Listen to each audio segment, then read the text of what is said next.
for the reality. They're so tired of being sold things, or the snake oil salesman telling them that things will do things that they're not capable of. We weren't doing that. It's all about, here's information. We're not telling you you need to use this. This is for you to decide what you want to do. At least that was the approach I took. And they appreciated that, and then they got engaged in it and wanted to talk more about it because they had experiences like I was describing to them.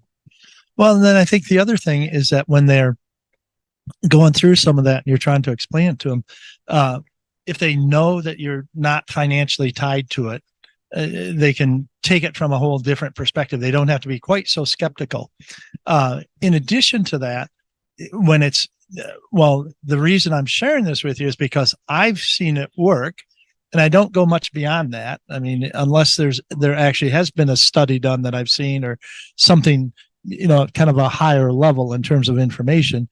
There is still some value to saying, well, here's an experienced person in the industry who has seen this and seen it work. Right. That's worth something. Well, that's why they line up, and that's why I was your warm-up act. That's all I can say. Mike, I appreciate the time, and Lance, it's always so good to chat with you. Thank you for making this available on so many different platforms. I wish I even had a fraction of the understanding of the media stuff. Yeah, it is. It's magic. Yeah. So I'll just leave it at that. Yes, but thank you. Thank you again. Take care.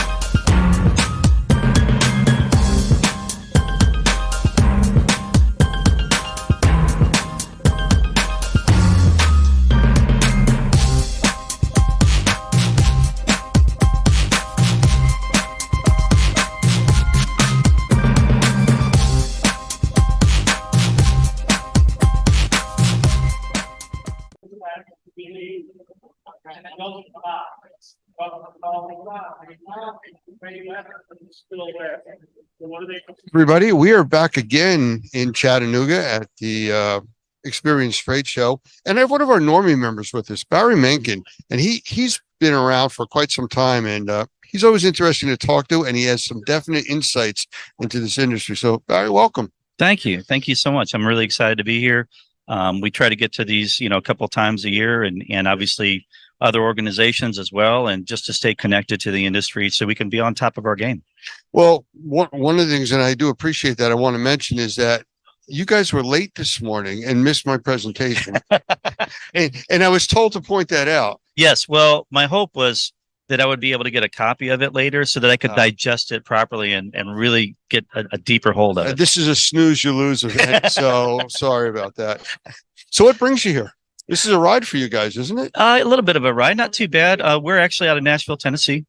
So, about 2.5 hours for us to come down. And basically, this event, I think, is really beneficial just because there's so many different players here that crosses different industries, but we're all trying to get things clean at the end of the day. So that whole joke in the industry is, what is clean? Well, there's several different people here trying to clean from different angles, from different, sects of that business or different industries. Yeah. And so to be connected to them, I think, and to understand their approaches and the products and processes, and it's really, I think, helpful for everybody to be able to play together, if you will. And it's funny because you mentioned about getting things clean, and we've started using different terminology that you can't really get something clean, because what is clean? Well, we can make it cleaner. We can show where you started. We can show at the end how much better it is, cleaner, healthier, safer. And yeah, and that seems to be a theme traveling through this whole thing. Absolutely. Yeah. And, today we can see things that we couldn't see before. We can see past 0.1 microns, right? So we have different things that we can say, what, we can do better. And, so much of the industry standards, I think, address the minimums.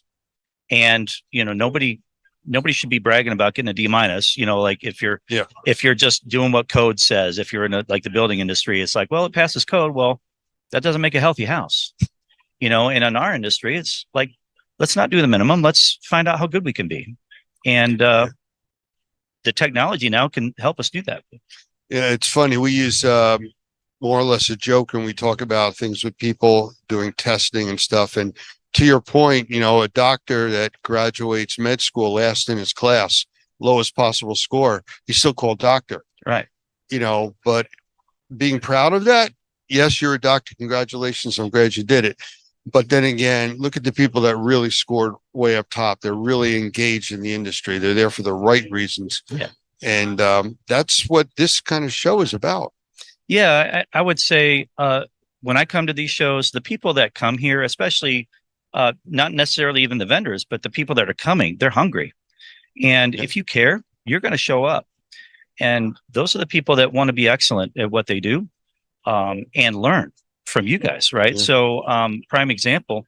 And to me, I've grown exponentially through Normie and just being connected to all the different organizations the best way that I can and help take the right things out of each one and try to find out what works for my business model. And it's been very helpful. So very thankful. I'll give you a moment for a shameless plug. Who's the company? So my company's name is Four Corners Environmental, the number 4. And I've got 3 companies. So basically I have a home inspection business still. So what we try to do is our take on how we deal with the environmental side of the business. We come from a water end from the outside in. So I'm looking at the building science, not just from the inside out kind of thing. I want to look at the grading. I'm going to look at the gutters. I'm going to look at foundational issues. Then we get into HVAC issues. We dive into all of that. And we see holistically, how's this house operating? What's the moisture? How's that reacting? And how are all these systems working together? And then we're just measuring food and water at the end of the day. Mold needs the same things that we do to grow. We're made out of the same stuff. So we're just trying to help people manage the food and the water well, especially in a humid climate like we have, where we have high relative humidity all the time. So listening to you, how do I get you to raise your level of dedication to this industry? Because it sounds like you're in hook, line, and sinker. Yeah. I mean, I was a contractor for a long time. I've worked for different companies as I was younger, and I've worked with my hands my whole life. So once I got into the inspection side after I sold that company, everything just kind of hurt. So I couldn't physically do it anymore. So, but I had all the knowledge base, and then I wanted to fill in the holes that I didn't know. And I've just been so hungry ever since then, because the more you know you can help, and the more viable you can be in your industry to have the answers for people that need healthy homes. And so Normie's been, again, a huge part of that process for me, and a practical approach for a lot of my clients. So, well, and that's the whole idea. It's to keep it practical, to keep it doable, not make it so complicated and difficult and expensive that people can't afford to have the help that they need. So exactly. And, so many companies just come in and they just want to spout out how much they know and impress people, by however many letters they have behind their name. And the letters are important. You have to know what you're talking about, but so much of this is how you communicate to your clients, not just the what, so that they can actually utilize the knowledge and start to apply those things to their home and have solutions. So how many of these experience shows have you been at? This is my 3rd or 4th one, I think. So, okay.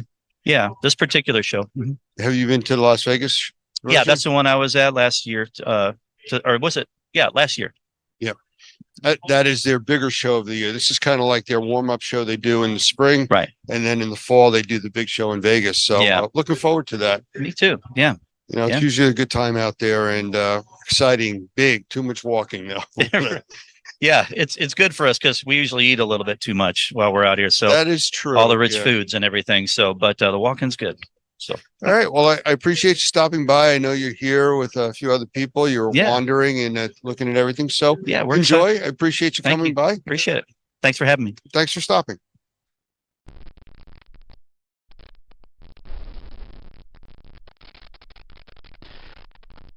August 2005.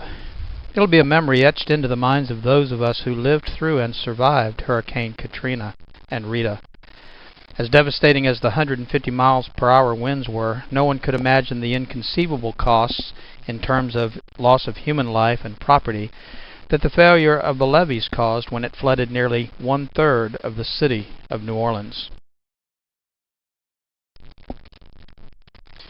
With over 275,000 homes lost on the Gulf Coast as a result of the hurricane, 10 times as many as any other natural disaster in U.S. history, the city of New Orleans continues to deal with the results of homes flooded to the rooftop, unparalleled mold infestation, and potential health issues for the residents who remained to salvage what they could.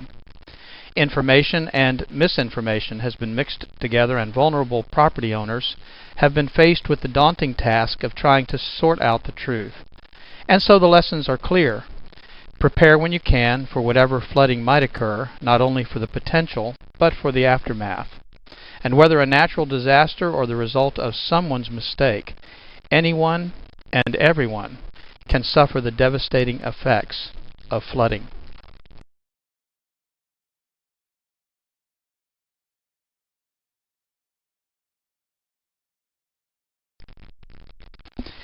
My name's Doug Hoffman, and I'm the Executive Director of NORMI, the National Organization of Remediators and Mold Inspectors.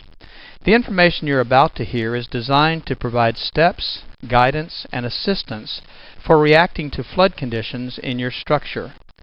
In most situations, a common reaction to a water flood event is to simply react and plan afterwards. Tunnel vision or over-focusing on the emergency can, at times, distract or omit safety concerns, and poor planning can leave you to fend for yourself after the storm is over. Caution and common sense should always be employed before any action takes place, and I hope this presentation will help you focus on the real issues both before the potential flood and consider the solutions available to you in the aftermath. Without a plan, the results of a water flood event will be worse than you've imagined, so there are several things I'm going to ask you to consider during these first few minutes we have together.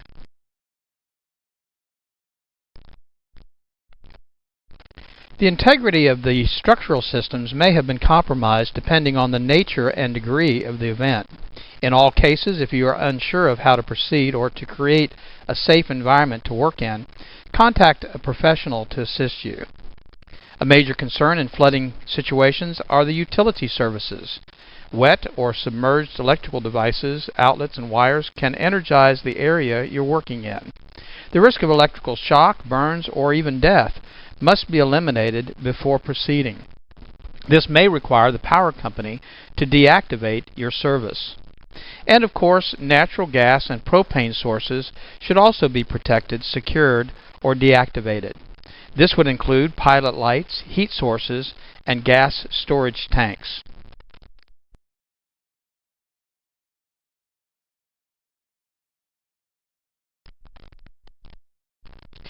Depending on the severity of the water event, structural integrity should be considered in regards to the foundations. Foundation support could be weakened or damaged, allowing structural collapse. And with the utility and structural concerns addressed, the next major concern is the source of the water. Common sources of a water loss are as follows: a broken or leaking pipe from a drinkable water source, sewage or septic lines, groundwater, or a combination of those sources. And of course, you have to be concerned about the sewage and septic lines when you consider some of not only the sources, but the problems that could result after a flood. A general rule of thumb would be to consider any water that you would not drink as being contaminated. This would include water coming in contact with chemicals, human and animal waste, debris, and other unknowns.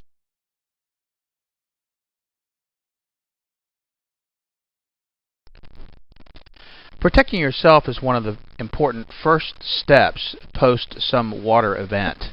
Exposing your skin, your eyes, your lungs, your nose, even your throat to contaminated water can create a wide range of health issues that may not appear for days after the exposure. I want to talk about personal protection equipment because that should be used while you're in the contaminated environment.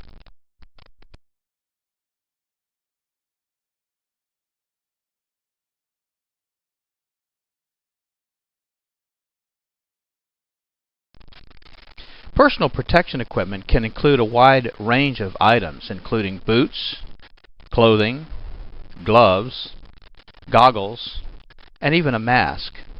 We recommend, under normal conditions, a N95 or dust mask that you can find pretty much anywhere. In some situations, the contamination levels are so high that you might even require a respirator. But each situation would require different types or combination of these types of protection. With safety and health concerns addressed, corrective action can then be taken.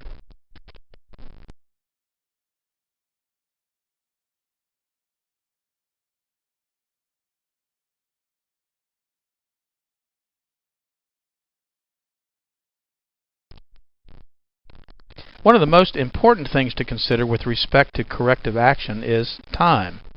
Time is your enemy.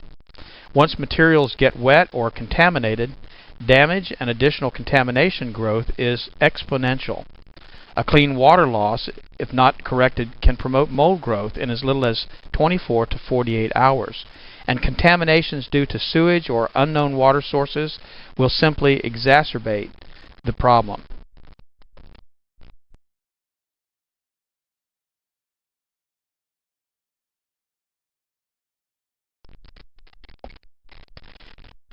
Drying materials and surfaces in the least amount of time should be of the utmost urgency, and oftentimes power is not available, and so having a generator available will be a great source of power for some of the tools that you'll need to dry out the areas that have been flooded. Unfortunately, this may require removal and discarding of flooring materials, wallboard, and furniture. Many material and items can be salvaged depending on the contamination source, the time of exposure, the cost, treatment available, and resources. But a flood affecting a widespread area could reduce the available resources for that area. Not only do you not have electrical service, but you may not have access to floor fans or heaters or dehumidifiers or even an ozone machine that might help eliminate some of the potential contamination that you'll be dealing with after a flood.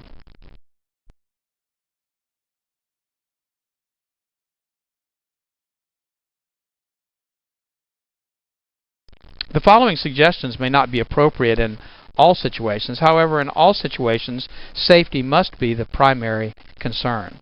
Prior to or during a developing flood condition, remove any movable items, at least as many as you can, to higher ground and secure those locations if possible. Of course, the order in which those items should be removed is a personal decision, but things to consider are the cost of that item, the sentimental value, proximity to the flood, maybe the ability for it to be moved and the practicality of it. Removing items such as furniture and floor coverings prior to getting saturated will make the cleanup process, of course, much easier. Structural and decorative materials such as wallboard and carpeting are a major problem once they get wet. Most of these materials absorb moisture and can expand the damage beyond the water level. Wallboard and other materials such as pressboard or OSB oriented strand board allow water to travel in an upward direction well above the water line. An example would be wallboard in as little as 1 inch of water can wick or draw moisture upward several feet. This also creates a problem inside the wall cavity which cannot be reached or cleaned. The rule of thumb is to remove the wallboard a foot to a foot and a half above the highest identified wet area of the wall. This will allow access for drying and cleaning building materials in the wall cavities. Up to this point, we've described different conditions, causes, and precautions. In the next section, we want to describe pre-planning and corrective measures.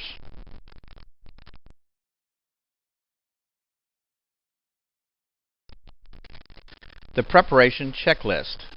As mentioned earlier, safety is the most important issue to consider. You know, taking the important stuff with you is, of course, a great way to prepare for what may be coming. But what can you do to plan for the aftermath of the flooding? That must be considered too. Electrical and gas services must be secured before entering a flooded area. You know, as a side note, an improperly connected generator at a neighbor's home could energize service at your home even if the utility company has cut power in the area. This type of situation could cause an unknown and unexpected risk. With the utilities secured, standing and running water should also be avoided. The health effects from unknown contaminants against your skin is a concern in addition to the power of moving water. Did you know that just 6 inches of rushing water is capable of moving a parked vehicle? Losing your footing or being struck by debris, these are risks you need to consider. Assuming that the water is receding or the water source leak has been stopped, the next phase of the process can be started.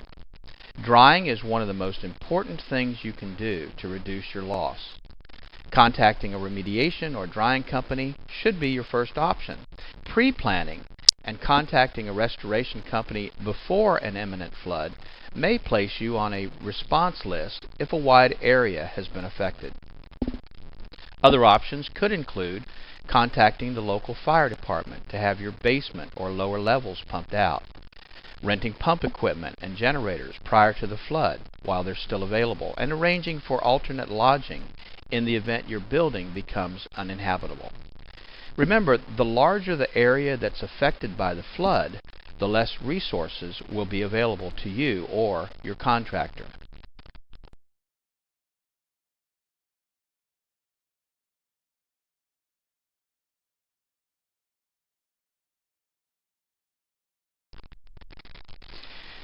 Here are a few internet resources for finding qualified contractors and some definitions we think you should know to protect yourself. NormiePro.com is a great resource for you to find certified mold assessors, inspectors, remediators, and other indoor air quality specialists, and you can find those certified contractors by your zip code.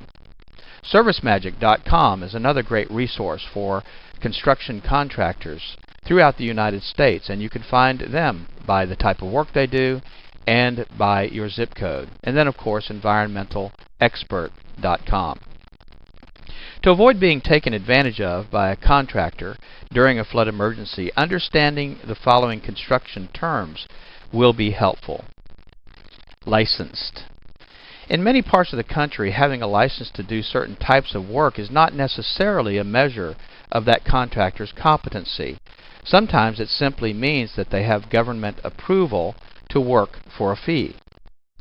Certified. Certification is often offered by certifying agencies, a specific organization that recognizes the skills, training, and the ability of the contractor who is certified. Being certified does not necessarily imply that the person certified is actually licensed to do the work. Insured.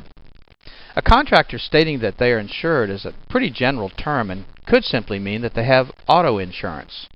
Special types of insurance are required for specific types of work. For example, general liability insurance is not appropriate as coverage for mold remediation work. Qualified. A qualified contractor has been trained to perform certain types of work. However, they may not have the required insurances or licenses, or may not even be certified to do that work. The bottom line is that you need to understand the type of work that needs to be done, the capabilities of the contractor that you intend to hire, and then for your protection, have a written quote and description of the work to be performed. Make sure that the contractor that does the work is licensed by the municipality in which he's working, that he has the proper type of insurance, and request a certificate of insurance evidencing that specific type of insurance for the work he intends to do, and make sure that he's trained, either qualified or certified, to do the work for which you're hiring him. Keep in mind, using a contractor that's not appropriate for the work being performed may preclude you from any insurance claim, and you may give up your legal protection. If you cannot obtain a contractor, your only option may be to do the work yourself. With the decision to do the work on your own, we must stress that safety must be the main focus of your efforts to clean up after a flood.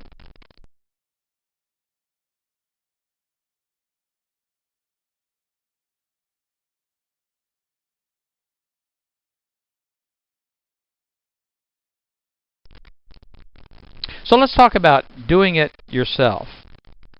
While working in a safe environment, using the proper protective tools and equipment, water removal becomes the main priority.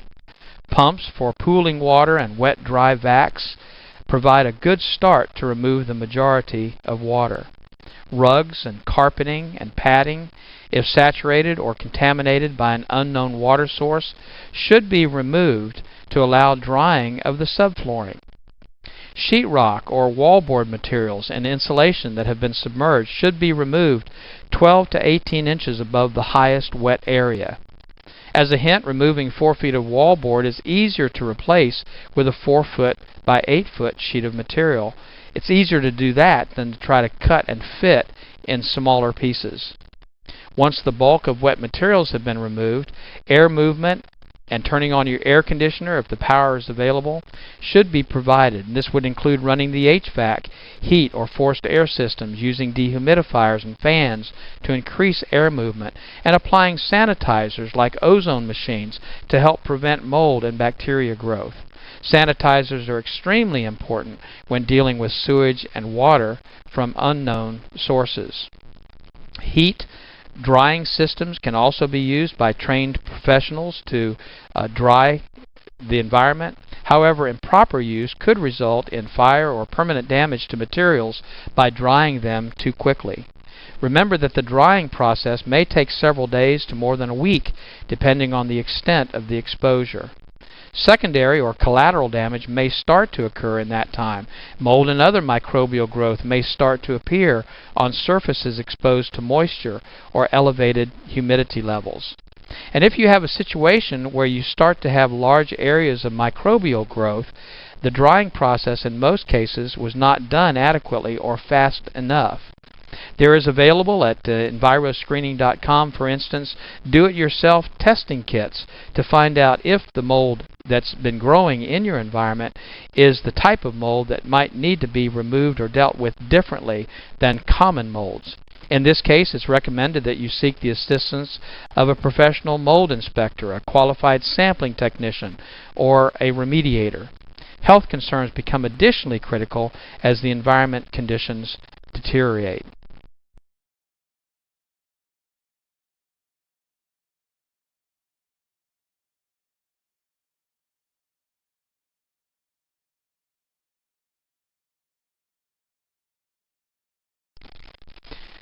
In regards to mold licensing laws, there are currently only 4 states that have mold licensing laws in place.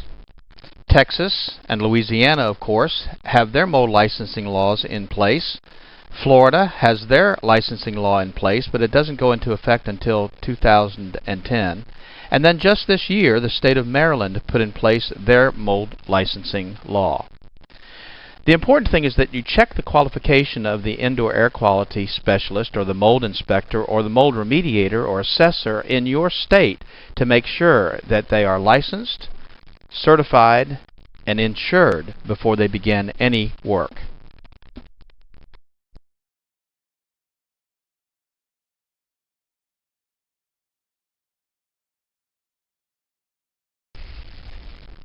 Let's talk about some common misconceptions and myths pertaining to flood and mold and indoor air quality. Oh, bleach kills mold. How many times have you heard that? Well, bleach is an effective sanitizer, but in many cases it will not sanitize or remove mold at its root. It will bleach out the color, of course, so that it goes clear, giving the appearance that the problem's been removed, but it cannot, in many cases, get down into the microflora and destroy the mold at its root. Oh, just get rid of the water. Everything will be fine. Well, that's not always enough to protect your property. Most of the affected materials do have the ability to retain moisture, and elevated moisture levels are the main cause of much of the residual damage from flooding. Well, lots of air fresheners, that'll help. Well, that's not true. In actuality, most air fresheners only attempt to mask the odors. The odors are an indication that moisture, contamination, or growth still exist. And the chemicals in those fresheners can also be a source of indoor air quality contamination. Well, your insurance company is going to take care of the problem. Don't worry about it. Well, of course, insurance companies are not always quick to respond because of the heavy workloads, the emergency claims that bog things down and delay payments. Many homeowner insurance policies have exclusions that limit or exempt the insurance company from paying a claim.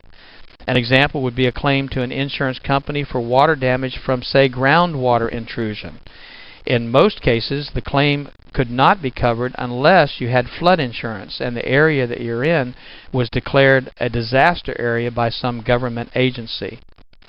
A similar situation may occur with mold damage, and the water damage in the home may be covered by the insurance company, but the mold damage as the result of the water would not be covered.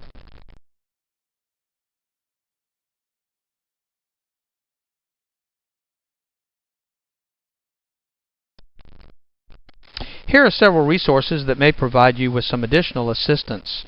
Of course, the FEMA and the EPA government websites are good resources for more information about how to contact those agencies in an emergency. And also at the normie.org website, we've located a lot of resources for you, articles in regards to antimicrobials, information about mold screening kits, and other things that we feel will be helpful to you. We highly recommend that you seek professional assistance when dealing with a flood, mold, or indoor air quality issue. And please remember that the information that we have been providing to you is really for your information and not intended to replace professional training and assistance.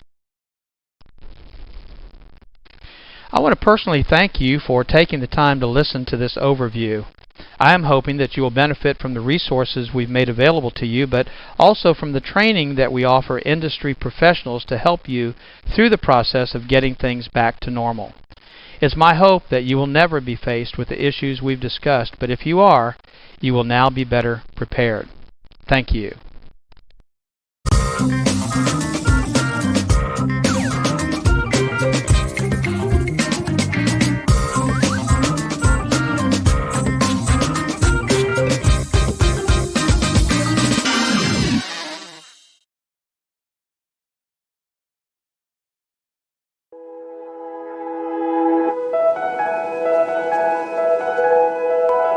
Good afternoon, or morning, I guess. Good morning. Good morning. Yeah, so I'm sure that Mo told you when we created Normie in 2004, one of the interesting things was what we created it primarily for the Louisiana licensing law. And the Louisiana licensing law was the first law to go into effect for mold remediators in the country. So it was the first licensing law, and then what happened in 2005? Katrina. And so we were right there able to help, I think, a lot of people with some of the issues that were of a concern to us. I'm not sure if he talked about the difference between the IICRC and us, but they come from the business more from we're not competitors, by the way. As you know, if you're an IICRC person, you get continuing education credits off of this class. So we work together. We just look at the industry differently.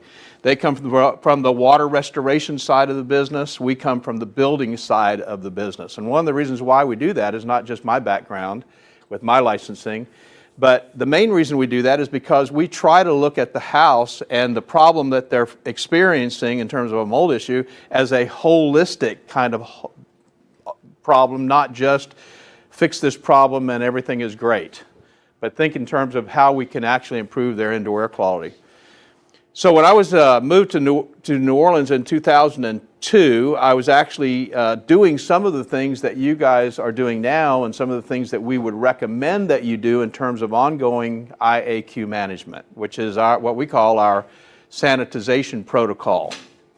How you create an environment in which mold won't grow. And that was really based on my book, Mold-Free Construction, which you have access to if you have the Normie app. We do have an audio version there, so you can just listen to it. Might put you to sleep, but you can listen to it if you like, because it's on iTunes and on Audible as an audio book. But the sanitization protocol really does improve people's indoor environments, so you have the ability to do that. And I just want to tell you about somebody that I met when I was in New Orleans. I was doing some trade shows, and and a radio program, and I got a call from a lady. Her name was Laura DeRocher, and she had 4 children. And her youngest child, who was 8, had some very severe sinus issues. In fact, as she was talking to me, she had, of all 4 of her children, the other 3 had constantly been to the allergist every month. Now think about that for a second. Every month, for years, they had been to this allergy doctor. And she had found some mold up in the kitchen area over one of the cabinets, and she was concerned about how that might be affecting their kids, because she heard me on the radio and she knew that mold was an indoor air quality problem. She'd never really thought about that before. It's mold, how could it affect my children's health? But she was putting 2 and 2 together. She was saying, maybe there is a problem here with this mold that I'm seeing. So I went out there and I did the assessment. It took the sanitization protocol. It was not the amount of mold or the type of mold, or there wasn't a moisture problem that actually was causing the mold. It was actually a HVAC problem with the relative humidity. So we did the sanitization protocol, put it in place just like you see it today, exactly the same protocol. And she was really excited because in about a week she was feeling better. Her kids seemed to be feeling better. She wasn't sure. But the interesting thing that she told me when I was there visiting her was that her little child, the one that was just a few months old, they had scheduled that baby for surgery, sinus surgery. And she said, we've decided to kind of put it off because things seem to be going better. We'll see how this goes. Well, interesting story to kind of shorten everything up. About 1.5 years later, maybe 2 years later, I got a call from her and she said, I got to tell you an interesting story. She said, first of all, I got a phone call from my pediatric physician, the allergist. He was concerned that we had switched doctors because I haven't taken my kids to the allergist in almost a year. We decided not to do surgery for the baby, and the baby is doing great. Now, a couple of years old, doesn't seem to have any allergies to the environment and what's going on. She said, I think you really solved a bigger problem than you maybe think you solved. The reason I'm telling you that story is because we hear that story over and over and over and over again. Maybe not quite as dramatic, but we hear that story over and over and over again. You are in a very, very important industry. You may not realize it, but one of the reasons why it's regulated is because you're dealing with people's health. The health of your employees, the health of your clients. That's what you're dealing with. And rather than thinking about just being a mold assessor or just being a mold remediator, as Mo's probably told you, we want you to think in terms of being an indoor air quality professional, because that's really what you're doing. I'm sure Mo told you already that when you start cleaning up mold problems in an environment, it's almost like a surrogate of other things that are going on in the environment. If you're reducing the mold, you're also reducing some of the other contaminants, the bacteria, the viruses, the particulates, some of the other stuff that's going on in the environment. So you can make a gigantic change to the environment. So our goal is for you to really think in terms of becoming an indoor air quality professional. And this is really the first step. If you haven't thought about that before, this is really the first step in that direction. And I'll tell you the other thing it'll do for you. I've been in business a very long time. I used to tell people I was unemployed in the construction industry. Been in business a really long time. And what you want is you want an edge in the market that makes you different from everybody else. And it's not about price, let me tell you.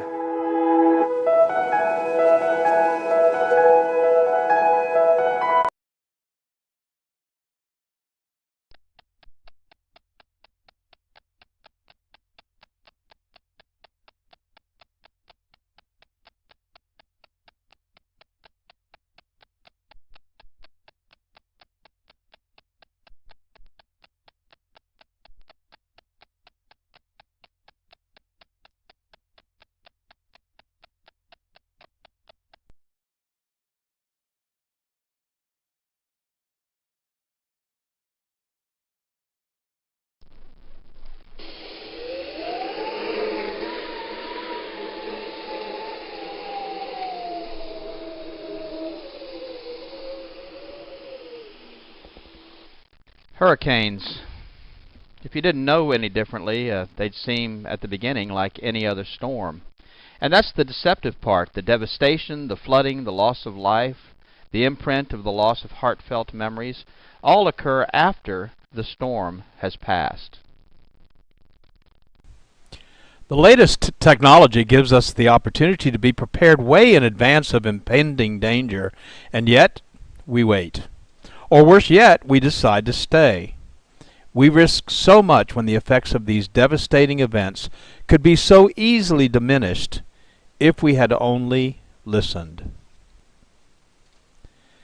As the storm approaches, it very quickly becomes too late to gather the important possessions and memories, too late to batten down the hatches, too late to protect our property or sometimes our very lives.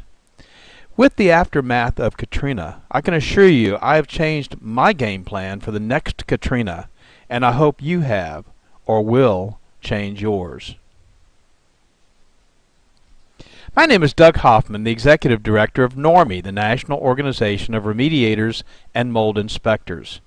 We train mold professionals to assess, evaluate, and solve the problems associated with water events, both major and minor, as those events result in mold damage to property, and in conjunction with the NORMI Pro Environmental Task Force are ready to help when disaster hits. Check our resources at normi.org and normiproetf.org for current ways you can help yourself and others when disaster hits. Sometimes an event is so horrific that it results in massive flooding and wind damage. We lived through Hurricane Katrina right here in Louisiana and have been privileged to help hundreds, maybe thousands of Katrina victims rebuild their lives after one of the most devastating natural events ever to hit the Gulf coasts of Texas, Louisiana, Mississippi, Alabama, and Florida. We learned some very important lessons, and we're hoping this short video will help you prepare for the next major event that may hit your community. With thermal imaging and from a satellite, the images are staggeringly beautiful, but closer to Earth, in the midst of the rampage, frightening doesn't begin to tell the story. Being prepared for what might be coming and then managing the recovery will help you keep your mind on the important task ahead. The unpredictable nature of the season simply requires it. The dates of the North American hurricane season span from June 1st to November 30th. By no means will these dates prevent the forming or sustaining of a tropical event in the Gulf of Mexico, the Atlantic Ocean, the Caribbean Sea, or the Pacific, but these dates are a guide or a timeline based on previous storms over the last century. Dropping your guard or dismissing weather events outside of these dates could result in being caught off guard for an approaching storm. But these dates, in particular, are a time to be specially aware of the news and weather reports. 26 named storms churned in the Atlantic in 2005, and many of them hit land. Following their paths shows the unpredictable nature of nature. Because of the fickle nature and path of many tropical storms, a large part of the general population hesitates or fails to take precautions until the last minute. In the year 2005, an unprecedented number of named storms developed in the eastern and Gulf Coast, exceeding even the English alphabet, and many of those storms made landfall. And when that occurs, especially in densely populated areas, the results are mass evacuations, highway gridlock, and supply shortages. In simple terms, everyone that waited until the last minute is scrambling to prepare or leave. The following information is provided as part of the Community Awareness Program, CAP, from NORMI, the National Organization of Remediators and Mold Inspectors. Additional CAP programs can be found at normi.org or at flood.normi.org and include realtors awareness, first responders awareness, and other information targeted to specific groups. These are presented in an effort to fulfill our mission and fill a void in accurate and timely trainings.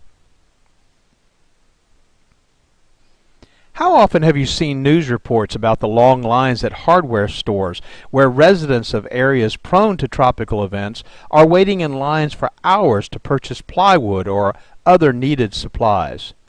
The general rule of thumb is if you find yourself in this situation, waiting in line to take your turn, you may have waited too long.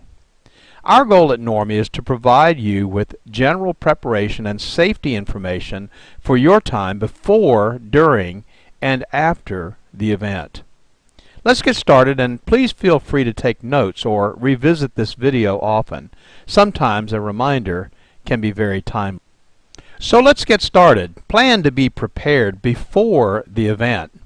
Know how and where to get emergency information from your local emergency management offices. Follow instructions for evacuations if you are advised to leave, and leave. Understand that if you do not evacuate or find yourself in a situation where you need emergency assistance during the event, you may be on your own until the event has passed.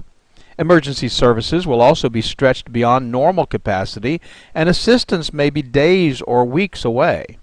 Remember that people that choose not to evacuate when instructed to do so are either victims or survivors. Neither title is as a result of good planning. When you do evacuate, if you have carefully planned your evacuation route well in advance of the evacuation and you know where you will be staying, life will be much easier while you are displaced. So if you are not prepared to fend for yourself for an extended period of time, consider relocating prior to the event. If you have the time, tidy up the house, wash and put away the dishes, clean the coffee pot. When you return, you'll feel better about this kind of detailed planning in advance and appreciate the preparation you've made for your return.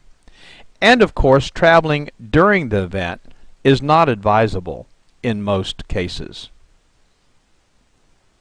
Some of the following information are recommendations from FEMA, the Federal Emergency Management Agency. And they suggest, before the storm, make plans to secure your property. Permanent storm shutters offer the best protection for windows. A second option is to board up those windows with 5/8 marine plywood, cut to fit and ready to install. Tape does not prevent windows from breaking. Install straps or additional clips to securely fasten your roof to the frame structure. This will reduce roof damage.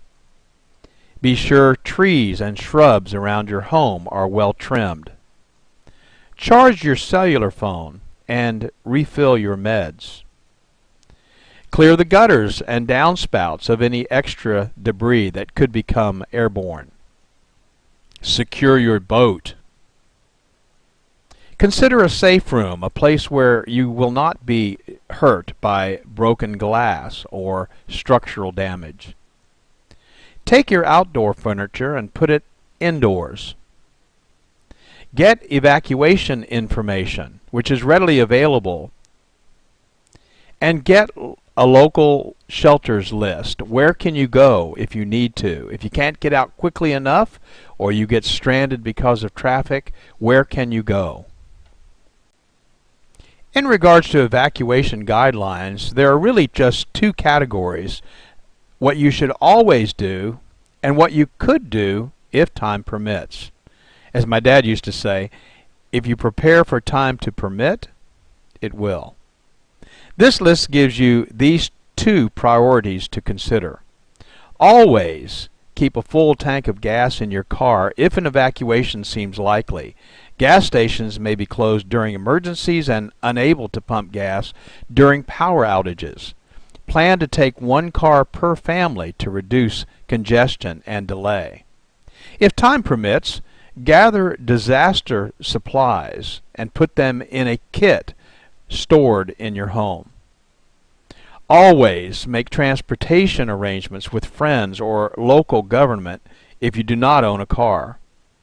If time permits, make sure you've got sturdy shoes and clothing that provide some protection, such as long pants, long-sleeved shirts, and a cap.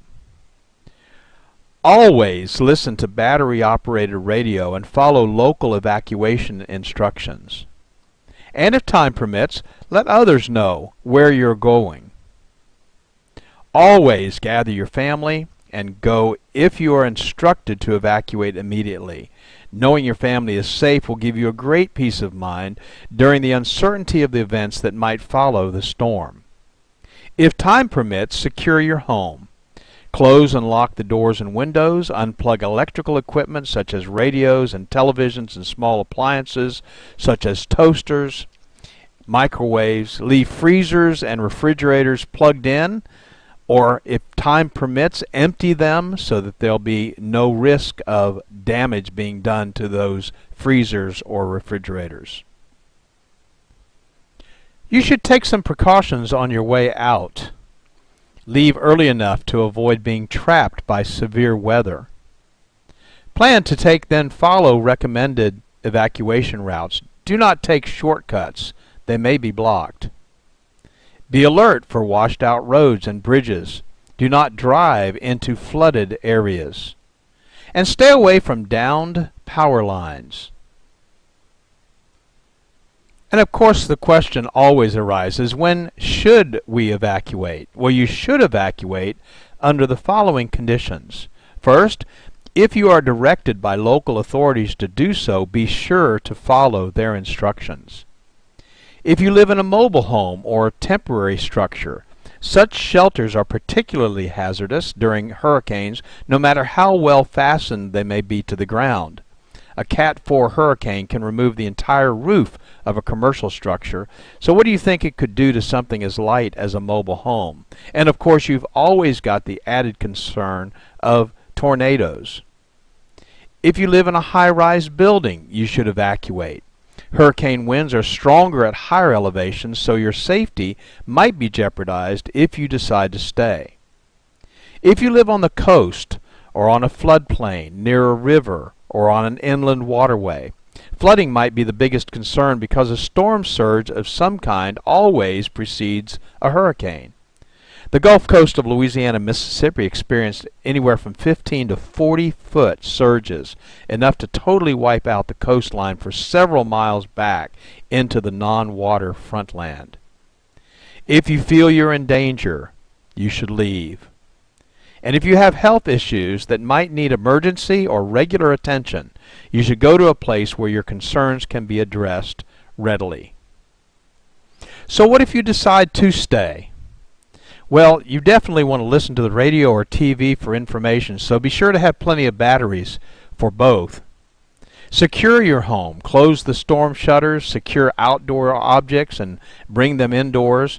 Turn off the utilities, if instructed to do so. Otherwise, turn the refrigerator thermostat to the coldest setting and keep the doors closed. This will ensure the preservation of frozen foods for some time following the storm should power not be restored for a long period of time. Well, frozen foods could last for a couple of days in the freezer, even without power. Turn off propane tanks. Avoid using the phone except for serious emergencies. Moor your boat if time permits. And store a supply of water for sanitary purposes such as cleaning and flushing toilets. Did you know that a toilet will flush simply by filling it with a gallon of water? After thoroughly cleaning it out, fill the bathtub and other large containers with water. If you're unable to evacuate, have you considered the possibility of creating a safe room? If you don't have one, follow these simple guidelines. Make sure that you stay indoors during the hurricane and away from windows and glass doors. Close all the interior doors besides securing and bracing exterior doors. Keep curtains and blinds closed. Don't be fooled if there is a lull. It could be the eye of the storm, and the high winds could pick up again. If necessary for your own safety or that of your family, take refuge in a small interior room, closet, or hallway on the lowest level, but where flooding won't be a concern. And if you sense tornadic activity, which often accompanies a hurricane, lie on the floor under a table or another sturdy object. We have incredible technologies that give us advanced warning, tell us the intensity of what we might be facing, and track the storm from its inception to its end. What makes us think we can weather the storm? But we often try. The following are the basic emergency kits and supplies recommended by FEMA. Basic disaster supplies should be stocked in preparation for what may occur during and after a flood, hurricane, or other water event. Let's take a moment to simply list the 6 basic items, and then we'll talk about each one of them in a little bit of detail. This checklist will serve as a great starting place to be sure you are prepared. There are 6 basics you should stock in your home: water, food, first aid supplies, clothing, bedding and sanitation supplies, tools, and specialty items. And keep the items that you would most likely need during an evacuation in an easy-to-carry container. Possible containers could include a large covered trash container, or a camping backpack, or even a duffel bag. First, water. How much water do I need? You should have at least a 3-day supply of water, and you should store at least 1 gallon of water per person per day. A normally active person needs at least 1/2 gallon of water daily just for drinking. Additionally, in determining adequate quantities, take the following into account. Individual needs vary depending on age, physical condition, activity, diet, and climate. Children, nursing mothers, and ill people need more water. Very hot temperatures can double the amount of water needed, and a medical emergency might require additional water. How should I store water? Well, to prepare safest and the most reliable emergency supply of water, it's recommended that you purchase commercially bottled water. Keep that bottled water in its original container and don't open it unless you need to use it. Observe any expiration or use by date. If you're preparing your own containers of water, it's recommended that you purchase food-grade water storage containers from surplus or camping supply stores to use for water storage. Before filling with water, thoroughly clean the containers with dishwashing soap and water and rinse completely so there is no residual soap. Follow the directions below on filling the container with water. If you choose to use your storage containers, choose 2-liter plastic soft drink bottles. Not plastic jugs or cardboard containers that have had milk or fruit juice in them. Milk protein and fruit sugars cannot be adequately removed from these containers and provide an environment for bacterial growth when water is stored in them. Cardboard containers also leak easily and are not designed for long-term storage of liquids. Also, don't use glass containers because they can break and they're heavy. If you're storing water in plastic soda bottles, follow these steps. Thoroughly clean the bottles with dishwashing soap and water. Rinse completely so there's no residual soap. Then sanitize those bottles by adding a solution of 1 teaspoon of non-scented liquid household chlorine bleach to a quart of water. Swish the sanitizing solution in the bottle so that it touches all surfaces, and then after sanitizing the bottle, thoroughly rinse out the sanitizing solution with clean water. Then you're ready to fill the bottles with water and seal them. Food. However you do it, you need a checklist. Put it in a magnetic clipboard attached to the side of your refrigerator, a post-it note on the inside of a kitchen cabinet, on your PDA or your phone app. But make a list now while you're calm and in your right mind. And remember these important points. Store at least a 3-day supply of non-perishable food. Select foods that require no refrigeration, preparation, or cooking, and little or no water. If you must heat food, pack a can of Sterno and matches. Select food items that are compact and lightweight. Avoid foods that will make you thirsty. Choose salt-free crackers, whole grain cereals, and canned foods with high liquid content. Be sure to include a manual can opener. That might come in very handy. And include a selection of the following foods in your disaster supply kit and put them in a waterproof container. Foods like ready-to-eat meats, fruits, and vegetables, canned fruits, juices, milk, soup, staples like sugar, salt, and pepper, high-energy foods like peanut butter, jelly, crackers, granola bars, trail mix, vitamins and minerals, foods for infants, the elderly, or special dietary needs. And don't forget comfort stress foods like cookies, hard candy, sweetened cereals, instant tea, or coffee. First aid supplies. First aid kits can be purchased but some people prefer to make their own. So we've listed here 18 things that should be included so you could supplement a pre-packaged kit or develop your own. You'll need to decide which items you would want to include or exclude based on budget restraints, but even the seemingly least needed item could become extremely important in a life or death situation. Take the time to study this list, and we've provided a printable copy of this list as a resource at hurricane.normie.org website for your review.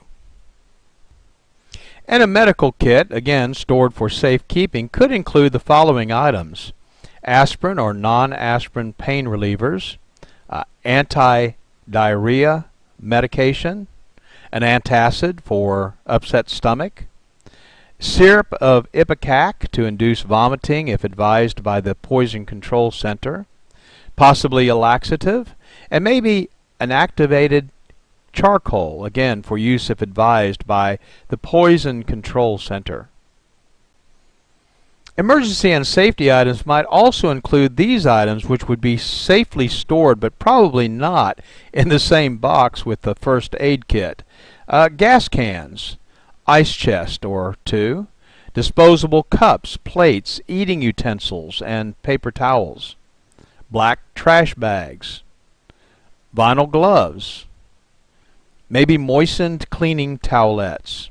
Again, having these items far in advance of an impending storm is simply the best way to avoid having to find them in an emergency and when you might be in panic mode. And by all means, take the time to contact your local American Red Cross chapter to obtain a free basic first aid manual. Clothing, bedding, and sanitation supplies are extremely important, and especially if you live in a cold climate, you've got to think about warmth because it's possible that you would not have heat. So include at least one complete change of clothing and footwear per person. A light jacket or coat, long pants, a long sleeve shirt, sturdy shoes or work boots, and of course waterproof would be preferred. Hat, gloves, and scarf, rain gear, thermal underwear, blankets or sleeping bags, and sunglasses. And on the sanitation side, don't forget the toilet paper, soap, liquid detergent, feminine supplies, personal hygiene items, plastic garbage bags with ties for personal sanitization use, plastic bucket with a tight lid, and disinfectant. Maybe even a little bit of household bleach for sanitization. Next on our list is tools, and there are a lot of tools that people don't think about needing until they need them. Mess kits or paper cups, plates, and plastic utensils. An emergency preparedness manual, and there's some good ones out there. Portable battery-operated radio or television and extra batteries. Flashlights and extra batteries. Cash or traveler's checks and some change. Non-electric can opener, a utility knife. Fire extinguisher, small canister, ABC type, a tube tent, pliers, tape, compass, matches in a waterproof container, aluminum foil, plastic storage containers, rabbit ears for your TV, signal flare, paper, pencil, needles, thread, a medicine dropper, a shut-off wrench to turn off household gas and water, a whistle, an axe, plastic sheeting, and a map of the area for locating shelters. And finally, specialty items. Remember family members with special needs such as infants and elderly or disabled persons. For baby, formula, diapers and wipes, baby food, bottles, powdered milk, pacifiers, and maybe medications. And don't forget the adults. Heart and high blood pressure medication, insulin, prescription drugs, denture needs, contact lenses and supplies, extra eyeglasses, hearing aid batteries. That's a lot of stuff to remember. And you can make this a special project, taking the important family documents and putting them together in a place where they're safe, photocopies of credit and identification cards, maybe in a Ziploc bag, plastic container. But you want to keep these records in a waterproof, portable container. Your will and insurance policies, contracts, deeds, stocks, and bonds. Photo IDs, passports, social security cards, immunization records, bank account numbers, credit card account numbers and companies, inventory of valuable household goods or important telephone numbers, family records like birth and marriage and death certificates, your checkbook, cash and coins, and then of course some entertainment, games, and books that you might need while you're away. So, what's the target? The goal? The goal during a tropical event is to not need the items and procedures that we discussed in this presentation. However, being prepared is a good alternative and may make the difference between being a victim and being a survivor. On a personal note, from those who have been there, during the aftermath of Katrina, many suffered intense wind damage with trees through their roof and rain pouring through. Your prized possessions, though not as important as your very life, of course, should be taken with you. If you evacuate, and you can do so without compromising the essentials, take the things that are important with you. I want to personally thank you for taking the time to watch this video. It's our hope that you will never be in a situation where you will have to consider all the things we've discussed. But if you are, now you're prepared to be prepared and survive. For more information, go to normie.org or normieproetf.org or email us at support@normie.org. We're here to serve you. Thank you very much.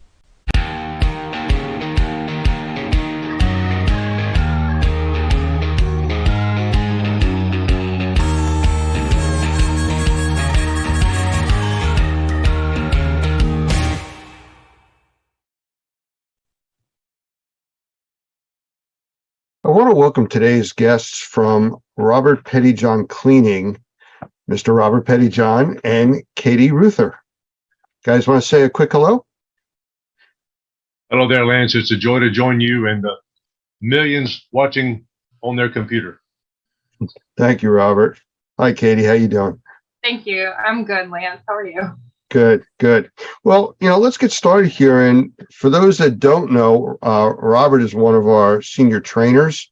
He's involved with our certified mold assessor, mold remediation training, and he does quite a few other things for us. So could you tell us a little bit about your background and how you got involved with this indoor air quality industry?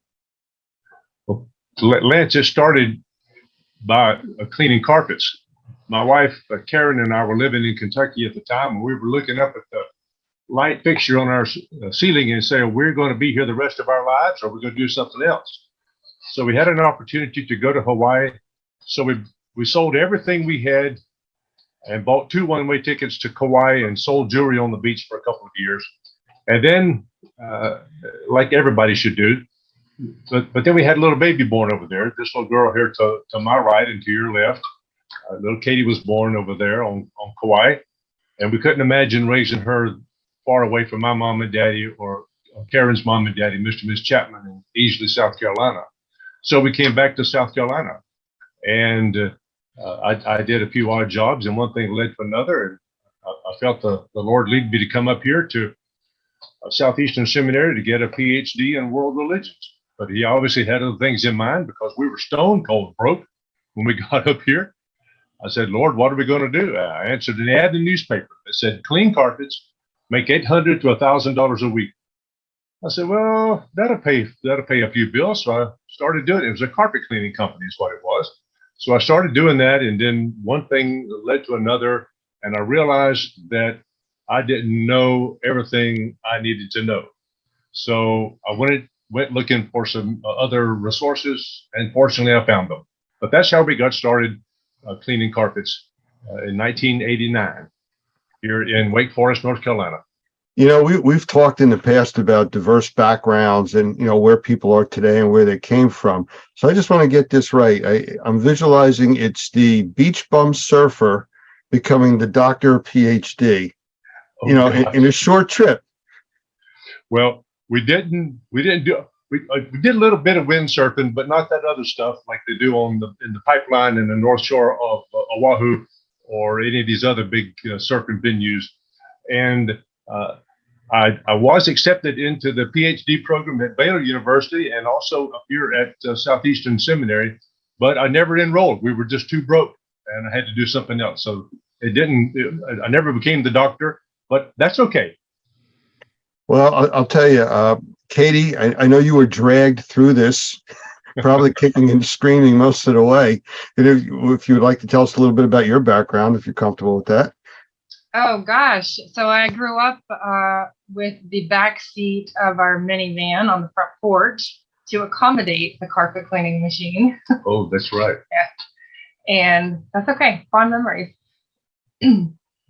Yeah, but I think I officially started working in the business when I was in third grade, pulling hoses. And as far as I know, I was the only third grader that had a sizable bank account. So I guess I appreciate the life lessons and responsibility that came with working at a young age.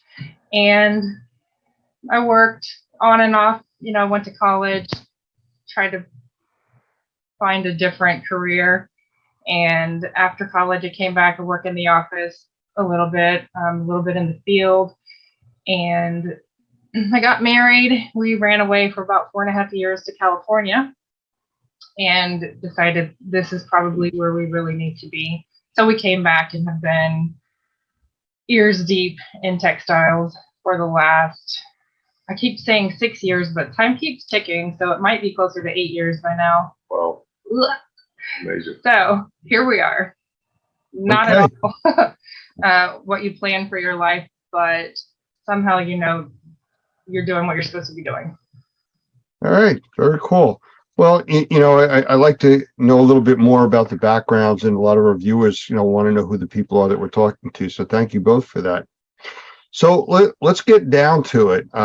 I know what you do is fairly technical as far as the technology that's used, the methodology for cleaning. It's not just spraying a chemical on something and cleaning it. So how did you figure out how to do this? Did you take training, or did you just reinvent the wheel, or how'd you wind up doing what you're doing?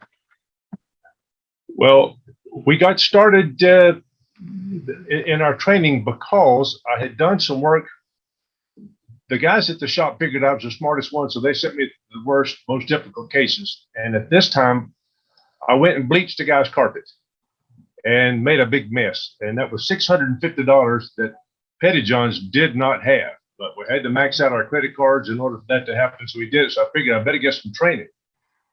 And as a result, I asked around a couple of places and found out that there was a class at Sunbelt Cleaning Supply House here in Raleigh. And the great Lee Pemberton from McKeesport, Pennsylvania, was the one who was teaching the class. And thankfully, I got the right teacher at the right time. And he told me everything I needed to do and to know in order to get started properly. And I could not be any more thankful for that. So absolutely, training and education, there is no substitute whatsoever for that unless you have a bottomless bank account that can handle all your screw ups. Okay. Well, with that, in the world of indoor air quality, which is where we all work under, I know there's a lot of trade organizations and support groups and things like that. Did you ever try, or are you still working with those types of groups, trade associations, organizations that helped you through this? To back up to education for just a moment, one of the fun full circle parts of being in a family business is, while my dad took classes from Lee Pemberton, I think I was able to fully explore my love of upholstery cleaning from Lee's son, Jim, a few years ago. So, or, you know, many years later. So I think that their family business becoming full circle as our family business has become second generation is one of the beautiful little components that you don't just see everywhere. That's, that's very well put. Yes, it is. But does that really mean that when you were in third and fourth grade, you were helping him with his homework? I don't know. You're exposing all our family secrets now. I just wanted to make it clear for everybody where we were. Well, that one of the benefits of being at a class like that is that you usually are associated with people that are where you want to be. And one of those people was a fellow named Chubb Safrit, S-A-F-R-I-T. He lived in Concord, North Carolina, right outside of Charlotte. And Chubb at that meeting told me, he said, Robert, if you want to do this business, you do this and this and this and this. And I did that and that and that and that. And then one thing led to another. And now here, what is today's date? 24th The 24th of what? March. March 24th in 2023. I'm being interviewed by the great Lance Eisen and the Normie crowd, along with my baby daughter, Katie. And I'm so very thankful to be here. But that would not have happened had I not been in the right training organization, doing the right things by people who knew what they were talking about. Well, I understand, and I thank you for that. And I understand that you've been a part of and some leadership in organizations too along the way. That's where I was trying to go to with this, to kind of talk about your path to where you've gotten to now with the different groups, support groups, organizations, things like that you've been involved with. That's a good question. Well, you ask good questions, man. Thank you very, very much, Lance. Well, yes, both my wife and I have been privileged to serve as president of the Mid-South Professional Cleaners Association, the finest regional trade association anywhere in the country, without question. My daughter Katie is on the board of directors right now at Mid-South. We were the founding members of the Association of Rug Care Specialists that is headquartered in Dallas, Texas. One of the charter members of that organization. I'm one of just a handful of certified rug specialists here in the United States, the only one in the Southeast.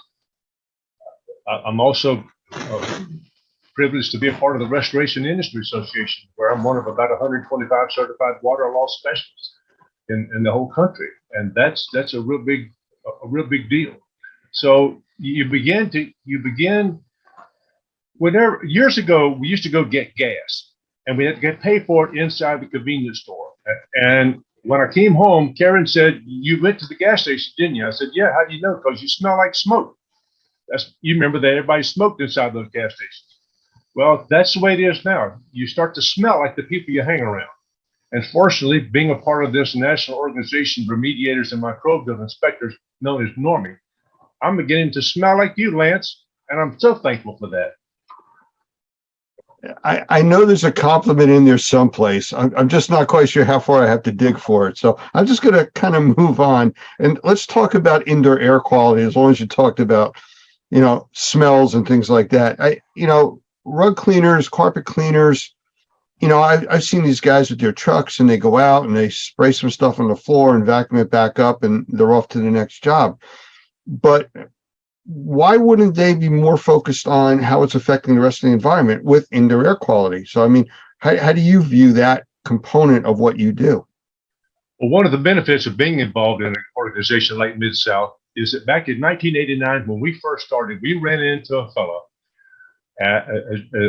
His name is Dr. Michael Berry.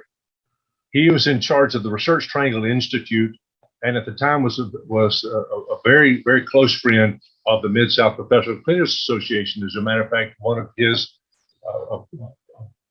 students, a guy named Donald Pumphrey from up in Brown Summit, North Carolina, did a cleaning of the Frank Porter Graham Child Care Center in Chapel Hill and discovered that the recidivism rate for people who got for the kids that were in that carpet cleaning, they got their carpets cleaned regularly, was much, much, much less. They almost never ever got sick. So Dr. Berry, in his book called Cleaning for Health, I don't know if people can see this. This is the one that Dr. Gavin McGregor Skinner is very interested in working with right now. But he says in his book some very, very powerful things about this business of cleaning. He said, in carpeted buildings, check entrances. It is especially important for you to analyze how or where unwanted matter gets deposited inside. This matter can be wet or dry or oily when it rains or snows or whatever the case may be. But he also says something very, very profound.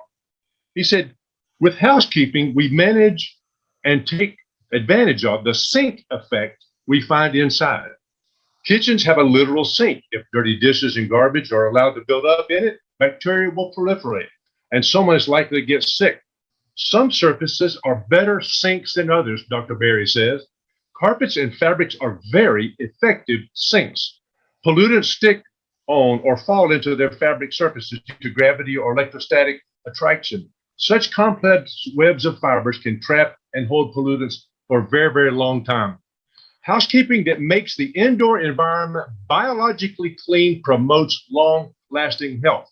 We were fortunate in 1989 to be associated and to be acquainted with Dr. Michael Berry. And even as my role with the ICRC, I was fortunate to serve on the board of directors and the executive committee of that organization for 6 years, for crying out loud. But one of the people we met was a brilliant fellow who worked with the Journal of Cleaning, Restoration, and Inspection.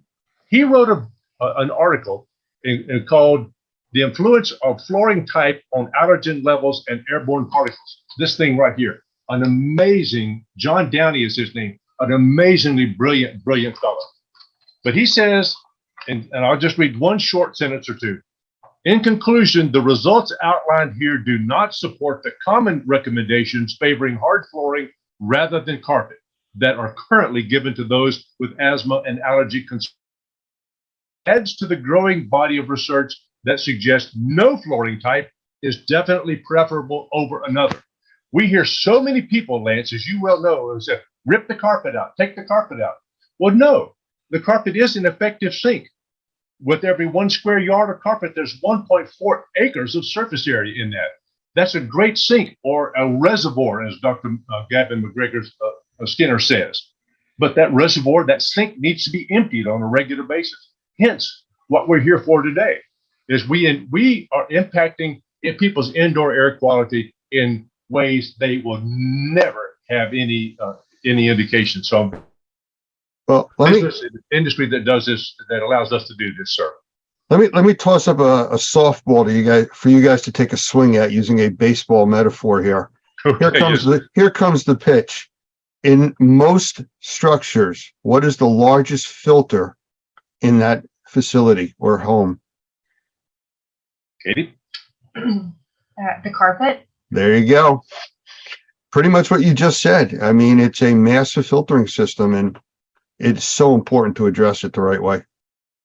It's crazy when the largest filter has been ripped out and replaced with a filter that can't hold on to anything, like a hard floor. It changes the whole maintenance protocol for the house, the whole level of expectation for the homeowner, for the inhabitants and their respiratory existence, in my opinion. But your opinion is right. And the fact is that big sink that filter has got to be cleaned and emptied on a regular basis. I'm sorry, nobody put a gun to your head, made you buy that carpet or buy that oriental rug, but still you got to maintain it. Nobody made you have babies. Nobody made you buy that house, but still you got to maintain it properly. Absolutely. And that was the whole purpose for asking that question like that. When you do take out the carpeting, it does change everything. The whole indoor air quality structure changes. So let's get a little bit more into the technology side of it. Could you give us some examples or demonstrations? I know you have some videos that you were talking about in a previous conversation we had about carpeting and cleaning and things like that. That's a very good question, Lance, because cleaning carpets really does impact the 7 elements of indoor air quality. And those 7 elements, of course, are particles, odors, gases, biopollutants, temperature, relative humidity, and comfort. That's how you got to measure something somehow.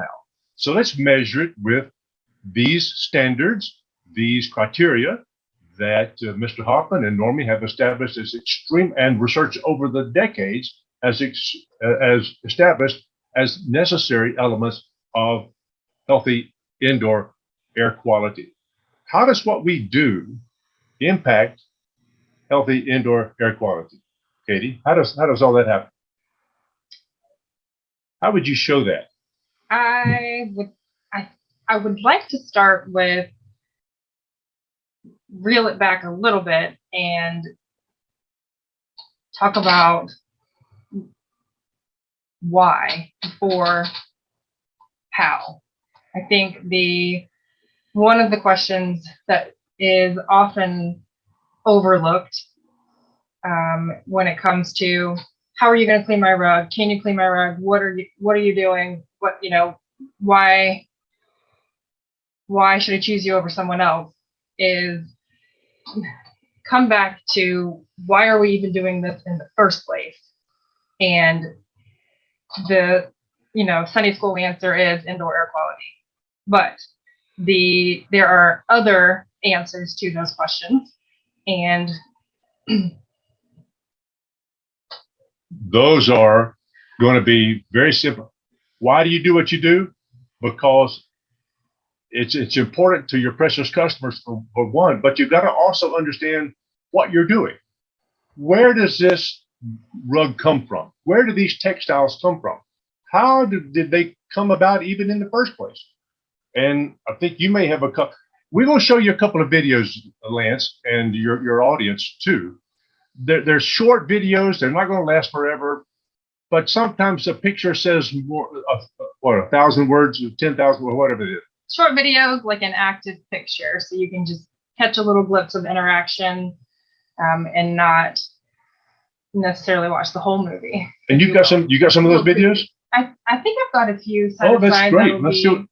Okay, we'll go for it. Good. All right. So let's do a share screen. Meeny, meeny, miny, moe. So why do we clean rugs? Oh. One of the first whys is this right here.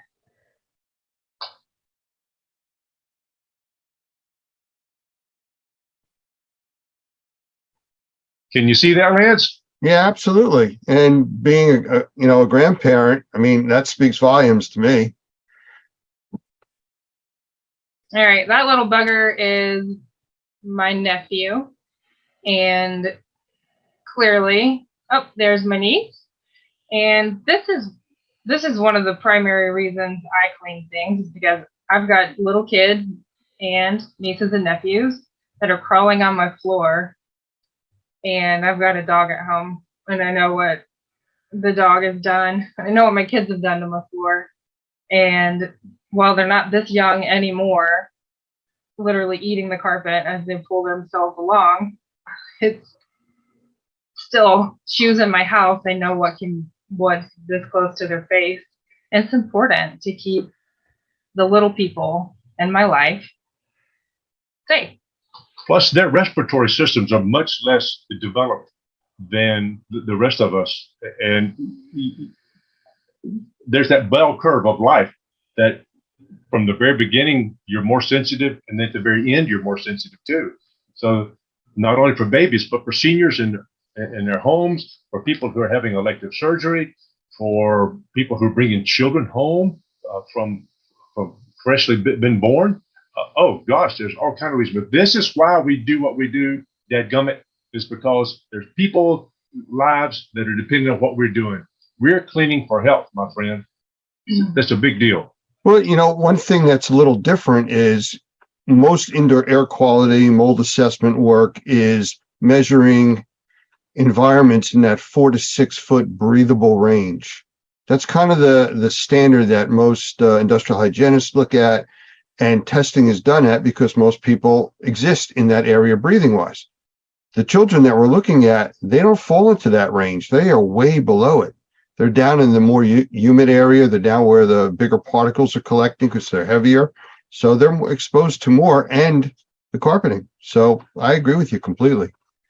And if people don't take their shoes off when they come in their house, that's the single most important thing you can do to maintain your carpets, by the way. We clean for a lot of Asians, and they're accustomed to taking their shoes off and their slippers, they call them. We lived in Hawaii, and everybody would take their slippers off when they came into the house. Well, these people that we clean for from the Philippines and from other Asian places, their carpets, I said, what are we here for? And they said to clean your carpets. Well, they look fantastic. Why? Because they don't walk on them with their dadgum shoes. They take the shoes off before. It makes a huge difference.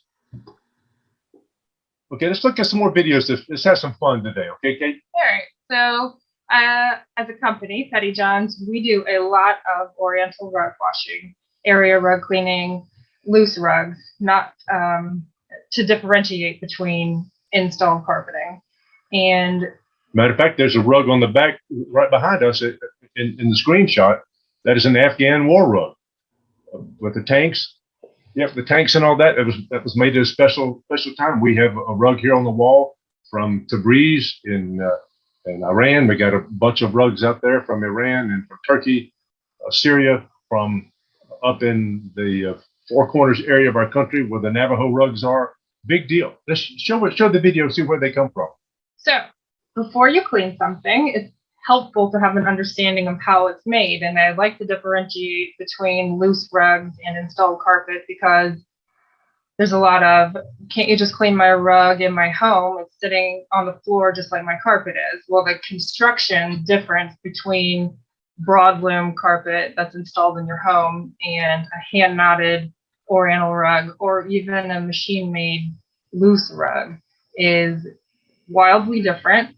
The density of the tufts, the material, the backing in and of itself is just wildly more accessible and meant to be cleaned in home on a broadloom installed carpet versus a hand knotted rug, which is super dense and a lot of that dry soiling is going to get driven into the foundation and it's just not accessible from a cleaning standpoint in the home. While Katie's looking at these videos, let me say one thing to you, Lance. You used the term broadloom a while ago. Hey, Robert, hang on one second. If you're guys are gonna talk for a while, stop your share so we can see you on the big screen instead of just a little screen with your files. Okay. Oh, that's fine. So I understand. So that was just the tiny amount of background before we get into where does the oriental rug come from, or where does the hand knotted rug come from?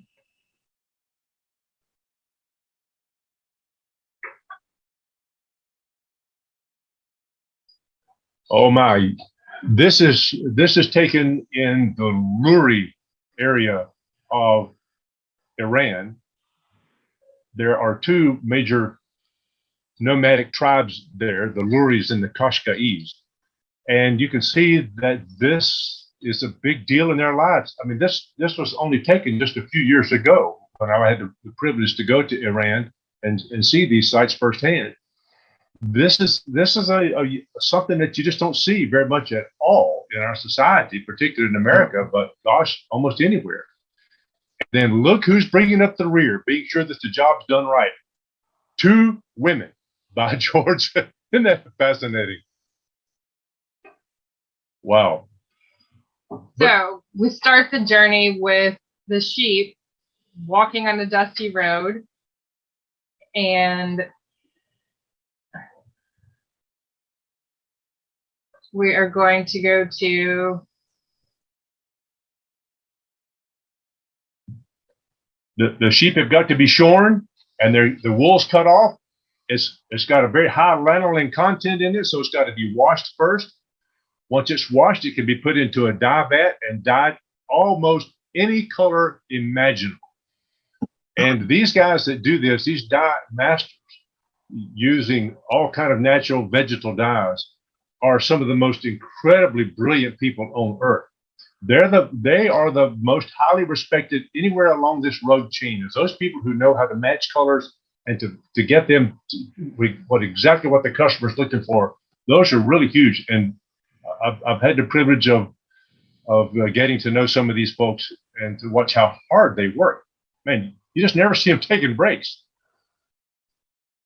So One of the questions we pose to ourselves before we clean a rug or anything in reality, what's it made of, what's happened to it, and what's the value. We're going to dig into the what's it made of portion right now as we've been. And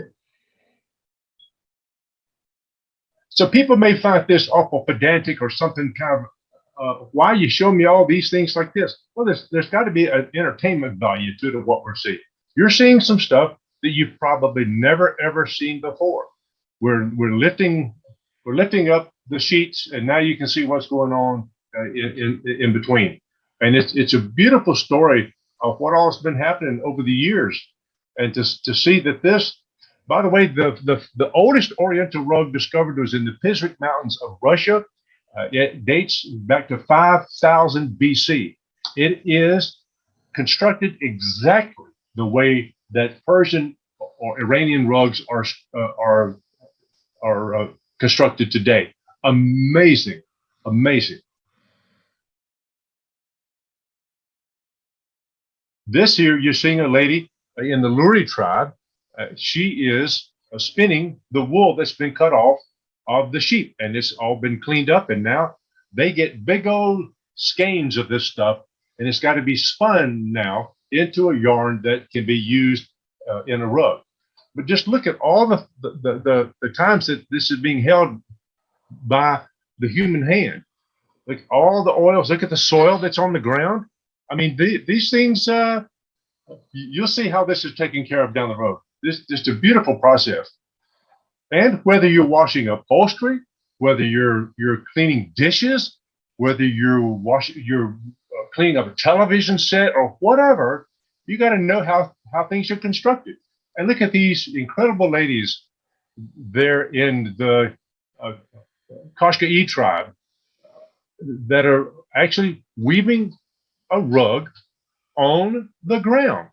These are nomadic tribes, much like you read about in the Old Testament. And these girls are all dressed up, ready to meet their husband should he come by. And it is, I mean, literally, that's the truth. And just look at what they're doing on the ground, for crying out loud. Wow. If this doesn't want to make you want to preserve the investment, we're, as Ron Toney says, who's the IICRC #1 certification, by the way. Ron Toney says we are able to preserve time spent. Oh, what other job can you do that can preserve time that's already been spent? I've got 2 daughters, and a lot of these people who are making rugs, and you'll see in the videos, they're all women. Men are out there smoking cigars and drinking tea and trying to sell something. But no, these ladies are the ones working. And by washing a rug properly, we're preserving the time that they spend on it. Just look at the incredible dexterity that these ladies have got in their hands. They're taking 2 or 3 of these yarns together, and this lady is cutting this yarn off as she goes. Those knives are unbelievably sharp, but her fingers, no slices whatsoever. Just a beautiful, beautiful context of why we do what we do. And if you don't know why you do what you do, it becomes a game of gossip, somebody has said. No, you've got to know why you do what you do. This is why we do it. And once the rug is finished, it's got to be finished. So let's see what's going on here. If you've ever felt a wool rug on the back of the rug, it can feel kind of scratchy and kind of rough. Well, in order for that not to happen, they actually set fire to the bottom of a rug. Wool, on the other hand, wool rugs do not catch a fire. That's why they are used exclusively in the airplane business. You look at the airplane that you fly on, the Delta, Pan Am, whatever you got. There's not Pan Am anymore, is it? No. Okay. But any other airline you fly, they all have wool carpets. Why? Because they don't catch a fire and burn. What does the burning actually do? The burning actually removes the scratchy stuff that's on the back of the rug. And there's an aesthetic value to having an Oriental rug. And one of them is it feels so soft and so plush under your hands. You can pick it up and look at the back side of it. But now, after all those rugs are dealt with so many times, They got to be cleaned somehow. Let's watch and see how these folks are washing the rug. There's 6 elements to any cleaning process. There's chemical action, mechanical action. This is where you're brushing your teeth or your hair or your dishes or whatever. Chemical action, mechanical action, dwell time, temperature, rinse, or dry. Those 6 elements. You can see that they're wetting this thing down. They're actually using laundry detergent to wash these rugs out on. And they want to wash them and get them as clean as possible before they. But you just look. Are they rinsing them out completely? Are they really getting those things completely clean and rinsed out? There's the question about that. Let's continue. Now, once you wash something, you got to dry it up. This is Mr. Reza Zolanvari, one of the most brilliant and compassionate men you'll ever meet. He has Zolanvari rugs. You can look them up. And these are, you see the rocks out in Iran, that sun is beating on those rocks all the time. And they've taken these rugs, they've turned them face up, and the rugs, the bottom of it, what Mr. Zolanvari is explaining is that these rugs are drying from the bottom and from the top with the sunshine and a little bit of air. There's not very much air movement. Temperature, air movement, and dehumidification are the 3 factors that influence drying anything, whether you have a flood in your house or you're drying wet rugs. Temperature, air movement, and dehumidification. You're seeing that process. Plus, they're being exposed to the UV light, which is helping to deepen the colors in these yarns. They thought of everything over the thousands and thousands of years that they've been doing this. It's in the book of Judges. You can hear it, read it. But when you make a rug, you got to sell it. So here they are, flipping rugs. It's called flipping rugs to the public. Here's what that looks like. And this was taken in Iran or Persia, whatever you want to call it, by some of the most careful, beautiful human beings. Just look at these textiles. Look at how beautiful they are. Oh, my stars. So many hands are involved in the production of the rug before a brand new rug gets to a showroom or gets to your home, where it's new and presumed to be clean and ready to use. And the concept of clean, the definitive clean, it's kind of vague because, hold on just 1 second, you'll see in this video, it's about 2 seconds away. You're going to see Oops.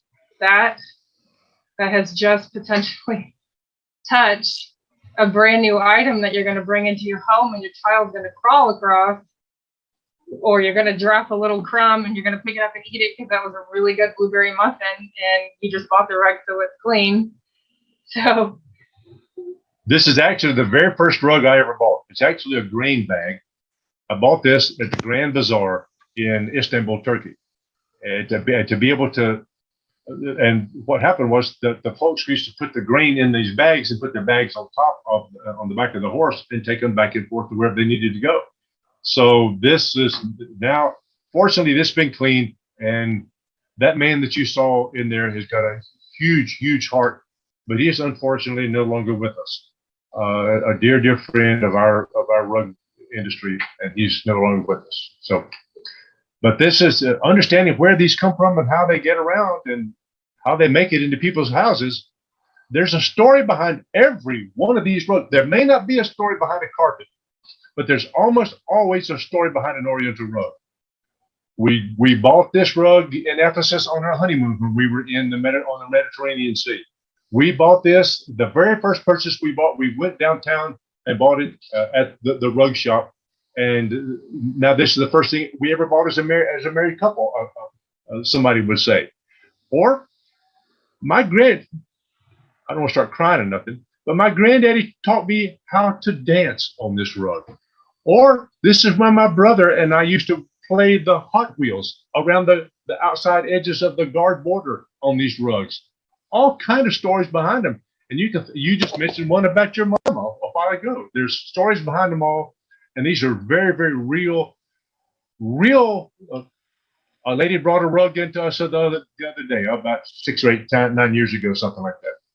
And it was a polypropylene, tore up and all that. And I said, ma'am, if you'd prefer, we could just go ahead and put it up back there. And I was pointing to the dumpster. She said, oh, no, no, no. This is the only thing my mother ever gave me. I can point to you in our shop right now where the two of us were crying, and we cleaned it just like we cleaned the governor's rugs, even better. This was a big deal to me. We made this just like it was, it belonged to Jesus himself. So that's just. You know, when you're talking about how the rugs were made, the care that goes into them and everything else, I mean, just like with anything that you would want to clean or repair or fix, you have to know what it's made of. You have to know how it's constructed. Otherwise, you're blindly going in there and possibly doing something to damage it, throwing bleach on it to get the dirt out. Well, that's going to take out the color, or using the wrong type of equipment to disassemble something. So it's really important to understand how things are constructed, which is what you just showed us. So thank you very much for that.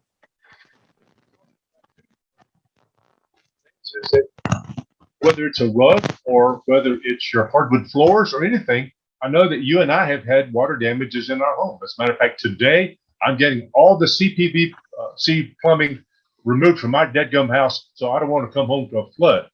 They're replacing all that stuff. Well, I've had floods in my house when we came home and it was wet, and you've had floods in your house too.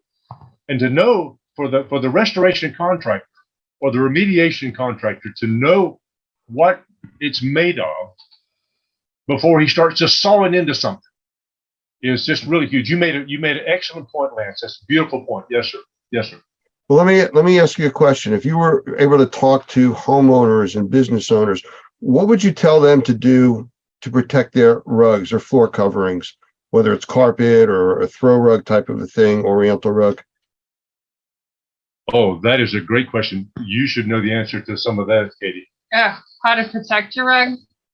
Well, I like to kind of refer to the American healthcare standard on this one, and you can kind of go one of two ways. You can go preventative or you can go corrective. A lot of people find it easier to just go corrective. I'm going to eat this now, and if my pants don't fit, I'm either going to buy new pants, or if the doctor tells me to lose weight, I will. It's almost always easier and to your advantage to be preventative and cheaper. And cheaper, maybe a little more expensive in the short term, always cheaper in the long term to go preventative. That means taking your vitamins, get your butt out of bed in the morning and exercise, or do some sort of meditation or something and get yourself right for the day.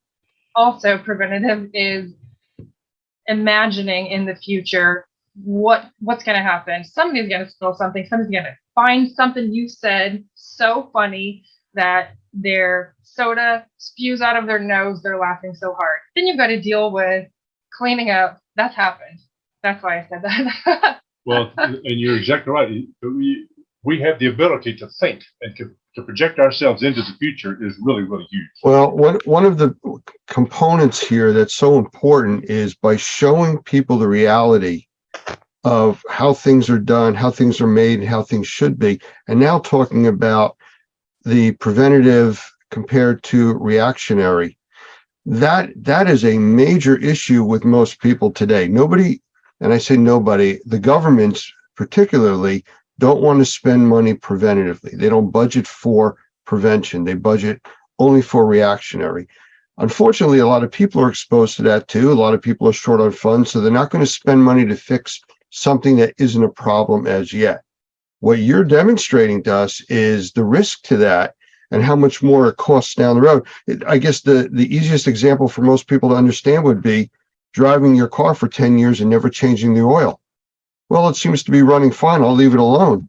Well, one day the engine seizes and that, $10 can of oil just cost you $5,000 for a new engine. So, it's taking care of it now before it becomes a problem is so important. Sure. I 100% agree. I highly recommend putting a protective coating on your textiles when they're new or freshly cleaned because of the simple buy yourself some time in case of a spill. Make your vacuuming more effective. You're going to vacuum anyway. You floss your teeth regularly, and your dentist knows when you don't. Your rug cleaner knows when you're not vacuuming regularly. So put the protective coating on there. It makes it almost extends to the point where it can save relationships in your life. Oh gosh, yes. Because at some point, your child might spill a chocolate milkshake on your dad's rug. And Is that what your child did? I think so. I think so too. And even though the rug was protected, there was a very brief moment that was captured. You could feel it, the tension in the air. Had that rug not been protected, I know what it's like to spot clean a protected rug and know what it's like to spot clean an unprotected rug. It's just a lot more difficult. And I don't know what the result's going to look like. But it was a timeout. Everybody stay calm. I need a paper towel. I need a spoon. I need a little bit of water on a towel. And the milkshake scooped right up into the towel. And within, honestly, about 2 minutes worth of work, we had that rug back to pre-loss condition. And there were no hard feelings other than the milkshake, the effort put into the milkshake, which you can't help. But stuff is going to happen. But you bring up a good point. A lot of times, people in there who are visiting with you in your home, they'll spill something and they'll never tell you. They'll just overlook it and hope you don't notice it or something. And now you've got some funky mess somewhere down the road that you got to deal with. Had that rug been protected properly, like you said, or at least have the knowledge of somebody that knows what they're doing in order to clean that rug or that piece of upholstery or whatever the case, those things are very, very expensive. And being able to take care of that. And that is also one of the components of indoor air quality, which is odors. And some of these odors don't show up until the humidity maybe get high in the air or something. Now it gets kind of funky. So these are real life situations that we come across with all the time. So to bring one of your previous questions back full circle, what is the carpet cleaner? What does the rug cleaner even have to do with indoor air quality? I have a video. I will share my screen again. A video that's going to kind of walk us through, now that we know what a rug is made of, how it's constructed, we can look at the entire rug cleaning process and see what is important about the rug cleaning process and how it is critical to the indoor environment. I can pause this as needed if we get chatty about something. So this in our shop here's another war rug. Clearly we have a theme in my household because my husband was in the military, and this is not a true Afghan war rug. It was made in Pakistan. And the first, I do hate that. Let's go back. The first thing we do is inspect it just to be sure that we're all on the same page with the client, because no matter what kind of service you're providing, setting the expectation with your client on the front end always makes it easier to do your job right. That's the same way it is with mold remediation or anything we're doing at any company, whether we're doing mold remediation or carpet cleaning or upholstery cleaning, whatever. House painting, whatever it is. By the way, that's Andrew right there. That is my husband. By the way, this guy in this video is an Iraqi war veteran, a Purple Heart recipient, a man's man. He's not scared of nothing. And he happens to be my son-in-law, and I'm very, very thankful that he's part of the family. So the last little portion was the tumble duster, and this is compressed air, 125 CFM, 125, what else? PSI. PSI, man thing, that's okay.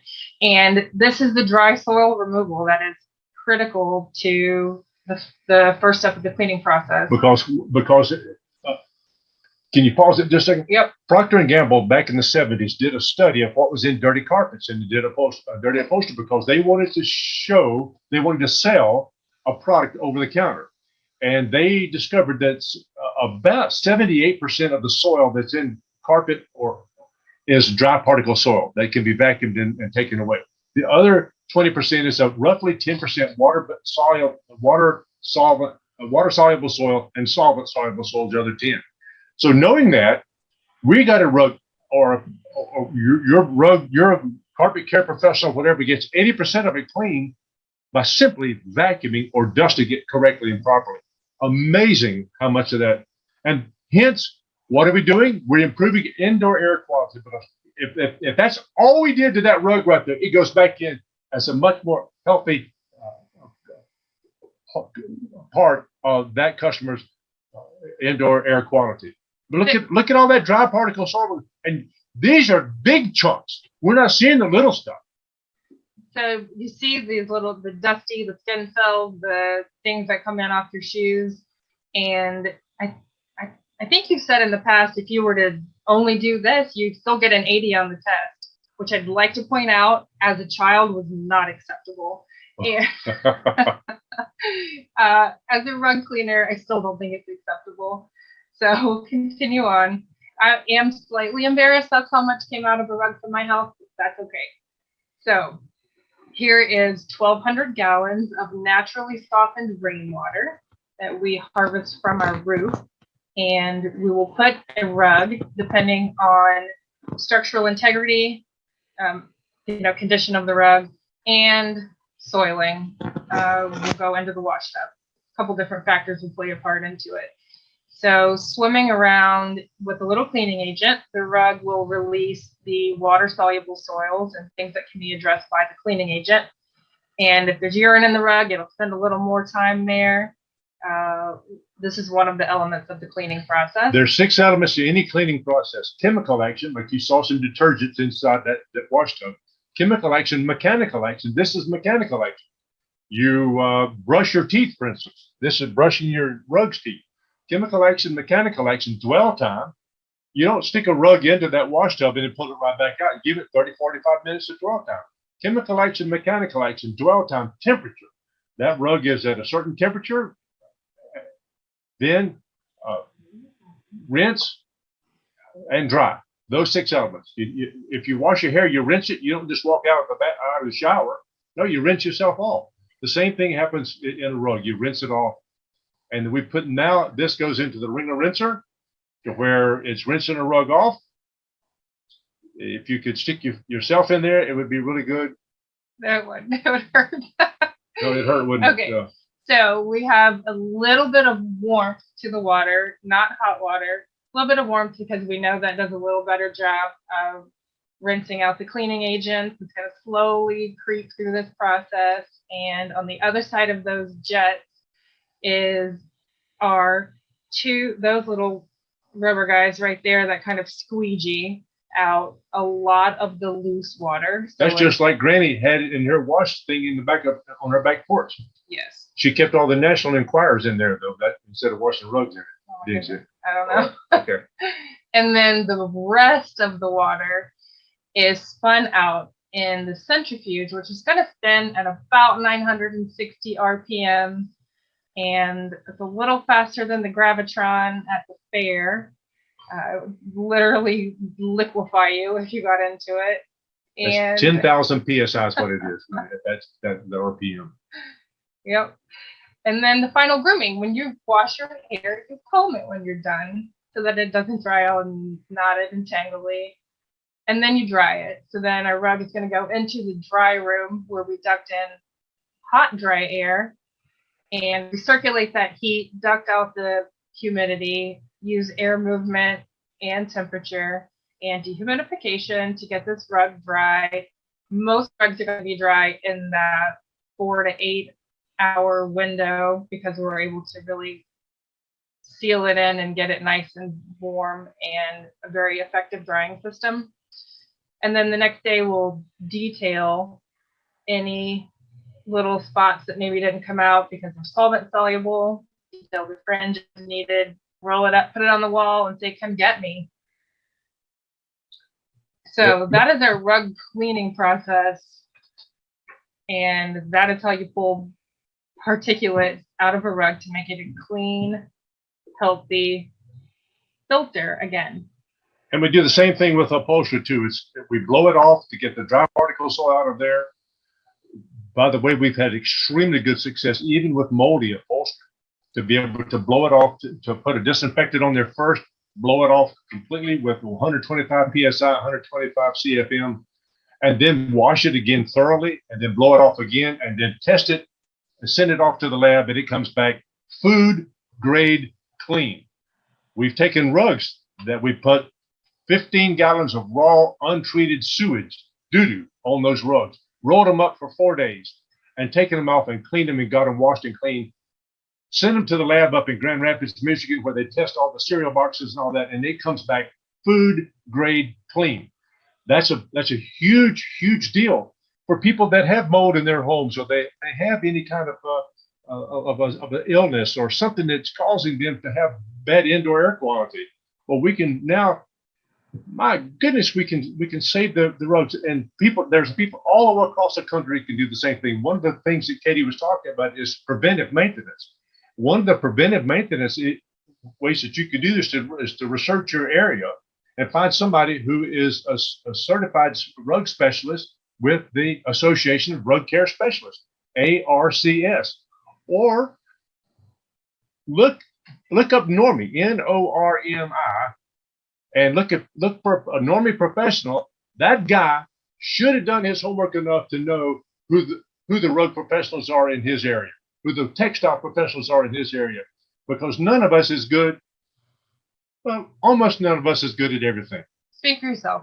Oh, God. Well, before you kids start arguing, let me jump in here and say that obviously the passion is there for what you do and how you care about your customers and their property and how you take care of it. So kudos for that. Absolutely. We only have only the way we were raised. It's only the way we were raised, Lance. Mr. and Miss Chapman ingrained that into Karen, and my mom and daddy surely did the same thing for us. Well, they did a good job. But we have a few minutes left. So is there anything you'd like to wrap up with or say to anybody watching this? I just want to reiterate the fact that cleaning your textiles in your house impacts the indoor air quality of what you're breathing. Mr. Hoffman says that these cleaning techniques and all that are for people who like to breathe, and we enjoy breathing, and our customers enjoy breathing. And these rugs. Oh, I'm glad you put this up. This is from Shaw Industries, by the way. I'm not screen sharing Okay, right now. can you screen share it? I can. All right. I sure can. This is important. It was said of the parson in Chaucer's Canterbury Tales, but first he wrought her, and then he taught her. Well, if I'm gonna sit there and tell you stuff to do, I ought to at least do it in my own dadgum house. So let's go to the next one too. Okay, so let's talk about this though. Okay. The first lines of defense. We always say vacuuming is one of the best ways of maintenance, but before vacuuming, what can you do to reduce or prevent the load of soiling that's going to be on your floor covering? And the 3 zones, as Shaw calls it, zone 1, 2, and 3, is get the moisture off of your feet first, and then something to collect the bulk of like a scrubby, bristly kind of Floor mat. Yep. And then something to get whatever might be left on it. So why does it keep going the same direction? That's okay. I'm sorry. Here. This is my front porch, and you see that I've got some rug pad that was cut wrong, so we use it out there. That's absorbing the moisture off from the bottom of my shoes. And you see that little scratchy little green rug mat. That's an AstroTurf mat. I want to scratch the stuff off the bottom of my dadgum shoes. Studies have shown it takes 15 steps to remove the soil from the bottom of your shoes.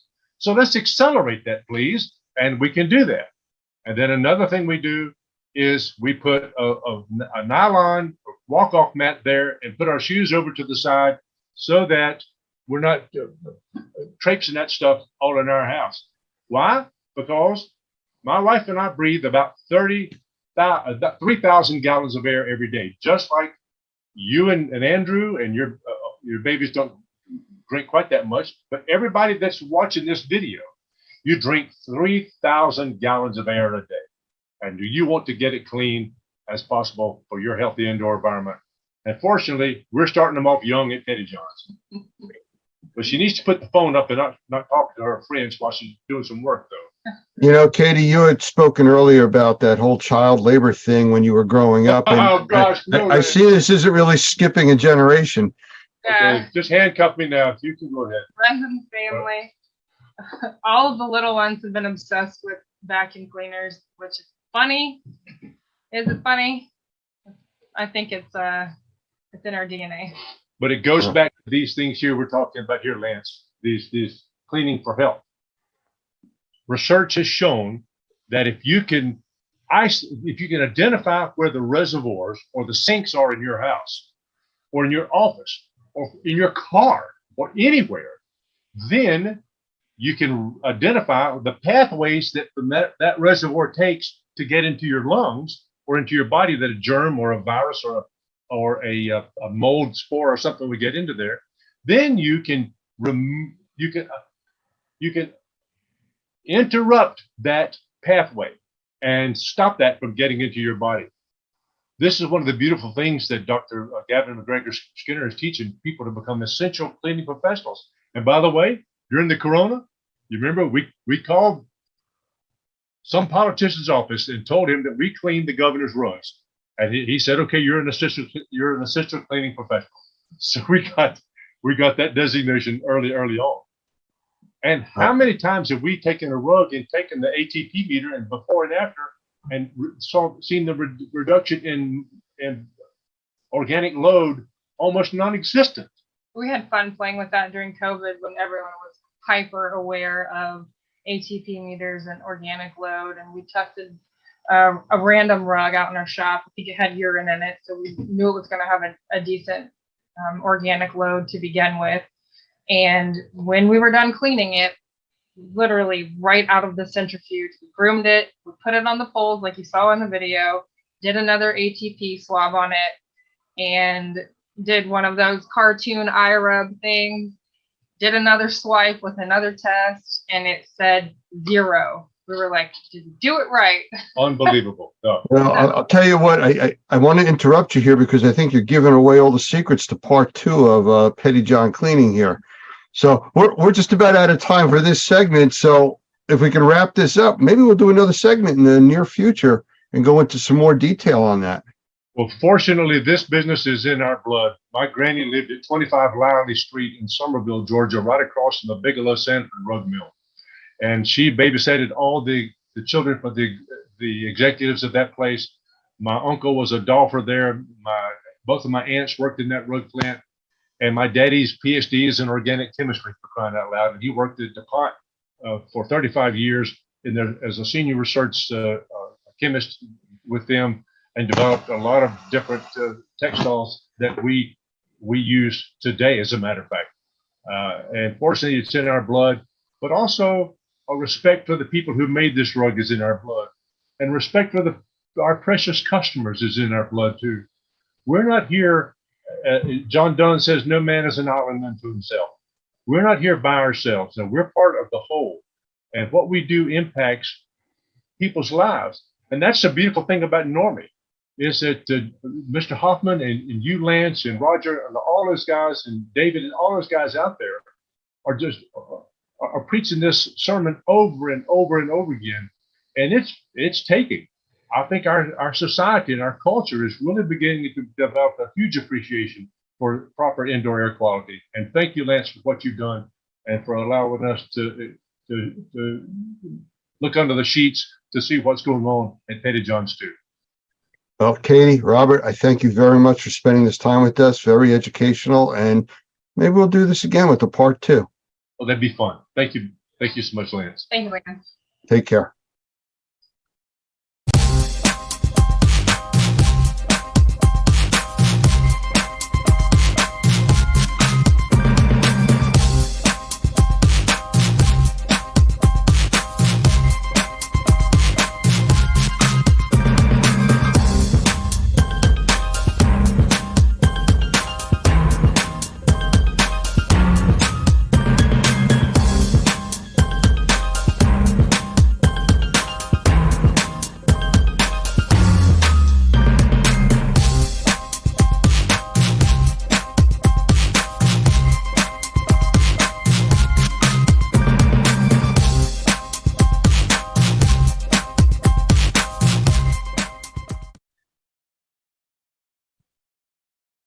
I'd like to welcome my guest today, Keith Gongitano, who is the founder and CEO of the manufacturing of a product called Airwall.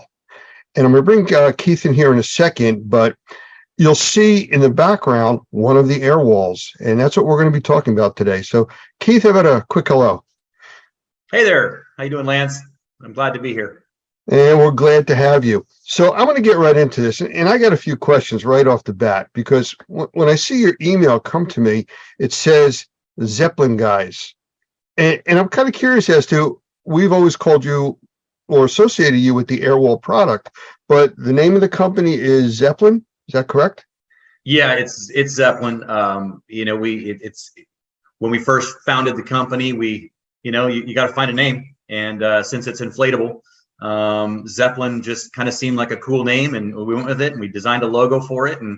But then the product needed a name, mainly because if it's going to have a line item on Xactimate and other things, it needs a name. And so it became Airwall, and then over time it became Airwalls by Zeppelin, which is containment from A to Z. So it's just kind of one of these things. But if you look us up, you'll find us both on Airwalls and Zeppelin. Okay. Well, so where did this concept come from? Because in the remediation and healthcare and restoration type of industries, this is something completely new. It is new. It evolved is what it did. It started with me helping a friend with his restoration company back in the summer of 2017. And I was in a crawl space. It was a miserable experience. I spent 3 hours trying to build a chamber so that we could get the subfloor dry. And among other things, I got bit by a spider and bruised and battered, and managed to only build marginal containment, a chamber. It was terrible. And so I invented the crawl space tool. It was just kind of one of those fully formed ideas in my head. I just knew how it had to work. Convinced a friend who's now a part of the company, and pretty much has been since the beginning, because without him, a lot of this stuff wouldn't exist, just because he's the one that knew how to build it. His name is Cole, and I convinced him to build our first prototype for crawl spaces. And one thing led to another. We started thinking, what about a doorway? I wonder if we could use this very tool in the doorway. And so I repurposed it, and it was very ugly. And we thought, well, the concept works. It's just not going to work, in the sense that it's really gross and ugly looking. So we designed something for that. And then we moved on to windows. And then we realized at some point that, because we met a fine gentleman by the name of Mark Cornelius. He's among other things, he's a member of the board on the IICRC. He's a trainer for years. He's been in the industry for almost 40 years. And he loved our product and just asked me a very simple question. That he was looking at the doorway unit, our X, and he said, so how do you get out? And I looked at him with a very kind of lost look, and he goes, how do you get out? Where's your doffing chamber? When you're doing a mold job, you got to have a doffing chamber. And it just never occurred to me. And so that's, kind of what started my wheels spinning. And we went round and round and round. And the other question was always about power failure as well. What do you do about a power failure? Because the crawl space unit and the Airwall X, which is built for doorways, and the window units as well, they're all constant air kind of appliances. They require air from your air movers or your HEPA filters and things like that. And if the power goes out, well, then they deflate and they stop functioning. And so we went around for a long time before we settled on what we ended up with. And you'll actually see that behind me. You can actually see that's the full system. That's 2 Airwall Nexus on either side of me, and behind me is the front of the. Let me interrupt you real quick, yeah. Because we'll talk about all the different types of configurations and products and stuff that you've come up with, because yeah. I know your mind just works continuously on this stuff. But I mean, the simple question is, how do these work? I mean, air. Air. Okay. Yeah, they inflate. And you're right. I tend to get, I love my stuff and I think about it all the time, so I go fast. The 2 that I talked about first, they require constant air. You connect them to your air movers, your negative air machine, and you do what we call pre-cycle the air. You capture the air coming out of the machine directly, and then you take that air and do what you want with it, whether it's to exhaust it from the structure and create negative pressure, or to create a manifold where you're actually directing the air to a subfloor or maybe the perimeter of the building. But these are different. This is different. That's behind you now, right? Yeah. So this is the latest. This is very different. In fact, what you'll notice again to either side of me is the Nexus, and the Nexus consists of 5 separate inflatable air bladders. And if you look at the bottom, you'll see those little round. Those are valves. And so you inflate each of these chambers separately. The idea being that if there is a power failure, first of all, these are inflated and they don't require any more air.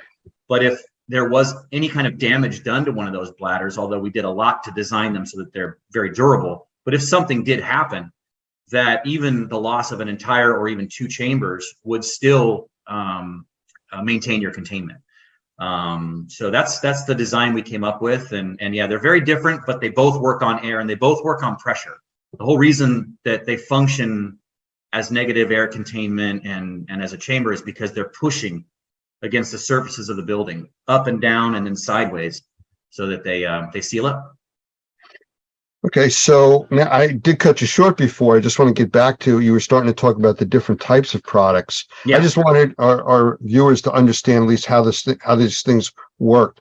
Yeah. What else have you designed? I mean, this is for, it looks like you got a chamber behind you and a whole wall, but I know there's problems with, different heights, different types of ceilings and floors. How does that all work, or do you have special products for that? So we wanted simplicity was the key. We didn't want a bazillion parts and things that could get lost, broken, misplaced, or just adding complexity. What you see behind me essentially is 4 things. It's a Nexus on one side, a Nexus on the other, the dust curtain that joins them, and the doffing chamber that zips to the dust curtain, in a nutshell. So it's really, really simple. If this room that we're looking at were 8 feet tall, or 9 feet tall, this is an 8-foot configuration, that were 9 or 10 feet, you would simply add a 12-inch extension to the very top of that wall. And because the air bladders inside are actually 10 feet long, then you're not doing anything else. Those air bladders simply roll out the next 12 inches and then stop. They stop because there's a piece on the top that makes them stop. And then if you had to go to 10, you would do the same thing, add another 12 inches, and then those bladders go up the next. So so it's very simple. That conversion can be done in just a couple of minutes. Very simple. Interesting. So how about like width, or if you're dealing with different heights, like it's a slanted ceiling or something like that? Sure. So for width, not a problem. These walls that you see to my sides are 5 feet nominally. And again, 8, 9, or 10 feet. They can be adjusted. Well, let's talk about width first. So you can put as many together as you want. You can zip these things together. They join to each other. It's all modular. Everything goes together and connects. So you can put 4 or 5 of these together, or 2. If you happen to be in a space that, again, these would be 10 feet joined. If you were in an 8-foot space, you could do a couple different things. You could just simply change the shape of the wall into a curve. Think Hoover Dam. You could do something like that. You could also run them straight across the room, and then when you get to the wall, you simply underinflate whichever bladder would be at the bend, right? And then bend the wall. That's it. And now what's touching the building may be 1 or 2 bladders as opposed to just the edge, but that's the way you shorten it. So you've got a bunch of different options on how you can do that. As far as an uneven ceiling, I'm gonna point here. Let's see, how do I do that? These right here, these little black dots, those allow you to actually put straps that also attach to the very top of the wall, and you can actually change the pitch of the wall if you need to. You can actually slope it to a certain extent, and you can also adjust it not just to 8, 9, or 10 feet, but if you were, let's say, in a drop ceiling, a T-bar, they're not standard, right? They land sometimes at 8 feet 3 inches, or just under 9 feet, whatever ceiling height. They're never really standard because they're not set by 2x4s. They're set by a contractor who puts wire, hangs them, and that's where they land. So you can actually adjust these things really, really kind of a micro adjustment, anywhere between 7 at the bottom all the way up to just over 10 feet. So yeah. Will fit just about anywhere, it sounds like. It will. The only thing I don't think we're ever going to really do, and that kind of brings up another one of our thought processes here. We're probably never going to do like the vaulted ceiling scenario.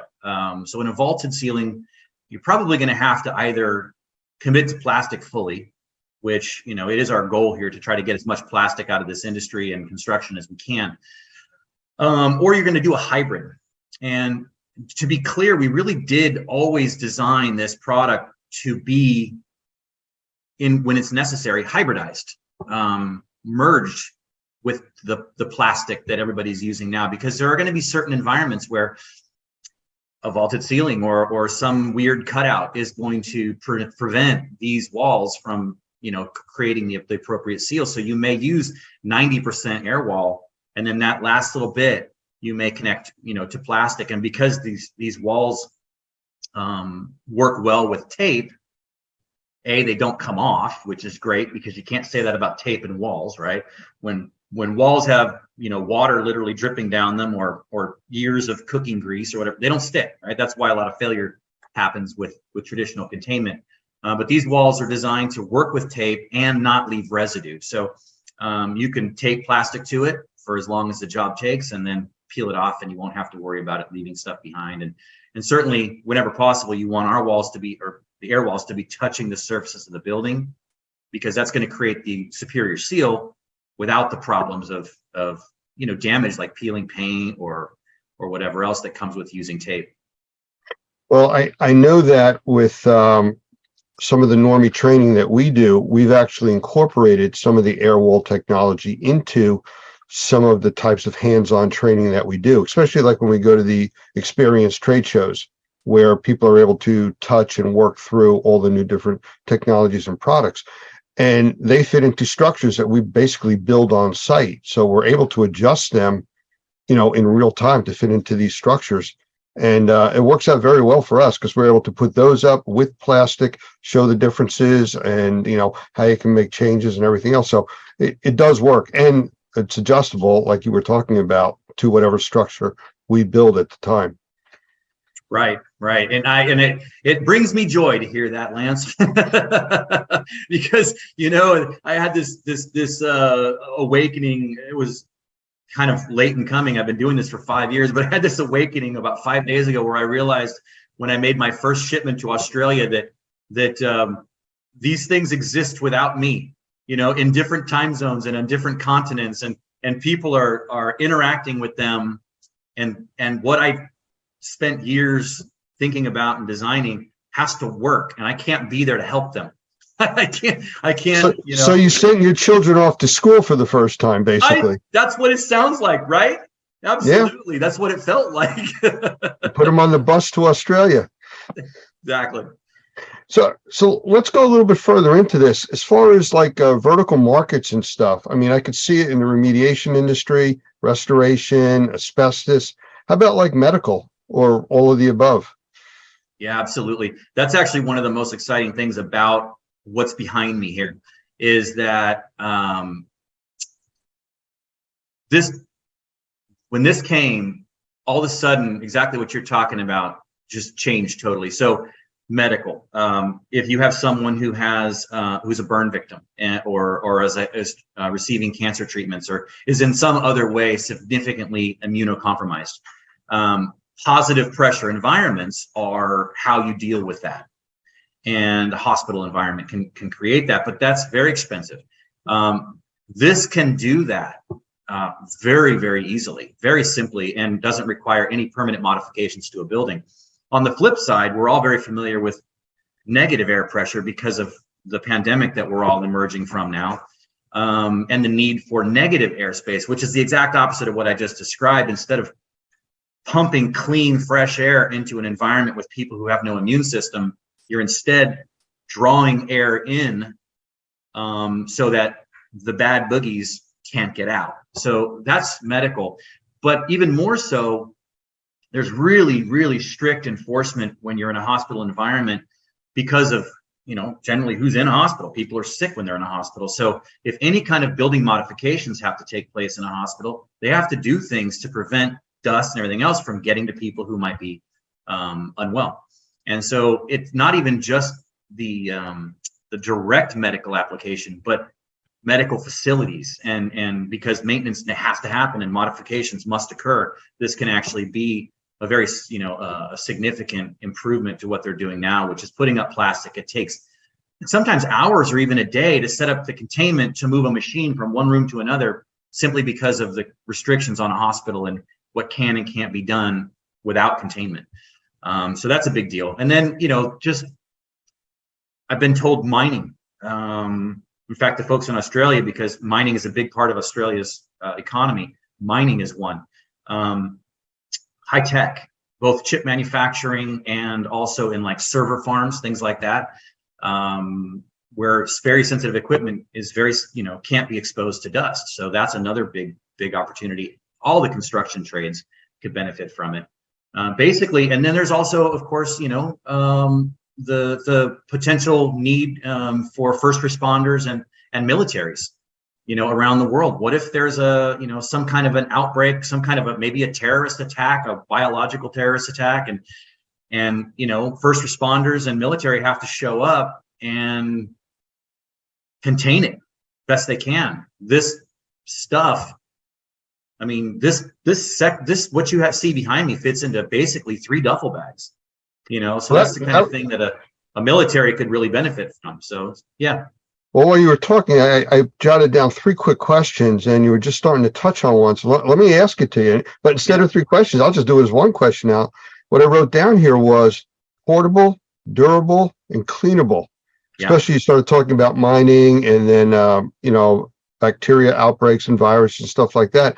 So as far as it being portable, I mean, they're pretty big. I mean, easy to move, and cleanable. And how durable are they? All 3. You got 3 questions there.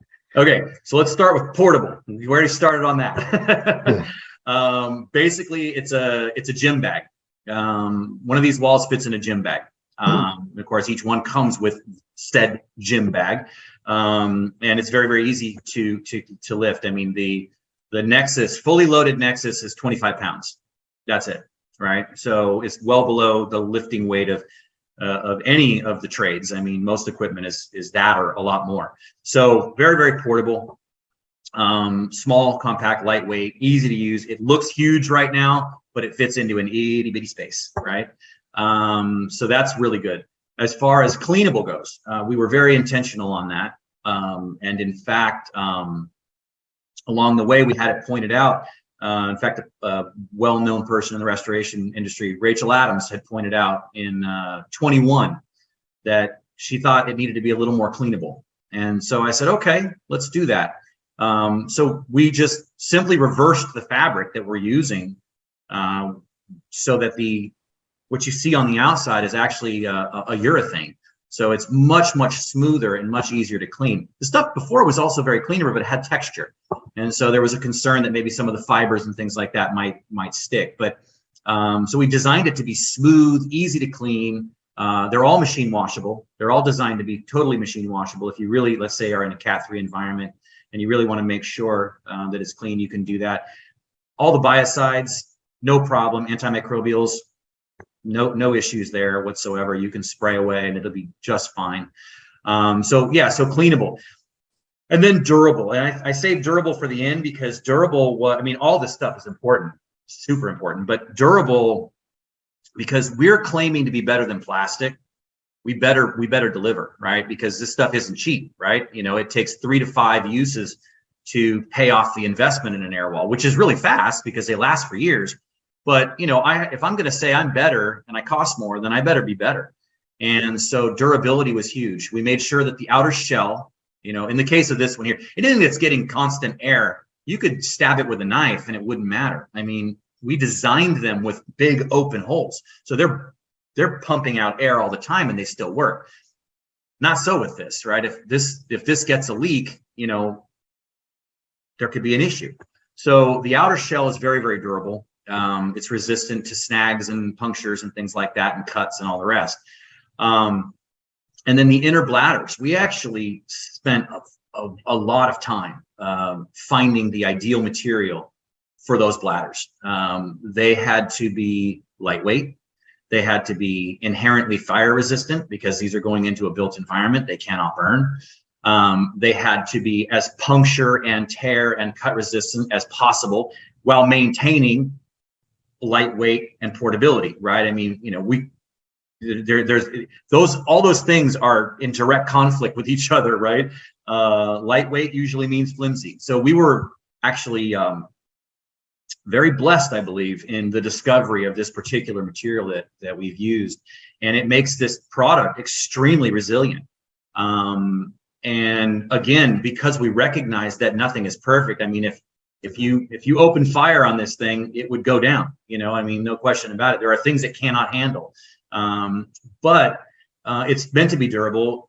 If something does happen to it, as I mentioned before, if you lose a bladder, first of all, we've had it happen. You know, we've you know, in the early days, we had some bladders with some defects, with small leaks, and even when they have a small leak, they don't fully fail. And you can actually air them up and continue the job if you need to. We also designed them to be repairable in the field. I'm going to do this finger thing again. You see that line right there? That's an access zipper. And if you open up that zipper and remove the valve just below it, you can actually remove that air bladder, either repair it in the field, because we do provide patches just for that, or you can replace it with a new bladder. Depending on how many times you've done it, it might take you 2 minutes, it might take you 5. The point is, it can be done. It can restore your containment to full rigidity. And I say I make that point because restore containment, it never lost it. Even though it's lost an air bladder, it still maintains containment, which was key. Because again, if I'm going to claim to be better than plastic, you know, one of the biggest problems with plastic is that it falls down, right? You get up in the morning and, you know, or worse, your owners get up in the morning, the people living in that house, and they see this plastic crumpled on the floor, a big hole, and they're thinking to themselves, okay, all that bad stuff they told me that they're keeping behind that plastic, where is that now, right? So if my stuff doesn't do a lot better than that and not fail, then I failed. So this was a big part of our design. I remember the first time that we used one of your air walls in our training, and again, I believe it was at one of the experience shows. You were there and gave us a training on replacing one of the bladders. Mm-hmm. And during the demonstration we were doing with the class for the hands-on, we actually opened the valve up and let it deflate, and it still held containment within the area. You didn't tell me that. Well, you know, it was my job is to break things. So, you know, that's what we do. We try to find out things that are going to happen. Someone's going to accidentally open a valve or something. It stayed in place. You know, it did its job. So, you know, when you mentioned before about replacing plastic, you know, or poly, you know, I see the value in that. I'm just curious. I'm not holding you to it. Have you done any kind of cost analysis as to how much poly you can actually replace by one of these over the longevity of the type of system? Because I know poly is expensive. It is expensive. You know, the closest we've gotten to that is by calculating how much tape, how much plastic, the labor that's involved with not only the initial setup, but also the tear down, the waste removal, and then the repairs that inevitably happen with most plastic containments. And we figured that it was a 3 to 5 usage to offset the initial investment in the air wall. That's as close as we've gotten. The numbers you're asking for are, I want them so bad myself. And I don't want to pull it out of thin air. I want it to be a real number. And okay. It's a difficult number to quantify. I've struggled with that because that's a number I would love to take a picture, you know, like it just give you a visual of a mountain of plastic, you know, and say, this is how much plastic you would use in a year instead of, you know, this, right? That type of thing. So short answer is I don't know what that looks like. I do know that I've seen a lot of containments go up. I actually am AMRT certified. So I've been to a lot of AMRT classes. So I've seen a lot of containments just set up just for pure instructional purposes. And when we take all that plastic and we throw it in the dumpster outside the building, it takes up a quarter of the dumpster or more.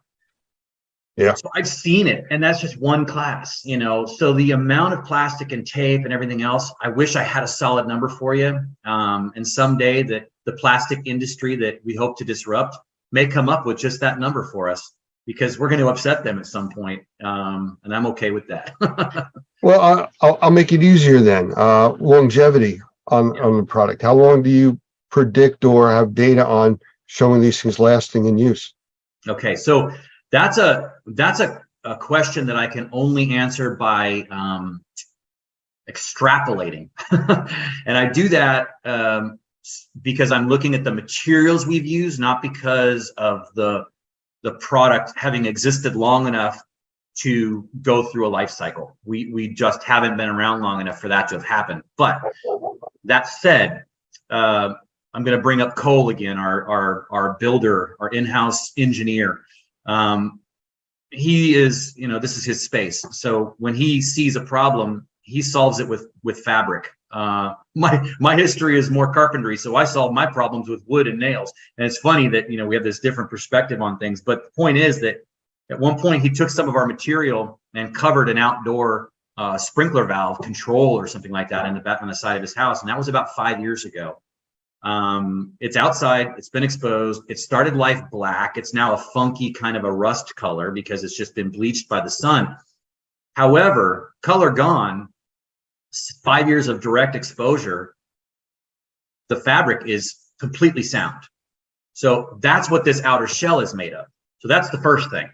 The other thing is the air bladders themselves. The manufacturer that we buy the raw materials from won't even take something off the shelf for sale unless it's been there for more than 10 years. Because at that point, it's begun to do, they have a name for it. It gets a little bit chalky on the surface. And they have a name for it. And I can't recall how they refer to it. But it's got a 10-year shelf life before the manufacturer decides that it's probably not a fresh enough product to sell.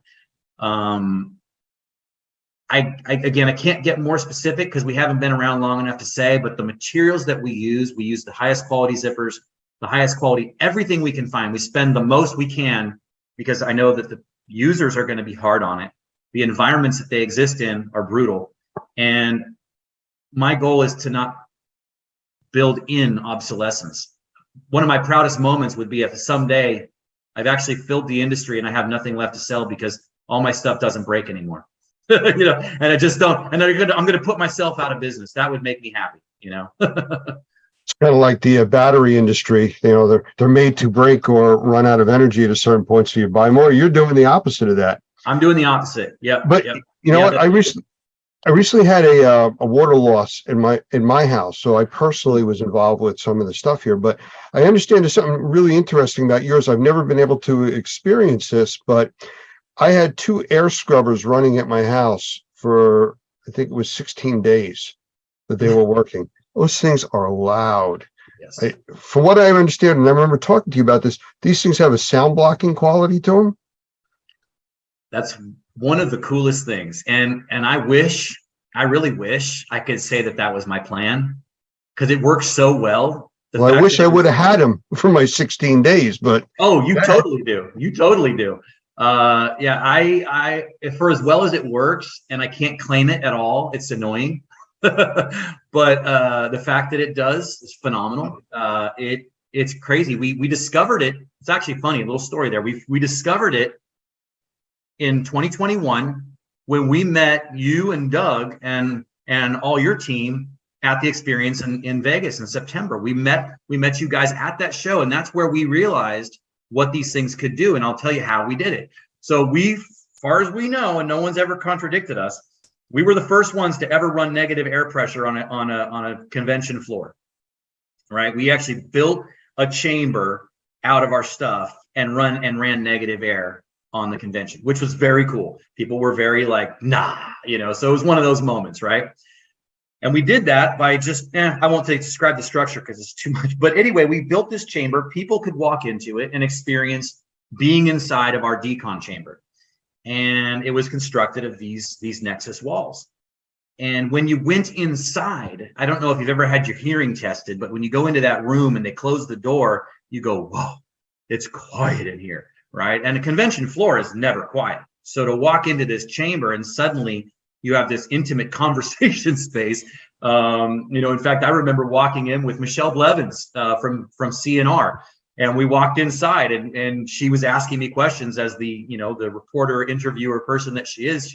We had this little conversation in there, and it was fantastic because we didn't have to yell. We could hear each other perfectly. It was great, but I really realized it when clients or potential customers would walk in, and they would be in that space. And I'm gonna be honest here. I would try to eavesdrop. I'd like to, see what they might be saying, see if they're good, bad. I couldn't hear anything. I couldn't hear a word. I couldn't even hear mumbling. It was nothing. So it started us on a path of exploring what could we do with that. And it turns out that a single barrier is good for 15 decibels. And if you know anything about sound and decibel ratings, it's not a linear measurement. 15 decibels is phenomenal. We actually did two barriers. In fact, the video is on our website, which is www.zeppelinguys.com. But that video, we did 2 barriers, and it was 25 decibels. And just for a point of reference, it was 50 to 75. 50 decibels is considered quiet. 75 is considered very loud. If you look at any scale, and you can look them up on the internet. So it's absolutely shocking how much it does. And I think it's going to change the way restoration is done, because people shut down the machines when they're trying to sleep. They do. They don't understand what they're doing. They don't understand that by taking an 8-hour shift off of those machines, that they're stretching that period that they're suffering by a third or more, right? I mean, so it's bad news, but if they're not sleeping, they're not sleeping. And I think every restoration contractor out there has experienced it more than once, where they come in and the machines are either still not running or they've just been turned back on. And they know that because the DHUs aren't even operating temperature. They know they just flipped them back on, right? So we think that, that's going to be a huge benefit. And then, let's take office spaces or worship spaces. I mean, no built environment is immune from a water loss. And so you may have a church that needs to run a service and dry the building at the same time. And if you have something that can block that sound and allow the service to continue at the same time the drying is happening, then you've done something, and in an office that needs to be able to operate and still deal with the water loss. That's a huge deal. Well, like I said, I had that, 16 days at my house. I would have definitely been an advantage there. But the company wasn't using those. They weren't familiar with it. And that's another story. So I'm looking at the image behind you, and I'm looking at valves across the bottom, zippers you talked about, hooks, things like that. How much training is involved in using these things? Very little. You could probably attest better to that because you've actually monkeyed around with them and you didn't build them. So, this is that thing. I let my child go and someone else had to figure it out. I had one guy tell me that they're deceptively simple. And what he meant by that was, I show these videos and there's no trickery in my videos. I don't rehearse these moves. I just do what these things do. So I'm not trying to make it look easier than it is. I'm just performing a function and setting them up, but it looks super easy. And he said, it looks so easy that people are likely to not think they need any instruction, or to even open the instruction manuals, as many men are wont to do, even when it's difficult IKEA furniture, like I can do it, right? So training, I think there is some need for training, but not so much because it's hard, but because we've designed so much into it that, you can't possibly know what these things are capable of unless I take a moment to explain it to you. What are the D-rings for? Well, one guy told me that's perfect for training my electrical cords. I keep my cords up off the ground. I can run them around the perimeter and they're off the ground. That's a big deal. I don't have to tape them down. I don't have to deal with all that stuff. Not a trip hazard. Great. That's what he thought they were. I had another guy say I can hang a light from it. Oh, you sure can. All these different uses. In fact, and in reality, they weren't designed for that. They were designed so that I could shrink that wall if I needed to, or I could fine tune the height if I'm in a drop ceiling. That's what they're for. But there's all kinds of things they can be used for. But if I didn't tell you you could do that, you wouldn't know. If I didn't tell you that zipper is there not just so you could load the bladder the first time and then forget about it, but so that it's placed where it is and configured the way it is so that you could do a field change, right? And change that bladder, a field repair, right? You know, it's zippers, it's snaps, it's hooks.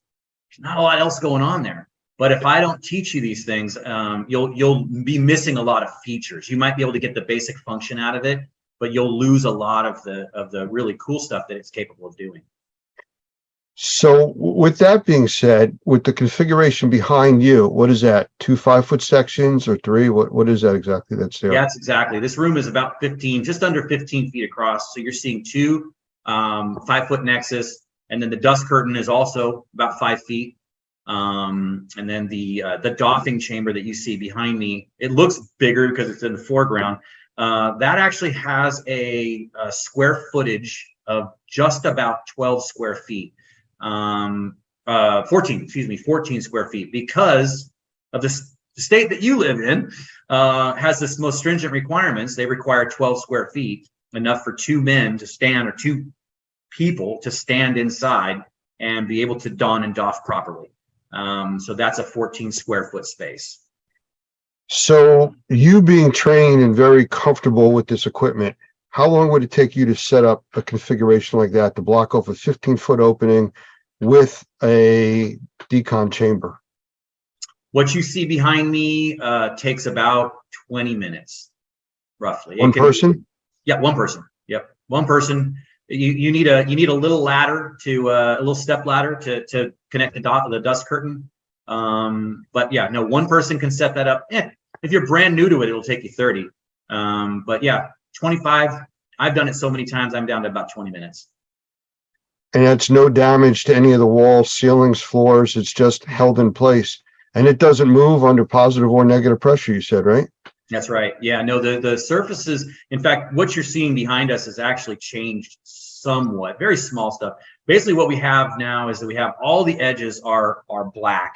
And it kind of clearly defines the edges, but it also, it's filled with this very soft, your couch pillows, that's called polyfill or Dacron. We fill those things up with that. So it's very, very soft. So when it touches the building, it's like putting a pillow against the wall, which means that it can adapt to irregularities in the surface, which is important, but also not put anything rigid or hard on the wall or the ceiling, so that we are preventing any damage. In fact, you'll notice in this room, there's crown molding, right? You see that up in the corners. Well, the edge seals, which are on the edge of these walls, they're the black things that you can barely see there. Those are actually longer than they need to be, so you can actually pull out a little bit out of the top and protect, things like crown molding and things like that. And then you asked about the negative pressure and can it hold. I just want to tell you one little story short. We did a comparison. We were invited to a flood house. Jeff Cuthbertson in Chattanooga, Tennessee, invited us to his flood house, very generously opened it up to us and said, whatever people or equipment you need, let us know. It was fantastic. We were there for about 4 days. You and Doug actually got on the call with us while we were there and were advising us on some of our containment techniques, so we could show how to build containment for people with high sensitivity to mold. Because what we did was we built a 2x4 compression to 2x4 containment, right? As well as a steel stud version as well. But this 2x4 version, we put it under negative pressure just to make sure it was working. And of course it was. And then we had this fun idea. If anybody's familiar with the movie Myth or the show Mythbusters, where they just ramp things up until things just break. We like to break things too, Lance, not just you. So we all had the idea, let's break it. Let's see how much negative pressure it takes to break it. And keep in mind, what we built was the gold standard of containment. I mean, I don't know how many times a year someone builds compression timber containment. It isn't often. It's going to be in schools and hospitals mainly, and everything else is going to be zip pulls if you're lucky. So this was good containment. And it failed at negative 41 Pascal. That's when it failed. And when I mean failed, I'm talking, we had 9-foot 2x4s about to fall on us. So it was coming down, and it was coming down fast. So it was a big failure. We put mine up and we said, well, we got to do the same thing. And so we ran up the negative pressure, and it basically maxed out our 500 CFM NAM. Couldn't do it. So we had to call up another piece of equipment from the warehouse, got another 500 CFM unit up there and turned it on. And only then did we get failure. And only the failure was only that the doffing chamber that you see behind me started to get sucked into the chamber. The walls themselves weren't falling. It was just that the doffing chamber was too light and it and its internal frame were being sucked inside. The number was 57. So from 41, using the absolute gold standard of containment, to 57. So when everybody kind of tries to figure out how it's possible without tape and without the things they're used to, how is it possible to create such high quality containment? Well, it works. You know, it works the same reason your car can drive on the road. Air pressure and friction, you know, it's just a lot of it. So if our listeners want to get in touch with you for more information, how do they do it? Lots of ways. You can call me, 408-247-9255 or area code 408 Airwall. You can get us on the website, which is www.zeppelinguys.com. That's ZEPPELINGUYS.com. And you can email me directly, Keith@zeppelinguys.com. You can reach out to me on LinkedIn. I will make it easy. Okay. Well, I thank you for taking the time to be here with us today. I mean, I think it's a cool product. We've used it. We're going to be using it at the upcoming Experience Show. Again, we actually use that as part of our a booth that we have there as part of the display system. So it's kind of interesting the things that you can do with this, thinking outside the box, you know, Right. So really, really good stuff. Again, thank you for being here, and I look forward to you seeing you at the next trade show. Thanks, Lance. It's been great. I really appreciate your time. Take care. Thanks, you too.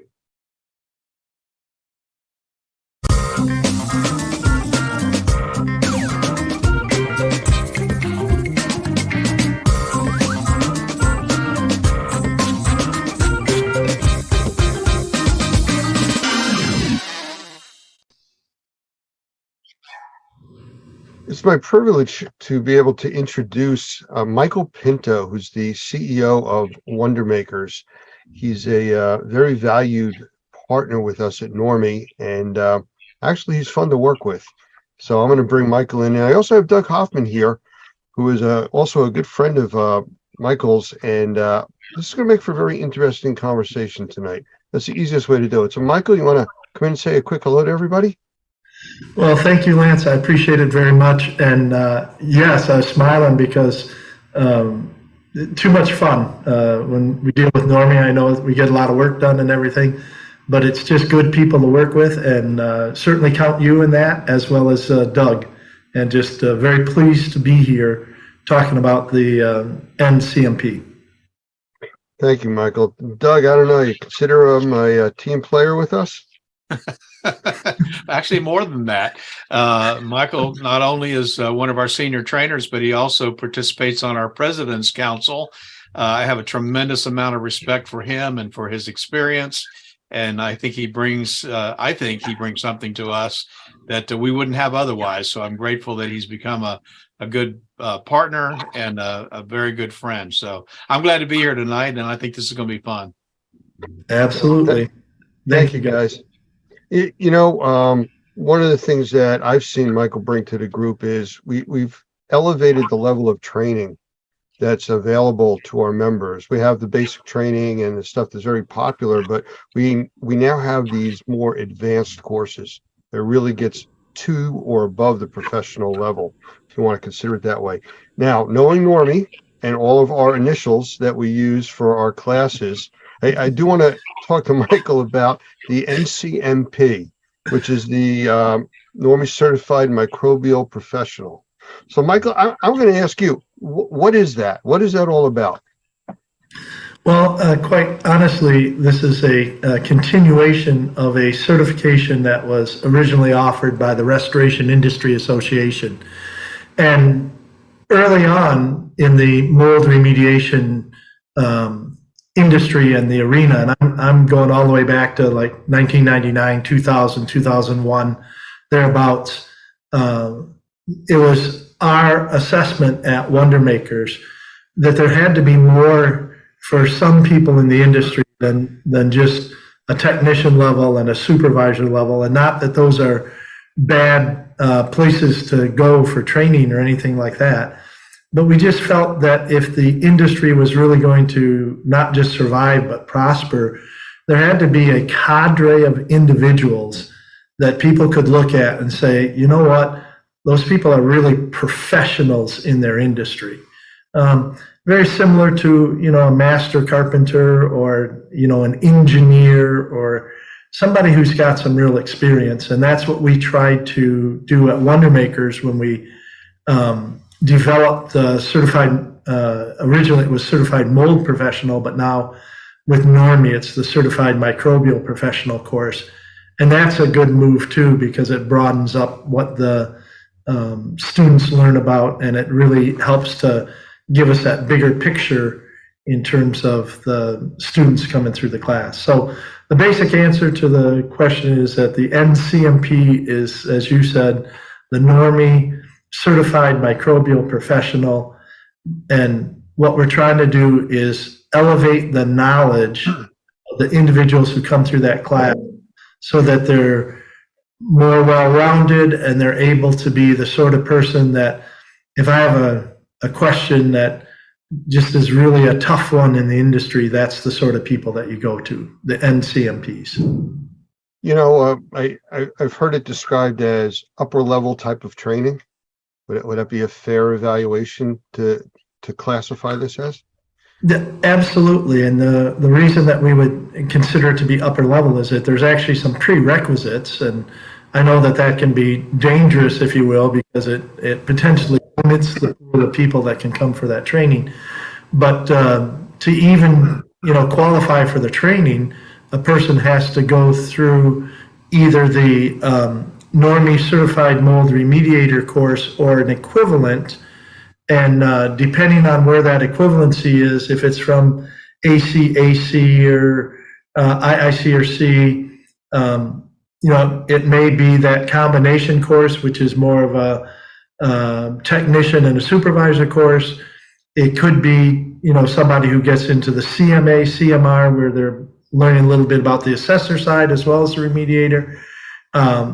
But like I said, there's going to have to be some level of training and generally experience in the mold field or in the microbial field before somebody qualifies for this course. Now, since it's the NCMP, they also, which isn't a tough criteria, but they do have to go through the Normie Professional Practices course, and that's just so that they understand what they're dealing with. Again, if they're professional and we have professional practices, it's pretty bad if professionals don't know the professional practices they're supposed to be following. So that's a prerequisite too, and that's built into the emphasis of those professional practices is built into the NCMP course. So it is good that they know that before they get there. Doug, you and I have talked over the years about, people coming to even our remediator or assessment course that needing a basic knowledge of the industry. I mean, if you don't know how to take an air sample, how do you go through a course about remediation or assessment? I mean, to slow the class down to teach that makes it difficult. And that's what it sounds like here. Yeah, I think that's exactly right. We're old enough to know that there's some things that you just don't learn except by experience. And there are some things that are going to build on the foundation, the truths that you understand, the techniques that you understand. You've got to continually build on that if you're going to get better, and I think be a better asset for the public. Oftentimes, an entry-level course might get you into the business, might get you into the industry, it might get you a license. But one of the things that has always frustrated us, and I know Michael completely agrees with this, is there are some guys right now in Florida that are taking a one-day, quote-unquote, refresher course to get licensed in the state of Florida. It's how in the world can you do that? We do a 3-day class, and in some ways, I wish it was 5. So having an opportunity to really encourage our members to think in terms of developing their techniques and their processes and helping them better understand the industry is only going to provide better services, and I think more truthful services, frankly, to the public. And so, as we always say in our classes, if our members look good, we look good. And part of that is just making sure they're trained properly. Absolutely. I think I'm going to add to that too. I'm going to jump in and add a little bit to that. You know, the other thing that we've seen since I've become a Normie member a few years ago and really got involved with you guys is there is a desire that the people who are in Normie who really want to be the best in the industry, they want to go up a step. And you see it in the folks that show up on the Tuesday night for the continuing education credit. You see it in the folks that are jumping around to the different tracks to pick up, you know, information that's related information so that they can just be more well-rounded and everything. And I believe we see it in terms of the people that want this, as you put it, Lance, upper level training so that they can better understand how everything ties together and, you know, be a real resource for both clients and their company. A lot of them come in just because we're seeing more and more transitions in these companies. There's, Doug, you said the we for older guys. Thank you very much. But we are seeing a lot of that transition. You know, you've got a lot of people that are moving into retirement and leaving these positions of, you know, responsibility in some of these remediation organizations. And we have a lot of people that are trying to step up to those. And like you said a minute ago, how do they do that without decades of experience? And I'm not suggesting that this course, a 3-day course, is going to, you know, substitute for 10 years of experience. But for somebody who's got, you know, half a dozen years of experience in the industry and wants to move into one of those management positions and, you know, position themselves for when the owners retire to maybe even take over the business, being an NCMP is going to be very helpful to them, because one of the main things it does is teach them how to see the microbial contamination picture from a bigger perspective. Right. You know, we've talked a lot about, as I use the term, upper level type of training, and we've talked a bit about what's involved. But what makes this class really special? Is there like something you could really zoom in on to point that out? Oh, I think the thing from my perspective, and having, you know, been the primary instructor for this for, you know, 20 years, the thing that the students all talk about afterwards are two things. One, it's a combination of learning and learning together. So there's a big emphasis on case study, and we get the students in the class, whether they're even participating online or, you know, live in the classroom. We get people working through these different case study scenarios. And honestly, at the end of the class, we hear every class where people say, and quite bluntly, you know, what we learned from you, Michael, and the slides and everything was interesting, but what really made a difference in terms of this class resonating and us feeling more confident to go out and deal with some of these projects was working it through the case studies, because they're not simple. You know, if the people don't know how to set up a containment and where they're supposed to put their negative air machines and stuff by the time they get into this class, they probably shouldn't be in this class. But we're talking about how do they integrate this into much more complex projects. And like I said, they really enjoy the case study. The other thing that makes the class special or unique or different is that it doesn't just end with a class. And I know this can be scary for people. They hear that there's a post-class requirement, but that is, you know, if you're going to be considered a professional in the industry, you have to demonstrate that somehow. And so we do have a post-class requirement. We call it a capstone, but there's a lot of different projects that people can take on as part of that class afterwards to show that they're actually the upper level in the industry. Okay, you can't get away that easy with just saying post-class requirements. I mean, you got to give us a little bit more about that. What's really involved with this, and how does it enhance what was taught in the class? Well, again, if you're going to be a professional in the industry, then you need to have a profile in the industry, right? You need to be recognized as somebody who's got this expertise. And there's certainly a situation where you can point to the certificate on the wall and say, see, that makes me a professional. But what we find out is that the people who are looked at by their peers as professionals have taken another step. They've taken the information that they know about the industry and they've translated it into something that's tangible. So we're very open in terms of what these capstone projects can be. We've had people come through the class and understand, we're way behind internally on some of the safety and health programs or our respirator protection program, or we don't have good marketing materials now that we understand this in a little bit better way for our customers, or we don't even know we haven't been doing a good job putting ourselves out in the industry. So all of those things, we've had capstones in the past from some of the professionals where they do their own, marketing brochures or safety and health programs. We've had people actually do experiments. They come into class and they've kind of had what I call a burning question. And this one gentleman just was totally fixated on the whole idea of the 10 square foot rule, which came from the New York City guidelines. And he was very much reflecting my attitude, saying, well, if it's 9.5 feet, does that make it like less dangerous than if it's 10.5 feet? What if it's 1 inch, right?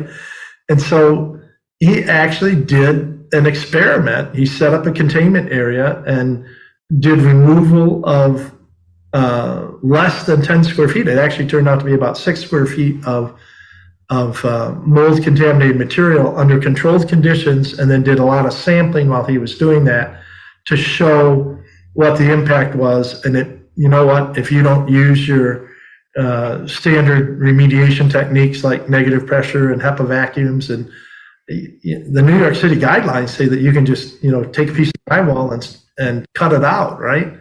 And he pretty much proved that to be false. Now that was I don't want to say way more, but that was on the kind of the top end of what somebody might do for a capstone project. A lot of them will actually just take their information and dig into one subset of the microbial industry, and then even write it up for an article for some of the technical journals or for the trade journals and stuff. And regardless of what they decide to do, 2 things are important in terms of the post-class requirement. One is that we work really hard in the class so that by the time everybody leaves, they know what they're doing. And then if they already know what they're doing, we can also help them in class provide the resources and the guidance and the encouragement they need to finish that up after class, so that they do class, they do their test, but more importantly, this capstone project is what starts to set them apart. If it is an experiment or it is a document that gets translated into a journal article or something like that, it also raises their profile and helps them to be recognized as a professional, not just by Normie and those of us that are kind of in the know, if you will, but all of a sudden it starts to bring them some recognition from their peers in the rest of the industry. So, what I'm hearing from you talk about this, it sounds like, well, let's look at the government as an example. A lot of the government entities, they have to put a magical line, of what level is good, what level is bad. It's not a floating thing like radon, 4 picocuries per liter. 3.99999 is okay, but 4 is bad. same thing with the 10 square foot rule. To me, it sounds more like this class is a collaborative environment from all the people with all their experience being there. Well, it's a collaborative class run by a dictator, but Yes. I mean, it is, there's structure to it. You have to be careful with that. And again, I think that's one of the reasons that you see individuals like myself and Doug being the primary instructors on that class is because, we have to have the experience in the industry, but also as instructors to know how far to let that run and then when to rein that back in. So, yeah, I would say it is a very collaborative experience, but it's under guidance of the instructors. So let me speak to that for a second, if I could, Lance, because I think this is really fascinating, and maybe this is kind of down into the weeds. Hopefully it won't be. But one of the things that we know about training, and this is why I love so much being able to work with Michael, because there are not a lot of trainers that understand this. There's a very big difference between teaching high school students and teaching adults. And part of the difference is that high school students don't know anything. Sorry, high school students, but they just don't know anything. And so they're sitting there listening to someone lecture to them, and they're hopefully listening and learning something that they don't know anything about. With adult learners, what you've got guys that are in that classroom who need to contribute and want to contribute and should contribute to the discussion because of the experiences that they've had that the trainer maybe hasn't had. So having someone at the head of the class like a Michael who knows the industry inside out, has got a tremendous amount of experience, but is still delicate enough to respect and honor the input that those students are going to have, makes the class, and as a term you said, kind of collaborative, but as he said, with a dictator. But that's how that happens. There are not a lot of teachers that can do that. Well, and I want to follow up on that, Doug, and I say this in all humility. When I'm teaching that class, I learned so much. And one of the first admissions that I make to the students is that I am not a remediator, right? I don't go out and tear buildings apart on a daily basis. And quite honestly, other than being out there, for the post remediation or doing sampling or sometimes getting out over the course of, multiple decades and actually getting my hands dirty just for the practice of it. I'm not a remediator. And so, and I never have been. I haven't been a contractor. I'm a consultant. I'm a trainer. I'm, a recognized professional. I'm an educator in the industry. But I have to tip my hat to the people who go out and do this every day. And by the time they get into this class, we generally, as you say, Doug, we have individuals that have a lot of experience and with the right coaching are willing to share what they know, so it does become collaborative. And sometimes it takes a half a day for people to warm up and understand that we've got I'm sorry, this is going to sound woke and horrible. It's a safe space for them to open up and share their ideas and stuff. But I was using that term well before it was fashionable. Well, it sounds like it's a extremely packed 3 days, and I guess that's one of the reasons that you have the post-class type of work. But it doesn't though sound to me like it's drinking from a fire hose. A lot of these classes where they pack so much information in. So, Doug, I know you've talked about that kind of stuff in a long time, and you've seen Michael teach this class several times. The flow rate, I guess, would be the best way to describe that. Comfortable? Yeah, I think that's that delicate balance that I was talking about, as somebody who really knows what they're doing from a training standpoint, being able to give that information out in a way that it can be absorbed, but then start to see when the eyes are glazing over and take a break, And sometimes that just takes experience, just teaching experience and understanding how the classroom works. It is a lot of information. One of the things that we've really tried to do is to make sure that they have in their hands all the slides that we've discussed. They can take copious notes, obviously for an exam that would follow, the certified proctored exam that would follow. But I think the idea is that being able to gauge the climate of the class. That's just something that, as I said, not a lot of people are able to do, but that's why one of the reasons I'm so happy that we've got Michael on board, because I think we have several trainers like that, and they're not easy to find. Well, thank you for the compliment. What I will say is that it's real work to teach that class too. I mean, to be an active listener, it takes as much energy as to be an active speaker.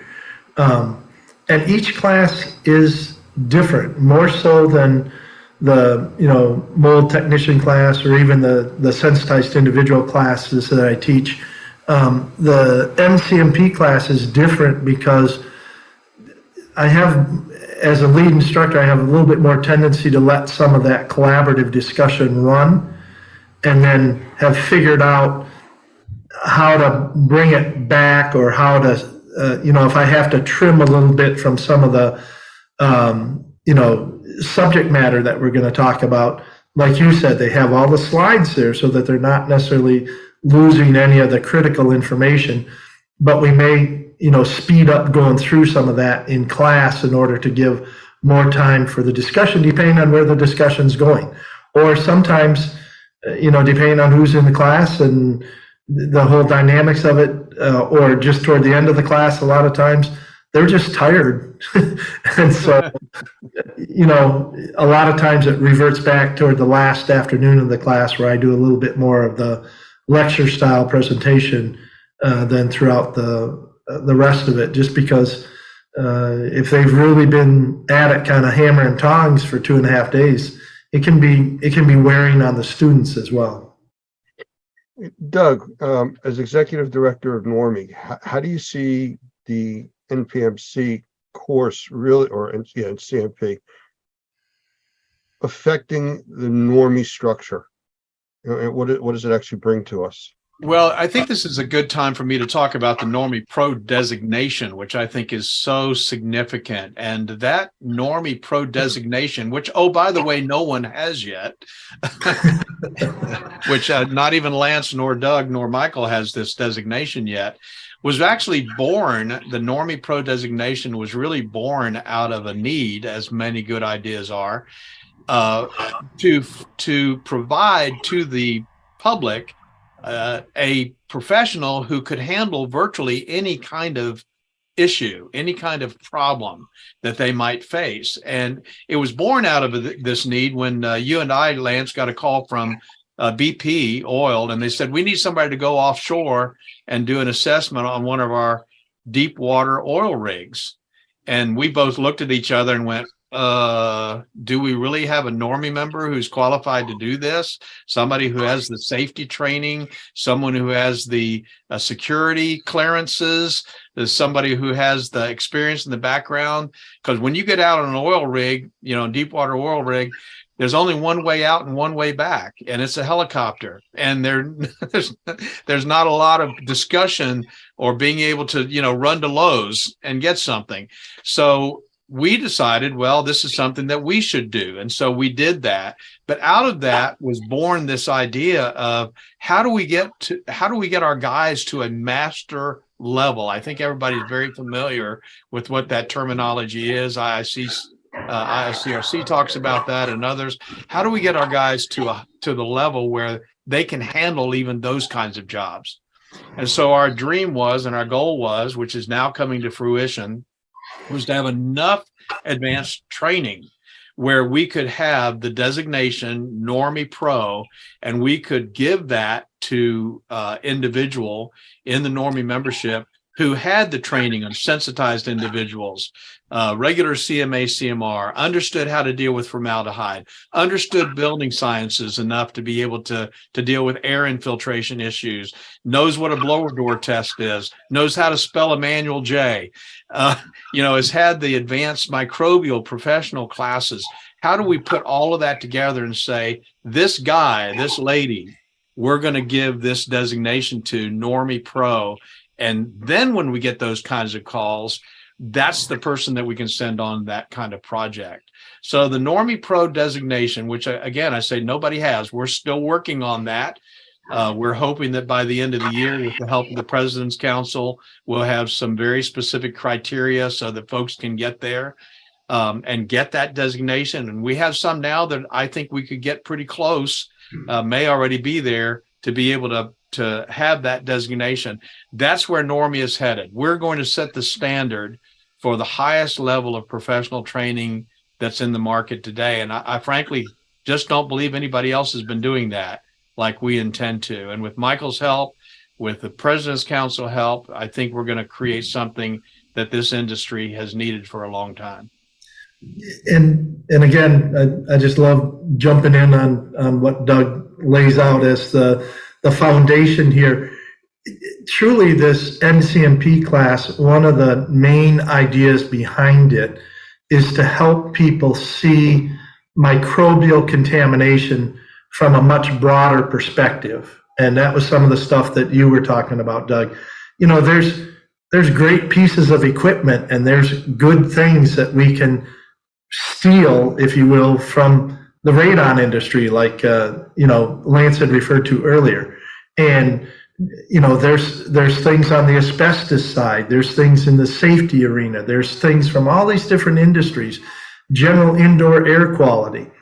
And the more we can get people to think about it in terms of concepts and how these similar concepts can be applied to a project, but when we're faced with a potential problem, we don't have to be restricted to trying to find a mold piece of equipment or something, right? We can see it from a bigger perspective and reach out and realize that, hey, there's things from the indoor air quality arena that we may want to put in here. A great example, just if I can be a little bit, suck up just a little bit, is the ionizer for the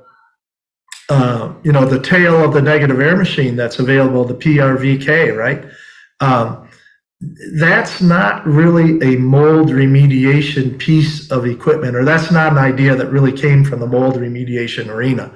But it's an idea that fits the mold remediation arena really well, as well as asbestos abatement and lead and just air cleansing, air washing when you're doing whole house cleaning. It's a technology that we're bringing over from somewhere else, and people need to understand a little bit about how that interacts and can be used in so many different arenas. So I'll give you one, if I can, Lance, I'll give you one insight into some of the things that are going to be different in this particular class and some of the other classes that we're doing. In fact, at the new CMA CMR class that we're going to teach next week, we're going to introduce the concept of air washing, low pressure air washing, which is something we've never done in our training before. But it's brand new, 2023 for us. It's not new to Michael. Michael knew what it was. In fact, he helped me understand how we could fit it into our training program. But I think the point that I'm making is that our classes hopefully will stay up with the industry, and in some cases maybe stay ahead of the industry. And that's why they're constantly changing. You come to a CMA CMR class that we do today, it's not the same class that we did before COVID. It's just not. And the NCMP class that we're going to do next is going to be different than the one that we did before. Yeah. And the other thing I would share there, Doug, and building on that, is that the only way we stay at and above where the industry is to rely on the people that are working in it every day. That's right. That's right. And tease out of them I'll be blunt with you. I'm thinking about it now over the course of the last 2 decades. Basically, every concept that's in this NCMP course, I have taken from, with their permission and with their discussion in class. But basically, I've taken from experts in the industry that are doing it every day. Yeah. And that, to me, is the best knowledge to share. Is not, and again, I have gone through lots of levels of academic training, but there's a difference between information that's coming at you from an academic standpoint and information that's coming at you from things that have worked and really made a difference in the real world.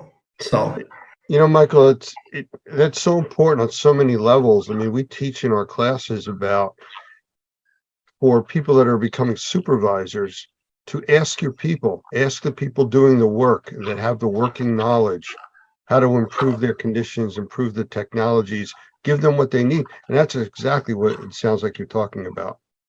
well, the other thing I would add to that, Lance, is that it's important for the professionals to look and listen and learn.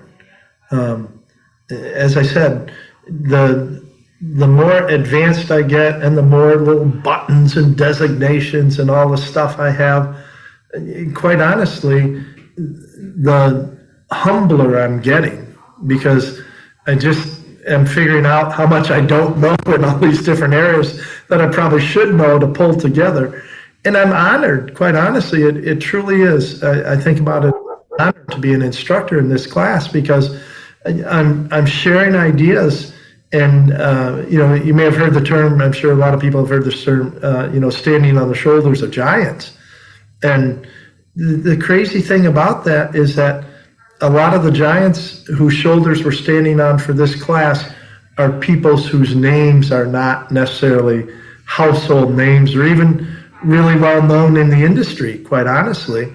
They're just individuals who go to work every day, do a really good job, and are creative as how they do it, and we're kind enough to share some of that in that collaborative portion of the class that then we can, build on and use for the next one. I knew the word collaborative was going to come back in there someplace. Well, I had to for your benefit, Lance. Thank you. Anything else about the class either of you would want to say? Well, yes, I'll just say that I think this class, whenever it happens, we're looking at dates coming up in the next couple of months. But whenever this class actually happens, I'm really highly encouraged by the guys that have been taking our CMA CMR class. It's not too soon to get into this class, even whether you have a little bit of experience or a lot of experience. I think if you've been trained by Normie and you have that basic foundation CMA CMR class, this would be a very, very good class for you to take. I want to add something completely different, and that is that our experience in this class is that it's challenging. It's a fair amount of work and everything. That shouldn't necessarily scare people who want to be professionals. But probably the biggest thing is it's fun. And the people that come through this class, talk to me even years and decades later about the relationships that they built in that class and their team when they were on their, because we divide them up and then put them in different teams at different points in time for the case study and stuff, and how they got to know some of the other people in their class. And a lot of those, believe it or not, in 3 days become friendships and professional relationships that they hang on to for years and decades. And just, it's one of those things where if you're a professional in the industry and you start to see yourself as a professional in the industry, you want to hang around other professionals in the industry. You have that desire to want to learn from them and share with them. And so we see this, and we see it happen in a very fun way in the class. So the fun factor is actually quite high as compared to some of the other ones like the CMA, and not that that's not a fun class, but there's so much basic information that's getting across in some of these other classes that you don't quite have the same ability to allow the students in class to express themselves. And the collaborative nature and the case study nature of portions of this class allows some of those personalities to come out. And basically it just usually turns it into a pretty fun class. I think listening to the two of you, and we've talked for probably close to 40 minutes already, the way I would just sum up what I've heard is 2 words: upper level. Yep. I think that does it. That says it all. Gentlemen, anything else? I think we've covered quite a bit of information here tonight. Well, I'm just really appreciative of having the opportunity to chat with you and with Doug all at the same time and everything.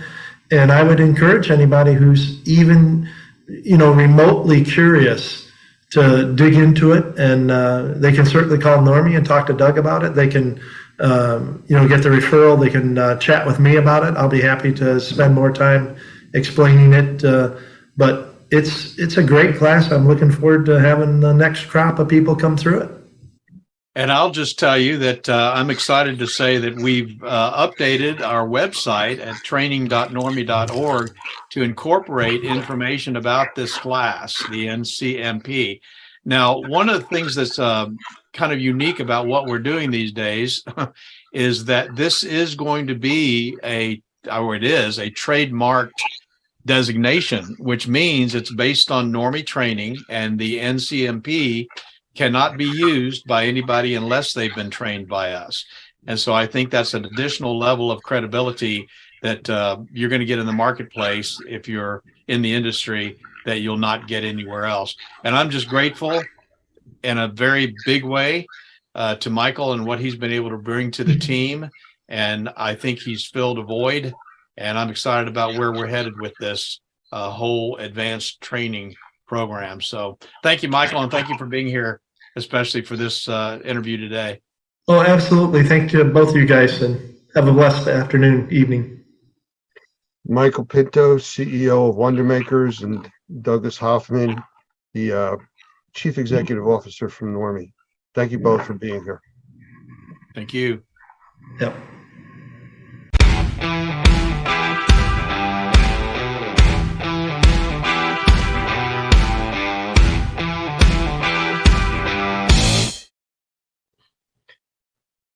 Hi, everyone. I'd like to welcome you all here to an interview that we're going to be doing tonight. And my guest speaker is somebody that most of you all know. It's Mo Zulawaga. He's one of our senior trainers, good friend of mine, and we have him here in the room. I will let him do a little bit of an intro of his own background because it's too diverse for me to try to explain. So Mo, a little bit about yourself before we get started. Well, first of all, thank you. Well, for those of you that don't know me, I've been in the restoration industry now for a good bit over 20 years. And before that, I was an engineer for General Electric, for that in the military. And keep going back, I guess, been all over the country and spent some time outside of the country as well, working in Central America, lived in the Caribbean. And as you can tell by my name, my parents are from South America, from Colombia. So I've had a chance to be kind of all over the place and work all over the place. And now I'm happy to be here in Florida and call myself a Florida boy. And I plan on staying here. And I don't think anybody can get me out. So, and happy to be here with Normie as well. So life has brought me here, and I'm in a happy place. Well, since you're so happy, let's talk about some serious stuff. Because we get a lot of questions during and after our CMA CMR class, which is one of the ones that where you specialize in teaching, and actually you do it in English and in Spanish, depending on the class that we're running. But I know that we're always getting these questions about technology and what does somebody need to start and what kind of equipment should I buy, and is there differences in moisture meters and air pumps and on and on and on. I think the moisture meter side of it is something that we get the most questions about for people in both the remediation and the assessor side because of the type of work that they do. So I'm going to put you on the spot and see if you want to talk a little bit about moisture meters and some of the differences between them and what you do with them. Sure. Actually, that's a great question, Lance. One of the interesting things about the class is we talk about in several sections of the class, we talk about one of the most important decisions that we need to make as remediators is we need to make a decision as to what equipment we're going to purchase, what we're going to use. And, I always push hard on the concept that you need to make the decisions based on the application and exactly what the specifications of the equipment are, because for an equipment or technology to function properly, the most important thing is that the operator must know how it works. It must understand its capabilities and, most importantly, its limitations. And a lot of the times we are, we kind of just go right into using the equipment and because somebody shows us how to use it, and we might use a small bit of the capabilities, but one of the things that it rarely taught from person to person is really what the limitations are. So I tend to talk about quite a bit about that in class. When we get into the whole moisture mapping section of the class, and I do explain a little bit about how moisture meters work and how they don't work and the things that you need to know.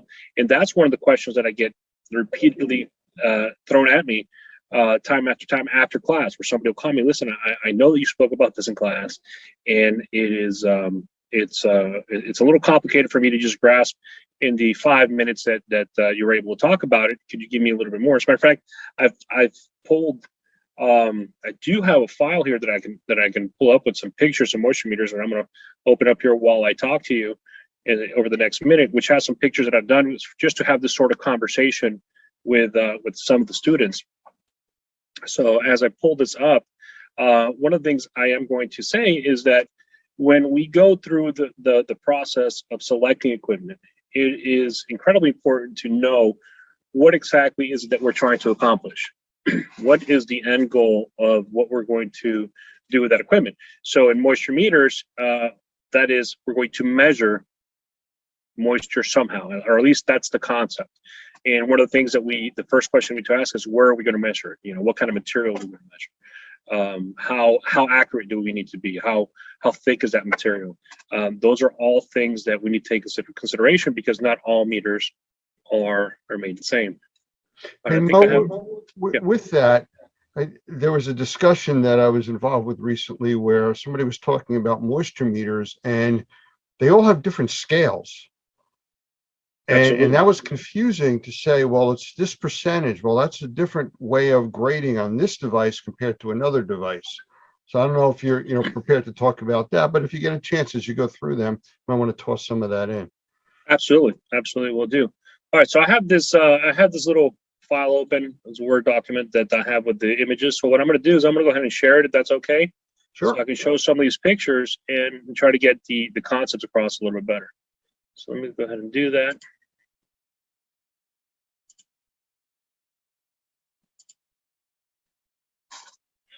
All right, toss this over to the center screen. All right, so can you see the moisture meters right now, Lance? Absolutely, you're good. All right, wonderful. So here's some, I'm going to start here with non-penetrating meters, which actually goes right into questions you just asked, Lance, which is scales. So not all non-penetrating meters are made the same. Not all meters are made the same. And when it comes to these sort of meters, the first thing you do need to understand is that scale. What are those scales telling you? So I'm going to go ahead and zoom in on this particular meter right here. This is a Tramex ME5. I use this meter quite often during assessments. It is one of my favorite non-penetrating meters. I mean, I have numerous ones, as you'll see and understand why by the end of this. But one of the things that you can see right here on this meter is right up at the very top, you'll see it says wood percentage moisture content. And then at the bottom, it says comparative. And the wood moisture content is a scale that's right up here at the top, and it goes from 5 all the way to 30, while the comparative goes all the way to 100. So let's talk just in this meter alone. There are two completely different scales. So the top scale where we have the wood, it'll actually tell you the percentage moisture content of the wood, and there are, if you look at the manual, depending on the wood, you'd actually have to use some variances if it's a hardwood versus a softwood, and they'll actually go by names. Like if it's a fir or it's an oak or something like that, there'll be some percentages that you would need to adjust that reading. But in general terms, this is a wood moisture content scale. Down here, it's a complete relative term. So what does that mean? What does relative mean?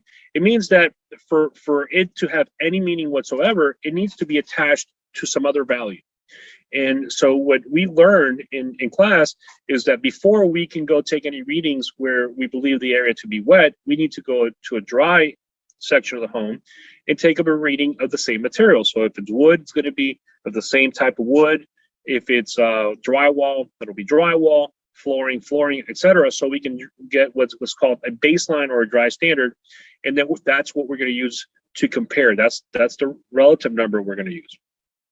So on those different scales that you were mentioning, for example, this meter right here, as you guys can see, goes up to 100. If I was using, for example, a Delmhorst Navigator, the new one, it has a scale up to 300. So as you can see, 300 is not a percentage. 300 is just a number, and that's because the sensitivity of that particular scale, you need a wider range to be able to get the numbers that you want. It's a different different system that it uses. And so the most important thing is that you understand as a user which is the best, which is the form that the way that your meter works, right? What are the scales in your meter? What do they mean, and what do they represent, and how do you properly read them? How do you work with your meter during different materials? As you can see in this particular meter, you have different materials, wood and timber.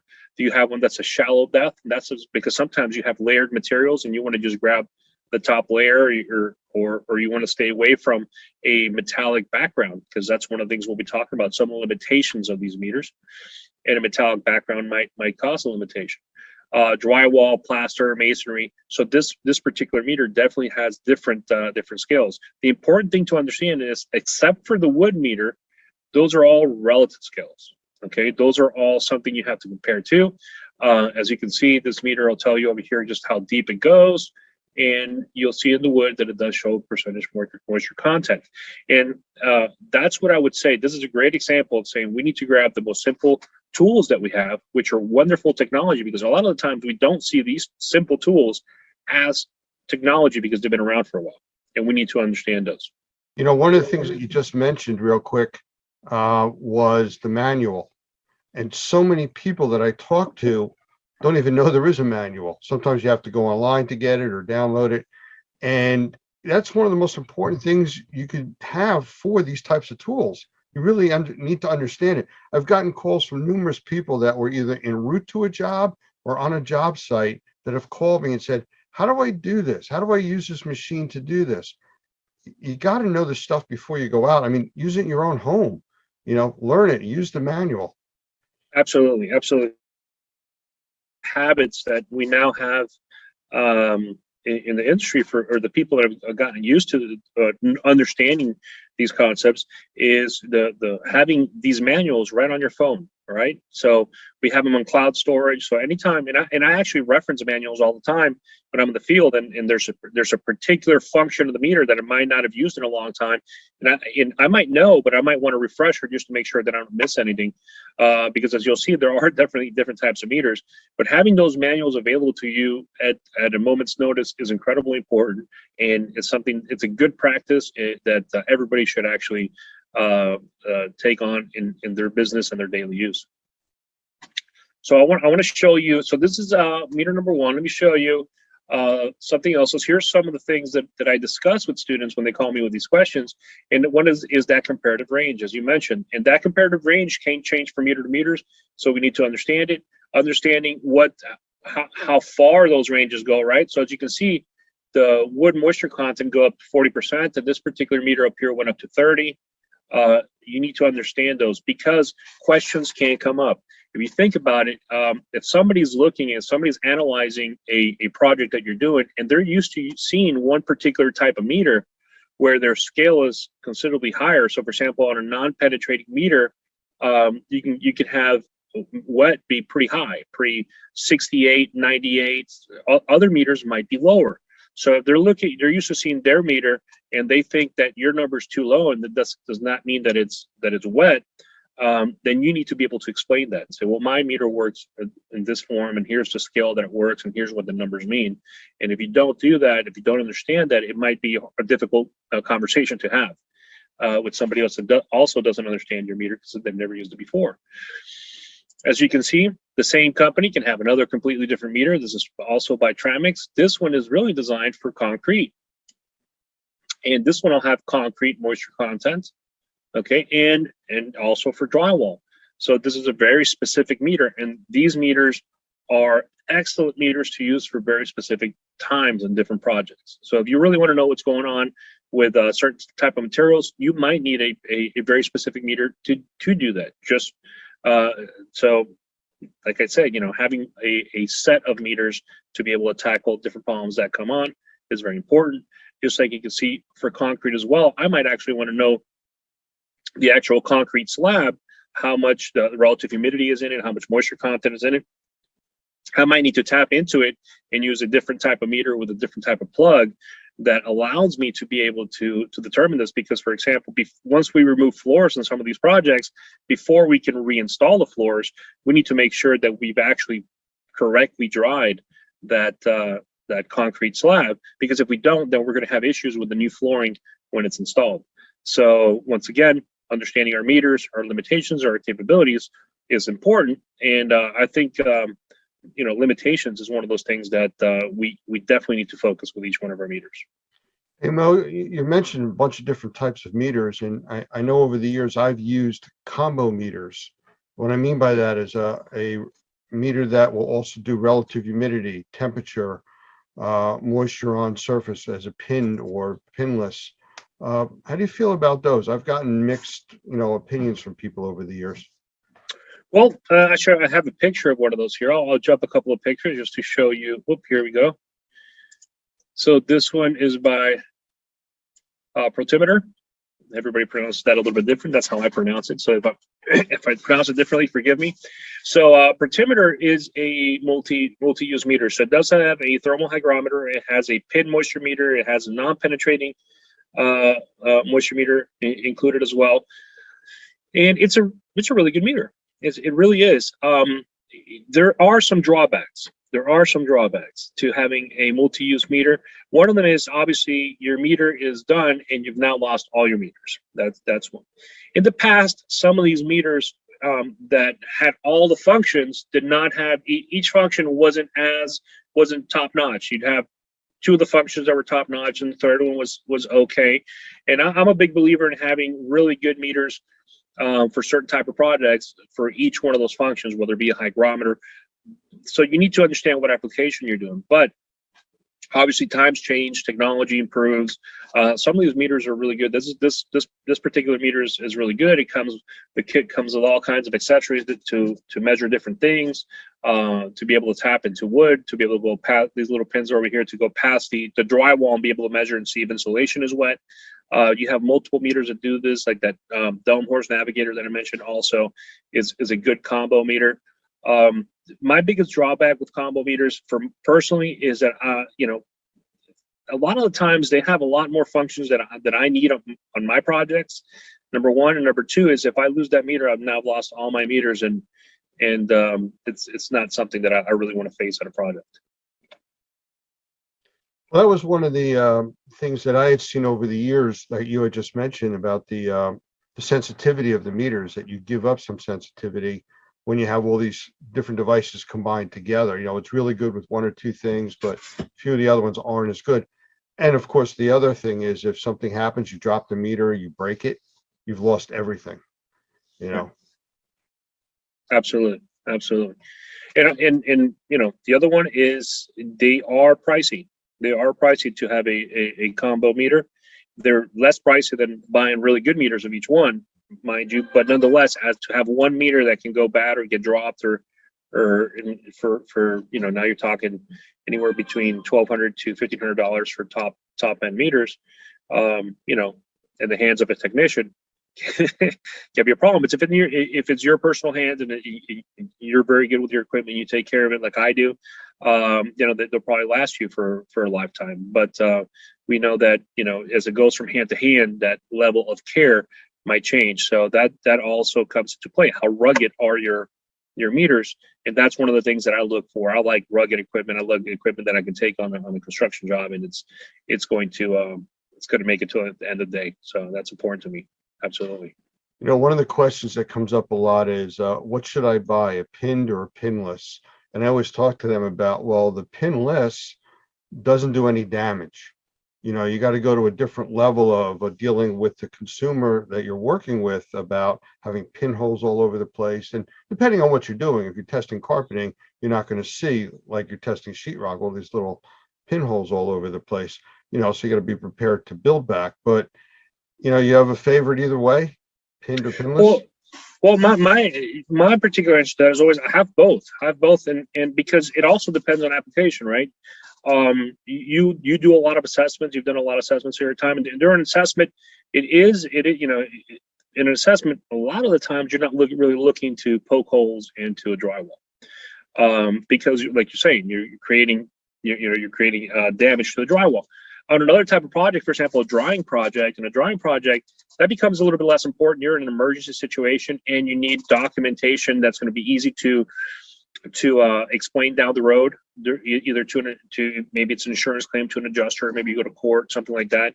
And in that case, a pin moisture meter is definitely going to be a lot easier to explain, because it's showing you some moisture content versus a relative reading. And relative readings can be one of those things that's difficult to explain or people to grasp in a short amount of time.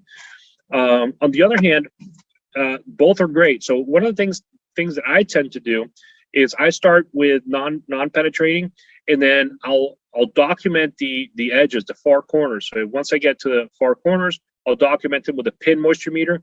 I've gotten really good at taking those pin moisture meters in areas where you're not going to be able to see those little holes. There's ways to do that. And then I'll take one in the center, so I have some serious documentation with my pin moisture meter, and then I have a little bit more documentation with my non-penetrating. But both are incredibly important. Some of the stuff that you are going to be measuring, you're not going to be able to poke holes in either. Stuff like tile, really nice wood. You're not going to start poking holes all over the place. Really nice wood. So they both have a place in it, and sometimes I use them both because, as I mentioned in class, I never trust any piece of equipment or any measurement by itself. I want to be able to compare it to other things and be able to say that makes sense. What I'm seeing makes sense, because, like I said, they both have limitations. And one of the limitations of the non-penetrating meter is that it's not really measuring moisture. It's using RF signals. Most of these are using RF signals, and depending on what's behind that drywall or in front of the drywall, you can have readings that are incorrect. For example, if you have a pipe, if you have wood, if you have actually some wallpapers actually have metal in them, and you'll detect it higher. Pin moisture meters give you a little bit more of an accurate reading in those type of situations, but they can also have issues where they don't go as deep because the pins on those moisture meters tend to be really, really short.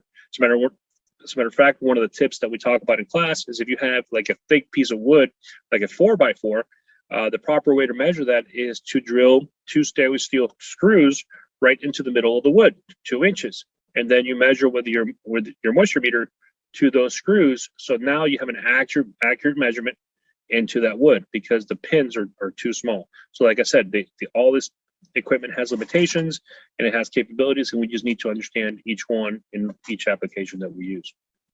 It's funny, one of the classes I was watching as we were doing in our water class, they talked about drilling screws into a wood floor from underneath and taking samples like that with the big caution, don't drill through the floor.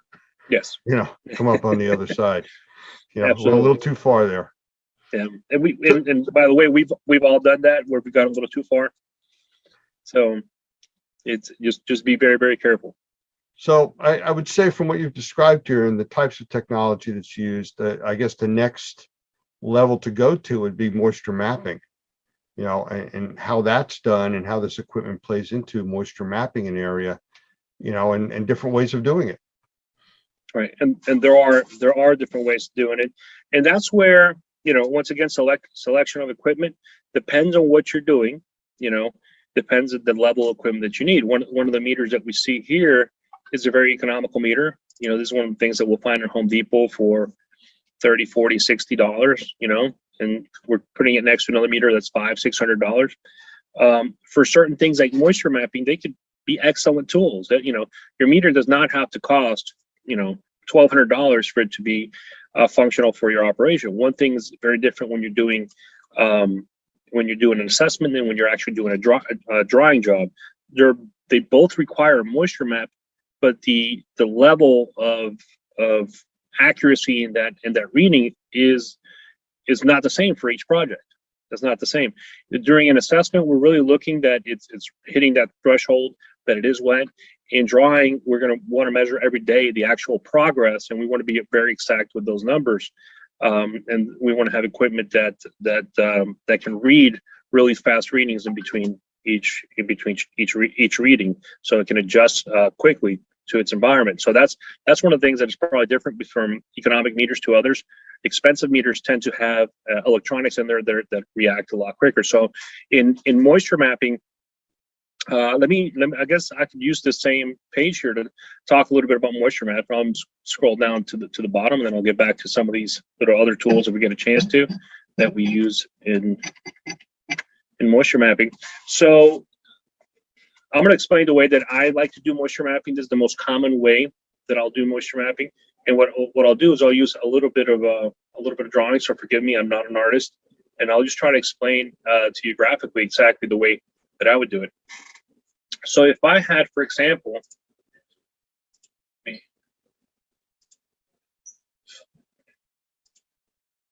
this.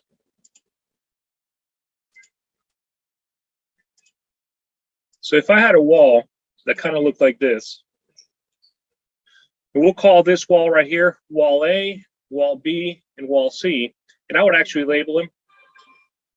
So let's go ahead and do that.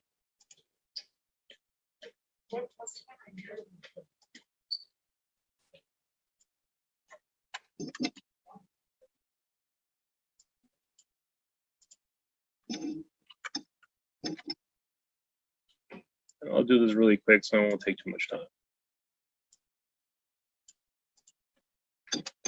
I'll do a top bottom view, so you can actually see it from the top, and you can see the 3 walls. And then for each one of these walls, what I'll end up doing is I'll draw a separate wall. So this would be wall A.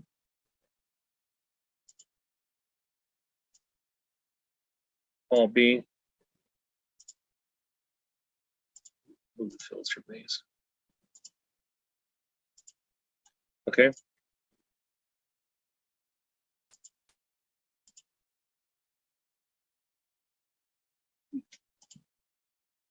Let's make it look like this. For those of you watching, I think he is having fun doing this. I am having fun doing this. I love doing this kind of stuff.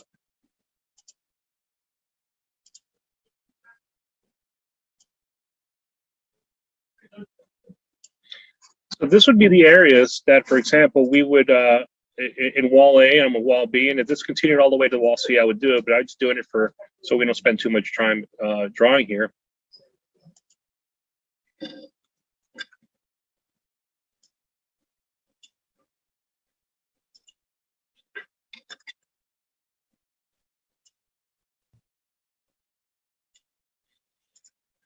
And the other thing that I would do to make it a little bit easier for everybody that comes down the road is I would do something like this. I would actually have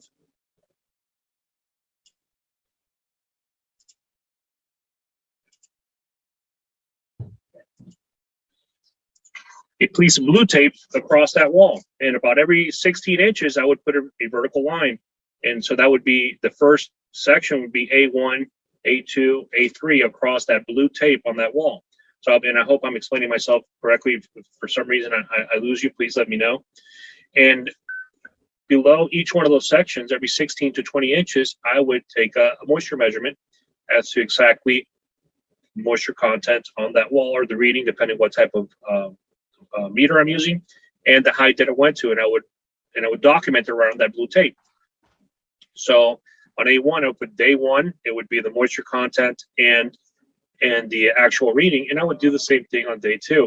And what this does, it actually shows the sketch of the property. So if I had a whole property that was wet, I would probably, it wouldn't be these 3 lines, it would be the actual sketch of the whole property, and for each wall would have a front facing picture, which shows me exactly how it was wet as I found it and as I measured it. And you could write right here and take pictures as well. And on my sketchbook, I would actually write on the picture what the moisture content was. at that time. So that's one of the ways that I would do a moisture mapping. You can simplify this. You don't have to go as in depth as I go sometimes. And sometimes I keep it very simple. One of the things that you can do is, depending on your application, as an assessor, you can actually use the blue tape to go ahead and outline your moisture map area. And I do this quite a bit, for example, on ceilings. When I have a patch of a ceiling that is wet, I will go ahead and outline it, and I will lay in, and sometimes I'll mark it right on the blue tape exactly what what I saw. And what that does is, for anybody that comes after me, whether it's a remediator, it's an adjuster, it's anybody, they can really quickly see the areas that I found to be wet. So I'll actually moisture map it with my tape, document it with pictures. If I'm able to, I'll do what you see here, which is a graph or a sketch of exactly the area from 2 different angles. And the whole concept, everything that I do regarding this, and the reason I take a little bit extra time is, I always ask myself is, if I was in court in front of a judge and the judge had nothing to do with the restoration industry, how can I easily explain to him or show him exactly what was going on here?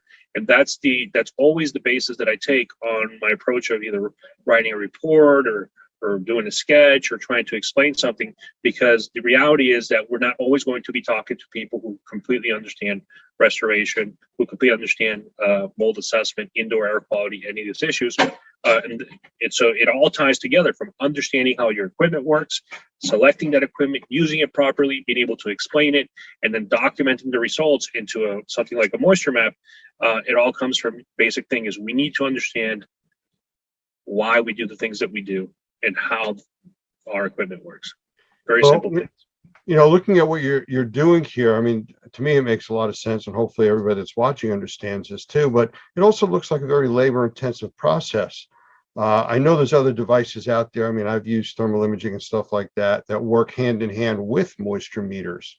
So how would you draw the differences or comparisons to using that additional device in conjunction to a moisture meter? Okay, that's a great question. Well, one of those devices, I actually have a picture of it right here, which is this hydro sensor. Then this is what this is. It's not a moisture meter, it's a moisture sensor. So right over here in the tip, you'll actually get two little spikes, and once you put it into a something that is wet, it was going to beep. So it's going to let you know, hey, this is wet. Obviously, once I find something wet, I'm going to confirm it with a moisture meter. But this is a really easy way to be able to do a moisture map, for example, on a large area that has carpet and all the carpet is wet. So you don't have to bend over. This is the original intention of this product, was to be able to do that, to be able to walk around and be able to then do your moisture map on carpet. But it has great other options. For example, when we find cabinets, and the toe kick is removed on that cabinet, how do we reach all the way in the back behind that cabinet to see if that drywall or whatever material is back there is dry? And my hand, I can tell you right for now, my hand won't fit. So this tool allows me to just go right under there, reach all the way to the back, and do moisture testing across the back wall and see if any of those areas appear to be wet. Also, they're great for HVAC closets and the little spaces in between the air handler and the drywall. Normally, you have 3 to 4 inches, and once again, I can't reach, but many times I find the moisture with this tool allows me to reach high places as well, ceilings and anything like that, without really having to get up on a ladder. Or if it's a high ceiling, I don't have to get up on a really high ladder, because I have a little bit of more reach due to this tool. So it's a wonderful tool that I think everybody should use. Saves my back, and it saves me a lot of time. I use it quite often. The other one that you mentioned is thermal imaging. So thermal imaging is a wonderful tool, probably one of the best tools that we have for efficiency in our industry and for breaking the ice with the customer.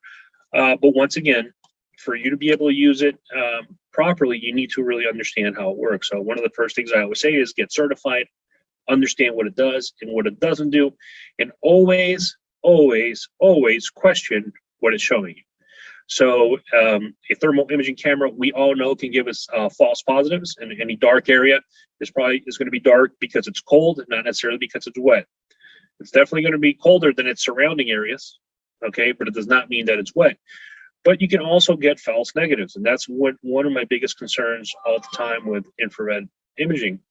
you can get false negatives because for you to be able to see anything on that camera, there needs to be temperature differentials within the material that you're observing through the lens, and that's not always the case. For that material to be able to show a differential, wherever it's wet, that liquid needs to be evaporating. That's actually how thermal cameras capture that something is colder because it's wet, is because when you have a surface and that surface is wet, I'm going to pretend I have a wall here. As those water molecules evaporate, they're taking energy with them into the air. That means they're leaving the surface of the material cooler because energy cannot be created or destroyed. It can only be transferred. And that water molecule, as it leaves the surface and it goes floating into the air, means that all that energy is up here. You have less energy here. And less energy means less heat, less temperature. So that's what the infrared camera is capturing. But if that's not happening because environmental conditions, because you have some sort of material or paint that does not allow that wall to evaporate, it's not going to show you anything. And that whole entire wall might be soaked. It's happened to everybody. It's happened to me, where I've said, well, this is dry. And I said, well, let me go check, with my other meters anyway. And sure enough, and then you learn, I always have to check with moisture meters. I cannot trust the infrared camera by itself. I rarely trust any single piece of equipment by itself. I always want to back up to give me a confirmation and saying, hey, yeah, what you're seeing is truly what you think it is. Well, part of every certification course I've ever taken or seen for thermal imaging always goes back to document it with another device, usually a moisture meter. And that's your confirmation. You're not seeing moisture, you're seeing an anomaly or an exception to what's normal. And the other electronic device is what confirms what you're seeing. Absolutely. Absolutely. Now, having said that, if the area that you're scanning with your thermal imaging camera does show up on your thermal imaging camera, it is a great way to moisture map, right? Because now you can see the entire wall. You can document it with pictures. It's showing you the area that's wet. You can do you can do follow-up moisture meter readings that you can document, which I also, by the way, not only do I document it with my regular camera, I document it with my infrared camera, because I like to show that meter was exactly where the dark area was. So there's no question or doubt as to exactly where we took that measurement. And so it is a wonderful, wonderful tool. I don't leave home without it. Absolutely. Some of the newer equipment now, thermal imaging, even the lesser expensive ones, do image over image photography, which is they're showing you an infrared image with the regular digital image over on top of it. So you get to see the outline or the structure of what you're looking at, plus the thermal patterns on the wall. So it really creates a very good description for anybody looking at as to what's going on in that environment, after you've obviously also documented it with moisture meter. Absolutely. As a matter of fact, nowadays, to me, it's the only way to go. Dual camera, so you're taking a regular picture and an infrared picture right next to it. So when your report comes out, that's exactly what you see. You see the regular picture, and right next to you see the infrared. It makes it a lot easier, once again, to explain to somebody that doesn't know anything about infrared cameras. So I'd rather spend a little bit extra on better resolution and be able to have that dual camera. And nowadays, like I said, even some of the economic cameras are coming up with or do have that function, and it's a function that to me it's absolute must. So we've gone from the basic moisture meter to the advanced moisture meter to the hydro sensor to the thermal imaging cameras. For somebody new starting out in the business, a piece of equipment to start with. You don't go out and spend $50,000 on a thermal imaging camera. Right. Where do you start? Especially when you want to start dealing with moisture in your assessment or your remediation projects. That's a wonderful question. On an assessment project, you have so much more flexibility per se on equipment. Because you're looking for different things that necessarily you would be on a drawing project. You're still looking and want to make sure that stuff is wet or dry. You want to do that comparison. So you do have a wide range when it comes to non-penetrating and penetrating. So you can start with a less economical meter. The key, once again, is find out how it functions and read the reviews and watch the videos online for that manufacturer. And you should do that for a number of meters within your price range to find the one that is highly recommended and that actually does the job that you're looking to do. Some other ones, it's a different story. For example, if you see on your screen right now, this is a hygrometer. So you have non-penetrating meters, you have penetrating meters, you have moisture sensors. Now another way to measure moisture is moisture in the air, which is where we'd use a hygrometer. And on hygrometers, once again, an assessment, it could be, a little bit more flexible, because what you're looking for is a couple of readings during your assessment project, and a lot of hygrometers out there will do that. If you're in a drying project, for example, there's very few hygrometers that can stack up to the requirements of a drying project. This is, for example, one that would. This is a one that I like quite a bit. It says Phoenix, but I believe now the manufacturer is Vaisala.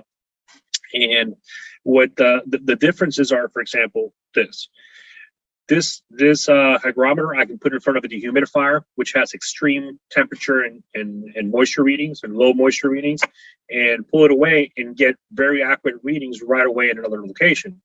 Other hygrometers, less expensive hygrometers, you're going to have to wait a number of minutes to be able to get an accurate reading per location.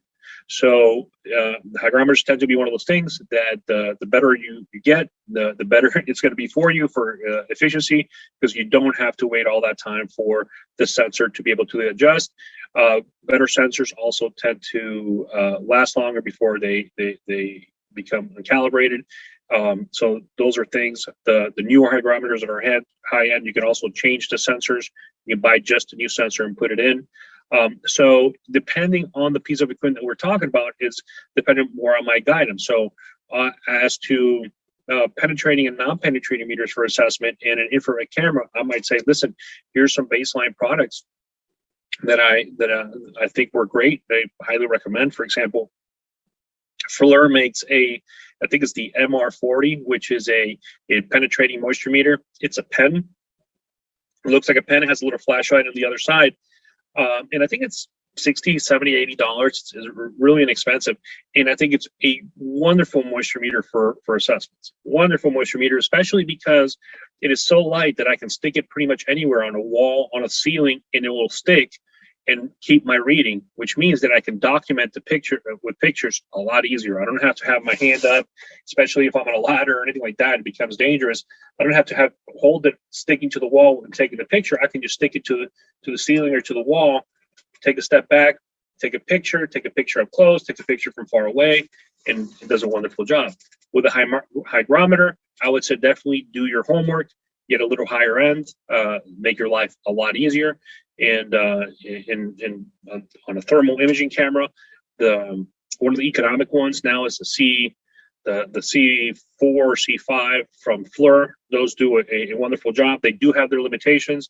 One of the things that I don't like about it is that the battery is not external; it's an internal battery.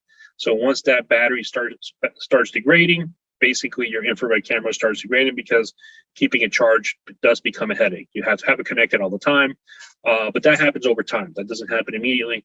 The higher end cameras, like for example the E series, the E6, E8, I really like those cameras. They have batteries you can swap in and out, so it's a lot easier to always have a piece of equipment that's functioning. You can have multiple batteries. They do have the drawback of a higher cost. You're probably looking $2,000-$3,000 for those cameras versus $500-$600 for a C5 at this time. Very cool. Well, we have a few minutes left. I don't even know where to start to say. Would you want to sum up what we've talked about, other than come take the CMA CMR class, or one of the advanced classes? But how would you sum up tonight, at least for the folks watching? Actually, I have a pretty easy way to sum this up. Okay, which is what we talk exactly in our classes. Is when you make a decision to move forward into an application, to say assessment or drying, if that's what you do, know what your application is, know what you need, and then go study the equipment that's out there and choose your equipment based on that need, not on pricing. Okay, not on Bobby told me this is a really good piece of equipment. They have it on sale at John Don or Answer or wherever it is. Just do your homework.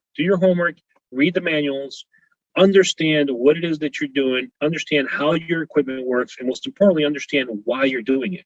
What's the purpose of you using each piece of equipment? So then you can properly document that purpose and properly express that purpose through your documentation to somebody that has absolutely no clue what it is that our industry is about.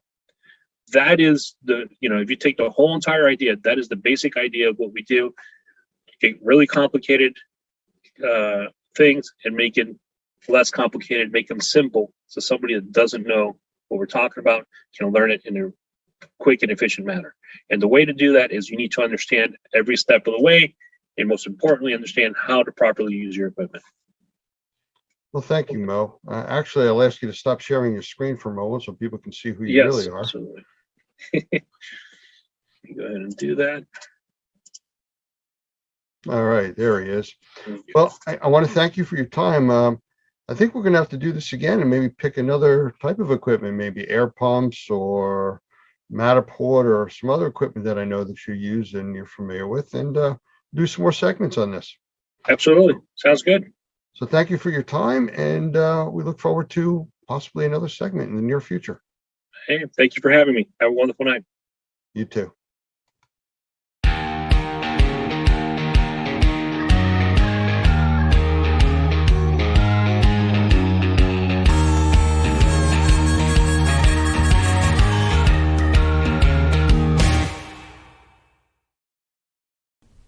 When you start on the pathway toward professional success, you have to know what the goal is and how to get there. Normie exists to help in that process. It's not just about taking a class to get a license, but also about starting on a pathway to professional success. Whether you want to work for yourself or be the best qualified employee on the team, this path will take you there and help you succeed. Pick a track, click on the class, and get your journey started. Normie is here to support you all the way to become the Normie Pro professional you want to be.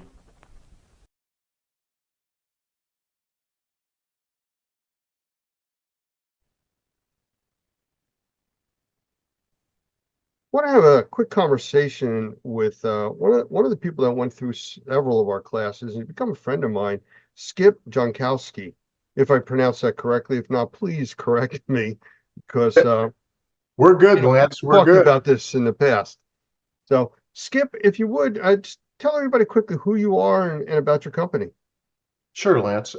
Skip Jankowski, owner of Pure Maintenance, Santa Barbara, out here in California, and started this, we're probably coming up on 5 years, but I had 24 years of background in healthcare, predominantly.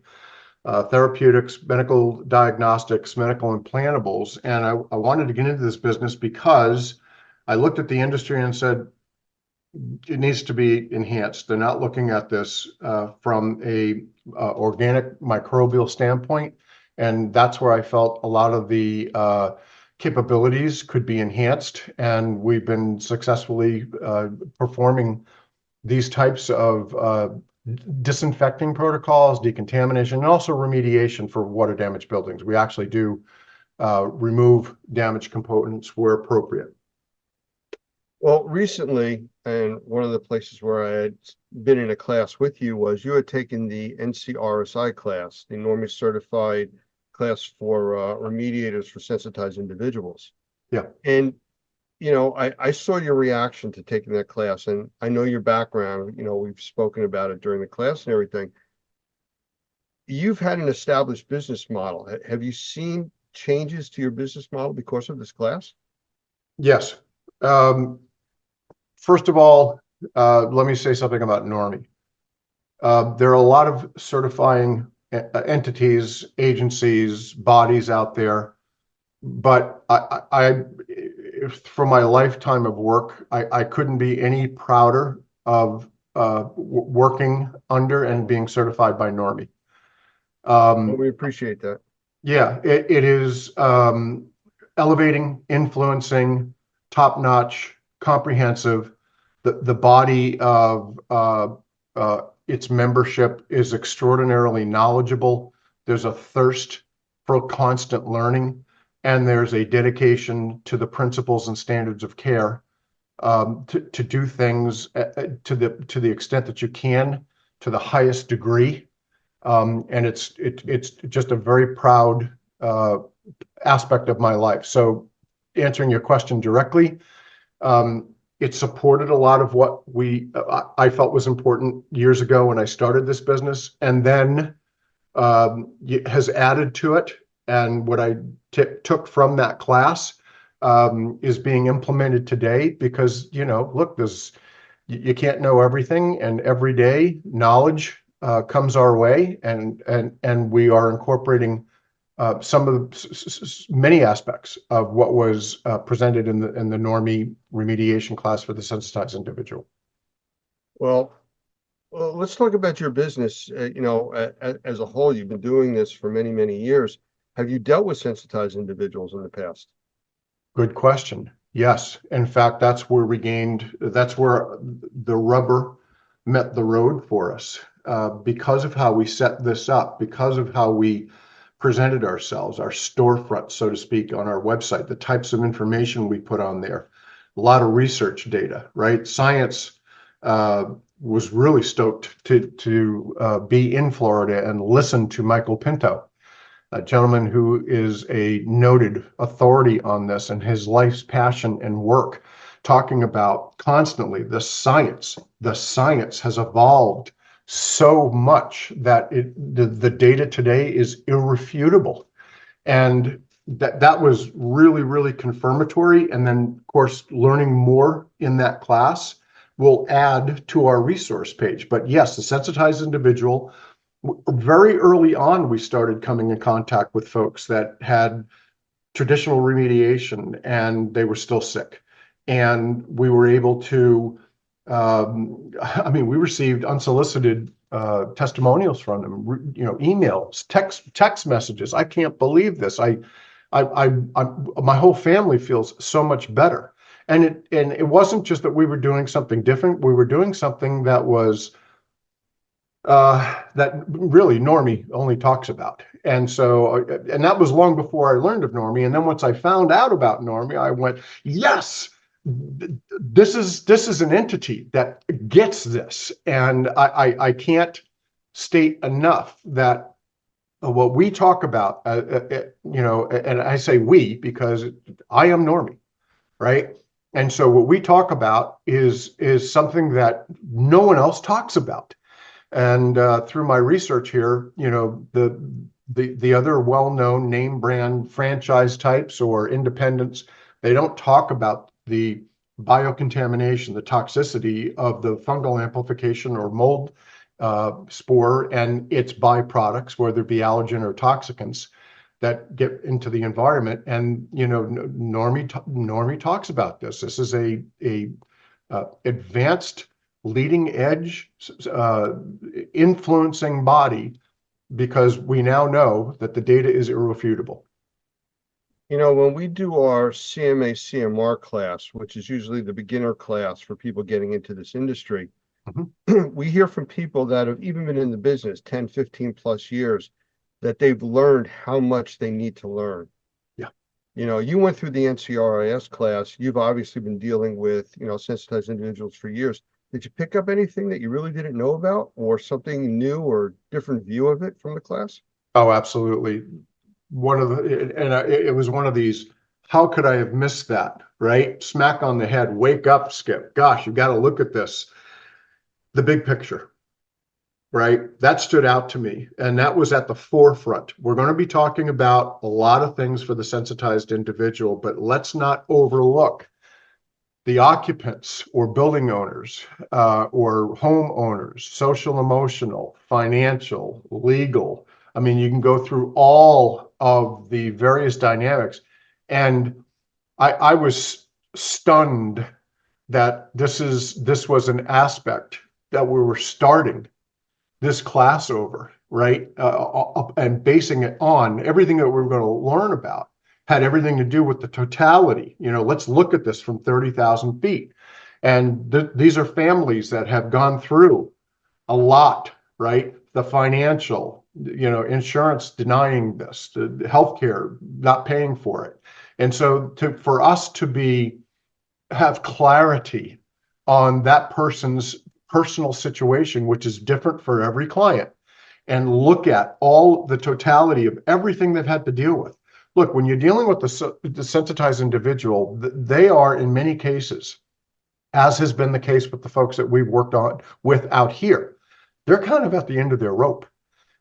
It's not just necessarily them. It affects multiple people. If it's a family, you know, I can cite several examples where it was a mom and a child, or a dad and two kids. The degree to which they are depressed and their lives are so negatively impacted by this is extraordinary. It's not psychosomatic. It's very, very real. To be able to have empathy, in other words, the Normie member already has a very good bedside manner, right?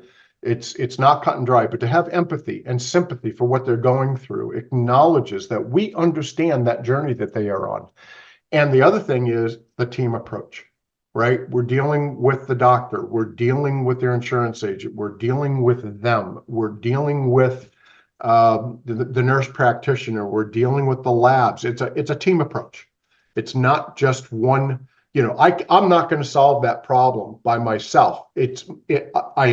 I'm in the rowboat pulling on my end of the oar, as is everybody else. And the objective is to get across that body of water in a straight line and conclusively and safely and deliver somebody to the other shore. You know, because of your background, questions are going through my mind that I want to ask you. More specific to the class, as far as, well, let me ask this in a two-part question. One, I know we present a lot of resources during the class and things to help, you know, the students go forward and develop, you know, their business model with, you know, what we're showing them. So one, were there resources that you saw that you weren't even aware of that, you know, we put out there, made available through Normie? And two, who should really take this class? I mean, we have people that just want to be a remediator or an assessor or a water giant company, but who really should take this class? All right, first aspect of that question, resources that were made available. The amount of data that was provided in the classroom was one thing, but then the ancillary supporting documentation in that large file that was provided to give us as much information as we could, whereby there's so much of it that you're not going to cover in a 3-day class. And our personal commitment to our profession is to go through all of that data. You know, again, Michael Pinto, a published author of hundreds of articles, and I've started the process of reading that. I'm constantly looking to gain as much knowledge as I can and, you know, absorb it. Tremendous amounts of data, tremendous amount of studies, tremendous amount of case examples, right? And through that entire amount of data, you learn, you pick up things. There's things that you know, that old colloquialism, you know, you got to overturn every stone, right? And there's ample justification for, if we think we're doing it right, we're nowhere near where we need to be, right? And so lots of data. Now, who should take the class? My personal opinion is, because we're dealing with living organisms that are capable of respiration, and it's not just mold. It's the mold, it's the mycotoxins, it's the endotoxins, it's the interaction between the microbial environment in totality. That's bacteria, that's mold, right? It's water damage, it's moisture. Well, if you're in this business, I don't care who you are, if you're a water damage restoration company, if you're a traditional remediator, if you are an industrial hygienist, you need to take this class. If you're affiliated or associated in any way, shape, or form within this vertical marketplace, this is a class you should take. That's my. With that being said,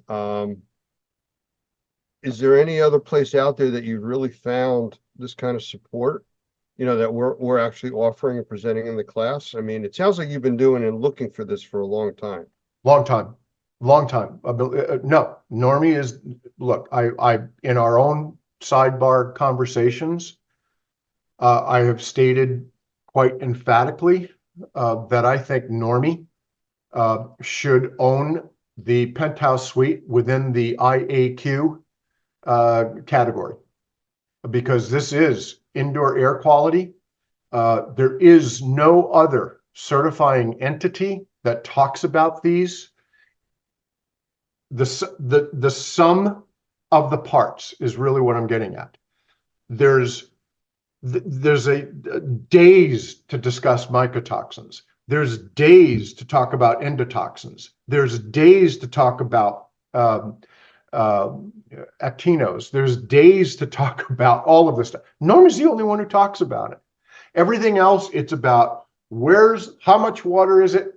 Where's the fungal amplification on that wall? Let's get that barrier up, and the whole world within this indoor environment will be solved inside that plastic. And that's in my humble opinion, although very relevant, very important, at the same time, very antiquated, because the totality of the environment is adversely affected because we're dealing with things that are living organisms, right? And if you leave it, they're still viable. And there's no perfect environment, but you have to look at everything. In other words, I'll go back. Let me conclude this aspect of it with the following. When you go to the doctor and you say, well, my knee hurts, right? Okay. There's water damage in a kitchen, right? There's the bad knee. It's sore. It needs to be healed. Why do they put a blood pressure monitor on you? Right? Why are they talking about other things when you go to that doctor? Because they're looking at the bigger picture. They don't want to miss something when they have an opportunity to see and be with you at that moment in time. And it's the same thing here. We have an opportunity when we go into an environment, we know where the bad knee is, but we also don't want to miss something. And Normie is, look, I've gone through IICRC. I'm not bashing them. I'm not adversely, trying to disparage any other certification entity, but the comprehensive nature upon which Normie approaches these challenges is unrivaled. Well, let me throw one final question out there for you. I've done a lot of interviews with people. I've talked with a lot of students in these classes, and one term keeps popping up about Normie, and it's referred to as being on the leading edge for specifically sensitized individuals. Mm-hmm. Would you agree? Oh, absolutely. Absolutely. Normie is and that's about, let's talk, your dedication to this, right? This is your life's mission. This isn't a job. Doug Hoffman, this isn't a job for Doug. This is, we know stuff, and we got to get the world out there to understand this. It's an avocation. And so Normie, National Organization of Remediators or Microbial Inspectors, it says it all right there, just in its designations, right? And you talk about influencing and industry influencing. The biggest challenge we're going to have are the people who don't want to readily acknowledge what we know. When people learn things, I generally feel people want to do the right thing, right? And the people who don't acknowledge what we talk about, it's either they don't have the time or the interest to learn about it, or they want to avoid a risk. But we know what we're talking about. And from an industry innovator, an industry influencer, and I guess the word that pops into my head, subject matter authority of all of the certifying entities, agencies, bodies. Normie, in my humble opinion, for what it's worth, is the subject matter authority on this. Well, we appreciate that, Skip. And I know we talked earlier, and you had a really busy day coming up. You're 3 hours behind me. So why don't we cut this short and try to schedule something for the future, and we can do a more in-depth discussion on this. Yeah, love to. Anything I can do to offer, what little I know, and as I gain more knowledge, maybe I'll have something that will also contribute to a future conversation. But just I'm pulling on my end of the oar until I'm no longer capable of pulling on my end of the oar. That's what this is all about. We appreciate you spending the time, Skip. Thank you. You're very welcome, Lance. Thank you. I'm humbled to have been asked to have a little chat with you this morning. Take care. Okay.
I want to welcome today's guest, Dan Reese, who is and I'll use the terminology that he prefers, a wildfire strategist and aviation advisor. So I'm going to say, Dan, say hello to everybody, and I'm going to follow that up with, could you explain what that is? Because it's a big set of terms, and I really want to understand it. Sure, got it. Well, thank you for having me here today, Lance. So in my career, I finished out mostly in tactical air operations for wildfire events. And after I left, I started a consulting firm, International Wildfire Consulting Group. And that was shortly after I finished running Global Supertanker Services, which ran the 747 Global Supertanker, which was an air tanker, aerial firefighter with a 747. So I help people who call me engage with questions regarding wildfire. Oftentimes it's technology, or it's chemicals, or it's process. It might be, something along the lines of NASA presentations for people who want to engage with NASA, or new equipment like, say, a fire nozzle. People who want to understand what it takes to engage in the wildfire community is pretty much what I do. Well, it's interesting. I actually, before we went live here, did a quick research on you with LinkedIn and a few other sources. And just what you're mentioning, it's kind of interesting, where I saw an article that you were involved with for water conservation and firefighting, just by changing the shape of the nozzle and the stream of the water flow. It cuts it like in a third. So, I mean, that's kind of interesting stuff. I'll tell you what, though, some really sharp images and photos of those big planes dropping the fire retardant, on the site. So it's pretty impressive. Anybody watching this, you may want to take a look and find him on LinkedIn. Pretty interesting stuff out there. But before we started today, we were talking a little bit about the difference between the central part of the U.S. and the East Coast and California, which is where you're from. Now, California's been dealing with wildfires forever. Correct. The new phenomenon that's affected us on the East Coast, and I'm in New Jersey, is smoke from Canada, hundreds and hundreds of miles away, causing this choking of the air quality, not just outside, but inside of our homes. So what do you see, what we're facing now compared to what you normally deal with in California?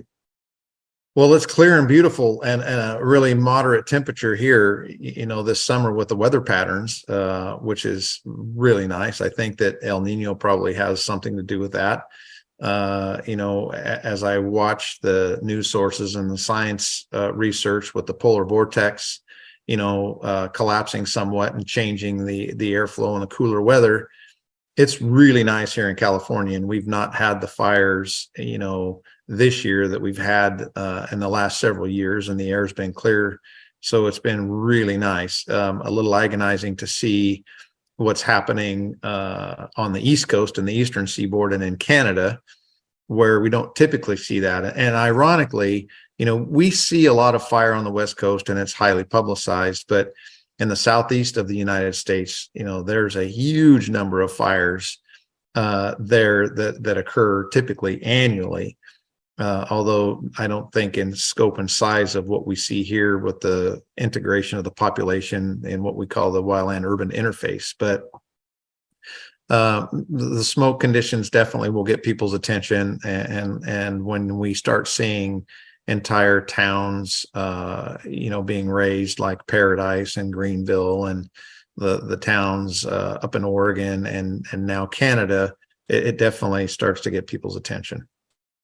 Well, I've seen a big change in, I don't want to say weather patterns, but just because of the way we've been for the last, I'd say 3-4 weeks here in the Northeast, we haven't had rain.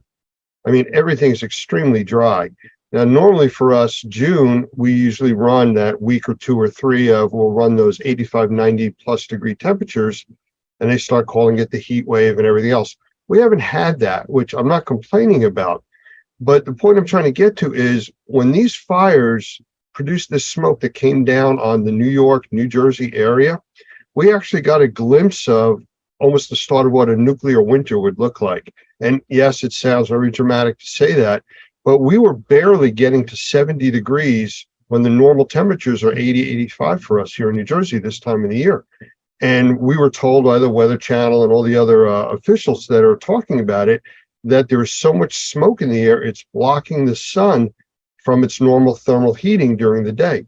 I mean, I have solar panels on my house, and I see my production was down, at ground level. It was horrible. So this is what you deal with out in California. We're really getting a glimpse of it now. And truthfully, we've been spoiled, out of sight, out of mind. We hear about the fires in California and okay, on with our business. I mean, this brings it home to us. And I think it's an opportunity for you to explain to us what we should be expecting and, what happens, because this may not be just a short-term thing. It may continue. No, unfortunately, I would say that for the people on the East Coast, you're in it for the long haul until such time that the weather patterns change and these fires are naturally mitigated. We can make a difference. When I say we, and the fire service can make a difference when these fires are smaller, when they are in their incipient stages, when we get on and we can handle aggressive initial attack, and we've got the weather, in our favor to be able to make that attack successful. Unfortunately, what most people don't realize is once these fires become of that magnitude and size to where they're calling them mega fires, we can black the sky out with aluminum, meaning air tankers and aircraft, and that's all limited. And the bigger they get in scope, the more resources they demand. And we have a finite number of resources internationally and nationally, whether it's in Canada or the United States. No one agency can be fully prepared for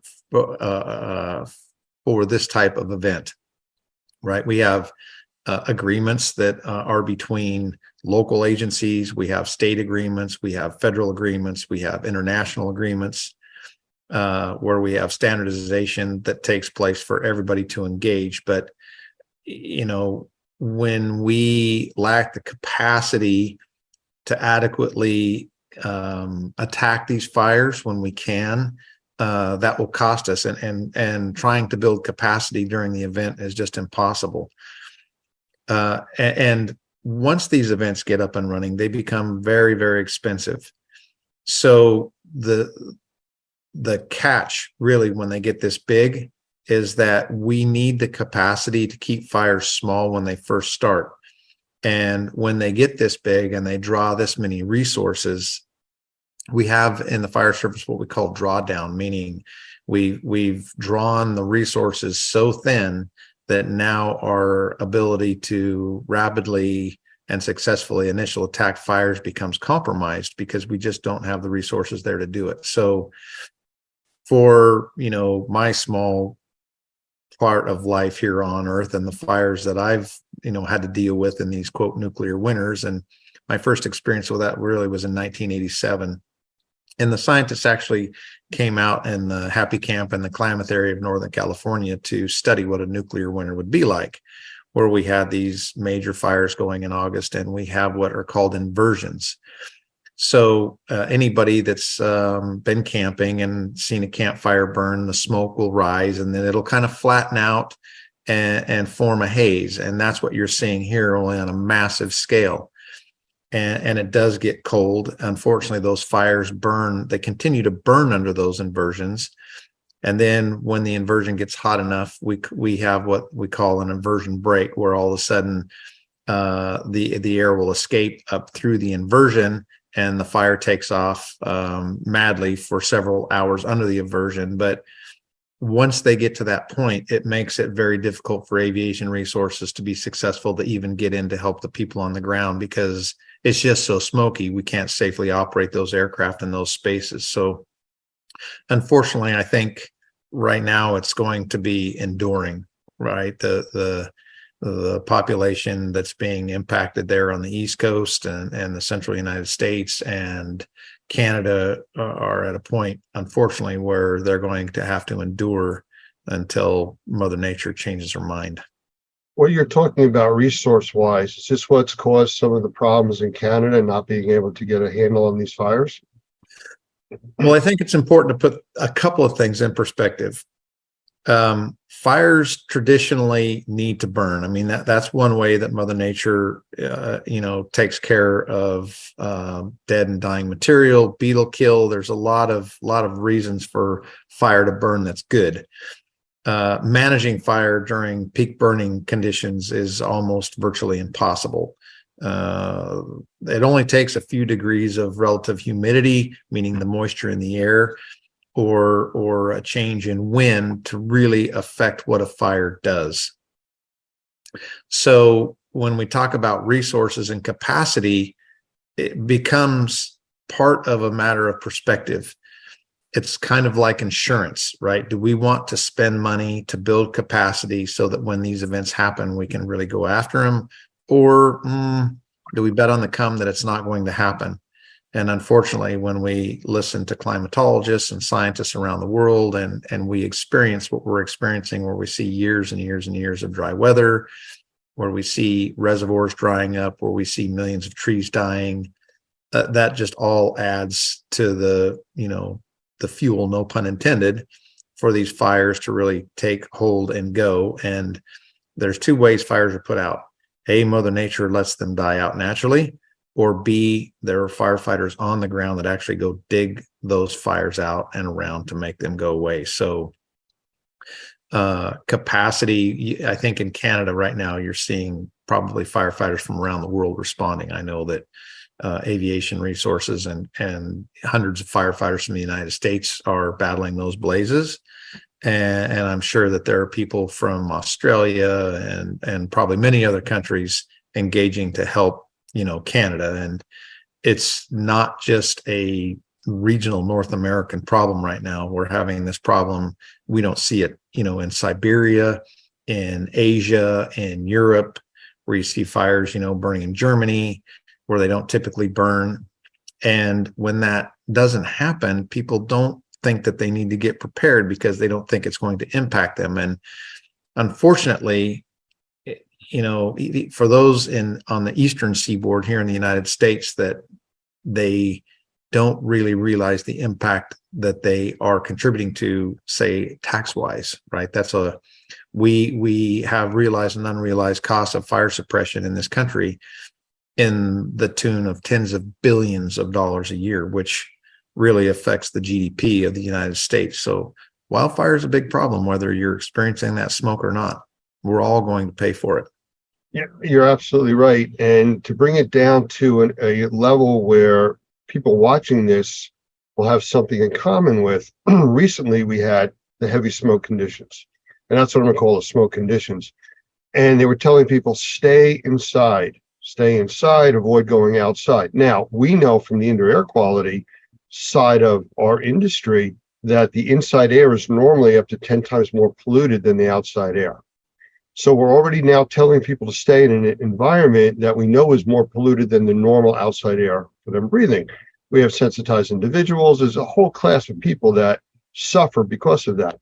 But also because of the building codes, commercial buildings, public apartment complexes need to bring in fresh air on their heating and air conditioning.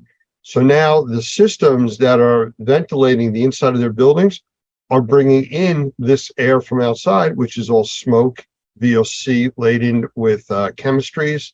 And that's a whole nother side that nobody's prepared for, because you still have to breathe. You can't hold your breath for 5-6 days.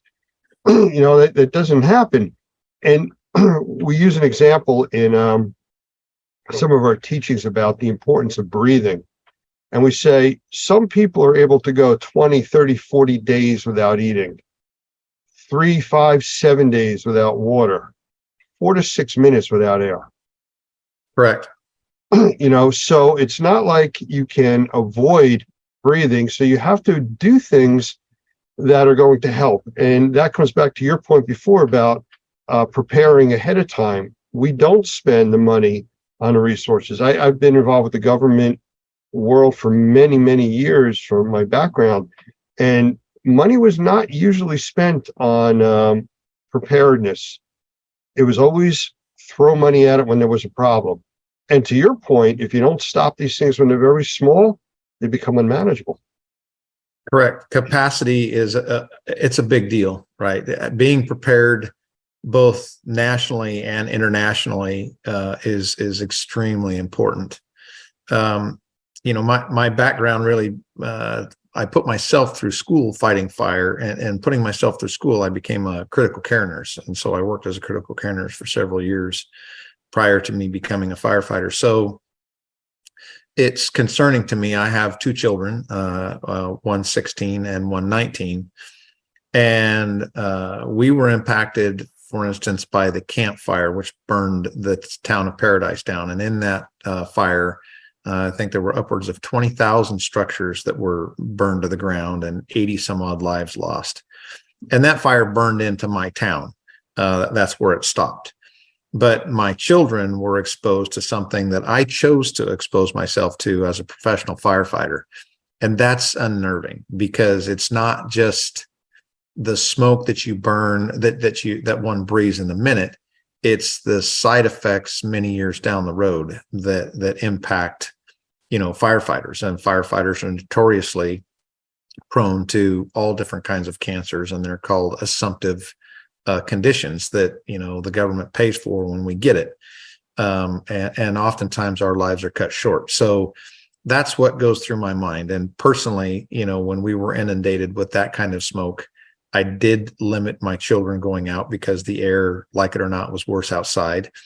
I did ensure that they were wearing N95 masks, similar to what people did, and I'm sure have in their possession as a result of COVID. Anything to be able to catch that particulate, changing out the filters, regularly in my home. Those were all things that were, top on my mind, just from my medical background and being conscientious of my firefighters when I was in the station, as it related to, diesel exhaust fumes and the bays when we were pulling engines out or pulling engines in, right? That wasn't a place to idle, because we just didn't want to be breathing that. Same for the public. There's an educational component that is missing in many industries. And in our industry, again, out of sight, out of mind, because you don't see the microscopic particulate and organisms and everything else that you inhale, people don't think about it. But when you're dealing with the fires, again, when it's in California, Here on the East Coast, we don't think about it. We don't see it. It's not affecting us on a daily basis. But the submicron particles that are in these smoke plumes that are going out, they go straight into your lungs and they pass right into your blood system and all the chemistries that are associated with them. And there's that's thousands. What's that? There's thousands of these, even just from a burning pine tree. Well, and I've heard people even talk about, well, it's a campfire or it's a fire pit. We do this all the time. Well, that's true.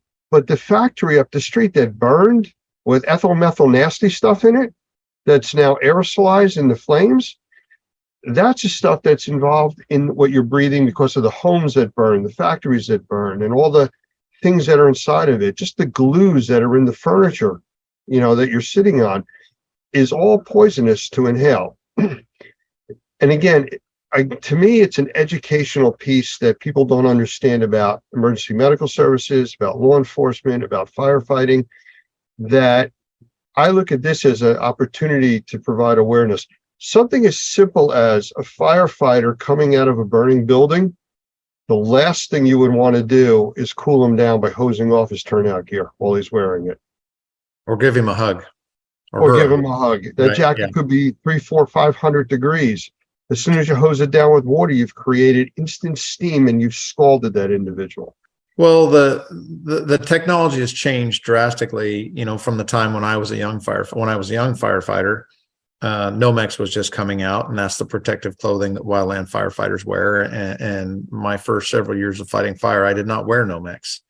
And then when I was in the structure world, in the municipal world, I had one set of turnouts, and those turnouts were by my bed, by my bunk. When the bell rang, I would jump into them and go to a call and come back and peel them down, put them right next to my bunk and go to bed.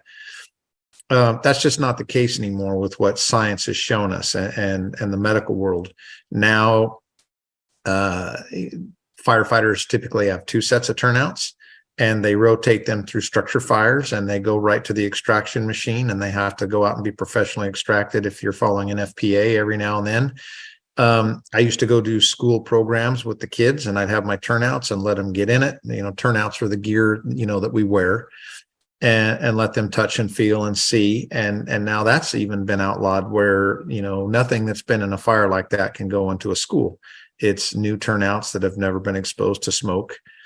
A lot of changes environmentally in our profession, which, I think it's important for the public to understand the reasons for that. And it's important for the public to protect themselves as well, such as the things we just talked about, changing filters, not going outside, having your kids wear a mask. I mean, if I have two masks and I'm going out with, two kids, well, the kids are going to wear the mask, not me. I'm going to endure that change. But it's a matter of perspective and doing what you can to research on your own, read about the effects of smoke and what science is showing, read about the cost of fires and what's causing it. And it's a very complex, wildfire is very complex, simply because there are those fires that need to burn, and there are those fires that probably should be put out. From your experience in California, your years firefighting, and from dealing with the smoke out in the California area, what would you say to the people in the middle part of the country and the East Coast that have experienced this? And the wind could shift tomorrow, and the fires that are still burning could cause this to come down on us again. What would you recommend them doing as far as indoor and outdoor air quality, and what things to be aware of odor-wise and things like that? Well, wildfire smoke has, in my experience, two different kind of smells. There's a smell when a fire is going through a residential community, for instance, when we have many homes burning and it smells like a structure fire, or if anyone's thrown, plastic garbage and things into a campfire, you kind of have that acrid smell. And that's the nasty stuff that you don't want to see burning, and you definitely don't want your children burning. As firefighters, sometimes we can't get out of those situations where my firefighters could put on a a self-contained breathing apparatus. We call them SCBAs. Until that smoke was clear, that's what they did, and their turnouts were washed. So for those in the public, it really is limiting your exposure outside when you're listening to the environmental air pollution control advisories. Those people that are susceptible to lung issues and problems, I would speak to your doctor. I would see what kind of HEPA filtration systems that could be put into your homes, to help filter that smoke in your homes. And once again, my children, I put them into masks, no different than when they were in COVID, when they were walking around out there, when they had to be out. Otherwise, I kept them indoors. Yeah, just to a point that you just made about wearing masks, the N95 masks, N100 masks, whatever you're able to get, they work great for particulates, but they don't do anything for the VOCs, the volatile organic compounds, which is the gases and the chemistry in the air. Right. That you need scuba gear, like you're talking about, self-contained breathing apparatus. Mm-hmm. And the public isn't going to wear that. No. So staying inside, it's really your best bet, at this point, and try to avoid these situations if possible. Agreed. All right. Well, I really appreciate your time. This is all about a public education and awareness that we're trying to push out there. There's many other segments that we will be playing following this. And I really wanted to set the stage, which is, I feel we've done that, as to the problem that's out there. It's not going away. It wasn't the 3 or 4 days that we had here, and the problem's never going to come back. It's things that we need to be aware of. Correct. And I really appreciate your time and help with that. Absolutely. Thank you for having me today, Lance. Appreciate it. Be safe, and good luck with your new adventures out there. And I look forward to seeing some more of those interesting images and videos of all these firefighting planes and stuff you got out there on your site. Yeah, there's some amazing pilots and people. Yep. Thank you. Thank you. All right.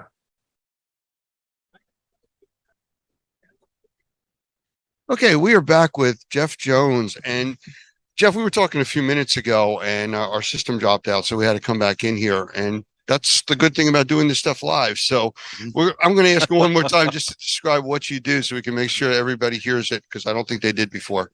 Okay, well, I'm Jeff Jones again, and I've been in the restoration industry for over 55 years. I literally grew up in it, and I've been doing forensic restoration for right at 53 years. Forensic restoration is defined as the comprehensive remediation of microenvironments. That's a term that was first coined by Dr. Michael Berry, a former director with the EPA, in his wonderful book, Protecting the Built Environment. But forensic restoration is the comprehensive remediation of microenvironments that have been contaminated or suspected to be contaminated from biological materials or hazardous materials. So that could come from homicide, suicide, accidental, or a natural death. Any one of those can become an unattended death, leading to advanced human decomposition. We know this now, that human decomposition begins approximately 4 minutes after death, but it could be a synthetic contaminant like tear gas, which is specifically made to be a human irritant. That's CN, correct? Sure. Yeah. Sure. There's more than one type of tear gas, but that's predominantly what is used today. And then we have other synthetics contaminants like fentanyl and carfentanil, definitely the most dangerous contaminants of our lives right now. And then we're also working on training protocols to respond to, because unfortunately it's not a if this is going to happen, it's a when is this going to happen, biological WMDs. But Microbial Warrior, that's our training program, and Normie actually mirror each other so much, because we're both dealing with biological contaminants. And I believe that both really, our tactical approach pretty much is the same. We want to contain, control, neutralize, and remove the contaminant safely based on science. Well, like you said, we're very similar. You as an organization go into much more detail on the forensic side. And again, you're talking about crime scene cleanup, which is a Sure. whole different sector of the industry. Yes, it's remediation, but not due to a microbial problem. And then when you get into the chemistry side of it, like fentanyl, we're dealing more of a hazmat situation. Correct. More so than even lead and asbestos. I mean, this is something that just by touch can enter your system and seriously affect your health. So your training is very specialized with that. I know when I was talking with Lori earlier today, and we talked about some of the teaching that she does, she was talking about using real life situations where your classes, you're using blood to clean up. She had this kind of like smirk on her face when she said animal brains and things like that, because it makes That's it real. my wife. It makes it realistic. Well, it has to be. And, to me, that's not really a big deal that we use real biological contaminants. Mm-hmm. And now I see that, there's some other trainers going out, then they're saying, we use real blood. I'm like, well, that's not very stimulating to me. That's like saying we've got a water class and we're using real water. You should train to what you're going to go and engage. Absolutely. And this is, of course, microbial warfare. And so we want to go out and deal as close to combat situations as we can and make it realistic. Some people think they want to do this, and then they find out really fast they can't even perform under simulated microbial warrior conditions. Well, I know things like the odor bothers people, Sure. And that's something that can make people sick and leave the environment. But I was over by your booth earlier, and you guys somehow talked me into putting a helmet on, which is a breathing apparatus that replaces masks. Mm-hmm.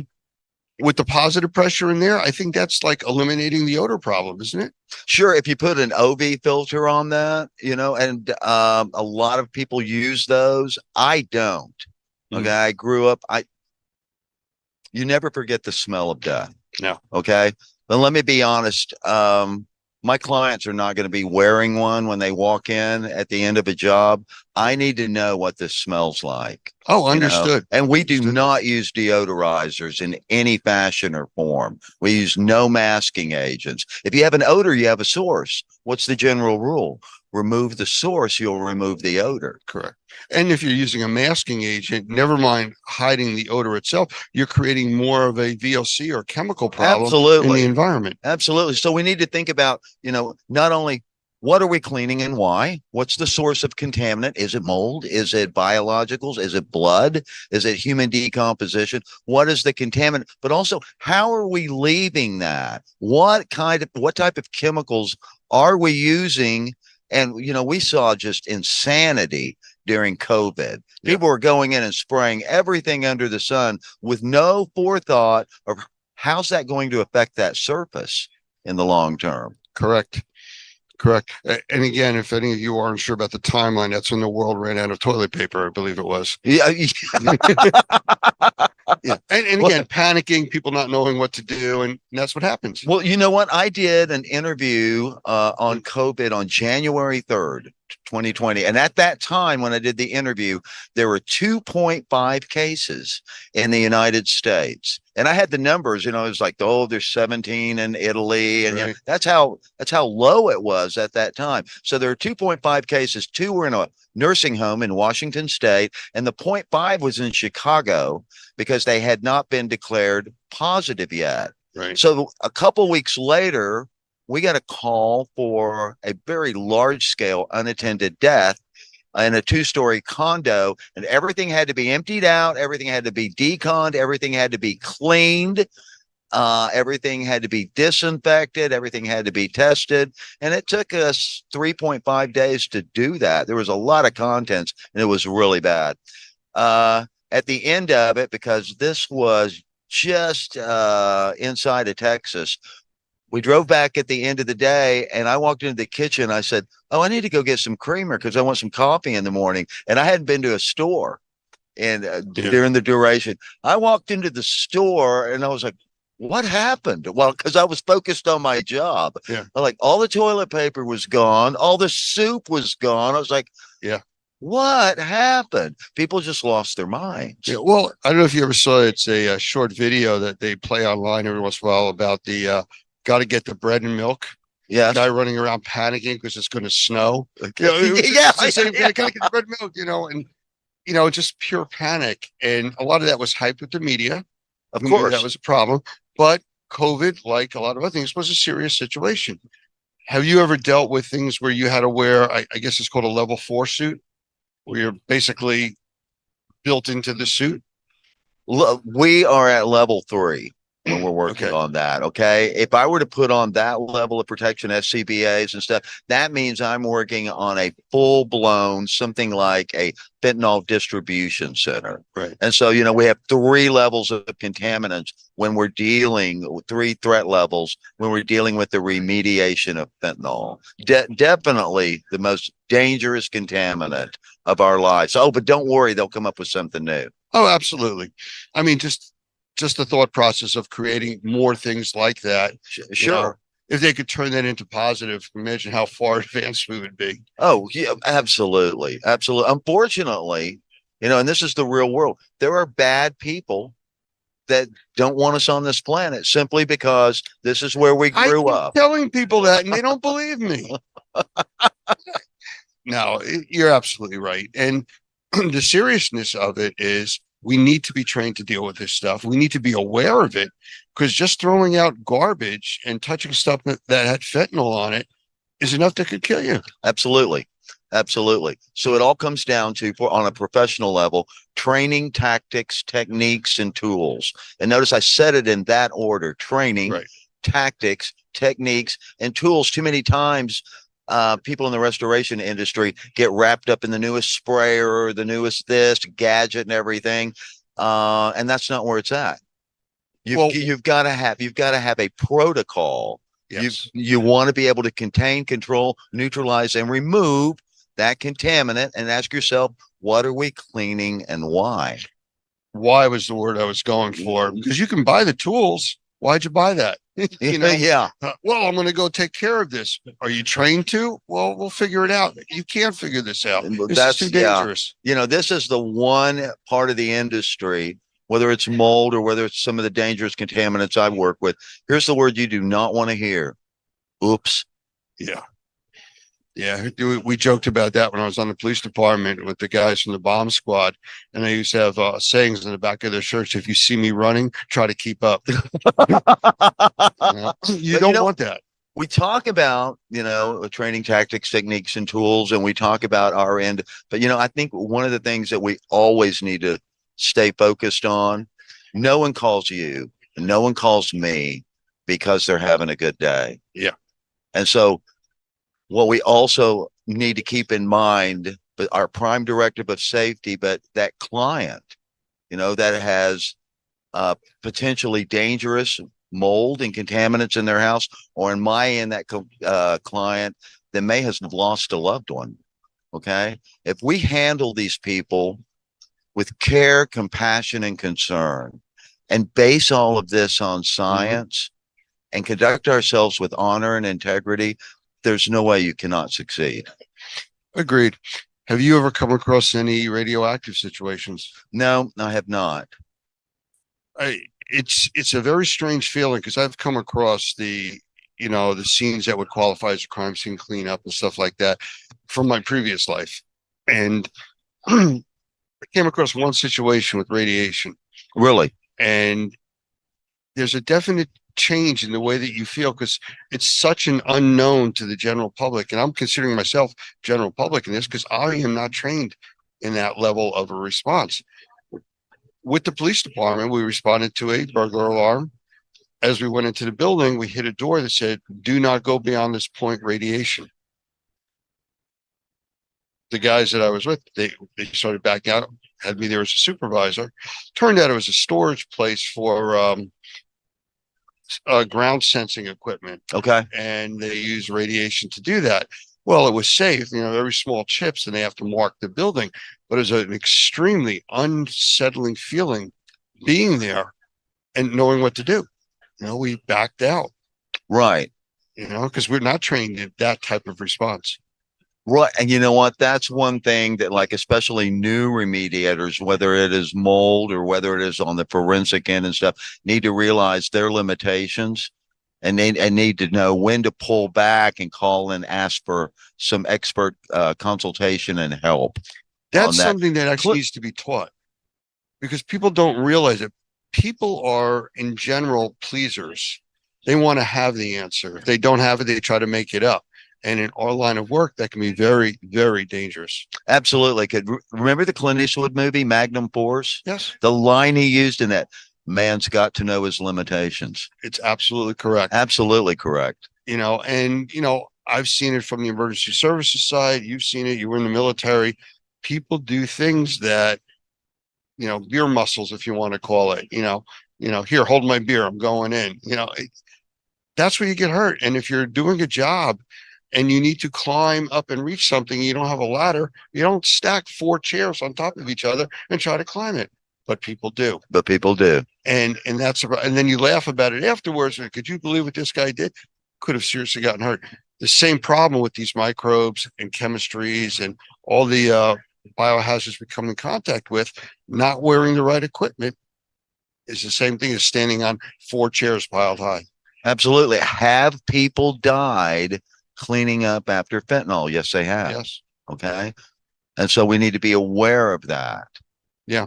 And it's not just coming in contact with a lab. Our remediators, our assessors, you're going into homes, into businesses that it's an unknown. You don't know what's there. Should you be wearing gloves? Absolutely. PPE? Yes, you really need it, even in a normal looking environment, because what is normal? You never If it was know. normal, you wouldn't be there. Exactly. They've called for a reason. We're biological SWAT teams. Okay. Okay. Yeah. I haven't looked at it like that, but yeah, I guess it would fit. But that's this industry. And as we look around, there's people all over here from all over the country. Actually, there's a lot of people here from Australia and the UK. They come to this show because they get to see people in the industry, their peers, how they work, how they do things, the training available. They meet people like you with the technology and the upper level training that you do, that even with our most advanced training, we don't cover crime scene and cleanup. So this is the place to be in a show like this. I love being around my peers and colleagues here, because I pick up things left and right. Yeah. It's, a good experience. And I'm glad you were here and had time to talk. Thank you so much. It's always a pleasure. Thanks, Lance. I told Lori I'd really like to get into one of your classes one day. Oh, we'd love to have you. I think it would be of a big interest and value for me. Anytime. The All right. door's open. We'll hold you to that. Okay. All righty. Take care. Thank you.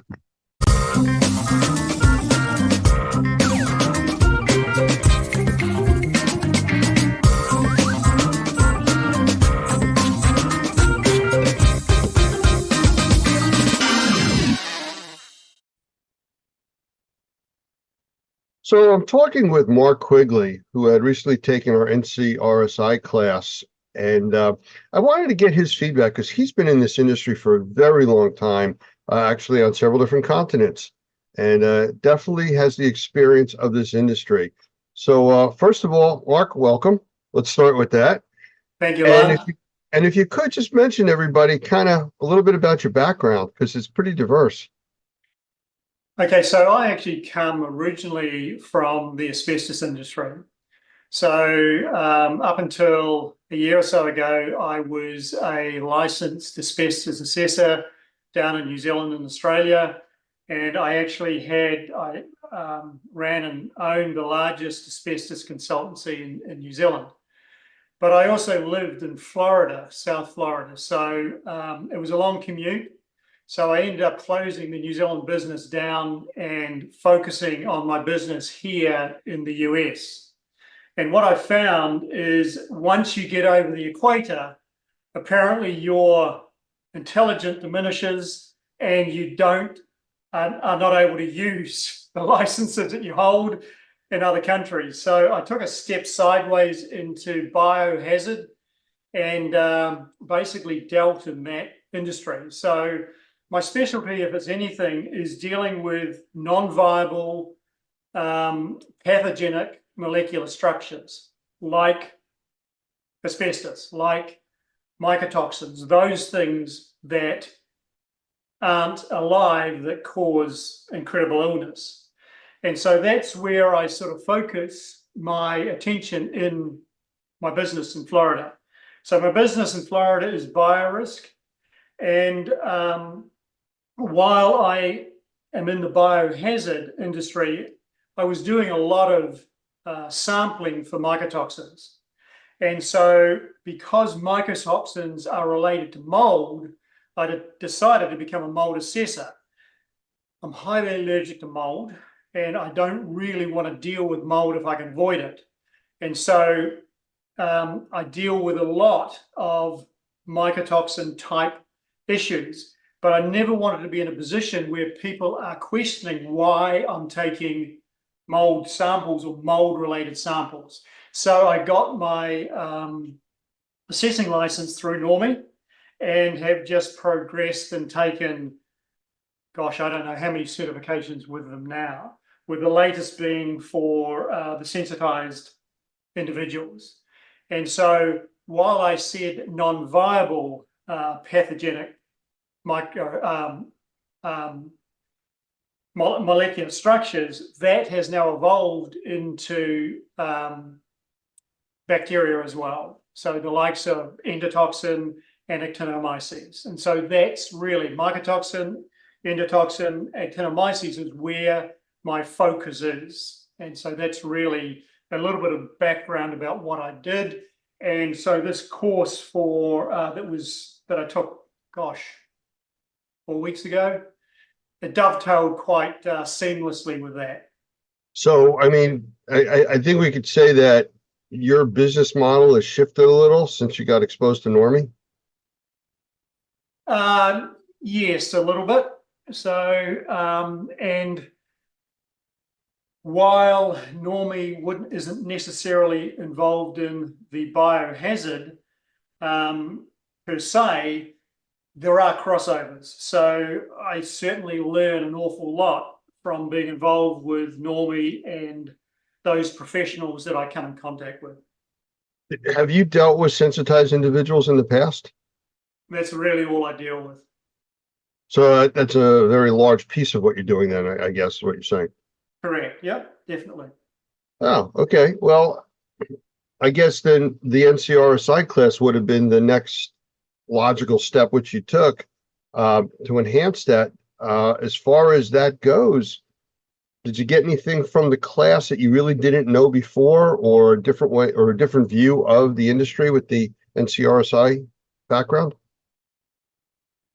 One of the things that with biohazard you've got to be very strong on is the paper trail, and you've got to follow up with procedures and documenting exactly what you're doing, because there is no assessor standing over you. Like with a mold remediation, you've got an independent mold assessor. So in biohazard, you are your own assessor, and the only thing that you can back that up with is your paperwork and the validations that are done.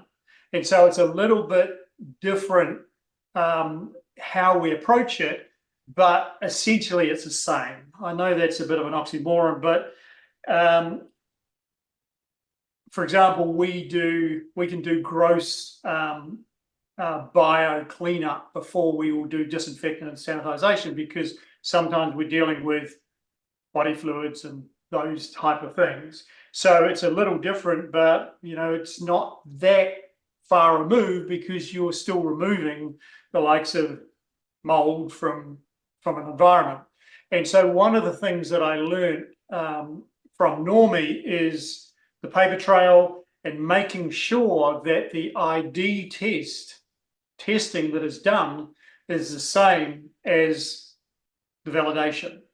And so you can compare apples with apples. So that was one of the key areas that I suppose Michael Pinto emphasized for me anyway, is the making sure you've got the same ID and validation. You can add other validations, which I do, but if we ever get into a situation where we're challenged in court, we can actually show this is what we had originally found, and this is through the same test why we know it was clean, So, sanitized. I mean, you have such a diverse background, and even though you're in the mold industry where we are under microbial industry, you kind of have a different take on this. So if you were stepping back and looking at the several industries, the verticals, who should take this NCRSI class? Who do you think it would benefit the most? Anybody that's dealing with sensitive individuals that has a microbial contamination. So I don't expect a mold remediator to be able to step into my world and clean up some of that gross contamination that I come upon with body fluids, etc. But a biohazard or trauma contractor would benefit from this class tremendously, as does obviously other mold remediators, because we're now finding that there are more and more people that are sensitized, that need a different type of remediation. And so while I may not be involved in the mold remediation per se, I'm definitely involved in the biotoxin side of some of those residues that can be left. You know, I've done several interviews with other students that have taken the NCRSI class. And one of the common themes that comes up is the terminology of ahead of the curve, or on the leading edge of this whole new industry breaking out with sensitized individuals. Are you kind of comfortable with that terminology with Normie? Pretty much, because most mold remediators that are licensed and not involved with Normie probably aren't aware of what needs to be done. Before I did this course, I was already doing HEPA vacuuming, wet foaming, wet wiping, microfibering, specialized microfiber wipe downs. So I was already going through those three, I think it was called the HEPA pizza steps. And then I will also follow up with a specific type of fogging. So, I mean, we all know about the HEPA sandwich, but when it comes to sensitized individuals, we need an extra layer, or maybe even a couple of extra layers, to make sure that environment is clean. And as Michael Pinto says, clean is clean. And so you have to sometimes do something a little different to get to the cleanliness you need for those sensitized individuals. So yes, definitely. Head of the curve would adequately describe what Normie is trying to do. And basically anybody that's involved in microbial remediation would benefit from it. You know, all the interviews that I've done with people about this class, everybody brings up the pizza. It all goes back to that. Everybody was like impressed by the term, you know, the HEPA sandwich, now the HEPA pizza. Right. It's interesting that everybody picked that out. Well, I know that we spoke earlier, and you guys were dealing with a lot of that flooding and stuff down there too. So you've been extremely busy in Southern Florida. So I really appreciate you taking the time being here with us. It's always a pleasure talking to you. And we still need to do another interview on the biohazard stuff. We just haven't gotten around to that yet. Yeah, for sure.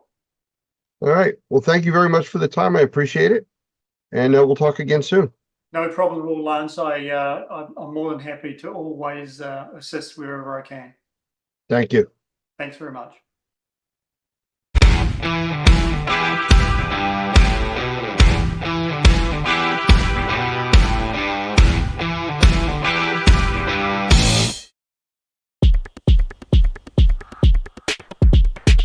Today, I'm with Dr. Gavin McGregor Skinner, Senior Director of GBAC, which is a division of ISSA, along with a special guest, Doug Hoffman, the Executive Director of Normie.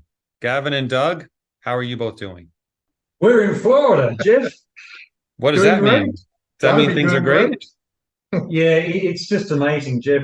Just the power of ISSA, our trade association, the alliance that we've had with Normie now since 2018, and it just keeps getting stronger every day, especially here in the state of Florida. Fantastic. And Doug, we do value your partnership. Thank you for all you do with ISSA, and of course, to support our members and those that are part of Normie. But I understand something happened recently, and that's why you two are in Florida. You're not on vacation, but you're working, right? You're working. We're working. Sure. Yeah, we're So, working. What's the news? So What's the news? There's two big news items here, Jeff. The big news item is that Doug and I have been talking about training facilities, globally throughout the world, schools, universities, community colleges. When you put people in a classroom, we know that they spread droplets through coughing, sneezing, talking, singing, if you go to those sort of classes, and that spreads germs. And then Doug and I were talking about, well, then how do you clean a classroom after a training to make it safe and healthy for the next class? And so the Normie Pro Academy, which is a wonderful training center in Sunrise, Florida, has gone through the GBAC Star accreditation program. And really, it's about telling their cleaning story.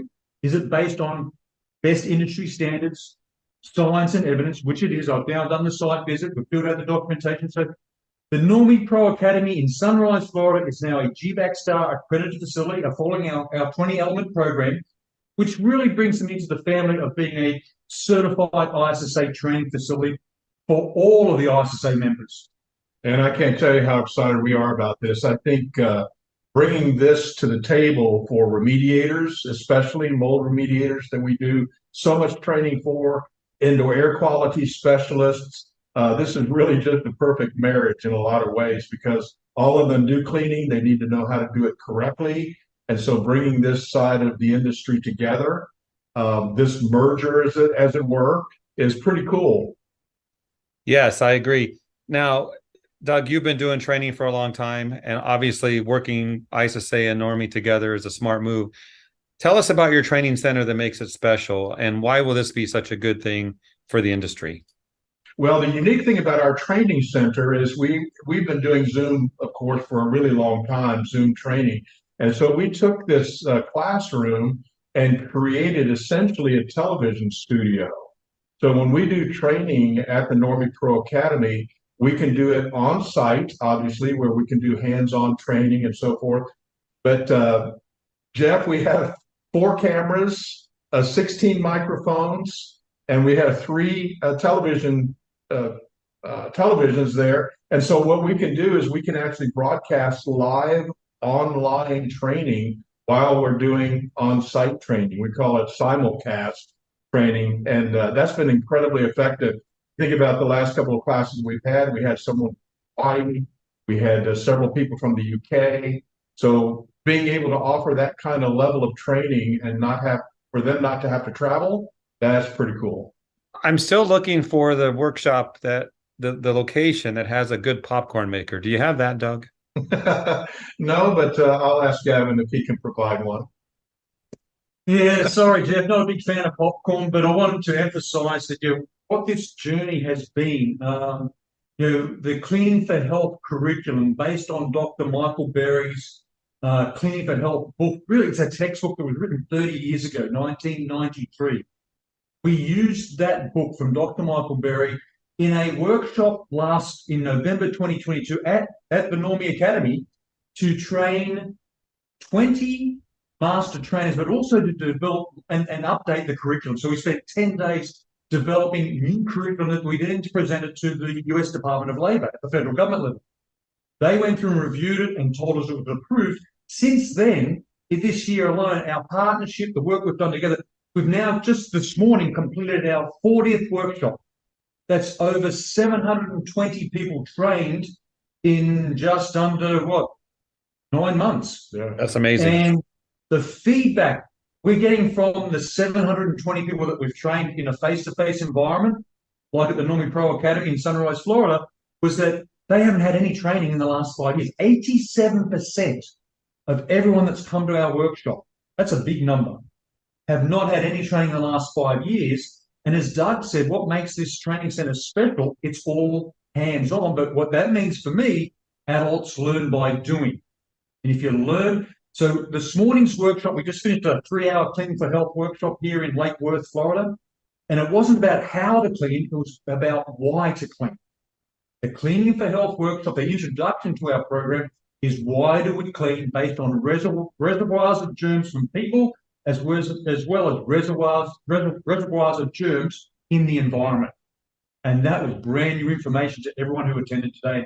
We had such a fantastic morning. And everyone stayed awake, alert. So far. So the exciting thing about this to me is that we hear this so often that someone's been in the industry for a really long time. They've not heard this information before. I think Gavin is bringing to the table the science behind why we do what we do. And that's just, for a lot of these guys, new information. So it's fun to see their excitement and to tell us after this kind of event, this is the best training I've ever had. So it's really cool. That was really fun this morning. Thank you. Can you talk to maybe the requirements that people have for training, the need for that you're fulfilling? Licensing or governmental requirements, or maybe to get a contract for cleaning. Does that fit into this? Well, I can tell you on our side for the mold remediators and mold assessors, of course, we're an approved training provider for all of the states that require licensing. And, they've never thought about themselves as cleaners. But the truth is they are. That's exactly what they do. And you've got to remove the contaminants, microbial growth, before you really do anything else in a remediation project. So I think being able to bring this kind of training to them is really, really neat. And it allows them to I think, kind of ramp it up a little bit in terms of the way they see themselves. We've talked a lot about this idea of making sure that these guys feel like they're essential, because they are. And when you talk to remediators and sanitizing companies and restoration companies and are able to show them this is a side of the industry that you can specialize in, I think that's really exciting.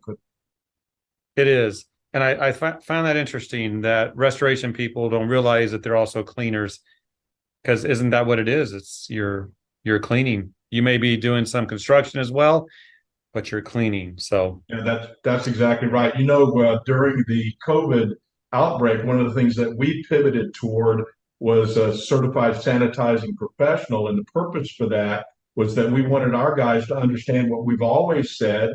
Mold is just a surrogate for other types of microbes, and you are actually in the microbial business. When you use some kind of sanitization protocol to remove mold, you're also removing bacteria and other types of microbes. So it's just, I think, a great addition to what we're doing. So Gavin, there's lots of training centers in the country, around the world. We need more.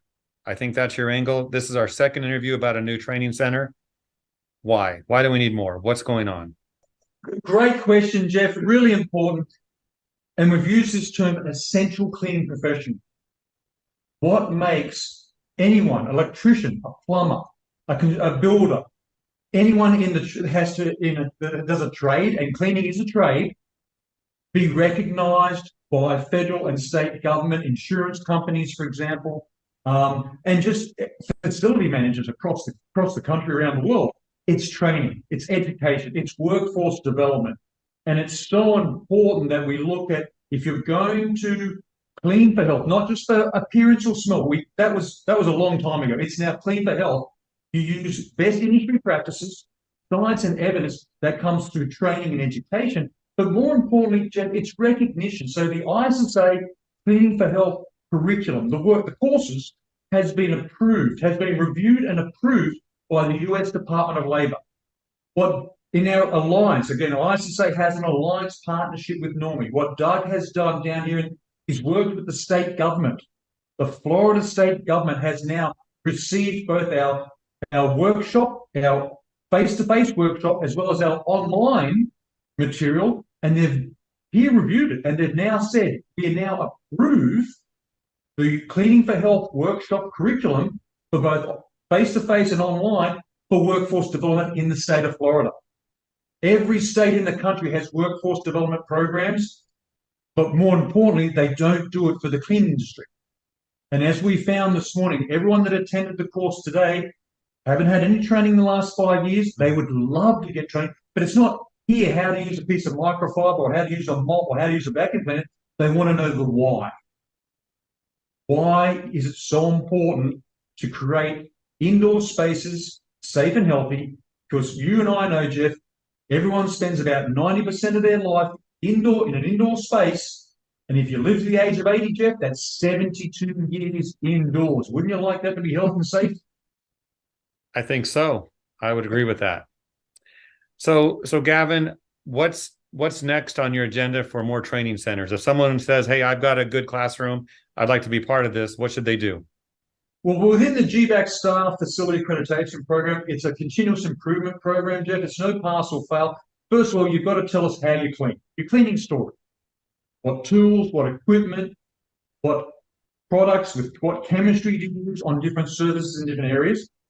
How do you measure that? How do you implement that? How do you do that in a way that creates a safe indoor space? We start that as the baseline, and then we put them on a continuous improvement program. And so what we did with Normie, and I said, Doug, you bring in all these people into the Normie Pro Academy, they leave. We do it. We measured it, it works. We used our ATP meters, we used our UV black lights, we used our indoor air quality monitors to monitor the cleaning process, and we created a healthy indoor space for the next class. And it's a simple process. People know how to do it, they just don't know how to tell the story, Jeff. And the GBAC Star accreditation process is about telling the story, science, evidence-based. You get the accreditation, and then you keep improving. And so it's so important. We want to see a network of training centers in the US, around the world, that teach standardized, approved curriculum. And now we've got our Cleaning for Health workshop approved by federal government as well as now a state government. So one of the things that I found, if I could say this, Jeff, one of the things that I found that's so neat about this accreditation is that you can know what to do, but you can't teach what to do unless you do it. And I think that's what we're trying to do, is we're trying to say, look, you come to our facility, we know how to clean, so we can intelligently talk to you about how to do it in your environment. And it just makes sense. All right, you both can chime in on this question. What's coming up in the future, in the short term and the long term? Well, I'll just tell you that we have big plans. Normie has big plans this next year in 2024 to expand out to the West Coast. We've already talked with some folks and trained some folks in the UK. Interesting thing is we find out that the only people who need solutions are people who breathe. So we're really excited about being able to do our training out across the country and to expand that way. Part of that's going to be our effort at the ISSA conference to have a booth there and start talking to folks in other parts of the country. Yeah, so Jeff, at the ISSA show in Las Vegas, November 14th, Tuesday, we have a free 3-hour Cleaning for Health workshop in English and also a free 3-hour Cleaning for Health workshop in Spanish. And Normie's providing the instructors for the Spanish course. And it's so important. We've had the Cleaning for Health workshops now translated into 8 languages. As Doug said, we're looking for Haitian Creole instructors. Are we going to find them? You bet you we are. We just got to look hard, but we're going to find them. So what we're going to ensure that the training material that ISSA has, Normie has, is available for every essential cleaning professional. This is probably over 6 million people in the US alone. And then we put them on a pathway of continuing education, workforce development. But more importantly, we make them feel that they are essential. We make sure the government realizes they're essential. That's the next step. So 2024, Doug and I and many of the other people that we work with, there's about 20 of us in the team, have come up with curriculum, dates, times for workshops. We're going to publish that soon. But we're so rich in training material, we're just going to put it into a program that helps people. There's one thing I know for sure from this conversation. There's no vacation for either one of you for a long time. So get back to work, and thank you for this today. Thank you, Jeff. Thanks, Jeff.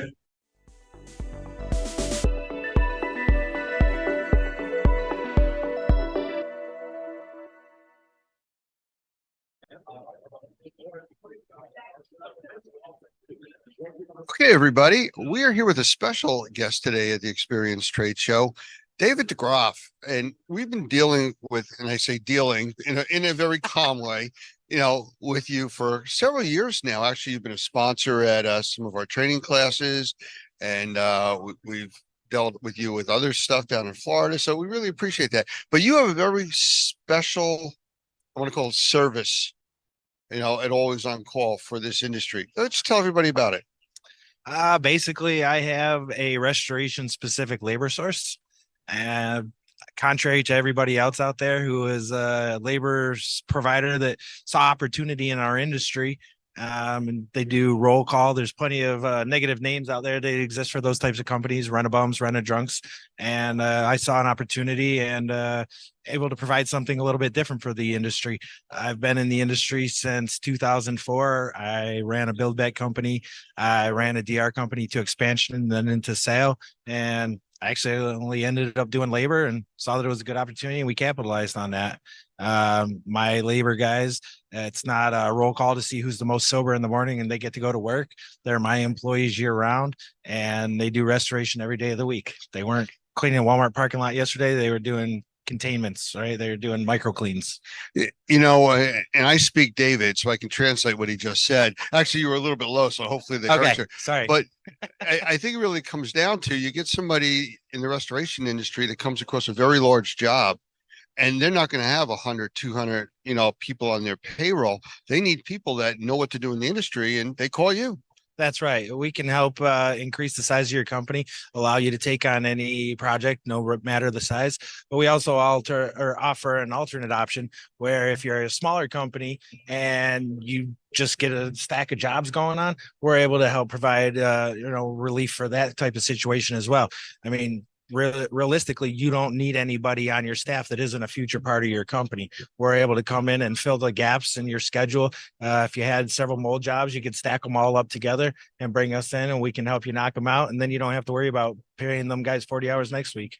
Do you have supervisors on your crews? Yes, we do. So you provide supervision also. Now, are they licensed to do the work? Like in Florida, I know you need licensing, or do they still work under the company's license? Yeah, they some of the people are certified that we have. We're working on increasing that presence right now. It's kind of a new demand and a new supply for us.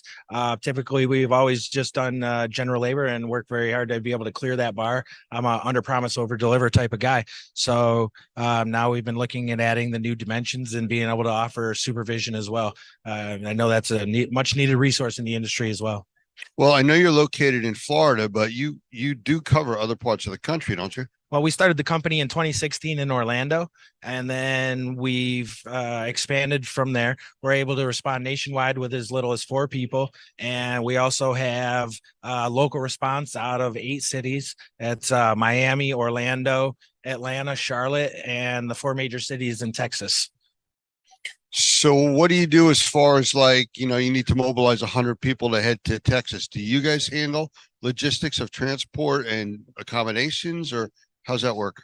Yeah, I mean, typically we handle the transportation, but at the end of the day, I'm trying to be a good business partner, and we all want to just help each other reach success and profitability, right, and get on to the next job. So it really comes down to the relationship. When the specific situation, do you need me to handle lodging? Do you need me to handle transportation? How can I best assist your situation to make it as seamless and stressless for you as possible? And we work hard to fill in all those gaps to take whatever we need to off your plate. Okay. Well, it brings me to the most important question. And I know we've done interviews in the past, but anytime somebody sees an interview I've done with you or just sees us talking, they always ask me 9-volt or AA for the suit.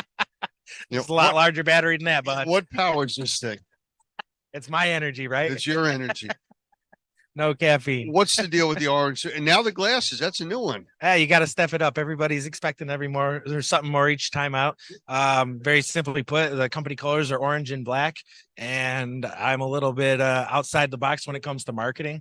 And so I conceptualized this idea on the fly of maybe an orange suit would draw a few more eyes, and it certainly has done that.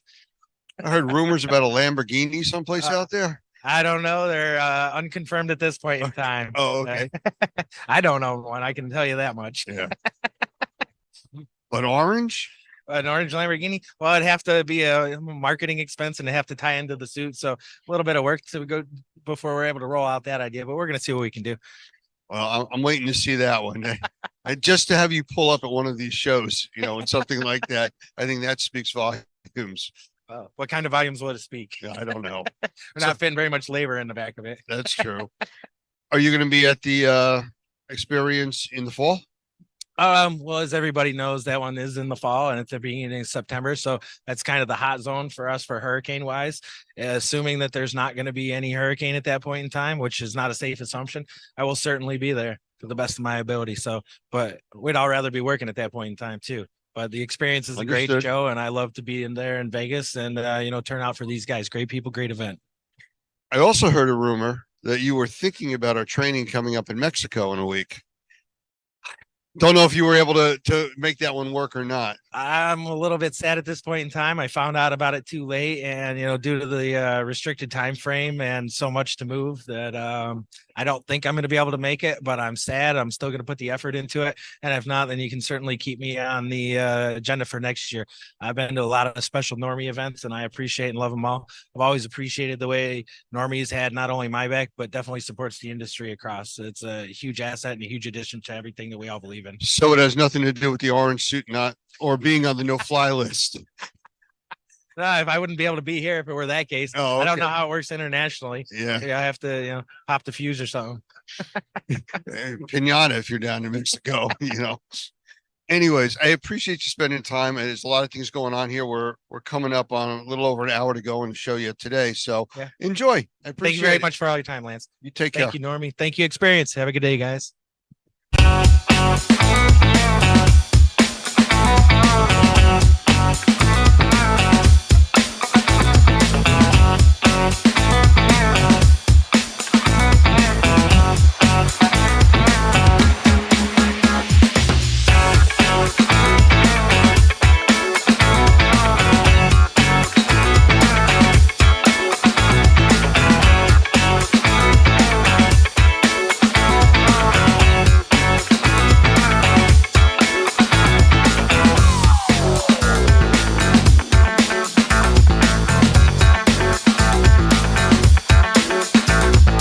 Experience Conference is super practical, meaning you're not going to be stuck in a chair all day long. You're going to get your hands dirty. You're going to spend time with experts who are going to show you the craft.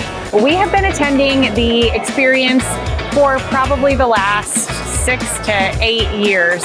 I will say though, over the last 2 years, we have seen such a beautiful increase in the ROI that we have received from this show here in Vegas specifically. I'm able to meet with industry leaders and talk to them one-on-one, which totally amazes me.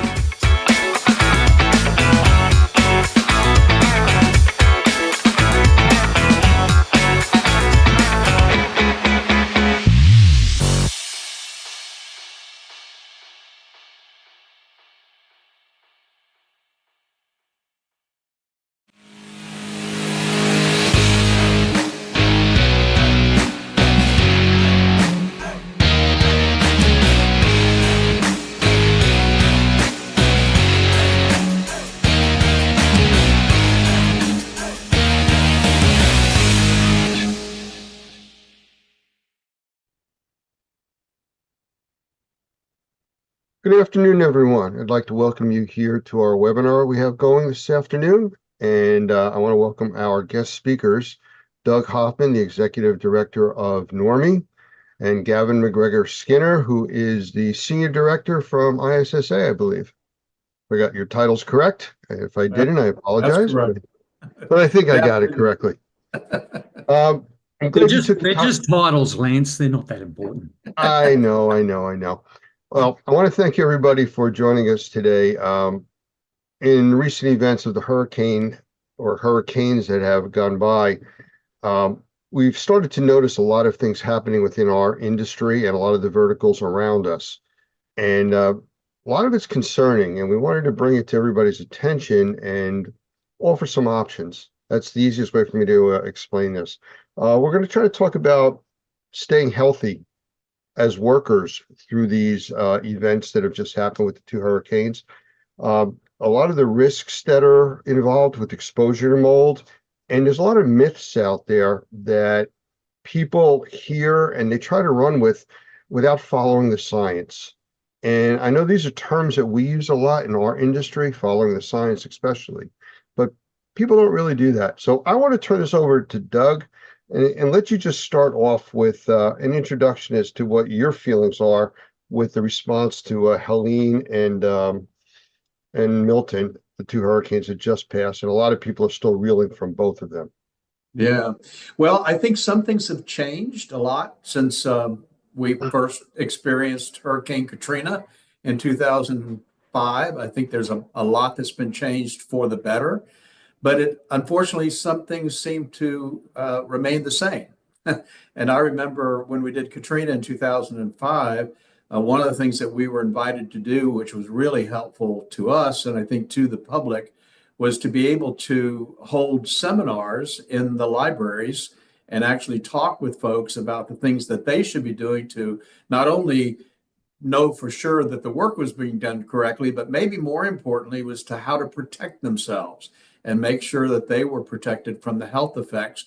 And one of the things that prompted us to do that, Lance, in 2005, and why that was so important to talk about was, as you recall, just a few years earlier in 2001, when the towers fell, people were really concerned, and they began to realize that those health effects from that kind of disaster could go on for years. And as far as I know, it's still going on. And so it was pretty easy for us to talk about that in 2005. The unfortunate thing is that it seems as though we were dealing with kind of the same situation here. I see pictures of people dealing with contaminated environments with no kind of personal protection equipment at all. Volunteers jumping in, which of course we're always grateful for, but volunteers jumping in and doing work and not protecting themselves, not considering the potential health effects that they're dealing with. And then on the other side of that, you've got the problem with guys that really aren't licensed or trained to do some of the work. And so that's, in some ways it's changed, in some ways it's not changed. I think the government has been a much better, much better in their response. I don't think it's ever what we would want it to be, but I can tell you that they're better than they did in 2005. So that's how I see it. I see some things have gotten better. Other things seem to remain the same. Hey, Dr. Gavin, before we get into specifics, your take on what's been going on, just like Doug was saying. Yeah, this is really important just to put everyone into the big picture of what's happening right now. So Normie, ISSA have an alliance.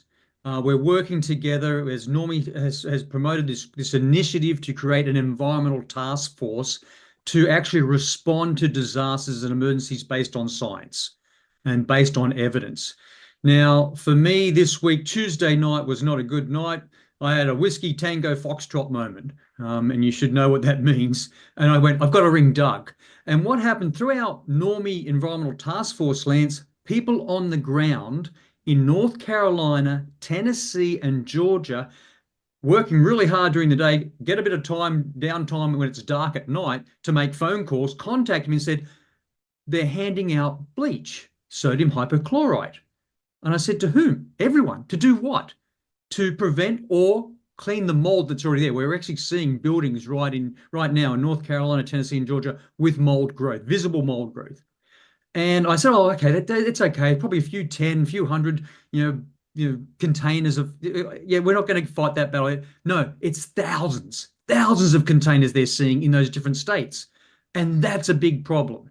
And straight away, I called Doug and I said, look, we've got to be responsible here. This is where we're going now. We've just had Hurricane Helene. We've had Hurricane Milton. Let's make sure that this time we do what's based on science, based on evidence, and we do it with the right advice. And I think it's really important in this session we had today to talk with Doug, yourself, but also look at what's out there right now, what is wrong, and I'm going to use that word pretty strongly. It is wrong, and what is correct based on science and evidence. There's two different components to what you're talking about here. One is the effectiveness of bleach in this case on a mold environment. And the other one is the precautions and health risks to the people using it. So Doug, I don't know if you'd like to start with, I know you have a lot of research and data behind the effectiveness side, if you want to start there.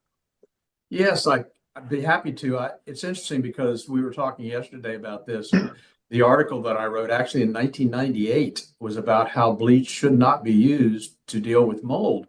And so again, as I said, some things have changed, some things are better. I know Clorox, for instance, has a good portfolio of products that do include sodium hypochlorite and have been approved with by the EPA to do work. So we're not talking about a specific company. What we're talking about is jug bleach, bleach that you would buy over the counter that has nothing in it except sodium hypochlorite.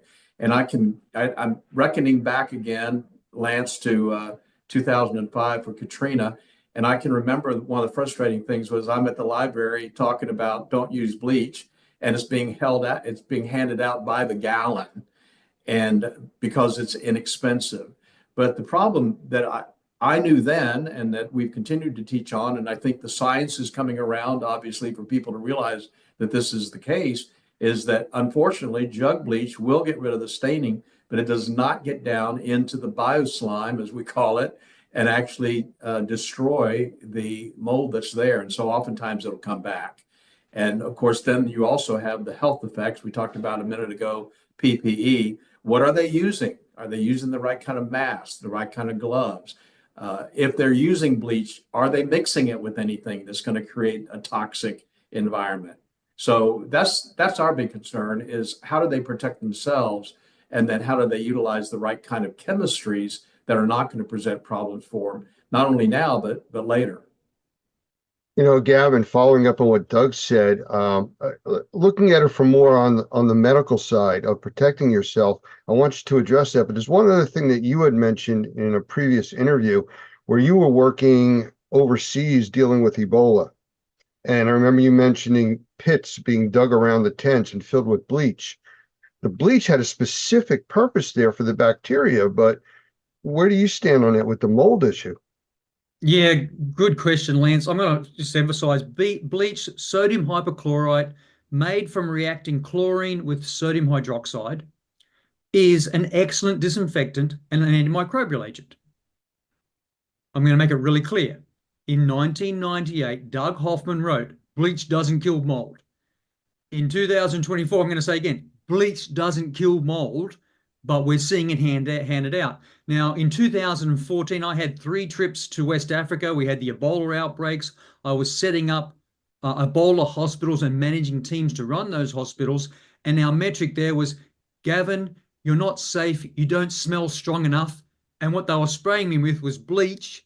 And you know, probably some people have heard the story. I lost my sense of taste and smell for months after my 3rd trip. You know, each deployment's about 21 days. After my 3rd deployment, I came back and went, I'm done. I can't do anymore. I've lost my taste. I've lost my sense of smell. My wife was great. Was very happy to see me to come back and said, I'm going to take you for the biggest steak you've ever seen in your life, because I hadn't eaten very much and lost a lot of weight on deployment like we always do. But the bleach had destroyed my sense of taste and smell. Now, so it's a good disinfectant. It's a good antimicrobial agent, but it doesn't kill mold. And I just wanted to highlight here, Lance, that this has been going on for a long time. Right now, let's get it really clear. The US Environmental Protection Agency, we call that the EPA, has a website. Should I use bleach to clean up mold? And what do they say on that website? Bleach is not recommended. So I'm going to put that in the chat so people can actually see that website.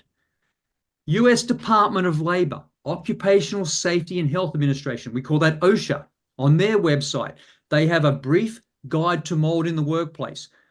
Doug published his article in 1998. They published this website in 2013. They haven't changed it because it's correct.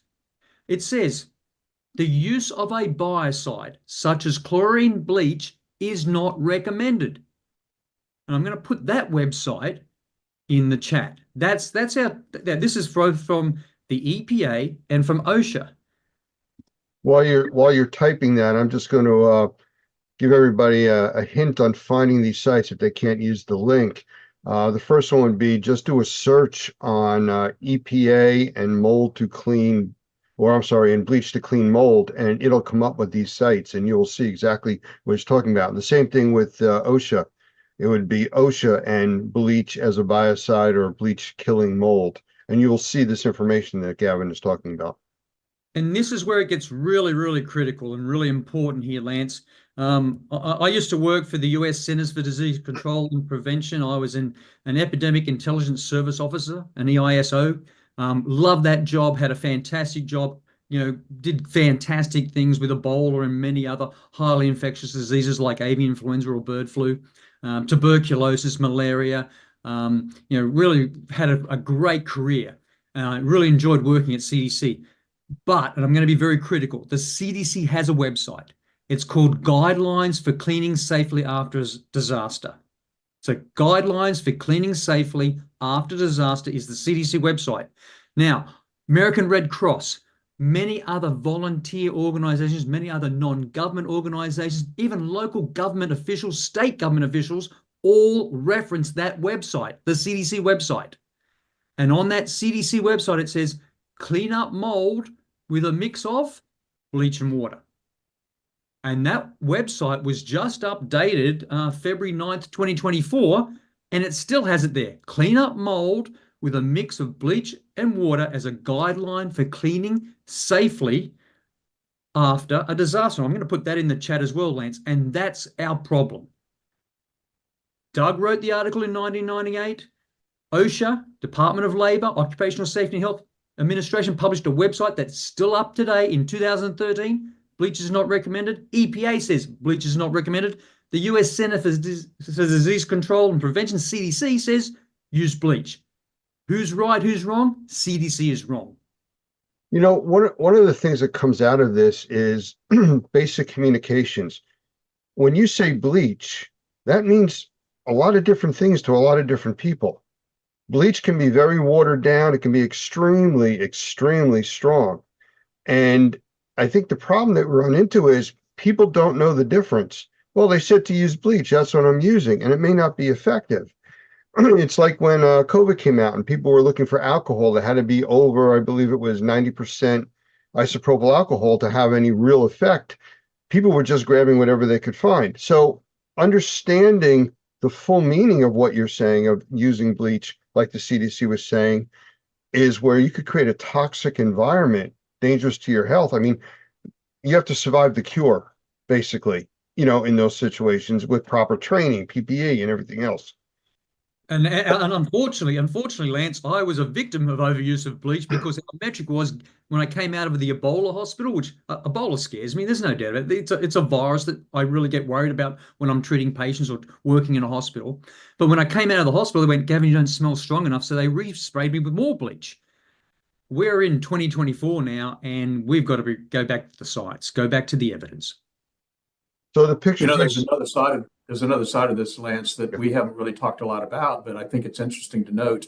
We've been talking about folks' health and sodium hypochlorite, but there's another issue with jug bleach if you're talking about a long time solution, because apparently from what we've seen and learned, that once you've cleaned a surface with bleach, it may set up a surface environment, a pH, that will not allow the protectants to bond to that surface. So if you're using a protectant that will keep the mold from coming back later, it may not even bond to the surface because of the pH the acidic environment, I think, that's left after the bleach has been put on that surface. So it's just another factor that I think we're learning more and more about.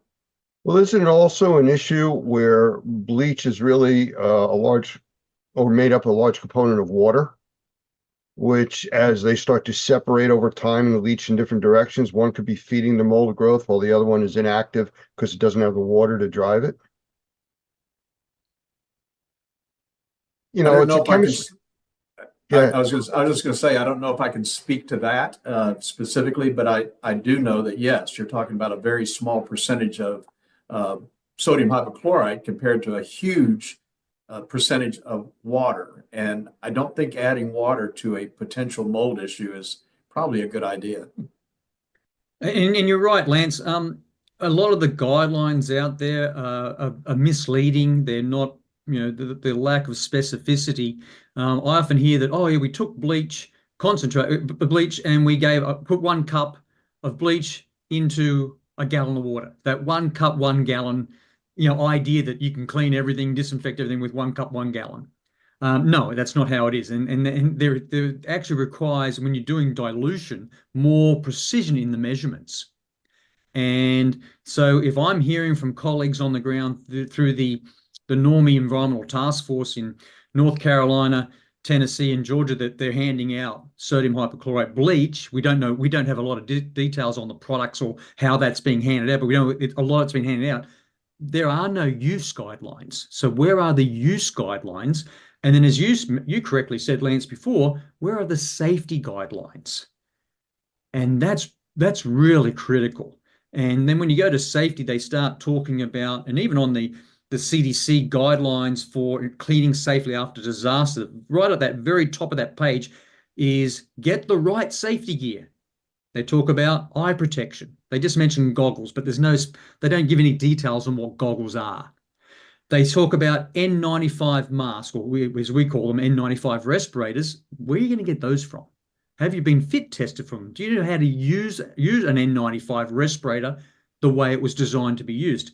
Heavy work gloves. What does that mean? Is it Lowe's? Is it Home Depot? Is it Amazon? Where am I getting heavy work? Be more specific. Waterproof boots with steel toes and insoles, not just steel shank. Okay, fair enough. Earplugs or protective headphones, and at least 2 fire extinguishers.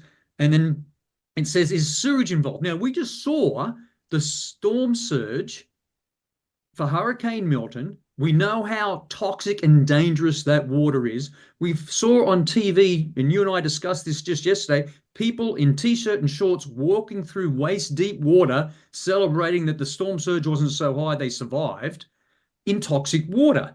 But here on the CDC website, it says, is sewage involved? Yes, it is. All that water has to be considered toxic because we're not testing it for water quality.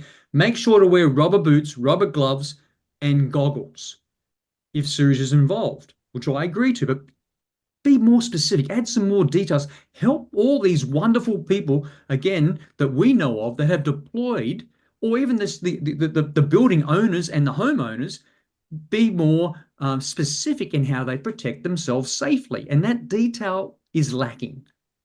We talked the other day about something similar to this where, the rescuers, the people going in right away in the water like you're talking about, well, I had my tetanus shot, I'm good to go. That only does one piece of things that you could be exposed to. So proper PPE, understanding it, knowing how to use it. You mentioned the N95 mask. That doesn't do anything for the fumes given off by these chemistries. The fumes from chlorine and stuff like that. So, just because you have a mask on doesn't mean you're protected. So there's a whole series of issues that come up with this with lack of information. And Doug, I know that's a lot of the training that we through NORMI and the Environmental Task Force try to push. And it's got to start there.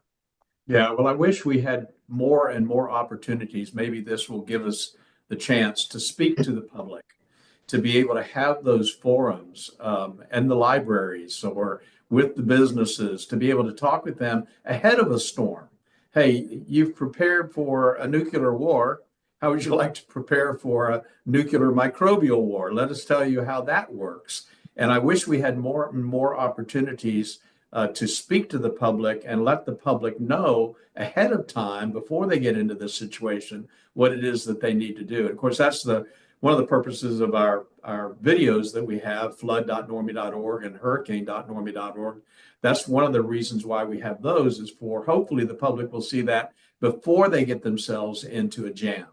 And that's the real challenge. And I thank Dr. Gavin for working so hard to help us get this out in front of the public with his influence and his resources. I'm hoping that we're going to be able to talk directly eye to eye with these folks who need protection, whether they're a volunteer or whether they're actual resident. Both sides of the coin. Somebody coming from Tennessee to work on some building in Naples, Florida, he needs to know how to protect himself. That's a really good point. It's a really good point, Doug. In a post-disaster situation, we do very well with chainsaw safety. Yeah. because we know a chainsaw is going to hurt you if you're not trained properly on how to safely use a chainsaw. What protective equipment should you wear when you use a chainsaw? How do you operate the chainsaw? How do you maintain the chainsaw? Why do we not take that same chainsaw philosophy, approach, practices to cleaning up and looking for mold, or preventing mold, or taking out mold? Why do we not use the same principles of chainsaw safety when it comes to pressure washer safety? And that always seems to be a step down for me. Well, and you want to have that balance, which I think is one of the reasons why it's difficult to do. And frankly, I think together we can reach that balance. I've always said in our classes, people talk about mold. Well, it's been around since Leviticus. What's the big deal? That's one extreme. Then you've got the other extreme. Oh, you got mold in your house, tear it down and build a new house. Well, the truth, like so many things, is in the middle between those two extremes. And I think us being able to talk about, here's how you protect yourself. Nobody's trying to scare you to death. We're just trying to tell you that it's a concern and you do have the ability to make sure that you do it correctly. Don't look at it as if it's no big deal. So let's move over to some of the myths that are going on, because I think that's the next piece of this that we really need to talk about. We've talked about what doesn't work or what doesn't work well. What does work for taking care of the mold problems? If you want to address that. Either one of you, whoever wants to jump in here. Well, I can tell you. I'll start, then I'll hand it over to you, Doug. Those websites that we've shown have to be corrected, and hopefully we'll have this discussion to do that. More importantly, we've said, straight out, bleach does not kill mold, but we're seeing it being used. The challenges that we have also then, Lance, is that, the Federal Emergency Management Agency website talks about hurricane cleanup hurricane cleanup for your property and how to do it safely. And it says on that website, clean and disinfect everything that got wet. We know we can't disinfect everything that got wet, so that's wrong. US Department of Housing and Urban Development, we call that the HUD. Their website says, dealing with the aftermath, steps to take for a storm-damaged home, clean with hot water with laundry or dish detergent. How do you get hot water in an emergency in a disaster that has no electricity? So, and why are they even saying hot water? For when it comes to restoring, remediating, and getting these buildings back into a safe indoor condition. And so there are alternatives, and I'll hand that over to Doug. But because the problem is that many of these websites say, yeah, I totally agree. EPA, OSHA, I agree with you. Don't use bleach, but then you don't give the solution. Yeah, Gavin, real quick, you used the term to use hot water. Words mean things. What is hot water? Does it have to be boiling? Does it have to be where you can't touch it? Is it warm? There's no explanation there to your point as to what it actually means. Well, let me just put that FEMA website in there right now that says clean and disinfect everything that got wet. And in our industry, we have definitions for clean, we have definitions for disinfect. That's not possible. The US Department of Housing and Urban Development, which we call the HUD, talks about clean with hot water and laundry or dish detergent. Yep, fine. But again, as you correctly said, Lance, how hot is hot? What is hot? And how do you do it in a post-disaster situation? Yeah, let me speak for a moment, if I could, to chemistries, because I think that that's a really important part of this process. Sometimes you absolutely need to use some sort of chemical to get things actually clean and to kill the microbes that are there. One of the things that we did last week was we sent a case of enzyme cleaner to Florida, to a church down there that needed some help, and they were looking for what kind of chemistries to use. And it was a natural, 100% biodegradable, water-based type of enzyme cleaner. Hydrogen peroxide, vinegar. There are a lot of things that really work. And to Dr. Gavin's point, he's exactly right. It's frustrating when somebody says, don't use this. And we learned that unless you have an alternative. And that's what we learned. Remember when we started Normie in 2004 and we were doing training, and we would say, now you don't want to use bleach. And what was the first question? Well, then what should I use? And so I think the point is that you want to be careful, obviously, with the client that you're working with, or maybe the individual resident needs to be careful that they're using something that they can tolerate. Make sure you've got a SDS sheet, understand what the ingredients are, protect yourself just like it tells you to. And I'll just tell you, if most people actually read an SDS sheet for Windex, they'd be dealing with it completely differently. But read those SDS sheets, enzyme cleaners, botanicals, natural products, hydrogen peroxide. There are a lot of alternatives, and that's why we just want to get the word out.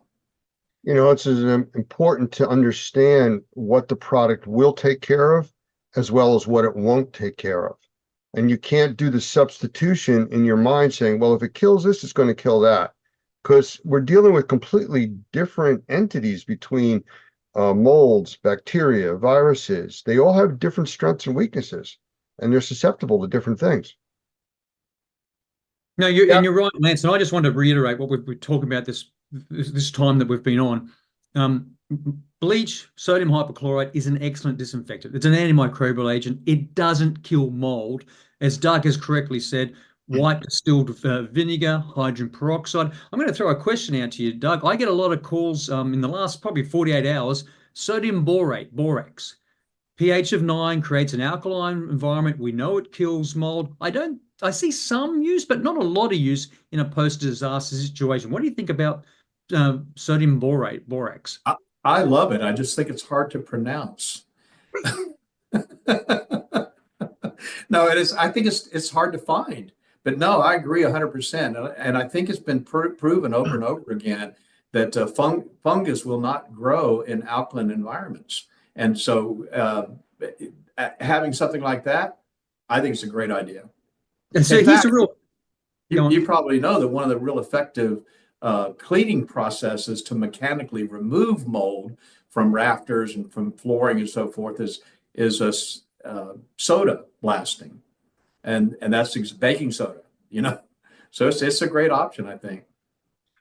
So here's our problem, and it is a problem. We've had people on the ground through the Normie Environmental Task Force, and we've done a number of videos with Mason Tamano. We did some videos with Jeff Cross. We got those out. We've had phone calls from the front line saying they're handing out, and I thought it was a few 10 or maybe 100 units of, it's thousands. What I'm hearing is thousands of units of bleach sodium hypochlorite. How do we transfer that? How do we change that to say, why aren't we seeing thousands of units of white distilled vinegar, hydrogen peroxide, borax, baking soda? Why? Just why is that not happening? And why do we still have sites like the CDC, the Center for Disease Control and Prevention, with their guidelines for cleaning safely after a disaster, saying clean up with mold with a mix of bleach and water? Why is that happening in 2024? Yeah, I think a lot of that has to do with just resources, frankly. You know, sodium hypochlorite is pretty inexpensive, and it's pretty easy to give away. I'll just plug, if I could, the Normie Pro ETF.org. It's a 501(c). It's anything you donate to that's just like donating to the Red Cross, fully tax deductible. You know, Dr. Gavin, if we had thousands and thousands of dollars, how easy it would be to provide that kind of product and those kinds of services to those disaster areas. It's just, you know, limited resources. And I would love more than anything else to overwhelm those trucks that are bringing sodium hypochlorite in with trucks that are bringing in something that really actually works. Yeah, and I totally agree with you, Doug. I'm so grateful to the members of ISSA, the members of Normie that have reached out to us, but more all those that have left their families and gone and deployed themselves and responded to Hurricane Helene. And now we're seeing, you know, big deployments from our members for Hurricane Milton. And again, we're going to have boots on the ground. The key is the message has to be clear. It has to be loud. It has to be specific on how to do things safely, but more importantly, based on science. Well, the Environmental Task Force, Doug, you just mentioned, I mean, we do a lot of training, and it's all about educating not only the public, but the contractors, the people that are doing the work. And if you're a contractor in any of these industries, water drying, remediation, assessment, you've come across people that are getting educated themselves. So you need to be educated to be able to talk to your customer. The last thing you want to do is have your customer more knowledgeable than you are. You know, Lance, this is the kind of thing that's interesting. We talked about this morning in our admin meeting.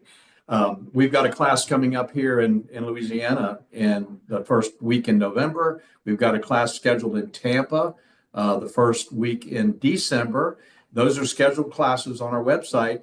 And you know what's happening already. There's people coming out of the woodwork. Hey, I need to get trained. I need to get trained. Where a year ago it was, maybe I'll do it, maybe I won't.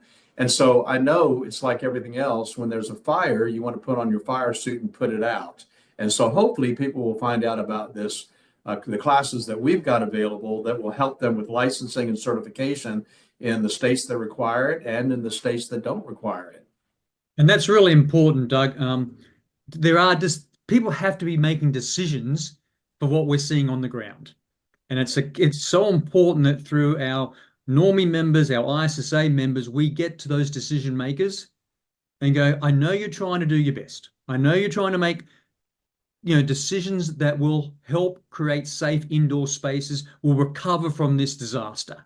But more importantly, how to do it based on science, based on evidence, based on a better process, a better methodology.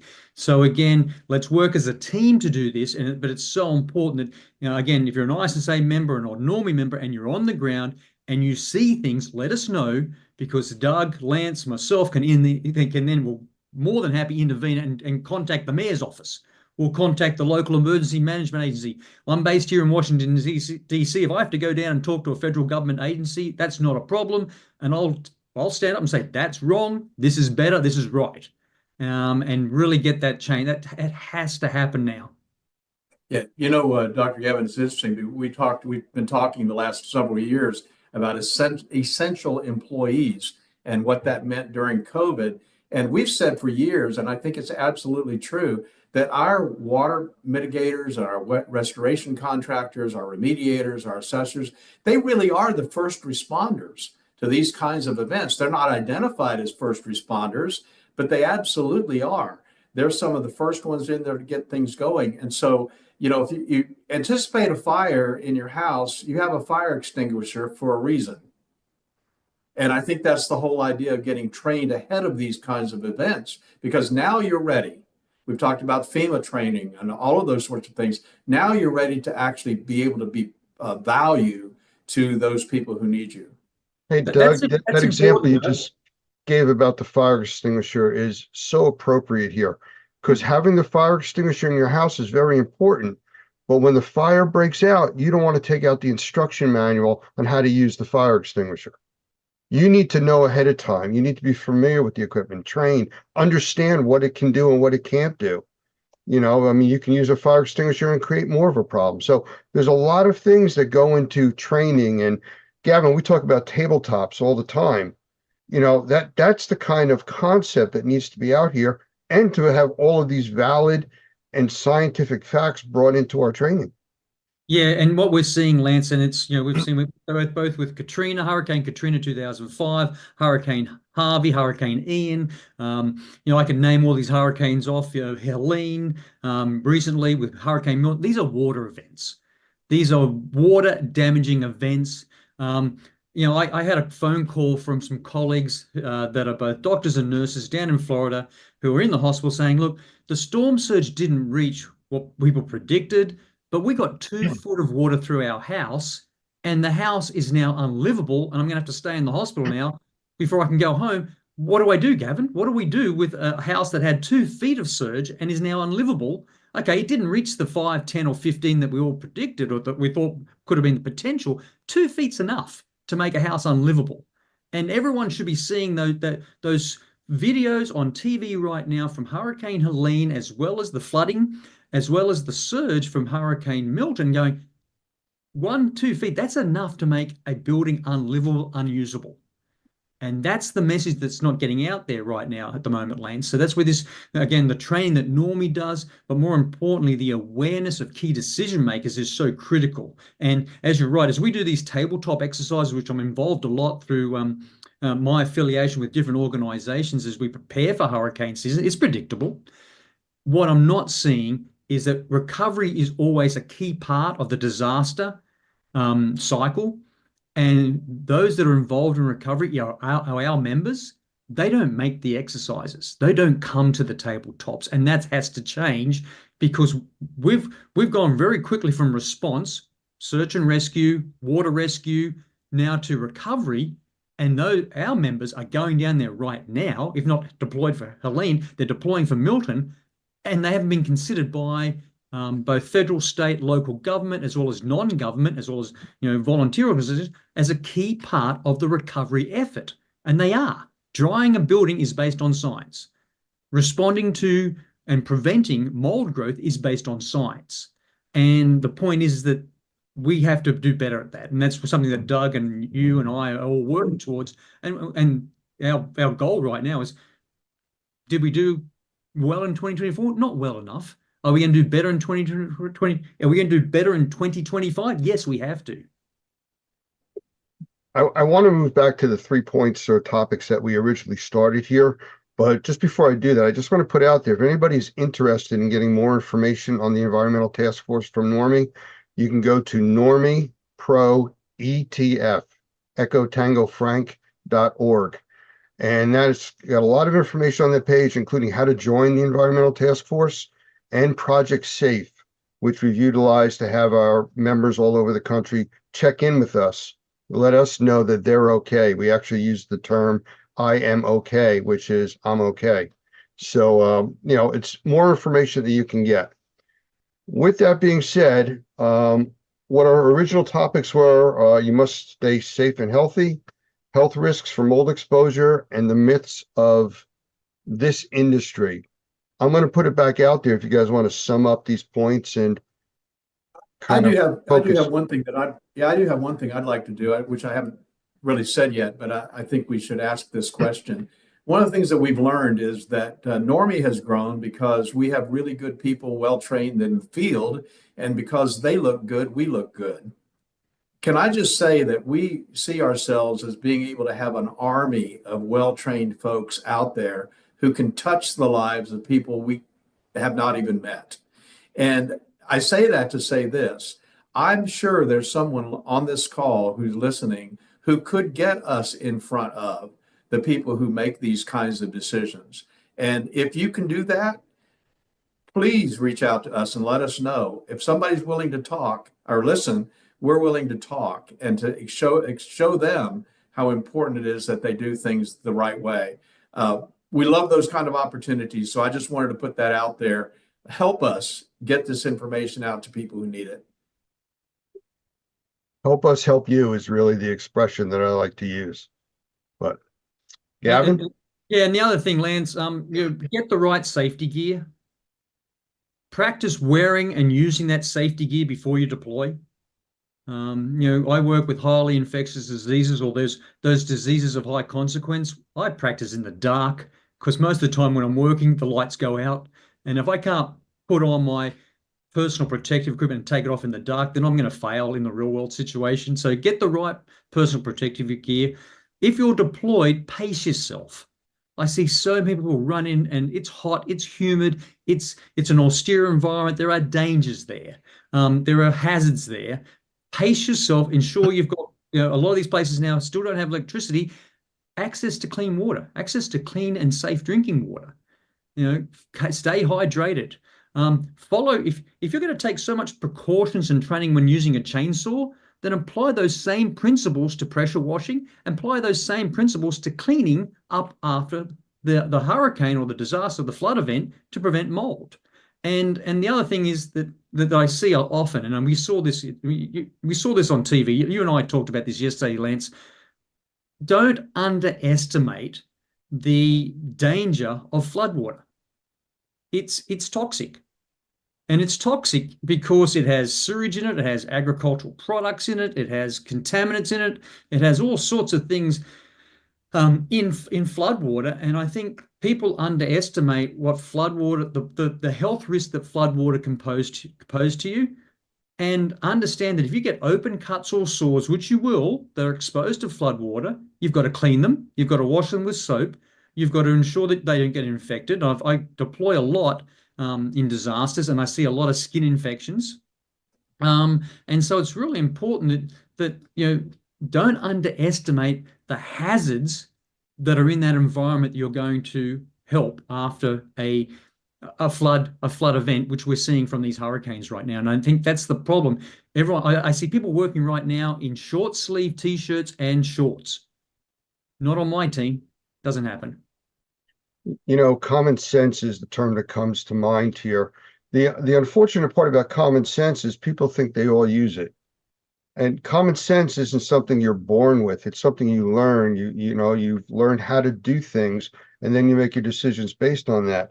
How many times have you been to a disaster site where you see firemen running around full breathable pack scuba systems because they've been in fires, forest fires or house fires? They come out, they take off their breathing equipment. What's the first thing they do? Light up a cigarette. It's just not something that makes sense, though it's what people do in the heat of the moment. No, you're so correct, Lance. The people that respond to disasters within our network are the most wonderful people you could work with in the world. And they become, very good friends because we all have the same commitment to service. The challenge I've had with so many deployments in disasters and emergencies is that those responders had to be rescued. Yep. They didn't drink enough. They didn't stay hydrated. They didn't know how to treat cuts and wounds or abrasions, and that got infected. And suddenly we had to get them out of the deployment area. They had to get them out of the disaster area because they just didn't understand what it took to keep themselves healthy and safe in working in such an environment. Which then becomes more of a draw on the workers that are still there trying to work, taking care of the rescuers. So yes, it's a downward spiral when that starts to happen. Gentlemen, we're coming up on close to 45 minutes here. Anything else you'd like to cover that we didn't? I mean, we're pretty much open at this point. Anything that we have missed? There was a couple of topics in the chat there, Lance. Oh, let's see what we have here.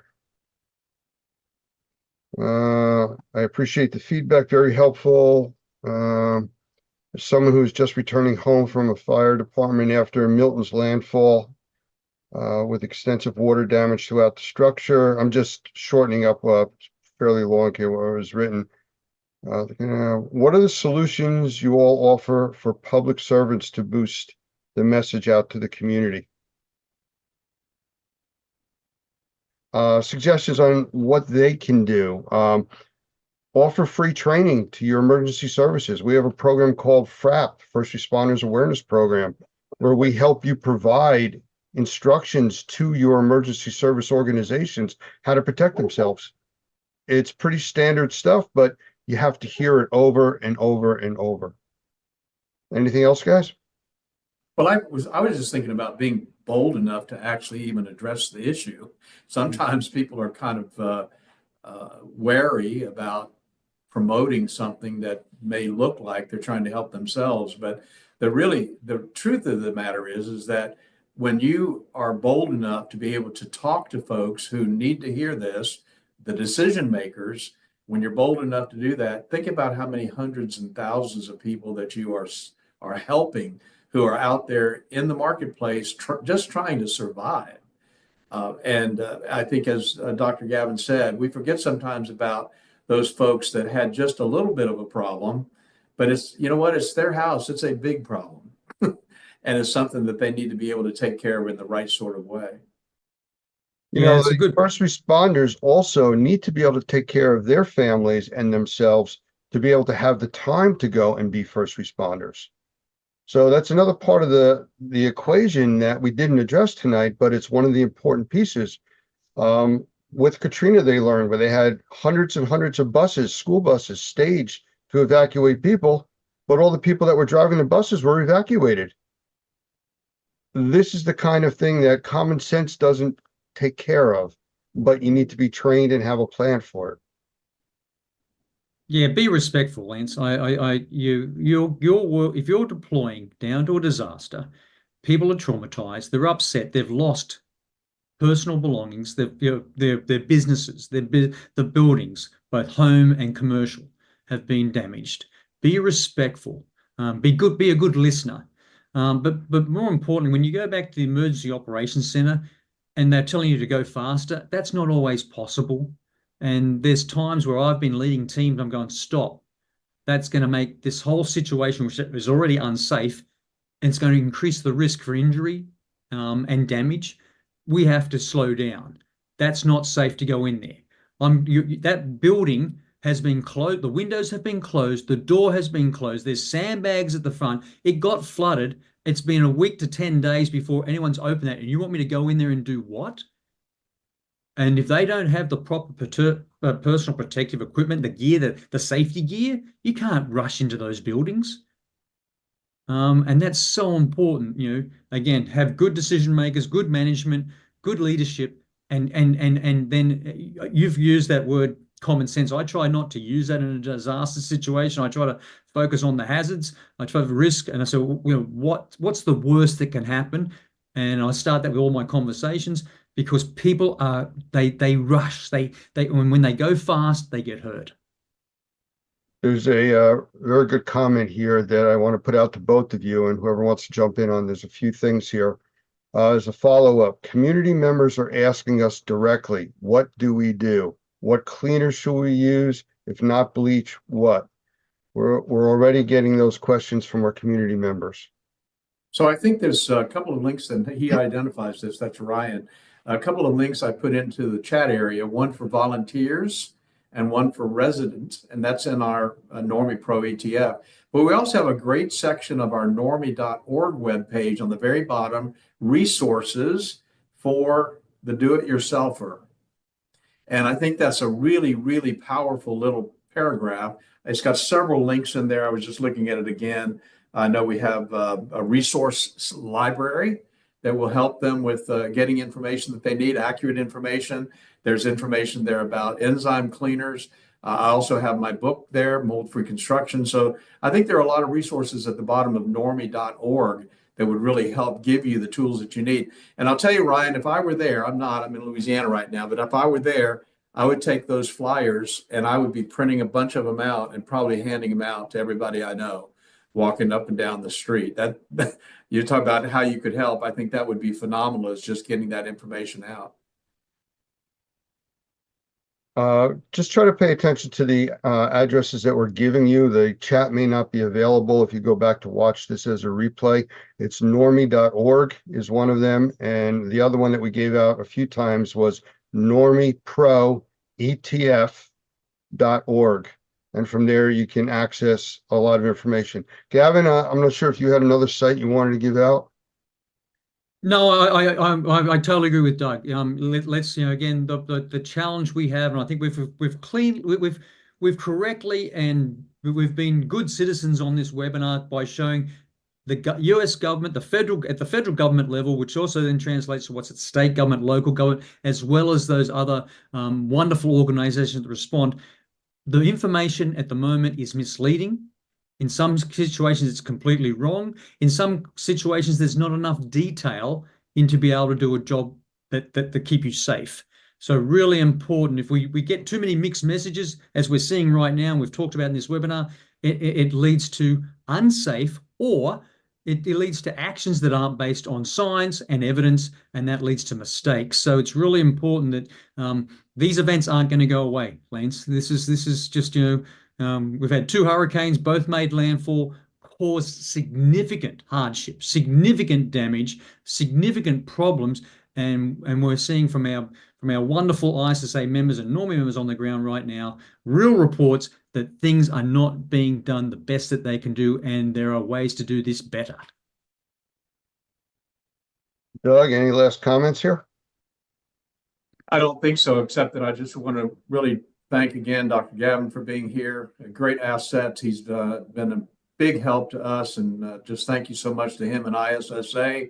This has been a great collaboration and a good partnership. I'm looking forward to the great things that we're going to be able to accomplish together. Yeah, it is important, Doug. I'm glad we met all those years ago. I'm glad that but more importantly, we're doing this as it's a team. It's a true collaboration through our Normie ISSA Alliance, and there's room for many, many more partners. Thank you both for taking the time to be here. We appreciate it. And everybody else that's watching, thank you. And I'm sure there'll be more information coming out in the near future. And please be safe, whatever your involvement is with this disaster. Thank you.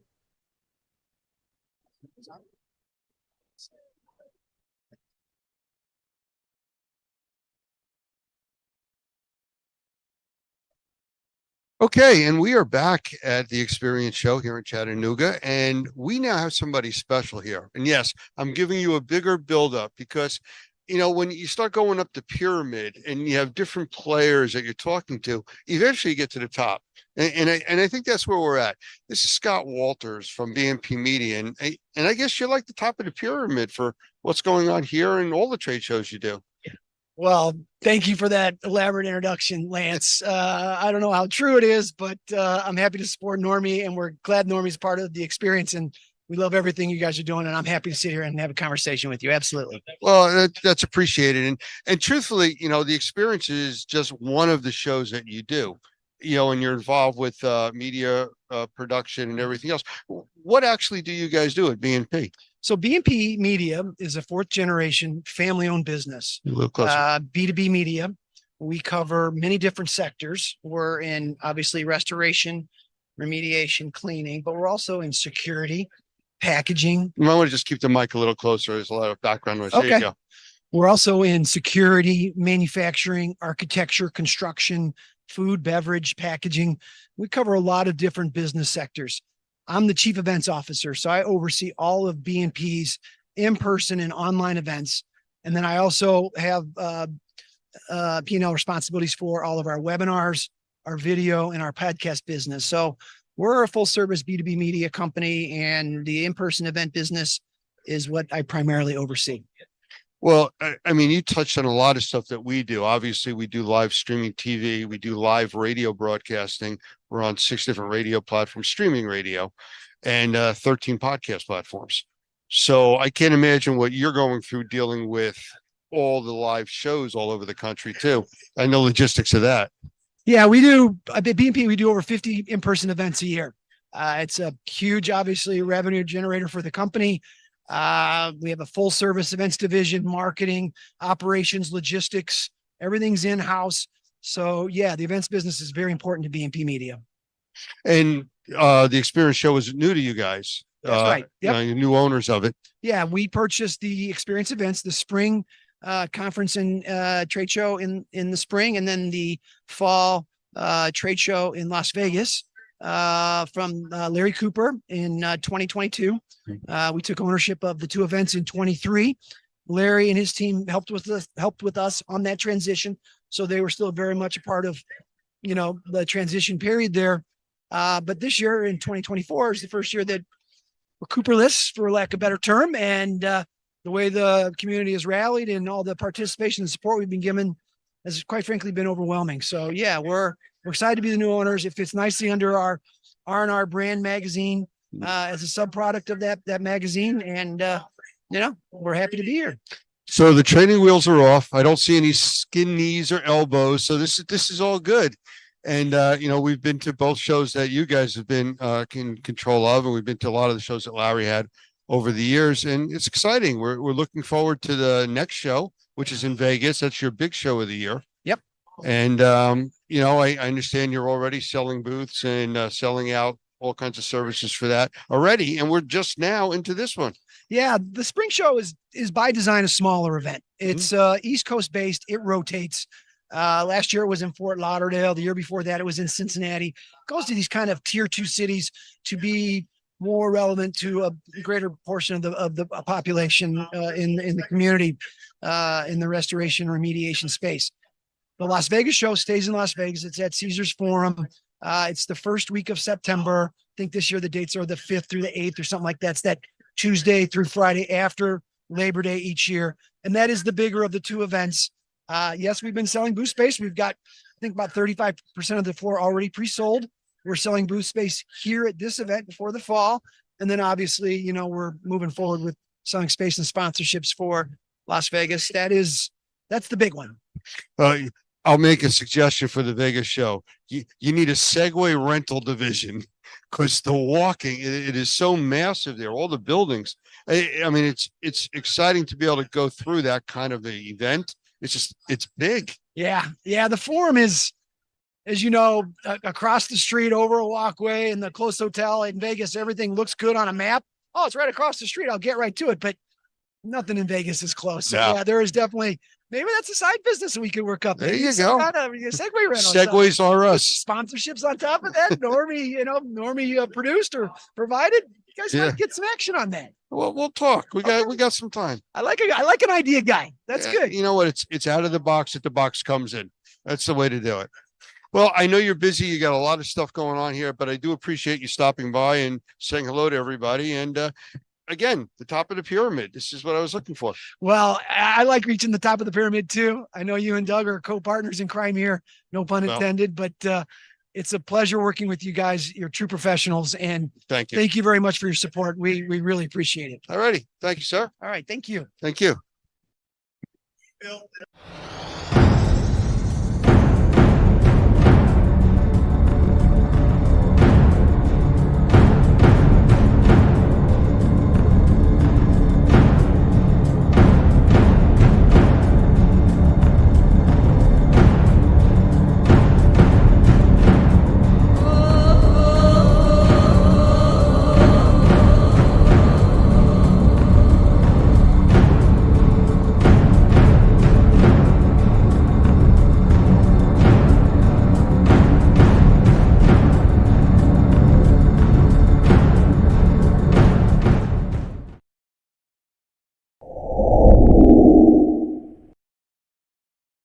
I want to welcome everybody today to another episode of Fire More Than Flames and Smoke. And we have a special guest today, Alan Johnston. He's the founder of Green Tech Environmental, and he is a wealth of information on the science and technology side of controlling odors, controlling airborne and surface contaminants. And I just find it a privilege to have him here with us today. So Alan, if you'd like to say a quick hello, we'll get started. Hi, Lance. Privileged to be with you as well today. Thank you very much. Can you give us a real brief background, a little bit as your background of where you've come from and how we got to this point today? Sure. My background is engineering. I'm a graduate of Purdue University in Indiana in electrical engineering, and I worked in the aerospace industry for 15 years.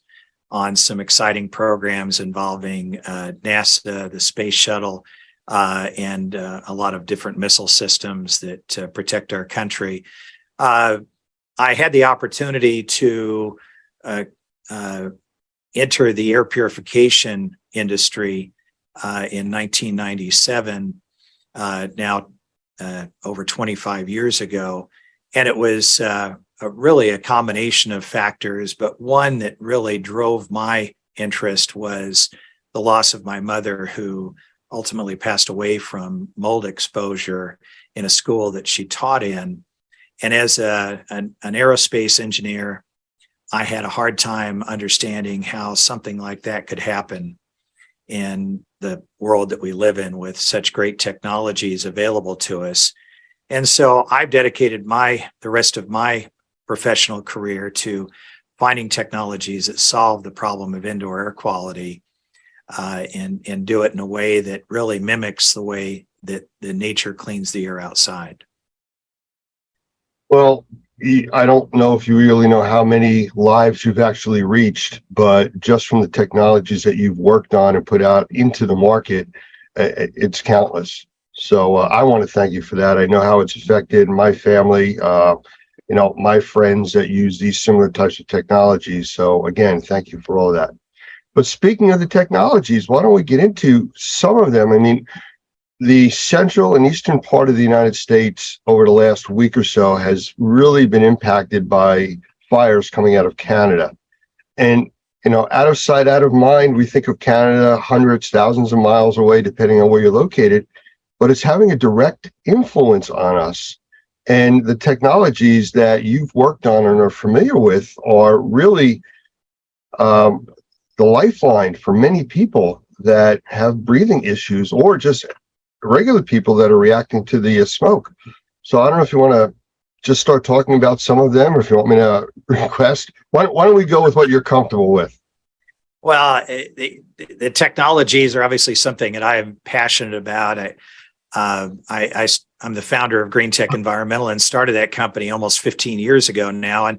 And the object of the mission, I'd say, of our company is to find technologies that truly solve the problem, or not just a Band-Aid on them. And there are technologies that, as I said earlier, mimic what nature does outdoors, and I'll share some of those with you.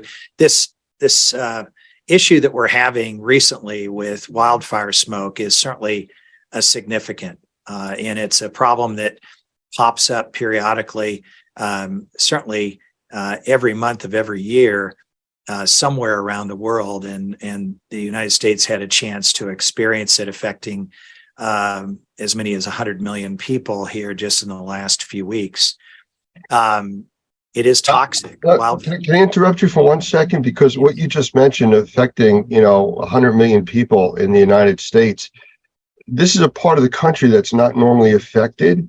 But one of the things that came out of this, because of the thickness of the smoke, we actually got a glimpse into what the starting of a nuclear winter would look like. And, it affected the overall climate. In New Jersey, which is where I'm from, the average temperature this time of the year is normally 80, 85 degrees. When the smoke was as thick as it was for those 4 days, we barely got to 70 degrees. It lowered the temperature almost 20 degrees a day. So it made a big difference, and that affects things going forward. Makes a huge difference. And we see the same from volcano eruptions, although not something that we often see here in this country, but in other parts of the world, not uncommon. And it's a scary situation. But from what affects you and I, and what we're really concerned about, our health, the effect of what the constituents that make up that wildfire smoke, more than just what we can see, it's the chemical compounds that are inside of that smoke that are of real concern. I have the privilege to be on multiple boards of committees with ASHRAE, and ASHRAE is the standard that is set for heating and air conditioning and indoor air quality. And one of those standards is 52.2, which is the standard for filtration. And what you hear most about when someone talks about the concerns over health and wildfire smoke is PM 2.5 or particulate matter at 2.5 microns. And that is just one size particle. Obviously, wildfire smoke contains particles of virtually every size, up to particles that we can see very clearly. But scientists have really focused in on that one size because it's one that they measure and have identified as one that can get into our lungs and get absorbed into our bloodstream and have a dramatic health effect. And so filtration becomes an important part of a solution to dealing with wildfire smoke indoors. I know that people are talking about setting up safe rooms within their homes, a place that they can go that will allow them to breathe and have a minimal effect from the wildfire smoke. And for those that have technologies that they put into these rooms, congratulations. It's something that we should all have to be able to have a safe haven. We never know when wildfires can hit. I'm sitting in Northeast Tennessee, not far from Gatlinburg, a beautiful, one of the most visited national parks, but was struck by a wildfire just a few years ago that took out thousands of acres and burned thousands of homes, something that was unheard of because we just don't have many wildfires in this area. And we got a glimpse of what that can mean. It can strike anywhere. And preparedness is important. So as we've worked as a community within ASHRAE, developing standards for filtration, high quality HEPA type pleated filters that are able to filter out these ultrafine particles is very important. Most people don't have filtration in their home other than maybe on their HVAC system. And a lot of people are going out and buying 50-cent filters from Walmart. And one of the things that I would like to say right up front is don't do that. Invest in a quality filter that is pleated. And there are a number of them out there that are MERV 7 rated filters, and that's generally what a typical HVAC system can handle. MERV ratings have to do with the effectiveness of the particle capturing ability. The higher the MERV rating, the tighter the weave, the less air flows through the filter. And one of the things that we can't do is typically on most systems put a HEPA type filter, which is MERV 13 and above. A true HEPA filter is MERV 16. HEPA type filters start around MERV 13, but those are very restrictive to airflow, or can be, and most of your systems can't handle it. But if you can go from just a dust bunny catcher, which is a typical cheap 50-cent filter that is made of fiberglass that you can see through, to a quality pleated filter that would be a MERV 7, you're going to be light years ahead for that. But a filter doesn't take out another problem with wildfire smoke, and that's chemical constituents. That's one of the things that we talked about, especially when COVID hit, that people were wearing masks, and the masks were fine for particulate, but it wasn't stopping something at the size of a virus. And the same thing with smoke. It'll stop the particulate, but nothing to do with the gases. That's correct, Lance. The gases are of significant concern to health. Inside that wildfire smoke, there are toxic gases, chemical compounds that are harmful to our health. And for the most part, we're able to deal with lots of issues, lots of chemicals that we get faced with. Our bodies are wonderful at being able to deal with those, but as we get exposed to more and more chemicals, which we are, chemicals that come through our skin from laundry detergent, chemicals come from the cleaners that we use in the indoor environment to clean, to sanitize, which is great, but those chemicals get in the air and we breathe them in. And it's not a surprise that today the CDC and EPA are saying that over 15% of our population have chemical sensitivities. In other words, they've been exposed to so many chemicals that their body is no longer able to deal with it. And now they become what is often referred to as hypersensitive to chemicals and have an adverse reaction to them. And now they have to be extremely cautious because their body can no longer take that exposure. And so it puts them into a downward spiral. So those people are using hypoallergenic laundry detergent, for instance. They're using things that are for people who have chemical sensitivities. If you want to avoid becoming chemically sensitive, you want to remove as many chemicals as you can from your environment so that your body doesn't become overwhelmed. And certainly wildfire smoke with all the chemical constituents in it create a problem that do put people at risk in that way. One of the episodes that we're doing, we're talking with a professional forest fire fighter, and he talks about the different types of forest fire smoke. A lot of people say, well, it's like a campfire. We do that all the time, and we have a fire pit. Well, that's when just the trees basically and the brush are burning. When it burns through an area with warehouses and homes, everything that is going airborne is toxic. beyond just the regular smoke from the firewood. So, it's a completely unknown situation as to what you're breathing. You can't just say, oh, it's typical campfire, which I'm used to all the time. And just like with contaminated water from a flood, everything is in that water. It's no longer drinkable. Well, this isn't really good to breathe, though you can't stop doing that.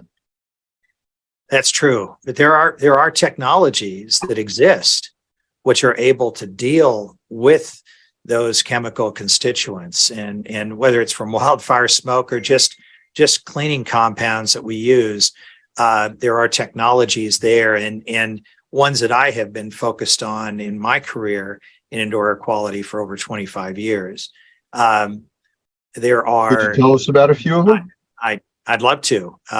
One that I have focused on primarily is something called photocatalytic oxidation, or another term is photocatalysis. Photo refers to ultraviolet light. Catalytic refers to the catalyst, which the ultraviolet light activates, that creates a reaction. But by definition, the catalyst itself never changes, it never gets used up. What's happening is the photocatalyst typically made of a compound that has a very high band gap energy, which titanium dioxide is the primary one that is used. It allows for the UV light to create enough energy to break the bonds of the electrons that rotate the nucleus of this titanium dioxide, leaving behind electron holes. Now, I'm getting a little deep in the technology side of it, but it's fascinating to think about, because these electron holes that are left behind, I mean, the titanium dioxide, which has a lot of, it's a very strong material. It has a lot of energy that holds the electrons to itself. So when it loses it, it has a strong pull to get them back.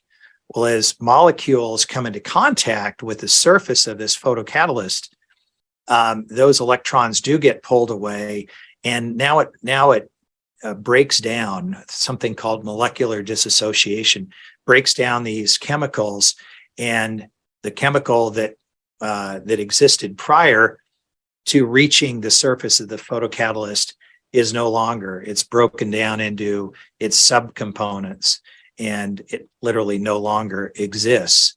And that's the beauty of a photocatalytic system, is we can take things which are harmful in the atmosphere, put them through this system, and actually eliminate them.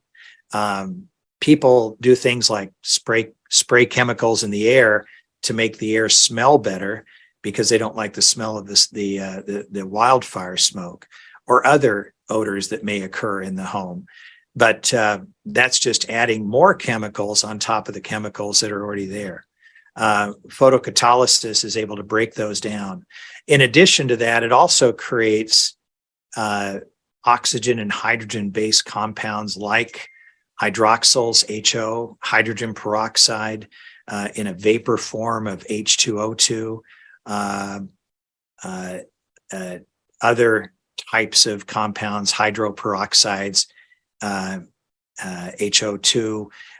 They're all made of hydrogen and oxygen, but those compounds, also referred to as oxidizers, as they travel out, they oxidize molecules as well. So it's not just working inside this photocatalytic system that is used and put into HVAC systems as well as standalone products, but it also creates things that travel out and clean the air actively throughout the ventilated space. Everywhere the air is, it's cleaning the air. So we can create that safer environment by using that kind of technology.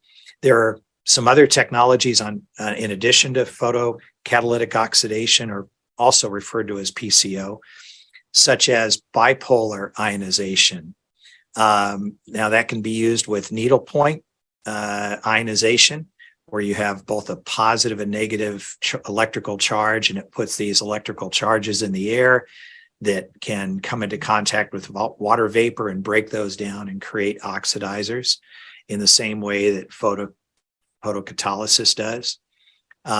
There are also DBI, dielectric barrier ionizers, which do not use needlepoint. They use a different kind of technology, but it creates this plasma of positive and negative electrical charges, which tend to last longer than just a bipolar ionization technology does. But these too travel out and are able to break down contaminants. So if we look at what all of these technologies I've just described do, it mimics what happens outdoors every day with the sun creating the energy that interacts with compounds that create this photocatalytic reaction, the sun creating these electrical charges that are in the air and cleaning the air actively. I often say there's no giant vacuum cleaner in the sky with a filter on it that purifies our air outside. And in spite of everything that we do outside, whether nature does with wildfires or we do with automobiles and cars and airplanes producing pollutants in the air, all the outdoor air is constantly being polluted, yet the outdoor air generally is 5 to 10 times cleaner than indoor air. And that's according to the US EPA. And the reason for that is nature has these systems in place that clean the air and create a healthier environment outdoors than we have indoors, in spite of what you might do to keep things clean.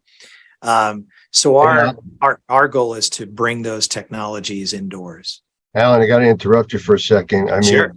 You had said about getting too technical. I don't think you did, but I want to point out that all of these technologies are available. This is what is commonplace today. And, you know, we've talked about in other trainings, I use the term science fiction becomes science fact. It may sound like science fiction, but this is all what's working nowadays, and it's affordable. It's something that everybody can get their hands on. You don't have to go to NASA to request something like this.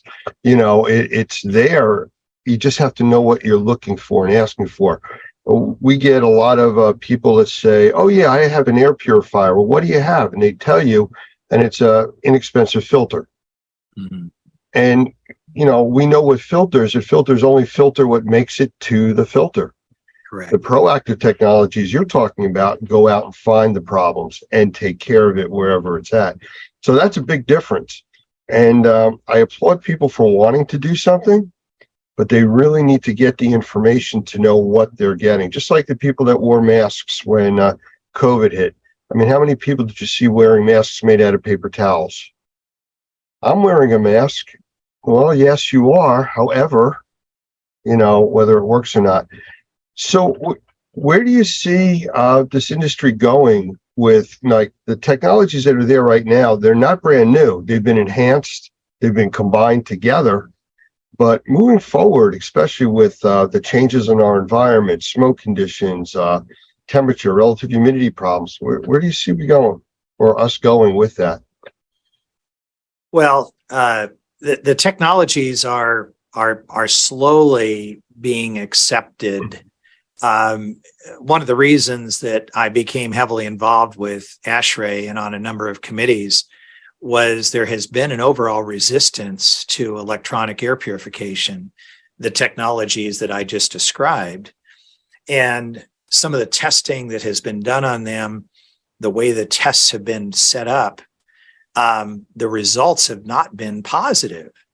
The problem with the test and their protocol was that they have done what is referred to as single pass testing. In other words, they'll put some kind of a challenge gas and put it through the photocatalytic reactor and measure what comes out the backside. And in this breaking down of the molecule, in some cases, the molecule that comes out the backside is worse than the molecule that came in. It's what is referred to as a cascading process.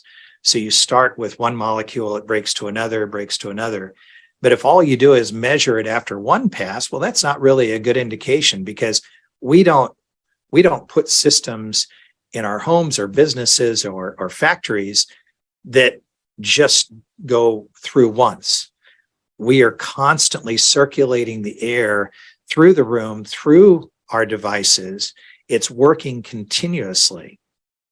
And unfortunately, the people who can create these protocols for testing try and control it to a level that we end up with these protocols that make just a single pass. I'm very thankful at our international meeting in Atlanta in February. There was a great session with a number of PhDs that worked tirelessly on this subject, showing the results of what we refer to in the industry as electronic air purification can do, and the benefits of it, and really putting holes in what has been the standards, the protocols that have been used up until now. One of the other subjects I'll just throw in was that ASHRAE has a mandate to decarbonize, which means to save energy. And up until now, and still today, really, people have thrown their arms up as to how to deal with this indoor air quality problem, other than just to ventilate, which means bringing fresh air from outside inside, because we know that the outside air is cleaner than the inside air. So the solution to indoor air pollution becomes dilution, which it is true. It does make the air quality better indoors to bring a lot of fresh air in, but you have to heat and cool that. So we're spending more money, we're using more energy in order to heat and cool, when we can get the same results through using this electronic air purification that really mimics what happens outdoors. So we're making headway, and I'm thankful for that. But the technology exists today. NASA has used photocatalytic oxidation technology in the space station since it was put up in the air. It's been critical for them in the growing of plants, but it also helps to purify the air throughout the space station and break down chemical compounds that are being used there. And so when people say, is it safe? Well, it's mimicking what happens outdoors, one. Secondly, NASA has been using it for decades successfully, and it has been key to the International Space Station, will be key to a Mars mission in the future. Some of the issues that you were talking about, you know, how some of the technology is not accepted, the testing data, things like that. Unfortunately, politics gets involved in this. During one of the episodes with the firefighter from California that we were talking with, he had been involved with a lot of litigation over using fire retardants on forest fires, where they're dropping these retardants from planes. Yes. And pushing out or putting out the fires almost immediately. The problem is there's a movement out there saying that it's polluting the watersheds doing that. Well, here's the problem, the way he described it, that if you can attack the fires quickly with this retardant, yes, it can affect the watershed. If you don't attack it quickly and let it burn, there is no longer a watershed. And, you know, I don't want to say the lesser of two evils, but the politics gets in the way of putting out the fire, basically. And that's unfortunate. The stuff that you're talking about, people not understanding the technologies and not being mainstream, is because of, like you said, the testing, the way it's done, the cascading effect. You know, everything goes through that process. Another component of indoor air quality is radon. Now, it's a radioactive gas. The difference is that it's not actually radon that causes the problem. Radon breaks down into three other components that are the radioactive material that actually cause damage to the human lungs. Nobody talks about that. They just say radon, and radon is not really what's even being detected. So the politics, the buzzwords, I guess that gets in the way. It does. People grab hold of a small point and run with it and discount technologies, processes without really understanding them. We have here at Green Tech spent almost $2 million on testing over the last 3 years.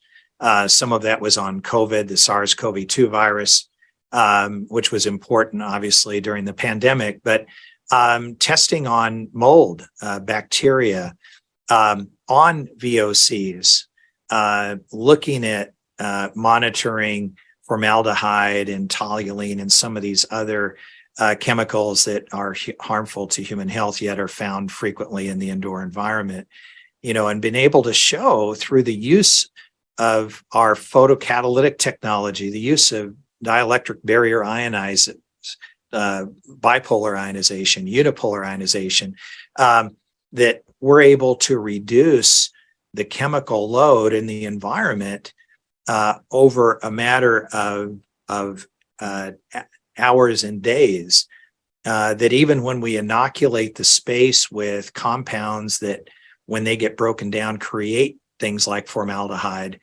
that we actually don't even see an increase in formaldehyde as we monitor that. We see it go down continuously from one day to the next, and it stays down as long as the technology is running in the space.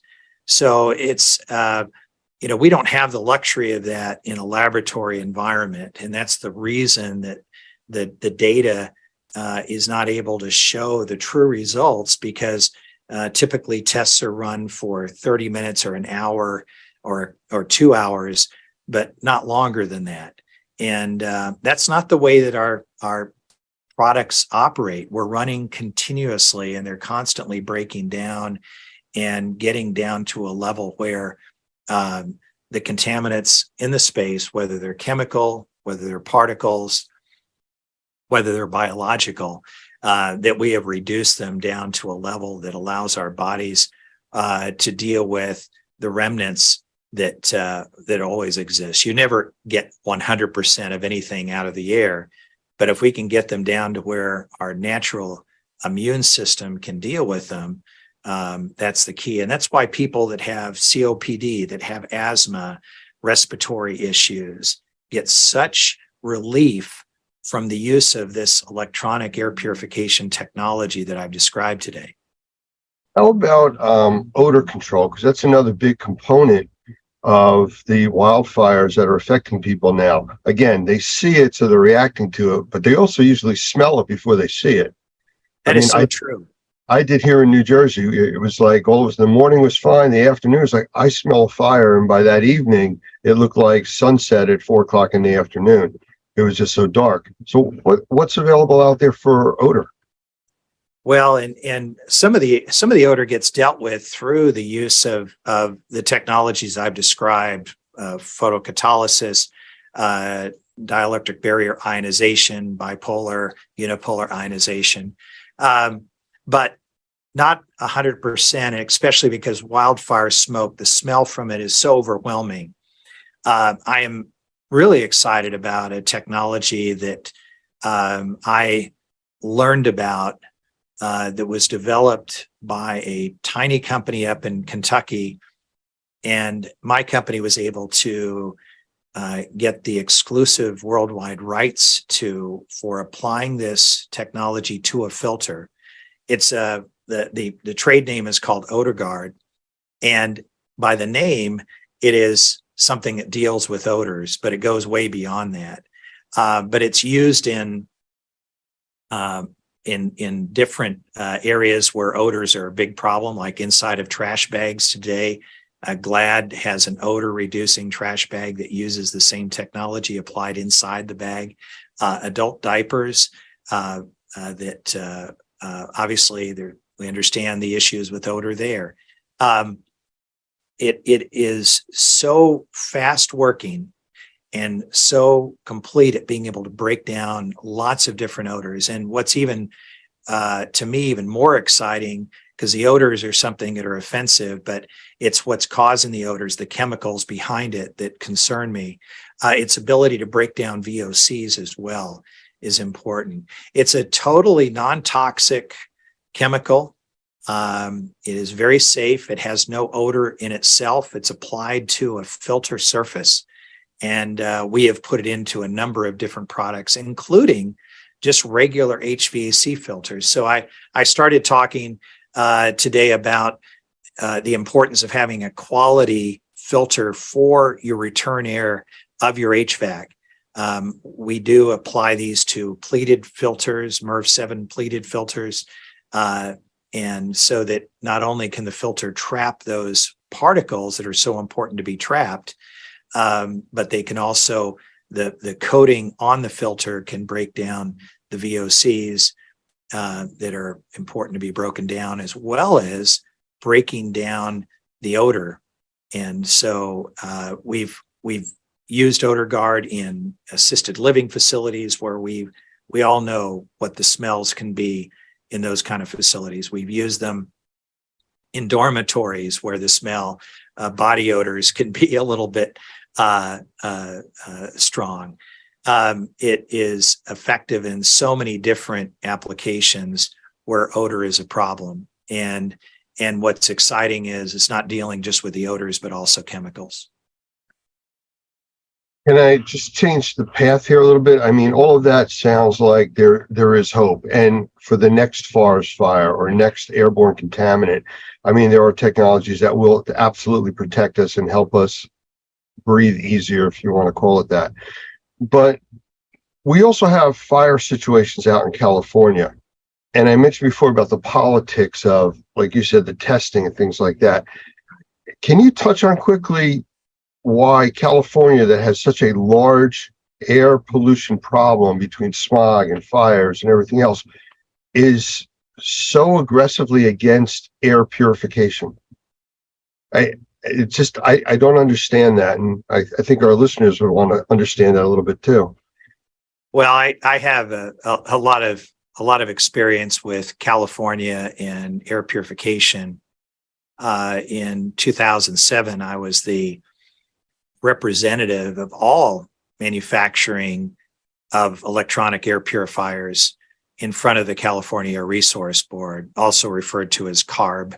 And they had a law that they were wanting to put into effect, and they had the Air Resource Board spent 2 days reviewing whether or not they needed to pass a law which basically outlawed the use of electronic air purifiers that produce ozone.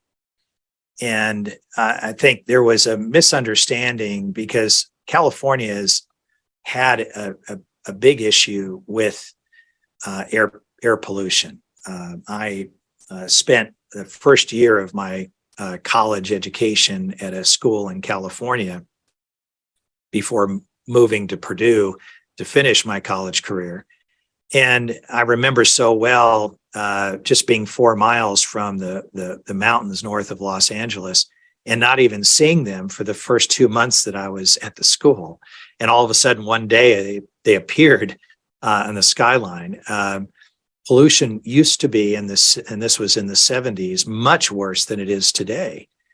So I give a lot of credit to California for taking steps, whether it's car emissions, whether it's factory emissions.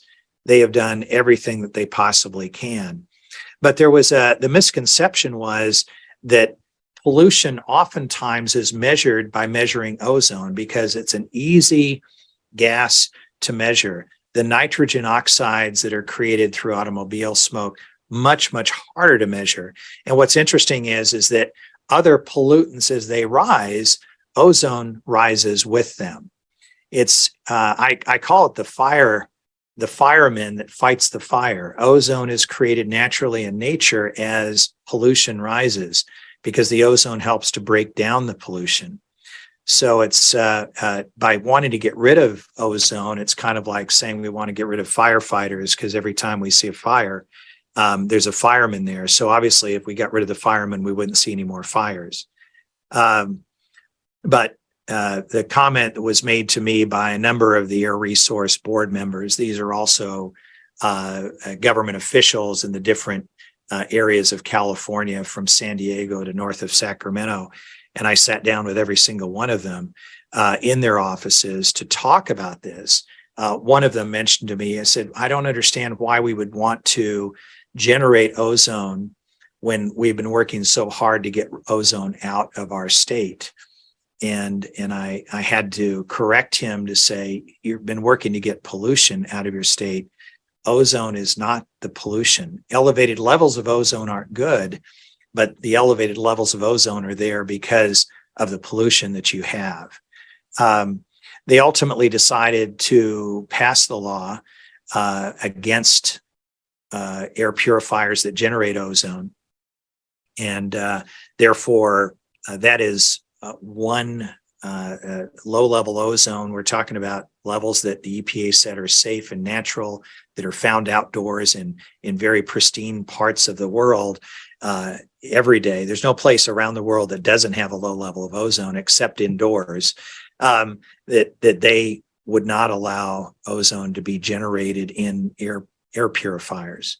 And you know, as much as I disagreed with that, you know, we just looked for ways that we can still help people through other technologies to be able to purify their air. And our photocatalytic technology, bipolar ionization, dielectric barrier ionization, they're all able to do that without generating ozone. But the one thing that was a challenge was odors, because one thing that is really great about low-level ozone, I'm not talking about high level, I'm talking about ozone that's so low you can't smell it, which and the levels that are safe and acceptable by the EPA and OSHA and WHO and any other health organization you can name. It's great at breaking down odors, and that's one of the things I loved about it. And not having access to it for people who live in California was disappointing. But that's one of the great things that we found with OdorGuard and the ability to break down odors. So we're able to create products that people in California can use with high quality filtration, with odor reduction through the use of our OdorGuard technology, and then incorporating these other technologies like photocatalysis and bipolar ionization. Well, I appreciate that, and thank you for answering that question. We're almost out of time here. Is there anything that you'd like to sum up with? I know we covered quite a bit and extremely informative. The technology side, I think, is something that people need to hear and understand so they don't just wear the paper towel mask and think they're protected. So true. One of the things that I say about technology is, you know, nature uses a lot of different mechanisms to keep things clean. Don't get locked into just one technology. Filtration's important, but it's not the be all to end all. They use a multi-technology strategy, and there's a lot of wonderful technologies out there. I'm proud of what we've been able to put into products, but you know, there's some excellent products out there. But look at what they do, look at their test data, make sure it's real, filter inside of a box. Is it doing something? Yes, but is it enough? Absolutely not. You need to do more than that. So I appreciate the opportunity to speak to you today, Lance, and be on this this webinar, and hopefully this benefits some people that listen to it. Absolutely, Alan. And I want to thank you for the time you spent with us, the great information, and I look forward to doing more interviews with you in the future. Thanks so much.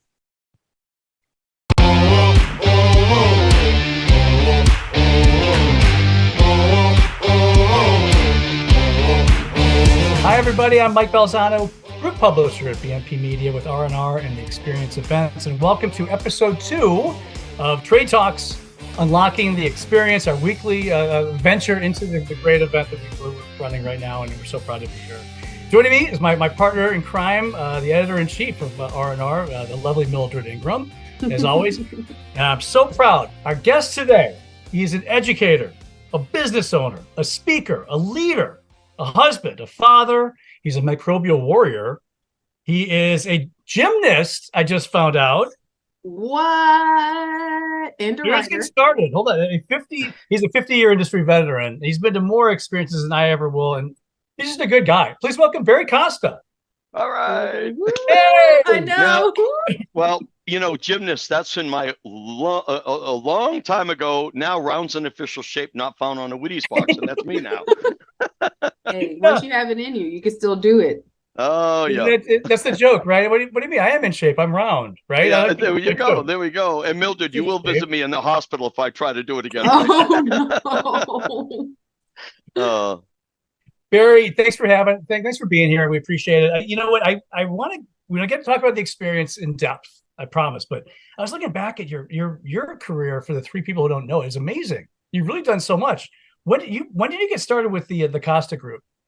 With the Costa Group. Well, actually, I had a Costa Group in Peterborough, New Hampshire, when Carol and I lived out on the East Coast.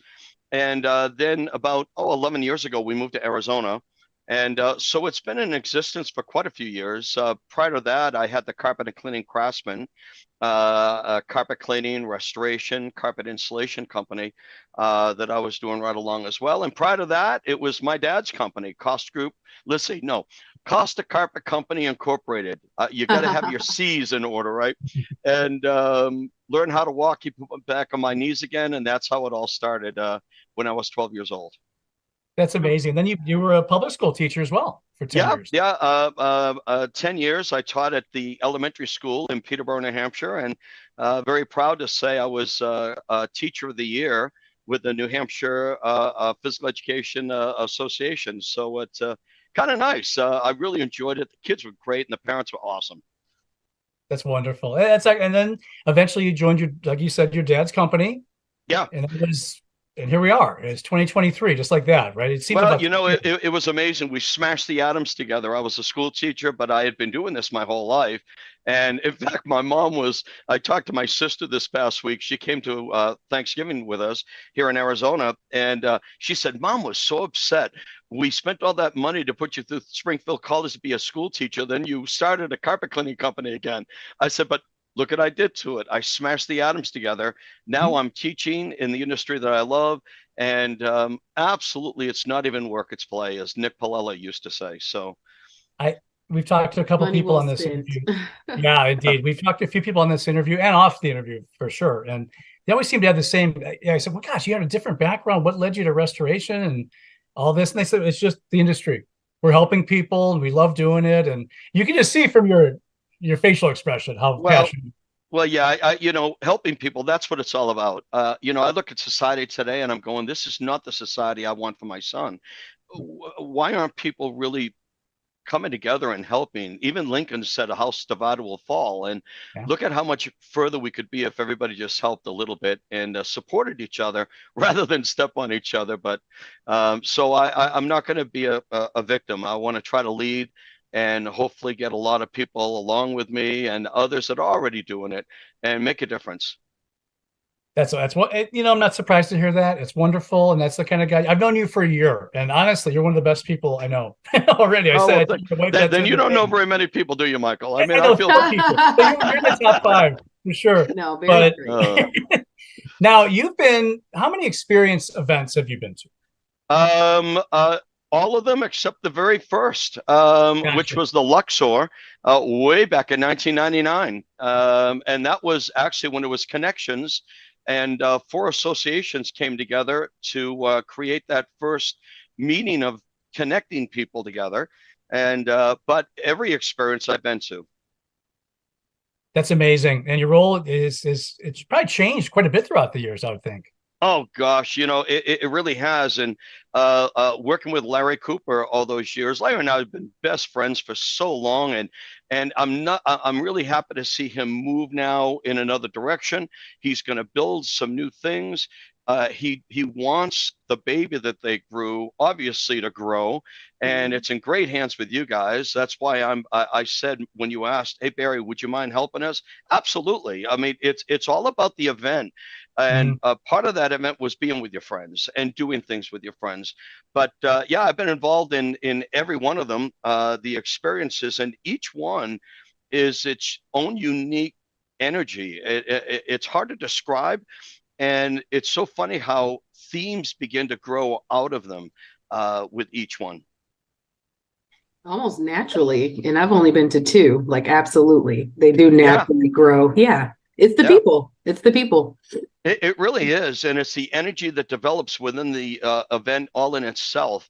And seeing people you haven't seen for at least 6 months or a year, and some of the best education happens literally when people get together and they start sharing, hey, this is happening. Have you ever had that happen? And, you know, what do you do? And it isn't just the events that are organized by the organizers of the event. It's the side events that go on that really make it worthwhile as well. Yep. This year, as everybody knows, there are 2 experience events each year. The first next one coming up April 3rd through the 5th at the Chattanooga Convention Center in lovely Chattanooga, Tennessee. Registration is open now. Get sign up to be an attendee and be at this event. Early bird rates go until the 31st of January. rnrmagonline.com, our website. That's where you can find all the event information and sign up yourself. So let's talk about some memories, Barry. I know we talked a little bit off camera. Any things you want to discuss or point out that we should know to the people? Oh gosh. Well, let's see. I'm going to look at it. I put some trivia questions here and stuff.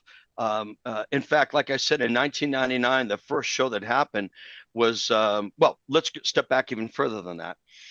Prior to the connections and or the experience being developed, associations used to have their own mini conventions. I remember John Masuri, who was Ohio Steamway, Dick Hook out of Michigan. These gentlemen were the pioneers of doing schools in our industry, and the various associations would put on their own convention. Well, think as a vendor now. You've spent an awful lot of money to support the association, their convention, but you only have an audience of about 50 people for traffic. Well, when you look at the ROI on that, it's not very nice, but yet the vendors were always there to support the associations, and I was so impressed. So 4 associations, some history here, 4 associations came together, they met, and that birthed the first connections in 1999 at the Luxor Hotel in Las Vegas. From that, it grew into a bigger amoeba with lots more pseudopodia sticking out there.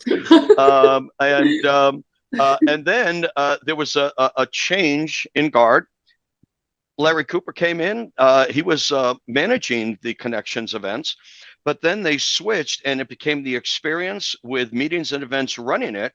And from there, history's in its wake here. But I think some of the greatest memories, well, there were times when sadly people passed away. And during that event, people celebrated the life of those people. Some real icons of our industry, Cy Gant, for instance, from the carpet industry itself.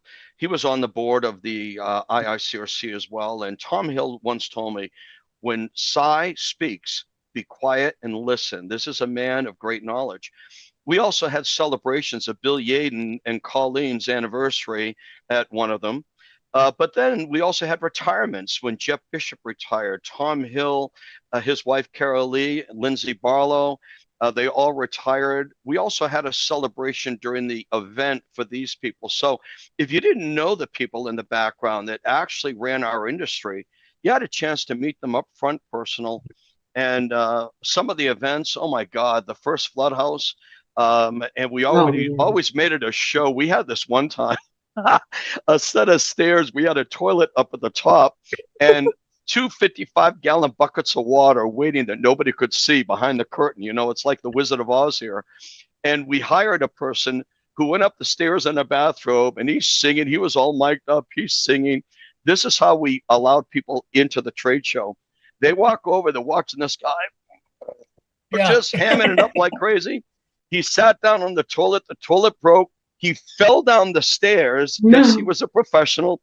All the water's coming with him, and that's how we introduced the Flood House. So we've always tried to have a great time with people and set the tone of it isn't just education, guys.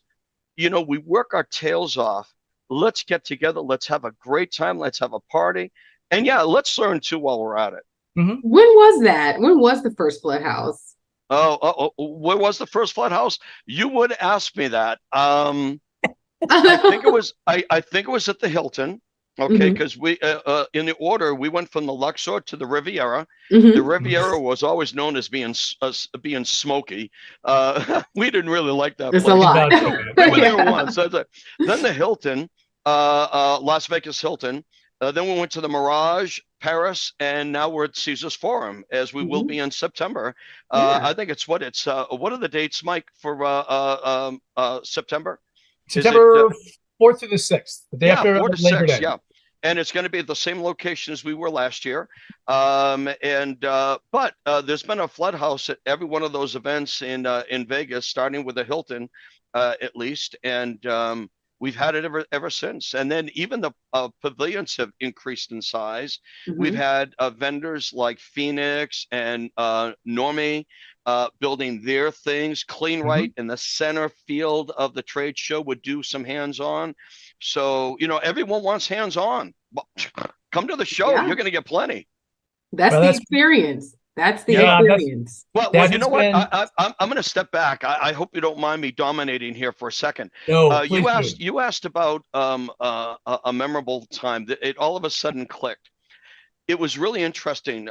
In fact, I sent you a few files of the history of the event. At the Hilton, up on the 28th floor, there were three, huge rooms. They were the best rooms in the hotel. And we didn't, I interviewed the Hilton staff to find out if they had some problems with their carpets that could be fixed. So they sent me a bunch, and we actually took a crew of people during the event, went up and did live repairs on their carpet.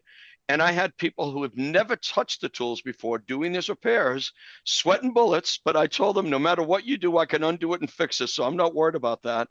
But the Hilton got a couple $1,000s worth of free repairs by allowing us to use their facility live. And we did that also in Clearwater Beach and a bunch of places where they were getting free repairs, free carpet cleaning, and things, getting people to actually do their trade in the building, surrounded by experts in the field to kind of give them some hints or tricks of the trade to solve some problems. So that was really fun. Amazing. That was really fun. That's cool. Yeah. Yeah. Off camera, before we started, you were telling me a story about Clearwater also about, and we were discussing how it's just everybody loved going there, but we just got too big. And yeah. But you said something about when the flood was going to happen, but it's going to happen. Oh, Clearwater Beach, Florida. Everybody loved the white sand and the camaraderie ship. And isn't it great that a show outgrows the venue? But every single year, we knew that at some time during the event, we were going to have a water damage in the trade show because Florida, obviously, towels required 24/7, but you always had rain in the early afternoon, late afternoon, and we would have a crew every year have to dry out a portion of the trade show, which was in the garage below the hotel, and it would flood out annually. So we already, by the second time it happened, we already lined up, okay, you're going to supply the air movers, you're bringing the truck. But we had a crew ready to go. Yeah, if only there were people that knew how to dry and clean and restore here. Oh wait, you might think there'd be a few, but go figure. We're going to teach about this, and we got live activity with it. But the sign of a good show is when things go on in the background that aren't planned for, but the participants never know about it. So you're hearing about it now because we never let people know that the place got water damage. You had a crew down there drying it up overnight and things like this, but because that happens in shows. And R&R, you guys are going to do awesome. Look, little tidbits of things are going to come up, and you just deal with them. You move on, and you always have a smile on your face. We appreciate that, Barry. Yeah, thank you, Barry. We went into this whole situation. It's been about a year now since we've been working with the Coopers and now our own. And with our team, we instruct everybody. We don't even know close to everything. In fact, let's learn everything we can as long as we can and keep learning. And that's not just an experience thing. That's in life, right? You know what? You never stop learning. The moment you do, you should be 6 feet under. And exactly. But you know what's exciting about this, Mike and Mildred, is that Larry, Trina, Jennifer, Jill, the whole staff, they were a phenomenal group, a phenomenal team, fun friends. They're more my family than sometimes my family. Yeah. And we absolutely enjoyed working together. But, Ralph Bloss said, change is inevitable, growth is optional. And I think Walt Disney was quoted as saying the same thing. Of course, I'll give Ralph credit. Yeah. But bottom line, folks, now that R&R has the show, I can't wait to see what's going to come now. I mean, new ideas, expansion of what R&R brings to the show. The sky's like the limit of how this can evolve into something that, like every year, kept evolving to get better and better and better. I think the Coopers simply handed the baton to you and said, keep it going, baby, because we worked hard to bring it to here, and no one wants to see their baby fall apart. Even in business, when you sell your company, you don't want to see it to go in the hole. You want to see it grow. And that's why I'm here helping. Sean's helping. A lot of the people that have helped the Coopers are here helping because it's about the show. We loved working with our friends, but it's about the show. It's about giving back to the industry, which is the first statement you said about giving back. So let's keep this puppy rolling, and I can't wait to see the ideas you guys come up with. We're doing our best. It's definitely, we're walking a tightrope on. We want some new ideas. We definitely want to continue with the great traditions that were given to us too. And that's right. And then that's okay. And that's why, as you mentioned, every year was new ideas coming from the Coopers and whatnot. We're going to try things like that as well. But yeah, you'll see floods. You'll see cleaning areas. We'll see the whole. Trust me. Like I remember talking to Normie last year on the floor, and people are like, "Oh, they're going to change the name." They're like, no, come on, we're not going to do any of that. We're just going to take what's working and go. Let me ask you something, Barry. It's been ingrained into me for last year that hands-on is the key to this, and that's the one thing that differentiates the experience from everything else. What are other reasons that you would know people would be, in addition to that people need to get to experience events, either of them? Well, you know what? It's actually great that you asked that, because when you look back at the days of the Riviera, the first shows, it was mainly about cleaning. And then restoration, especially water, with the writing of S500. In fact, we had a session where we had the consensus body members at the show, and a good 3-hour program reviewing the new standard. And people in the audience could ask questions to the actual writers of why it says what it says, blah, blah, blah, blah, blah. And the doors were wide open. Well, at that point, the show then expanded from cleaning to add a lot of restoration. And then it kept adding more and more and more until Larry came up with the tracks of management, cleaning, restoration, remediation. Jeff Jones comes in. Abra came in before Jeff many years ago to do a biohazard situation, but Jeff came in and just wowed everyone with a Microbial Warrior presentation. And then we tried the cage. And it sounds like the cage. Yeah, nothing weird. We need to hear about this. In this cage, we had like a 3-ring circus, a center area, like a circus, outside areas, and there were multiple activities going on at the same time. Then we added contests to it. So yeah, the continual evolution, but hands-on is what everyone wants to have. And what R&R is going to be able to bring, I believe, is you're connected with many more industries outside of cleaning, restoration. You're connected with the installation community. You're connected in so many venues that, and a lot of us, like I said, I grew up installing carpet, not cleaning it. We started cleaning in 1970. So what I think R&R is going to be able to do, like Larry and Trina were doing, and Jennifer, expanding the tracks, is you're going to theoretically be able to continue to expand the tracks as to what is hot in the industry right now. Case in point, World Floor Covering Association and CFI. Their number one challenge is getting people to become carpet installers, flooring installers. You can make all the greatest materials in the world, but if you don't have a workforce to install it, what good is making it? So CFI, I just noticed again, they've got a for 100 people, they're putting out they're giving people tuition to training for the first 100 people. So that's an example. And you guys with your magazine, you're so connected with so many groups and people. Larry's big thing was he always wanted to keep expanding the science, expanding the knowledge, and look at the opportunities R&R has right now with the connections you have with people that have never been to the experience. So it's always nice to have new speakers, new concepts, new thoughts. And that's why I'm so excited about the baton being handed to you guys, that it's going to be successful. It can't fail. With that positive energy and the outreach you have, let's make it happen. Yeah, that's great. Won't let it. You know, it's all year long. Mildred and I have been talking, and we've been talking to our coworkers and the industry about, you know, we got to find a way to usher in the next generation. And every time I start talking about that, I feel like some of our veteran people give me, "What do you mean?" I go, and I have to pull out my AARP card. I go, no, I don't need to. That's what I'm saying. I'm saying we need to be the mentor to the next generation. Bring them in.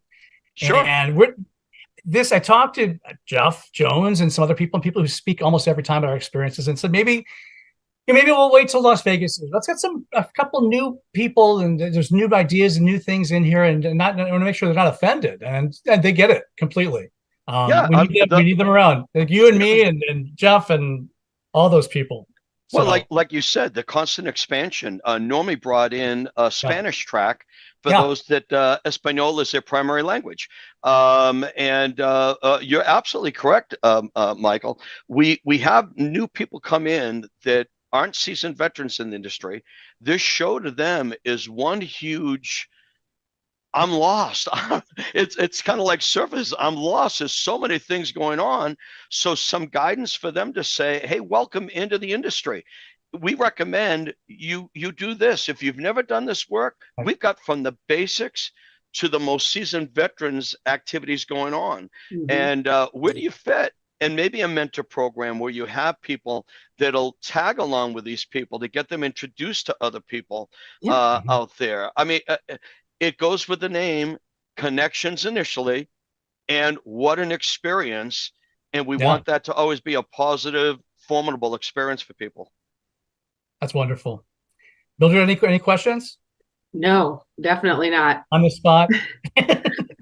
No questions. No questions. I've already asked a couple of questions that I had. April 3rd. Awesome. Go ahead. No, April 3rd to the 5th. April 3rd to the 5th, Chattanooga Convention Center, Chattanooga, Tennessee. Spell out randrmagonline.com. It's our website. I wish I could change that, but that's okay. That's our URL. That's it. That's okay. We'll have links and we'll go to it. So early bird rates until the 1st of January. This is great. Barry will be there. Mildred will be there. I'll be there. We're all going to be there. Why don't you? What's keeping you from coming? We're going to have a good time. I think that we're doing as a... Go ahead. Yeah, no, listen, I wouldn't miss it. I wouldn't miss it at all. It should be a great time. And for everyone listening to this podcast, unless you've been involved at this level of organizing an event like this, you have no clue the energy and work that goes in. So it's exciting to work with this new family that I'm with right now. The Coopers, I want to be a Cooper because they brought all their grandkids to Annie, and that had to cost an arm and a leg. But you know what? I love Larry and Trina.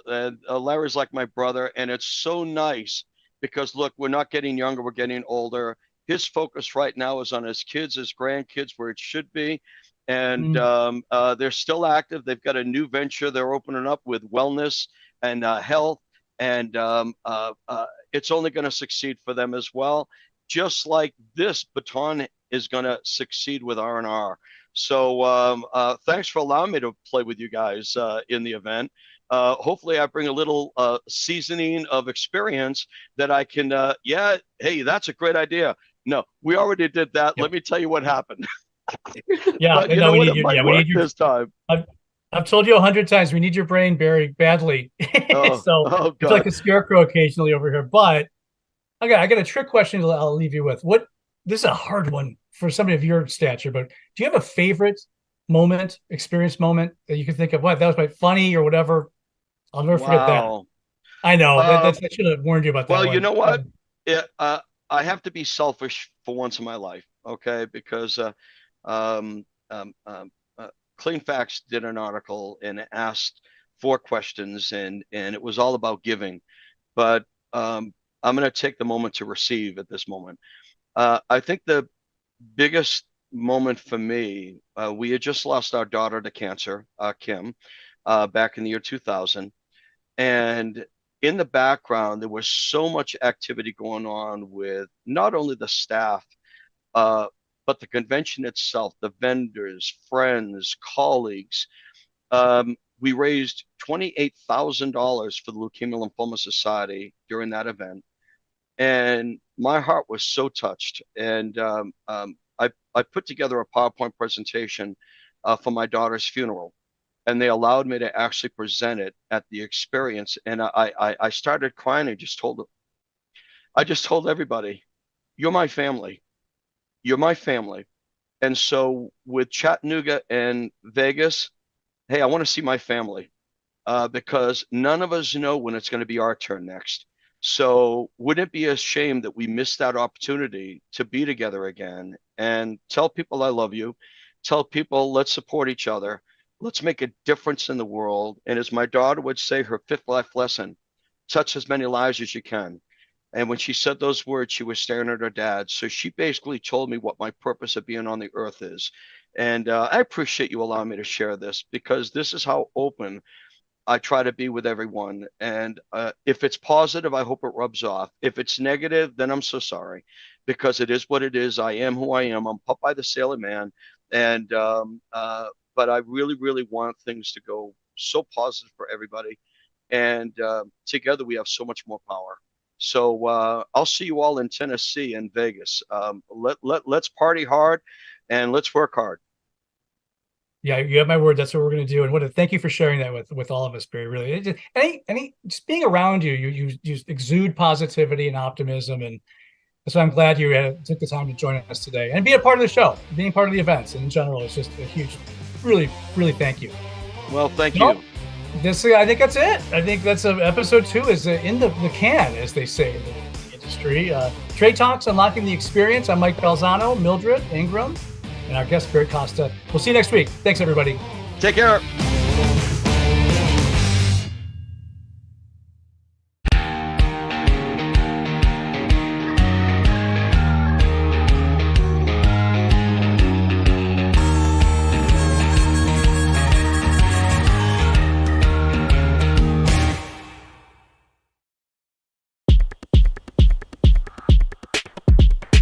On today's program, this GBAC TV Industry Alert, I am pleased to welcome Dr. Gavin McGregor Skinner, the Senior Director of GBAC, the Division of ISSA. Gavin, you look healthy. How are you today?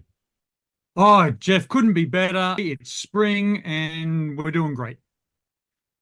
Yes.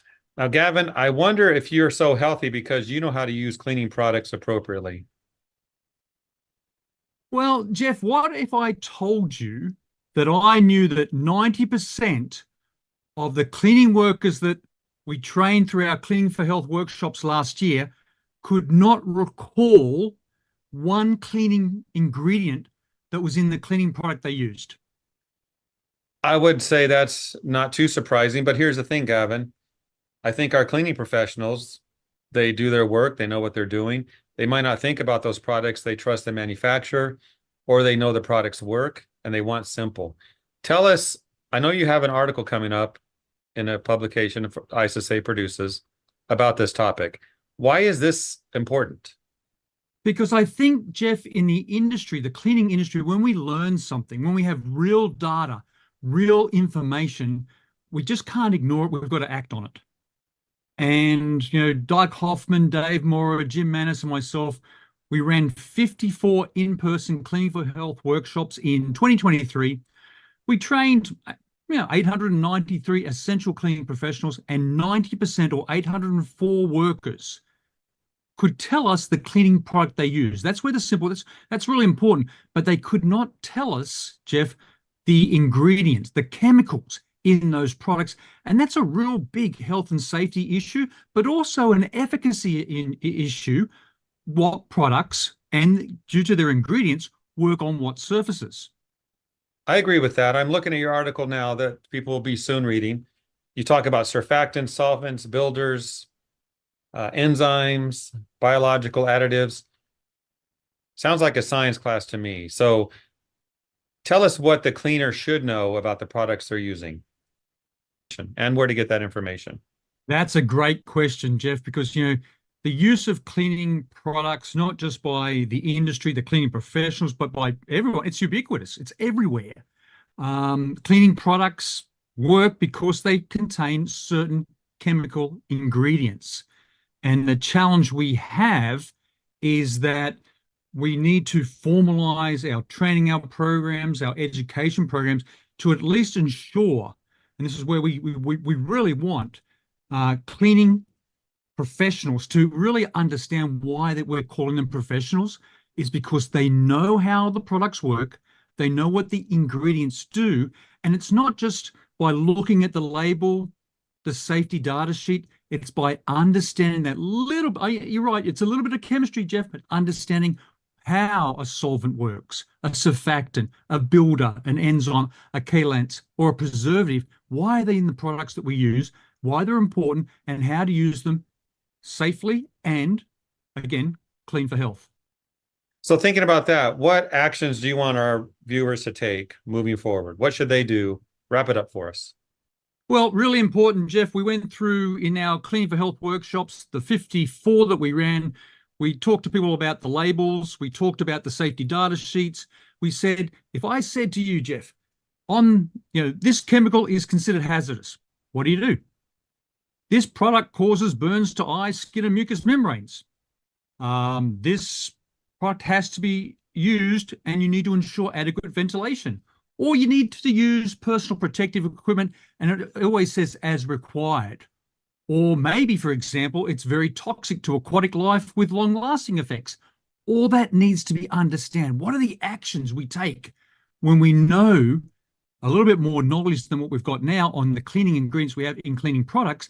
And then more importantly, Jeff, that critical next step, how to make informed choices. And that's where the ISSA has partnered with Penn State College of Medicine, with Dr. Rebecca Bascom, with the City of New York School of Medicine, Dr. Omrana Pashat-Razak, on a 2-year project on making safer choices, where we're going to develop a practical toolkit to ensure that we can increase the knowledge, the demand, and use of cleaning products, and so that people understand how the ingredients work, how to use them safely, how to use them effectively, but also how to talk about the ingredients we use in cleaning products as professionals.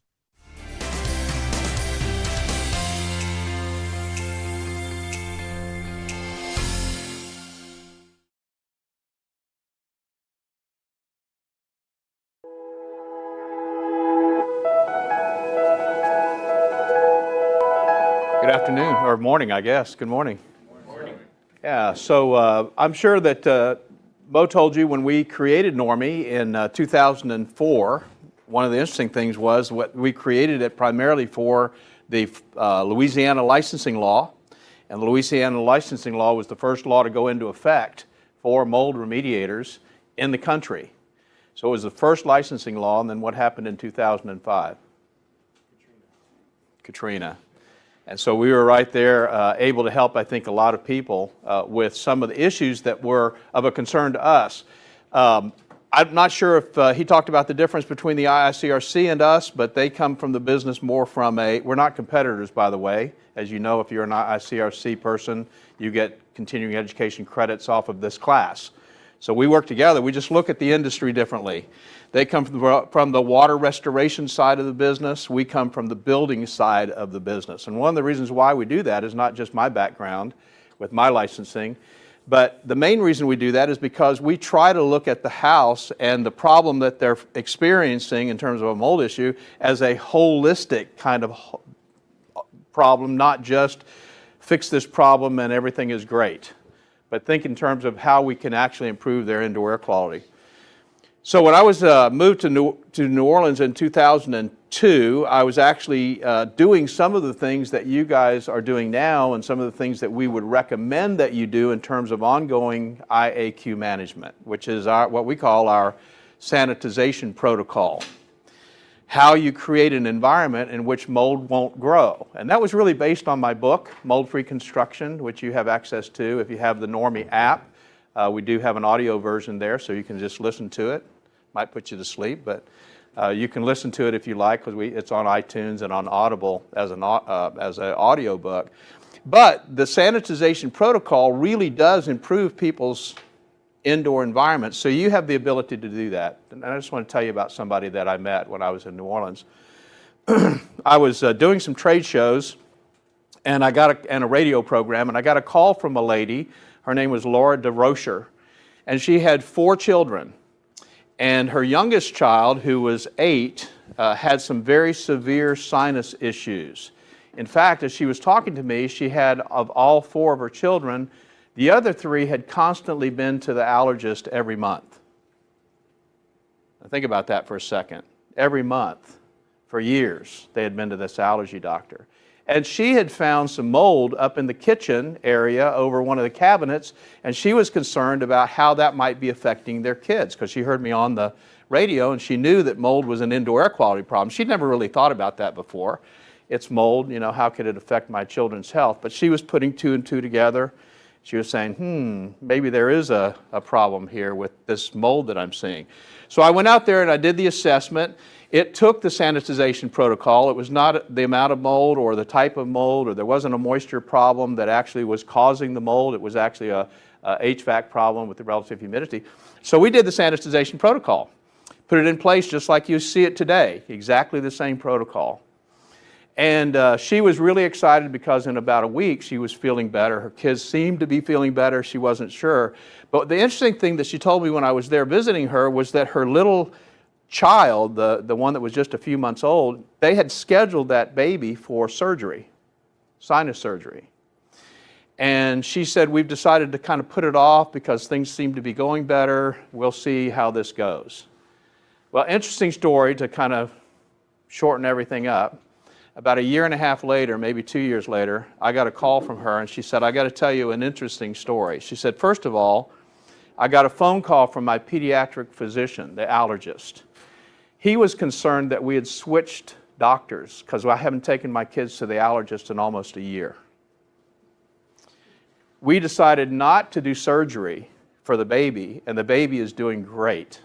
Now, a couple of years old, doesn't seem to have any allergies to the environment and what's going on. She said, I think you really solved a bigger problem than you maybe think you solved.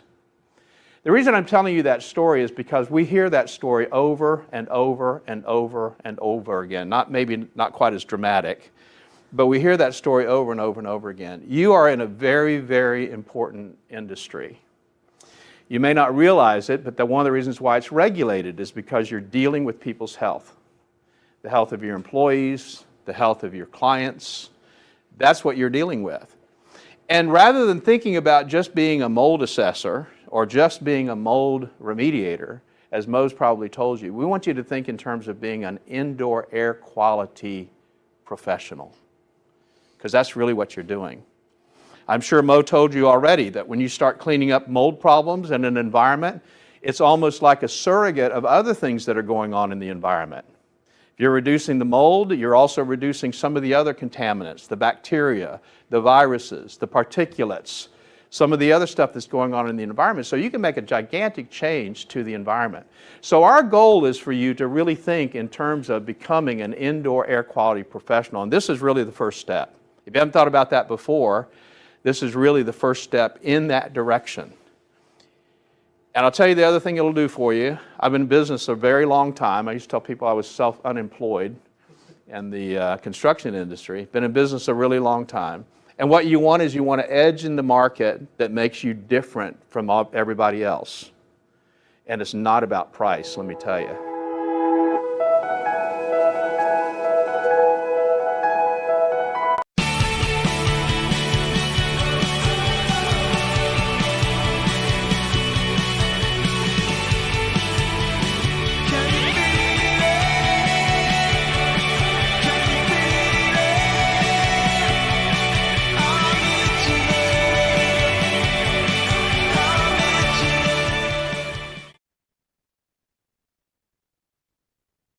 Okay, we have reached the last interview of the day. I think. I never know. Somebody else may walk up and we'll be doing another interview, but this is the last scheduled interview. Let's go with that.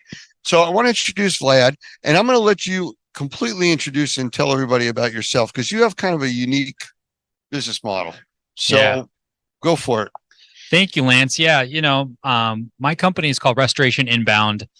We started working with mold remediation companies years ago, like 5 years ago, actually. It's when I got my first mold client, and I didn't know nothing about the industry. And then basically after a while, I discovered actually there's a bigger industry than just mold, and it's restoration. And there's something I call the big four, which is mold, water, fire, and bio are kind of the main four people do. And there's all sorts. And I've just been learning as much as I could. And we've tried all sorts of different models, everything from pay per lead to, monthly agency models in terms of marketing. And we're just here to help people grow. I like to say I want to be a scientist of helping restoration companies grow. And so I'm always looking to learn. So you more of a marketing company? Yes, sir. Yep. Marketing. We like to consult people on the sales side. We like to connect people to estimators, et cetera, but marketing is where we specialize in, especially so you're Google. like facilitating the whole process. Mhm. But on the marketing side, are you actually taking over the marketing and doing it for individual companies so they would become your clients? Correct. Yep. We go in and we optimize the website. We've actually built some AI to help optimize the websites even now, which is exciting. We can get to that. And then, we run the ads, we, write the content, social media, all that kind of stuff. Yeah. Okay. Well, we talked just before we went on here about right now we're broadcasting live over 11 different platforms, several social media platforms, and the rest of streaming TV. And we found that works. Putting it out all over the place so people can get it in the flavor they want it. And I'm assuming that's kind of what you're doing. That's exactly it, actually. What I've noticed, Lance, and I'm sure you've experienced this as well, right? There's different audiences, and also state to state, depending on the restoration remediation business, different marketing channels will have different levels of success. So, even in some regions, some people like to use Angie's more. In other regions, they like to use more Google, Service Direct, et cetera. So we actually like to look at the whole gamut of options and then find what's best for the company in the region and the market as well. Do you work with reviews also? Yes. Reviews are so what's interesting is, right, you'll hear a lot of people talk about how they're a marketing company and how you should be marketing, et cetera. The biggest thing I think a lot of people don't talk about is how you got to position yourself to be marketable first. You gave, Lance, you gave a great presentation on how you've got to think about marketing outside the box, right? One thing you got to think about is differentiation. And I think reviews are one of the best ways you can do that by getting as many reviews as you can. A lot of people don't talk about reviews enough, in my opinion. They just start the campaign and they don't have the groundwork set. Right. Well, the presentation I did the other day, I think you were in there for Yes. that. Yeah. I talked about you can market to a population and you're going to get all kinds of clicks, but if you're not getting anything beyond the click, you're marketing to the wrong group. These aren't the buyers or the people really interested in your service. Something just caught their eye and they're going there. That costs you money. Yes, exactly. Right. And a lot of times people don't do the groundwork well enough to actually get ready to convert the buyer. They don't know where those clicks are going. They don't know how to retain the clicks. And then most of all, actually, the thing also we find is that people who don't have a lot of reviews, that also means they probably don't have a process after when they get the client actually and following up. That's a whole different thing. We found that some clients that are great at sales, we can even do a worse marketing job and they'll still make even more money because they're just better at the sales side. Yeah. No, you're absolutely right. And truthfully, the marketing piece of it is what I think we are the weakest at in this industry, because we have people that are very passionate about the cleaning side of it, the restoration side of it. But when it comes to that concept of marketing, it's not a face-to-face marketing. It's face to region, face the area. And you need to know how to do that and navigate that. And it keeps changing. Yeah. As soon as you figure out, Google's changed the analytics again. Yep, exactly. Yeah, Google has changed it. They just rolled out Google Analytics 4 this year, right? So Google is constantly changing, and Google now is obviously with AI, right? They're scared that things are going to change. People actually found us through AI now, so people are searching through AI, and I imagine in a couple of years, people are going to be finding mold and remediation and restoration projects through AI as well, without a doubt. Now that it can give you even more customized answers. Well, I knew we were in trouble a few years ago and I think I mentioned this to somebody earlier. In my office, I have an Alexa device. Yeah. Next to Alexa, I also have one of the Google devices. Mm-hmm. Depending on how I phrase it, I can get them to talk to each other.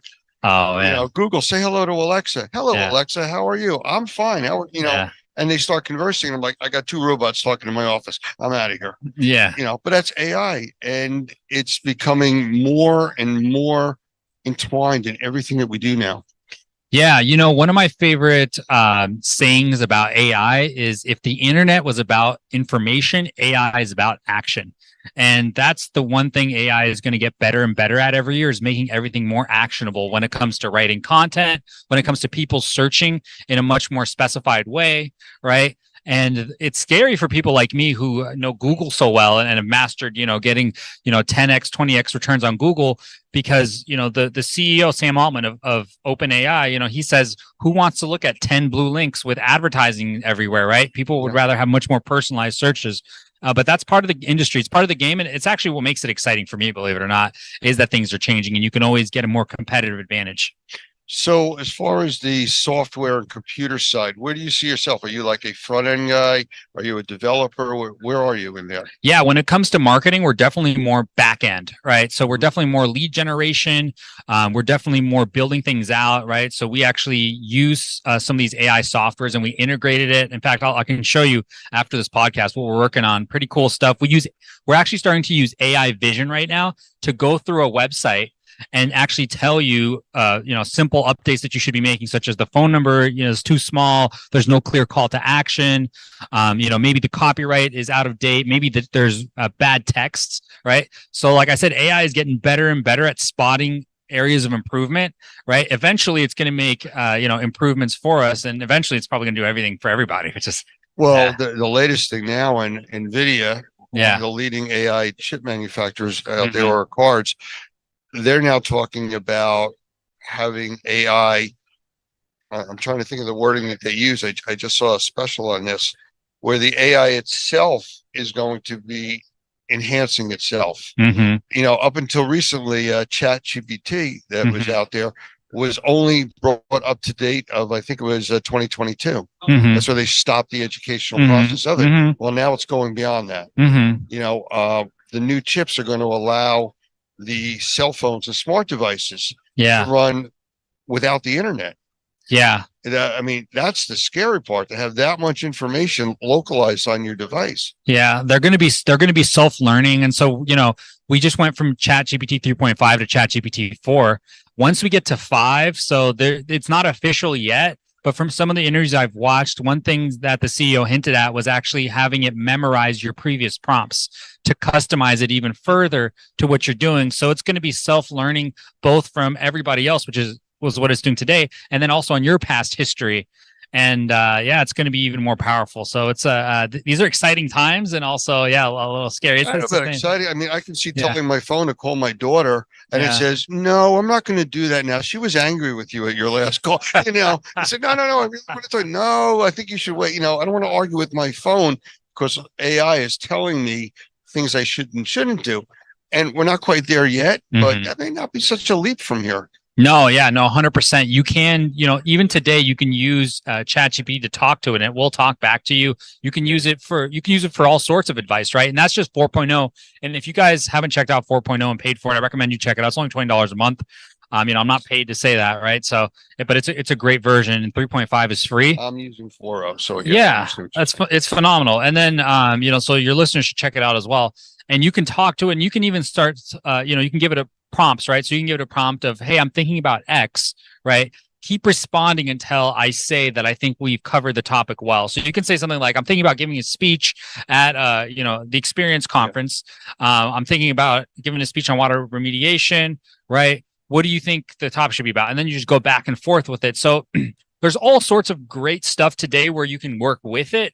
What we're talking about is, years later when it gets even more powerful, and who knows, right? It's gonna go from software to hardware, and that's when things really become well, it's already happening. Yeah. There's I just saw it on I was watching something on TV, and they were showing a new AI robot that was actually built by one of the car manufacturers, not Honda. It's a foreign one. Not Tesla? No, wasn't Tesla. I can't remember the name, but it's one of the European car manufacturers. And this thing was terrifying. It had the look and movement of a person, but it was making its own decisions. Like if something was in its way, it would move it out of its way. It would recognize what was happening, what the person talking to it wanted. And this was in real time. Yeah. And, no, we're not at the Arnold Schwarzenegger style. Not yet. Not yet. Everybody's talking about it. Of course they are. But, it's something that we can't hide from either. We need to embrace it. We need to understand it. And we need to make sure it doesn't get out of control. Yeah, 100%. I think embracing it is the first move, because once you embrace it, then you can understand it. And once you understand it, then you can make sure it doesn't get out of control. And I would recommend everybody out there you could use, first of all, you can use AI to write content for you, right? If you have different ideas, one of my favorite things is you write down the top 10 questions you wish your clients already had the answer to, right? You can have AI write all the answers, right? And then you edit it, right? But basically, once you get past those basics, right, we're talking about the next level, and it's just speeding up ahead. It's ChatGPT, by the way, officially is only 1 year old, right? So that's the crazy part. The good news is today, still sources like people are still Googling, right? So Google is still a very powerful source, right? And so this stuff is still fairly predictable, and you still can get great returns. I think what's going to happen is the competition level is going to start getting smaller and smaller, and it's just going to be a lot higher stakes, so to speak, as time goes on, because I don't think people want 10 different solutions, right? Right. People probably want maybe 1 or 2 or maybe 3 companies max, right? Well, I know I've talked with a lot of people, and even some of the people here from my presentation on marketing, and they're like, I'm not dealing with AI. It doesn't get involved with what I do. They're so wrong. Yeah, 100%. A simple example is, again, an Alexa device. You ask it a question about snowblowers, and 10 minutes later, you pick up your phone and all you see is ads about snowblowers and shovels. Yep. We're targeting. Now, that's not a coincidence. No, that's happening because someplace out there in the mist, Alexa knew that information. It was translated or transferred someplace, and now you're being given that information based on what you were requesting. So it's all connected. Yeah, 100%. And you're talking about retargeting, right? And so most likely, right, you've been tagged on a pixel, and basically, as time goes on, right, what's going to end up happening is hopefully these answers are going to get better and better and better. And that's what we're hoping for. We're hoping for the side of good, right? As these things become more customized for our preference, right? Not more customized for these AI companies, which have, insane amounts of power. But what's even cooler also now that I've just seen, because I go to some of these, I'm from Seattle, right? And ChatGPT, OpenAI actually is Microsoft's, from Seattle. So basically they have some AI conferences and tech events over there. They've even got smart devices now that will use AI to talk, like toys even, right? And they can talk to children, right? Forget about, having a little, Toys R Us Woody doll where you pull on a string and it says something. It just goes back and forth all day. So you can, this stuff you can integrate with whatever you want. You can have little marketing materials out there about your company, and it can educate people, right? So I'm excited for these types of things that are really on the cutting edge. Are you familiar with SoundHound? Tell me more. SoundHound is a company that is running all AI, but they just contracted with, I believe it was White Castle, Chick-fil-A. And oh, yes, I have heard of them. Yes. And they are doing all of the now on-site ordering at the drive-ups. Yes, for drive-thrus. To AI. Yes. And they're processing your orders. Yes. And, that's just the latest thing that's out there. You don't have a choice. You're now going to interact with artificial intelligence just to order a chicken sandwich. Yes. And there's another company called Donuts that's on the rise that does something similar to that. That's going to democratize it. They're also working on AI for just your front desk, just an admin, right? You call, right? They'll reroute different calls. So this stuff, I think, a year from now is going to be closer than ever, right? I think maybe even a couple of years we'll start seeing it more and more and more. So now that you educated and terrified people watching this, how can they get in touch with you if they want to go to your website? Yeah, restorationinbound.com. You can see our clients' testimonial videos. You've got contact information on there, or you can find me, Vlad McCutcheon on LinkedIn. I'm happy to help. The first thing I like to do is I really like to mastermind with other people and connect them to different resources. I don't think, we don't like a cookie cutter approach. So I really think that based on different people's goals, geographies of where they're located, that's how we like to tailor campaigns. Even Google ads are not for everybody, right? Et cetera. So yeah, that's how you can get in touch with me. Just go to restorationinbound.com. I appreciate you taking the time. Always an honor. Thank you so much.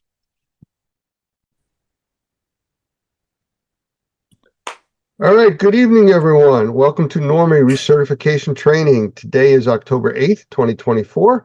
I want to welcome everybody to the room. For those of you that are here with us, just about every training that we do, you'll notice we did a little bit of a different start today. We didn't have a countdown clock. We just brought our guests right into the room so we can get started right on time. So I want to welcome Gavin. You all know Dr. Gavin, and Mason. And I'm going to let these guys talk about themselves in a moment, but a little bit of housekeeping I want to take care of here first. And Doug, I don't know if you had any announcements you wanted to start off with? Well, I suspect that Tim will probably announce the classes that are coming up, but we did get Best Living Systems moved into its new location. We're shipping out, which is really great, and the new affiliate program is up and running. So if you're interested in air purification, air filtration, testing, remediation products, we're rocking, ready to go. Thank you, Doug. And I wanted to start off with these announcements first to get this all out of the way, because it's a very serious situation going on, which we're going to be talking about. And I don't want to go to announcements after all of that. So we're just going to get that out of the way now. So Tim, you want to let us know what's going on with some classes? Yeah, we've got several classes coming up here for the fourth quarter, beginning in a couple of weeks in Covington, Louisiana. We've got the NCRSI NCMP class on the 23rd through the 25th. This is an advanced remediation class specifically for those who are dealing with sensitized individuals. Really, really important class because, as we know, that the population is growing.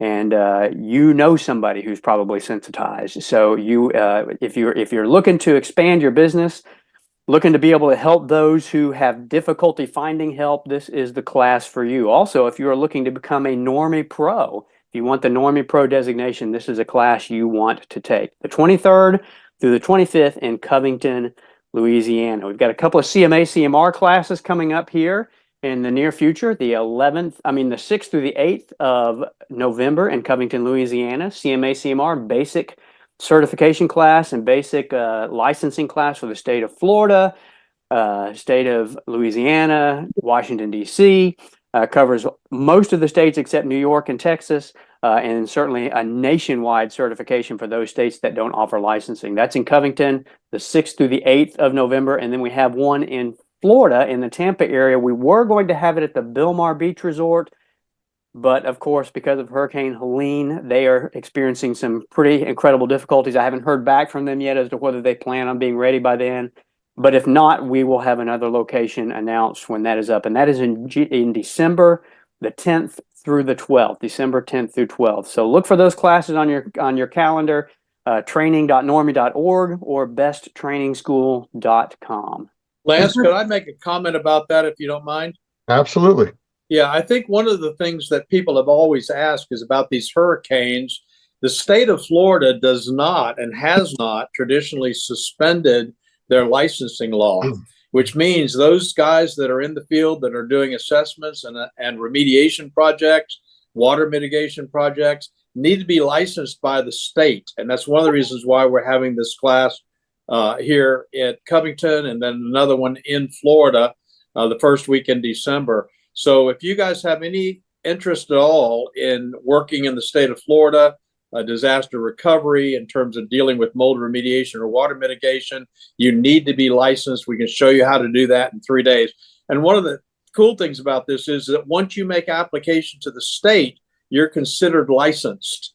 So even if it takes them 3 to 6 weeks to actually get you a license, they know that's on them, and their delay is not your issue, and it's not the client's issue. So it's really important, if you plan on doing any work in the Florida area as a result of the hurricane, that you get licensed.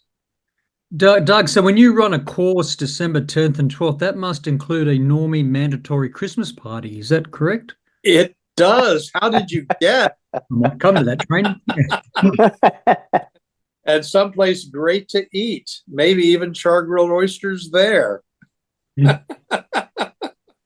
Well, hopefully we'll be able to be at the hotel on the beach. It's one of my favorite places to be. Unfortunately, they took a lot of damage and they're right in the line of fire again. So let's hope that they fare this pretty well. We've been at that hotel through a hurricane, and it was, I think, a Cat 1 when we were there. It was. Yeah. Yeah, and it was, we were surrounded by water. It was, it was intense to go through that at a Cat 1. So it'll be interesting to see what happens with this. Hopefully, we had a very nice room. Yes, I'm still not sure why we were up on the top floor in a room surrounded by glass during a Cat 1 hurricane, but yes, It worked out. Yeah, it was a good place to be. All right, I want to get going with this. We're making a little light of this, but it's a really serious situation that we're dealing with right now. Helene just went through tremendous amount of damage. The cleanup effort alone from Helene, with piling all the debris out in the streets to be cleaned up, is creating another hazard that really wasn't foreseen, with a hurricane coming in right behind it. We're talking about projectiles of refrigerators, if you want to call it that, TVs, whatever else is thrown out there. So if you're in any of these areas, keep that in mind, that, all the stuff piled out in front of your house now could become something that causes a lot of damage. If you think about it, when a storm's coming, you're out there bringing your chairs in and trying to secure everything in your yards, and now you've piled all this debris, sharp edges, lumber, and everything else. So be cautious of that. All right, we have 2 guests in the room, 2 completely different, I guess, verticals that they work in.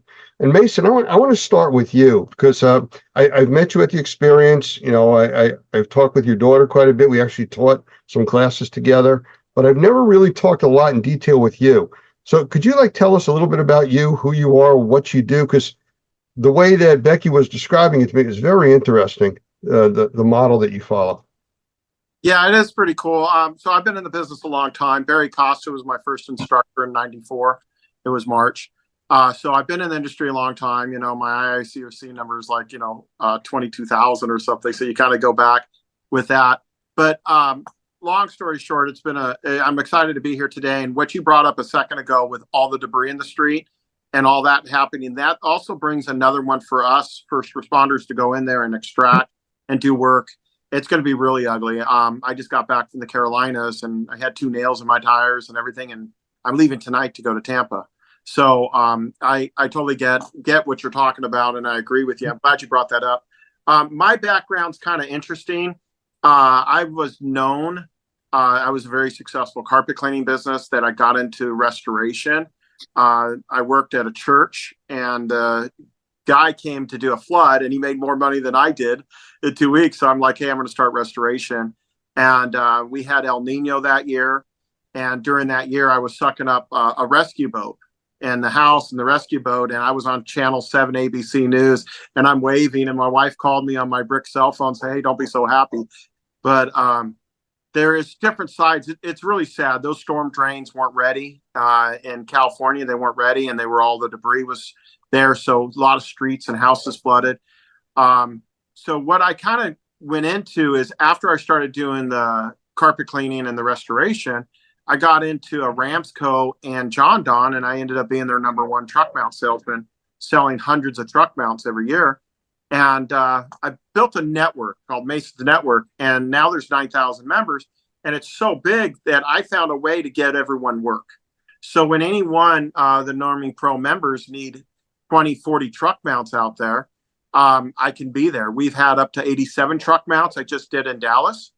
And we extracted 340,000 square feet in 7 hours. So I think it was 82 truck mounts. But so I'm really unique because I bring everyone together, and we're able to really learn and get more. Like the aspects, and we are completely different, Dr. Gavin and I. Dr. Gavin's more of the details and the fine and all that, which I love. You know, I really learn from him every time I talk to him.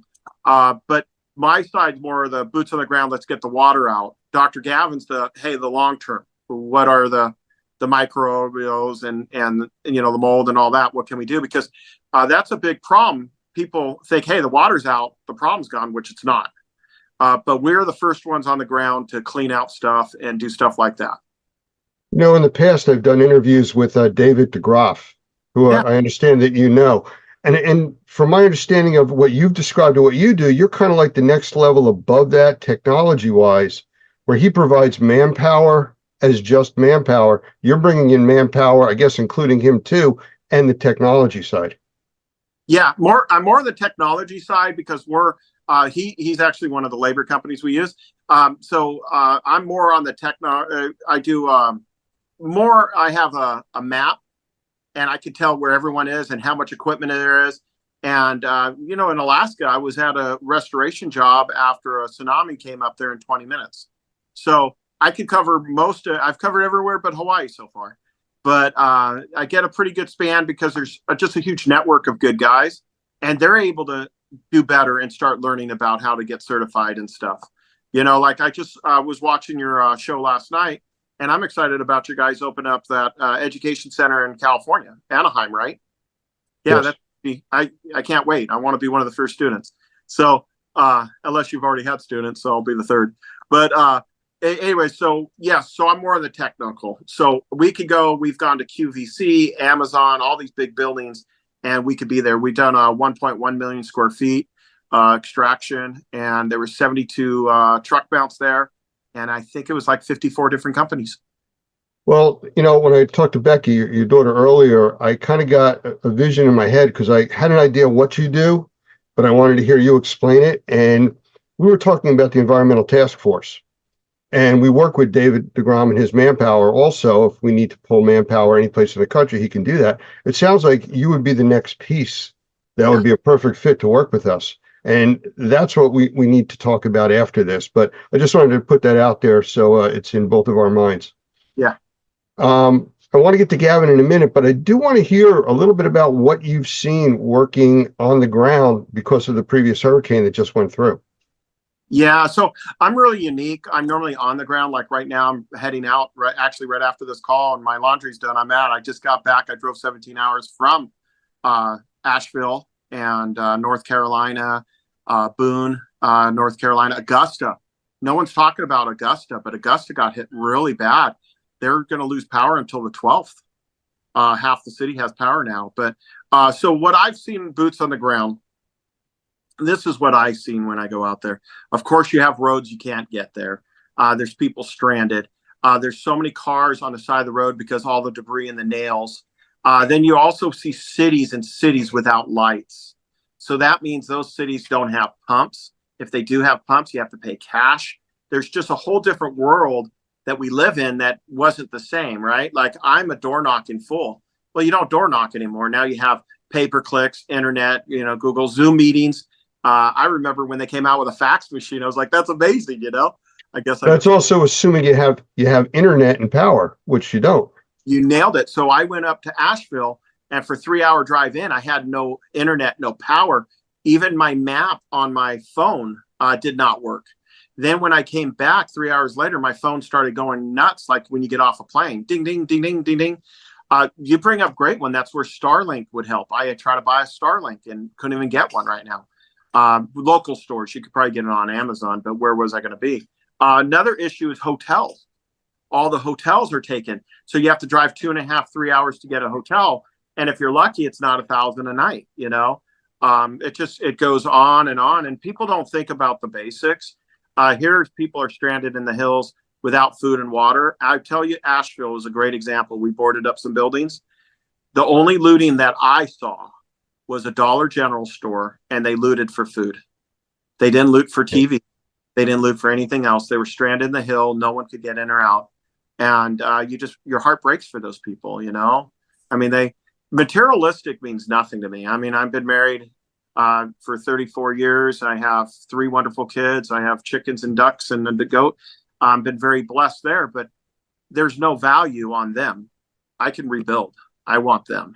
So the missing people up there are so sad, and the devastation. In Clearwater, we had crews trying to go over the bridge, and my crew was turned away because the police officer said, you can't come in until we get a body count.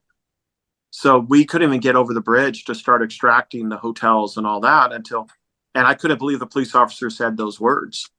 But yeah, it was, and you think about, there's more than just what we're thinking. We have internet, right? We have phones. There's homeless people that don't know what's going on. And even if they did, they might mentally not. That's probably why they're homeless, right? There's so much going on in the world. You're homeless for many reasons, right? Addictions and mental and financial, everything. But maybe there was a homeless count. It's just, your heart breaks for all these people and the family members. It's devastation. You know, back in May, just before hurricane season, we do a training just before June 1st. And now actually I hear they're thinking of moving hurricane season back to May 15th, but that's another decision they have to make. Lance. But we talk about things like this coming up. And we've gone through this several times throughout the summer, warning about people going into these areas becoming more of a burden on the area than help, because they don't know what they're doing. Doug, you had a comment? I think I cut you off. I did. Thank you. I didn't mean to interrupt you, but what Mason said was really, really powerful to me, because I think what he said about these outlying areas that you don't even think about much, Augusta, for instance. I remember when Katrina hit, and we were here in New Orleans at the time that it hit. It took us 2.5 hours to drive north the day after the storm just to be able to find a gas station that was operating. And that was Vicksburg. And I think we forget all of these little towns around where the media has been in the big towns, basically, but all these small towns that nobody knows about, just devastated by this kind of storm. And so I appreciate so much what these guys do, and they realize the magnitude of it. And you're right, Doug. When I went to New Orleans in 2005 for Hurricane Katrina response, it wasn't until day 11 that I got to Biloxi, and no one had told me about Biloxi. Right, that's right. We're all flat out overwhelmed in New Orleans with the floods and the wards and the bank that broke and the medical center we had to deal with, and also the shelter at the arena. And then suddenly said, "Oh no, tomorrow you got to go to Biloxi." What's Biloxi? I couldn't even spell it.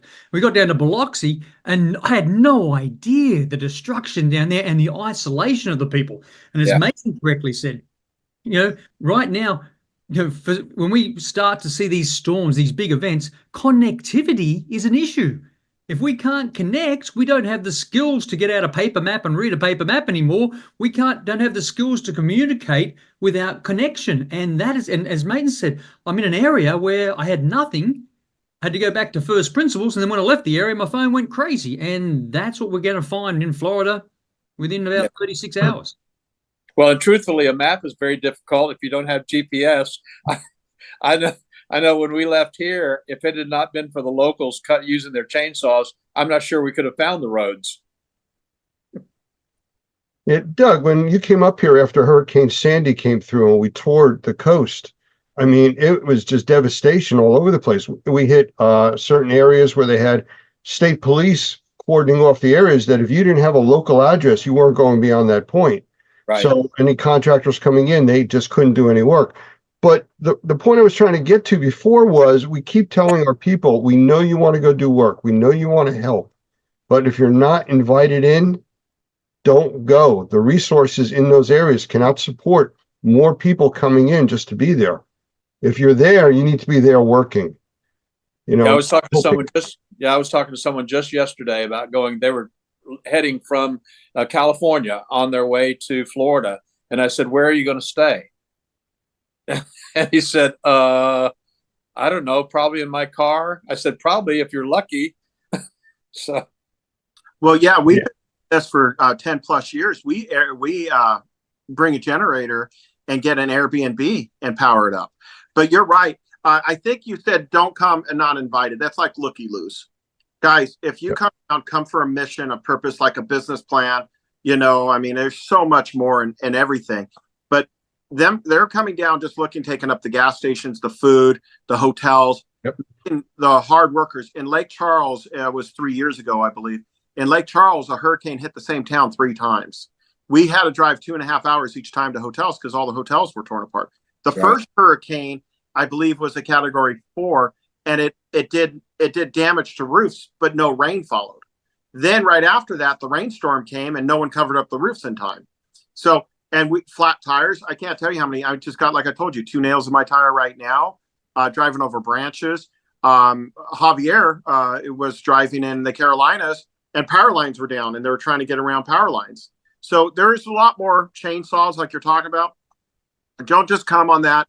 But being a professional, I believe I'm a professional. I rate myself that. We always stay on the weak side of the storm. Well, guess what? That storm moves. And a couple years ago, it was 2 years ago in Baton Rouge, a storm turned and it went right over our hotel. No power, no food. And I never booked the first floor. A few years ago, before that, around 3-4 years ago, I was in Kenner by the airport, and they said they had a generator. Well, the generator only powered up the lights, the emergency lights. So everyone's in their car trying to charge their phones and no food. So that's when the AT&T cell phone towers went down, and we had to go to Lafayette to get Verizon and T-Mobile. The only guy with us, he had like a Cricket or a T-Mobile phone worked. All of us had AT&T and Verizon, and nothing worked, but his did. But yeah, you're right. I think you bring up a great point. If you're going to come for a mission, find groups. There's plenty up there. What do you say? Normie Pro. Find people out there and come with a purpose and help. And, and don't gouge. Gas stations, they get in trouble if they gouge. Come here and really help. I mean, really help. And there's nothing wrong with making a living. But, you've got to open up your heart too.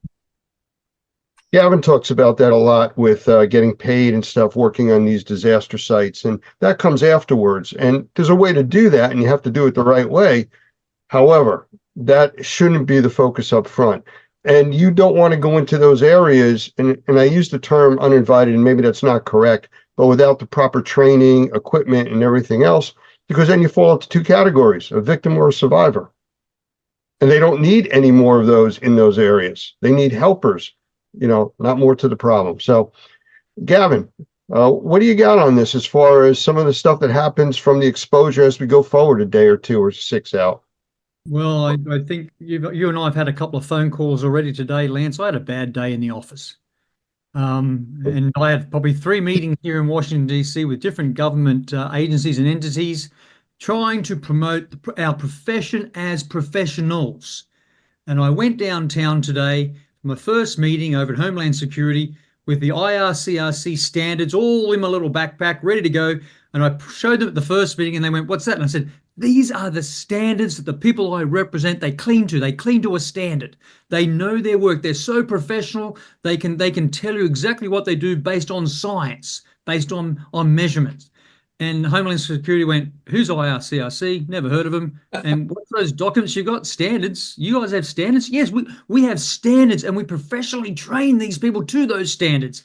And I was like, "Gavin, you just failed." I walked away from that meeting feeling so demoralized. It was like, really?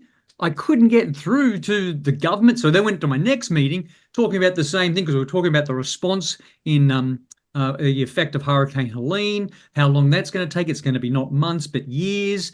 The role that all of our professionals, everyone that's on this call, the role you're going to play in recovery. Gave a great speech there.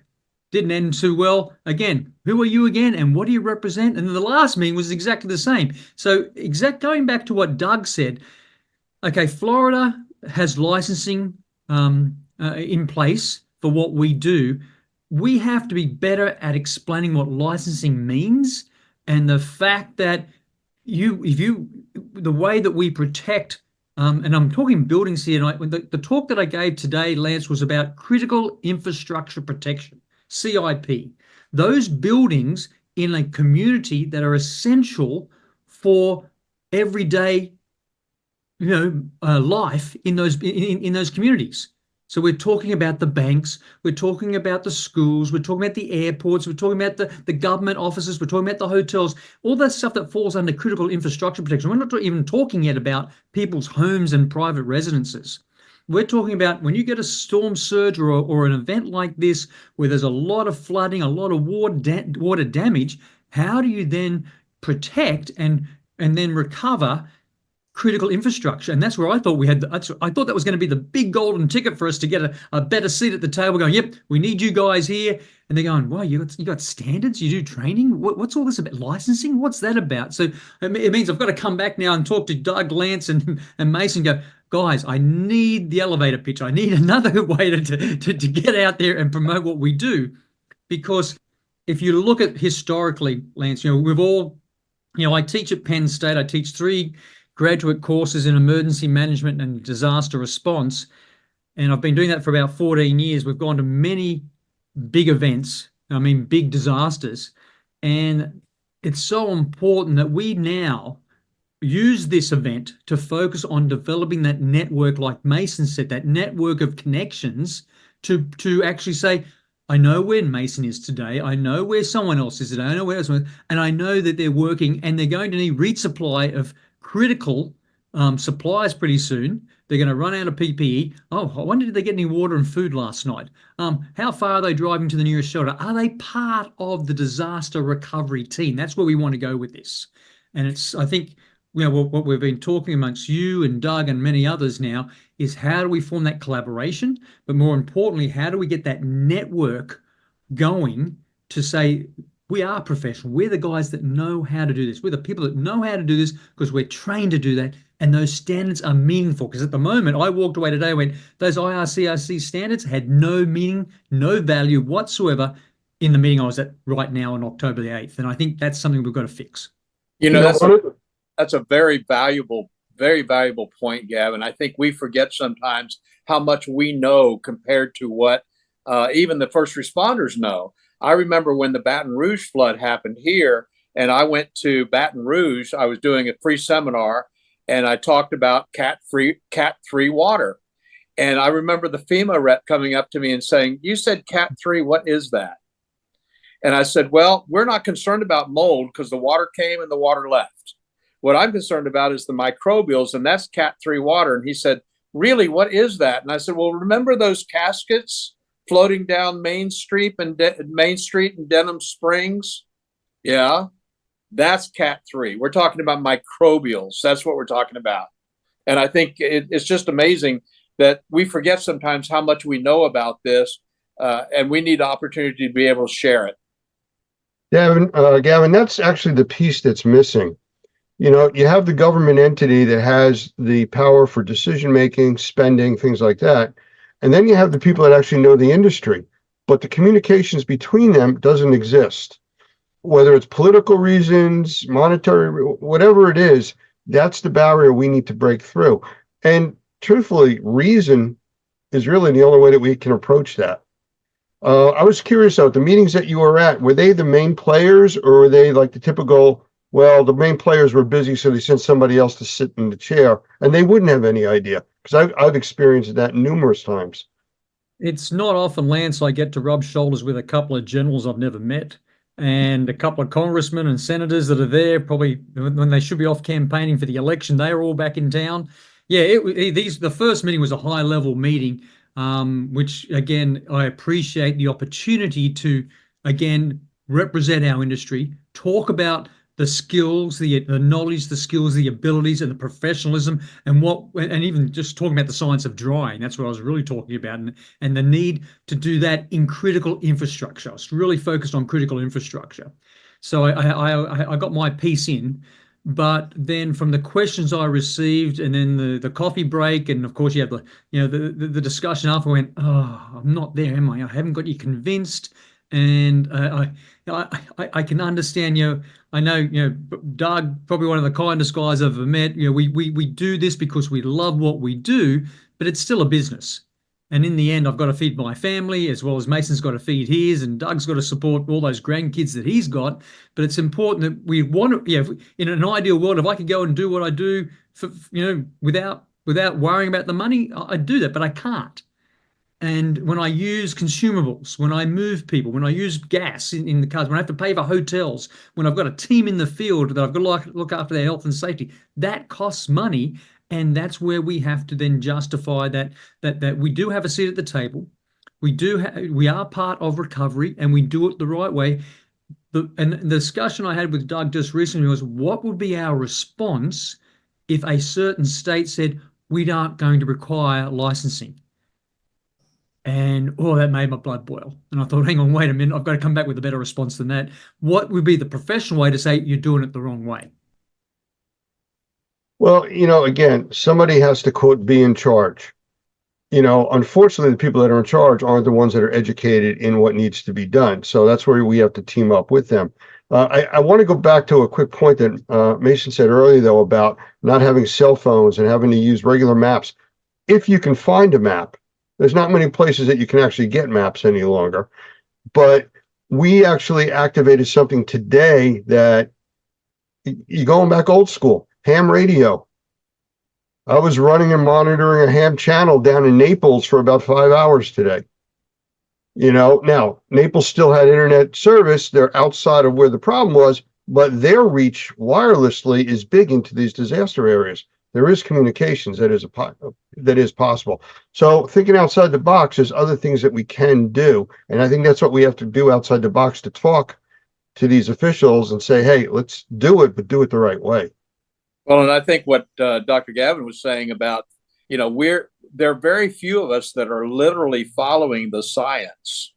And when we talk about trained professionals who are certified by a state that actually requires it, that's a huge amount of credibility that we need to be able to share with those guys that are in decision-making positions. Yeah, and Sohan and Mo have made those comments in the chat here too, Doug, and I totally agree with them that there was representatives, a CEO and a vice president of operations from an airport. You can guess which one it was. And they've had some water events before. There's some water damage. And the VP of the operation went, and we always go with the cheapest bid. And I went, what? Good, because I'm coming into your airport. I'm going to bring in my tools. I'm going to take measurements over the next couple of weeks and the next couple of months. And I'm going to show you how unsafe and unhealthy it is based on the measurements that I can measure. Where I can measure air, I can measure surfaces, I can measure water. And I can give you real metrics based on science. Well, why would you want to do that? Because I want to make sure the job's done properly. And what I mean by that, it's done focused on health and safety. Oh, well, no one's ever told us that before. And I went, you're in Florida. You've got to be kidding me. Hey, Gavin, I'm sure you've seen it, the movie Space Cowboys. Yes. Well, there's a line in that movie about what are our chances, and I don't remember the exact line, but the idea was, he says, well, we have a rocket with 100,000 different parts made by people all over the world, lowest bid sitting on top of 1 million pounds of liquid oxygen. What could go wrong? I love that. Hey, so I got a question for you, Dr. Gavin, and everyone. So we think of the disaster and the people that are stranded, the animals and everything, right? It's terrible. Well, one came across to me yesterday, and I can't stop thinking about it. The assisted living, they can't move all the people out. I mean, think about that. I mean, what's the procedures to dry out that place and keep it safe, and let alone if the storm hits the building, we didn't move them. And honestly, how do you move them? How do you move 900 patients or 500 patients? Dr. Gavin, have you guys ever thought of that? Yeah, I've been involved in that, Mason, and I want to be really clear with everyone. What I do and what I teach and what I train and how I operationalize, it's based on equity. Everyone is equal. And I've had some real challenges. I know when Sandy hit New York City, and I was involved in the evacuation or the moving patients from hospitals, those 7 hospitals that we moved patients from, and some of the barometric or the much larger patients, we didn't have means of doing that. And then we talked about, oh gosh, there's equipment in London, in the UK. If we get that special barometric bed that can lift that 300-pound person, then we can evacuate them. And I said, why are we even having this discussion? Just get the bed. because that person is not with no electricity in that hospital. We've got to get them out. Now, when you go back to the community, and especially Florida, with the demographics of the age, the assisted living, but more importantly, the retirees down there, there's a lot of people that are not capable of doing things that we expect them to do on the TV. And that assistance is lacking. Now, if they're staying in place, what are they doing on Friday? And as you've probably seen yourself, Mason, areas in North Carolina, Tennessee, and even Georgia now, you've got to take your own water. The water is not safe to drink. You can't flush the toilet because the waste management system's not functioning. The sanitation's not functioning. You've got to focus on if you're deploying right now, and I'm talking to everyone on this call, if you're deploying right now, you have to be trained for deployment. You have to be responsible for health and hygiene. You've got to go in there and say, how much food have I got? How much water have I got? And how long can I stay before I need help?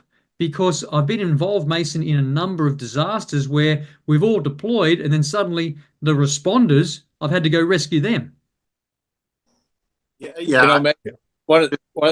One of the things I was going to say, Mason, is I think you really nailed something that we forget about. Nobody's talked about Sun City, southeast of Tampa, and you're talking about a whole community of elderly people basically on the water, Ruskin, right there, 2 miles from the water. How are they going to fare, and who's taking care of them? One of the things that we're skipping over here with, and you mentioned the elderly like that. I was involved with evacuating a nursing home during a major flood with Hurricane Floyd. And we were taking elderly people out that really had no understanding of what was going on. So we were dealing with panic. We were dealing with people that we were making their health conditions worse just by trying to move them out of the water. And, you need training for that. You can't just send people in to grab and run. It's another level of training. And then you need a place to go. That was one of the things that we ran into, Gavin. Where do you put the patients, after you take them out of the environment that's keeping them safe and healthier? Really, really good question, Lance. In the medical world, the hospital world, we practice, we train, we drill. Right. And so we have exercises. What I'd like to suggest to our community, our network, is that we start, again, replicating, copying what there's. Let's start exercising. Let's start practicing. Let's start drilling. Let's start doing real world scenarios where we either as a tabletop exercise or as a functional, as a full scale drill, we can even do that. But let's get the right people within our within our network, within our industry together and actually train, rehearse, practice so that we understand how to address some of these needs. Because you're absolutely right, Lance. On Friday, they are going to be real world issues. And I would feel much better if I could say, well, 3 months ago, we as an industry did a tabletop exercise, and here are the challenges. These are the things that we thought we were going to face, and here are some of the solutions, and then apply them on Friday after Hurricane Milton's gone. Mason, when you just got back from, you were in North Carolina, I believe you said. What are some of the estimates out there on power outages? How long are these people looking at? And you mentioned like 4 or 5 days from now for one area, but the more rural areas. They have no, and it's amazing on the power. Let me first touch on Dr. Gavin. I love what you said. Practice before the tabletop. I can't believe this thing means really powerful for me. My son plays baseball. My son plays tennis. We've all done sports and stuff, and you practice, right? I mean, a baseball player will hit off the tee. So I love to talk about that. I think that's incredible. On your power thing, there is no timeline in the hills. There's towns with nothing, and they're not going to get power anytime soon. In Augusta, they said October 12th. They started getting power in half the city 2 days ago. But in the hills, there is no timeline. And everyone has tailgate meetings and all those things. So all the hotels I go, I see lines and lines of trucks. And it's a jigsaw puzzle to get all those line trucks out, right? And they have meetings and they have to do them, OSHA and meet their standards and keep safe, because we don't want them to get hurt either. So, no, there is no timeline up in the hills. They didn't give us any. I was there for 4 or 5 days before I saw the first military truck go up there.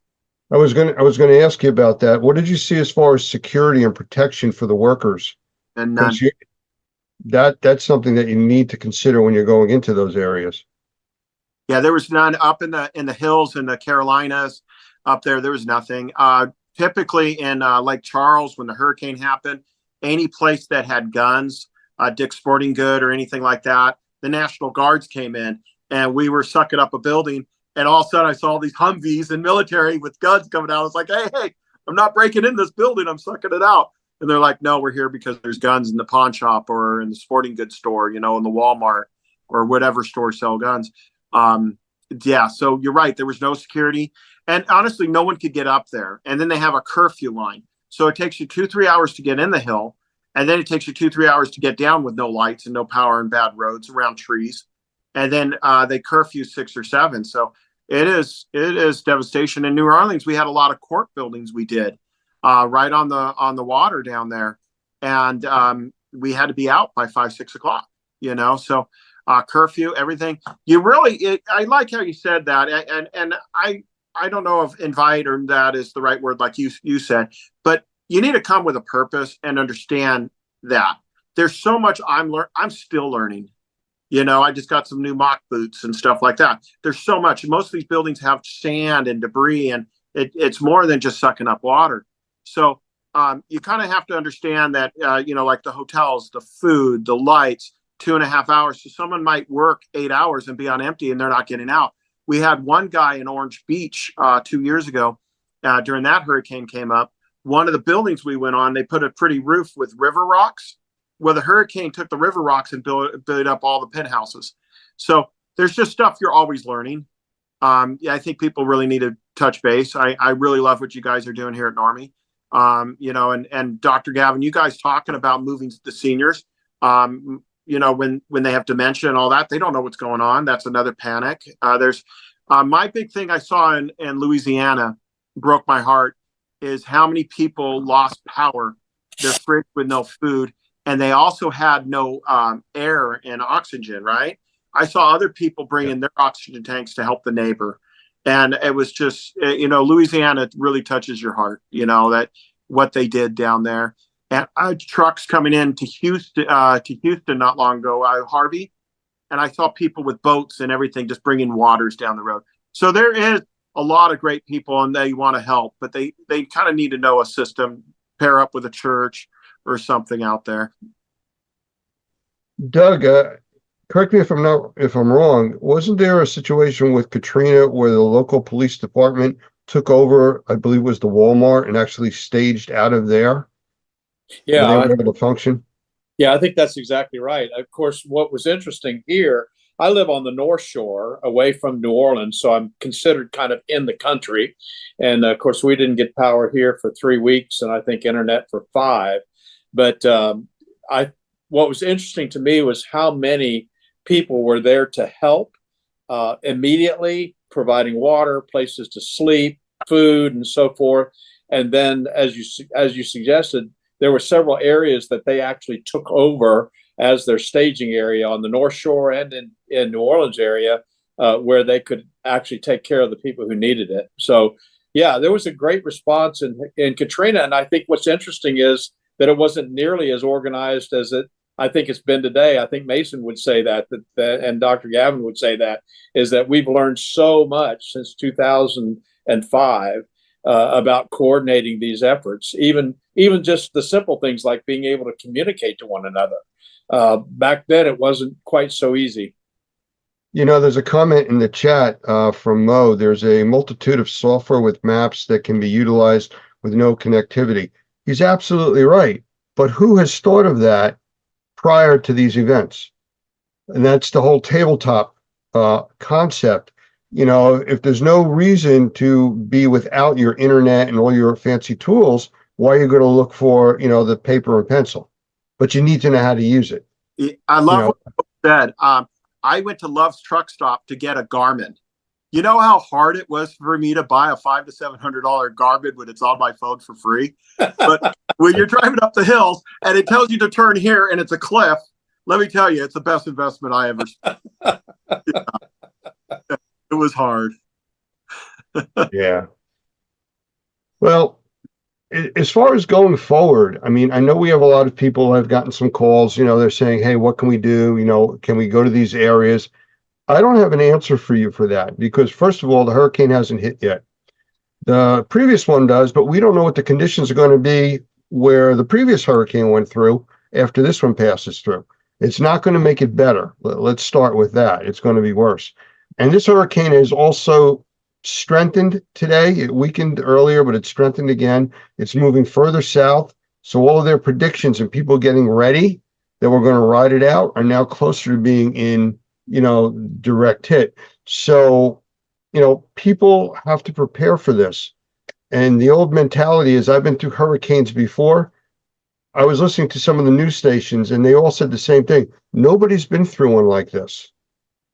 This is something that hasn't happened in over 100 years in this area. There's no one really alive that's experienced this to say, I've been through hurricanes, I'm okay. So, no matter how much you know and you think there's always a lot of the unknowns.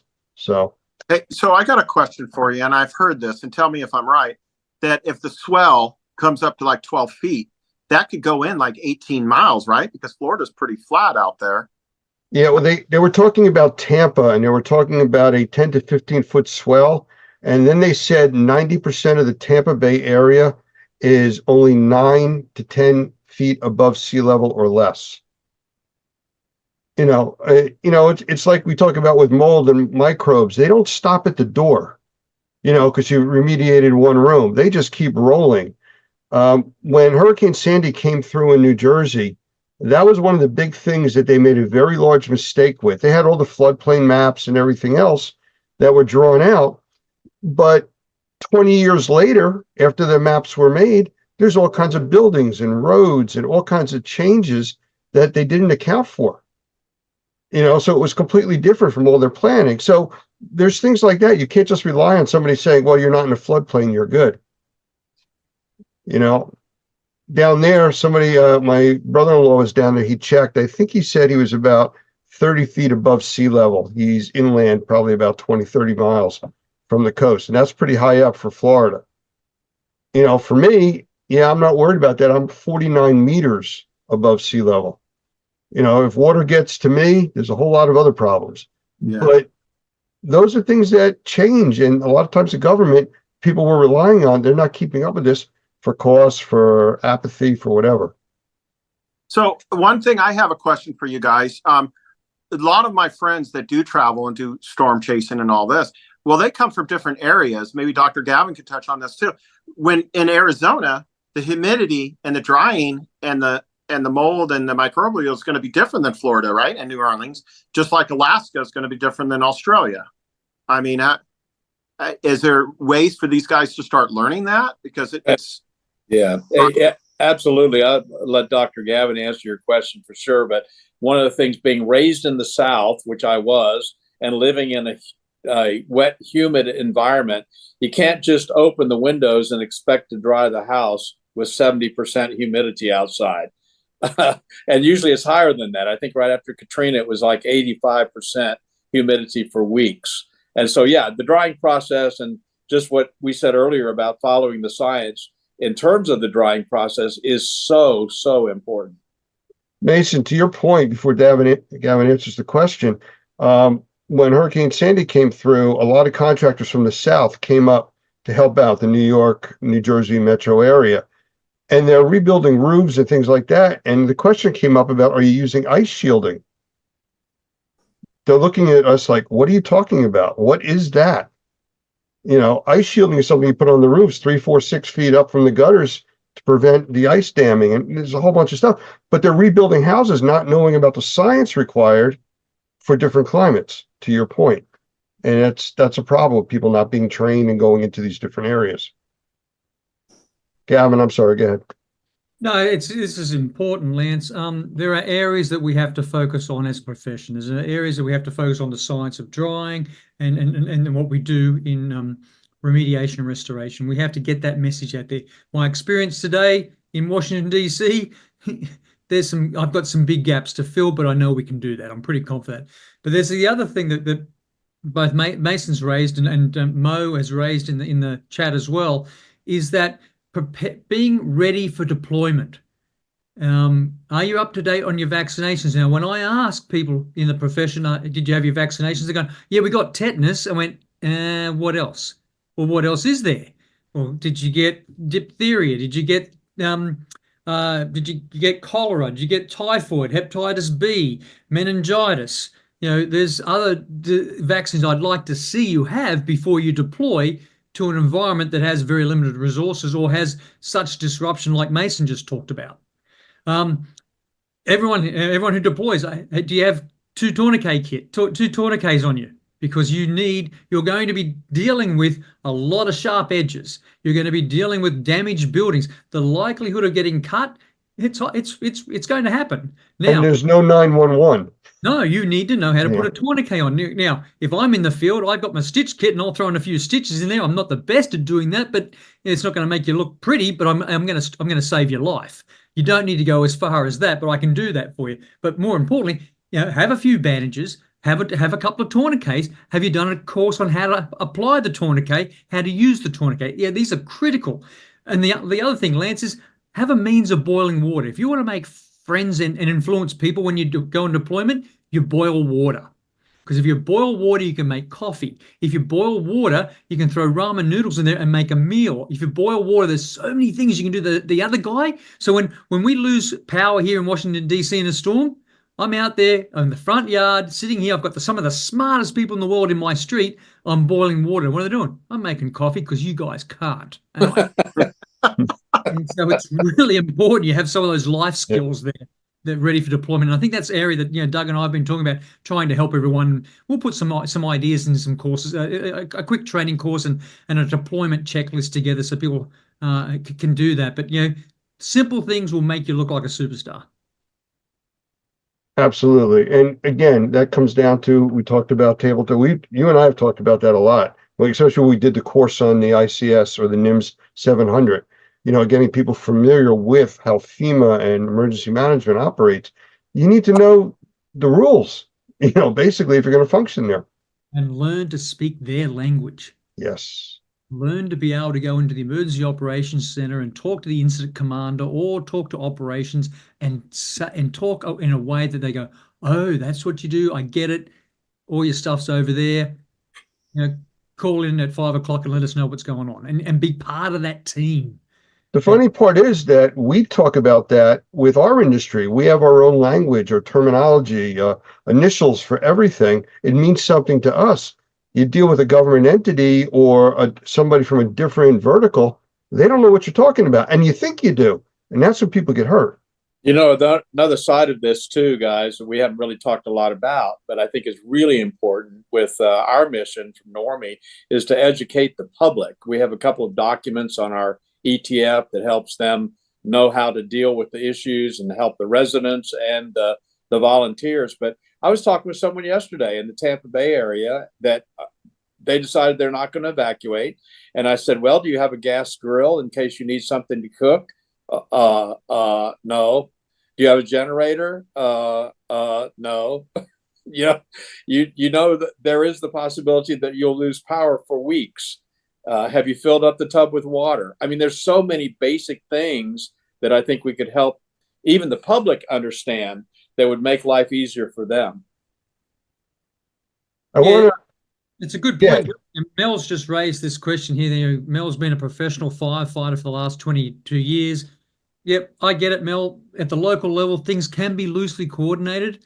But if I'm the incident commander, and I have been an incident commander on a number of disasters, and I say, who can do swift water rescue? You can. I'm not going to check their guy. If they say they can, off you go. Go and rescue people. Who the mayor's office has just had 3 feet of water through it. The mayor wants to get back in the office as soon as possible. Who can go and dry that space?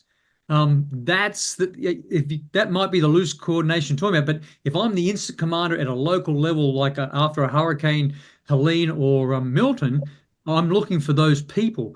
What I think Doug, Lance, and I are trying to discuss here is, how do we get you onto that list? How do we tell the story very precisely and succinctly of how you do it based on science? And how do we get that message out to key decision makers?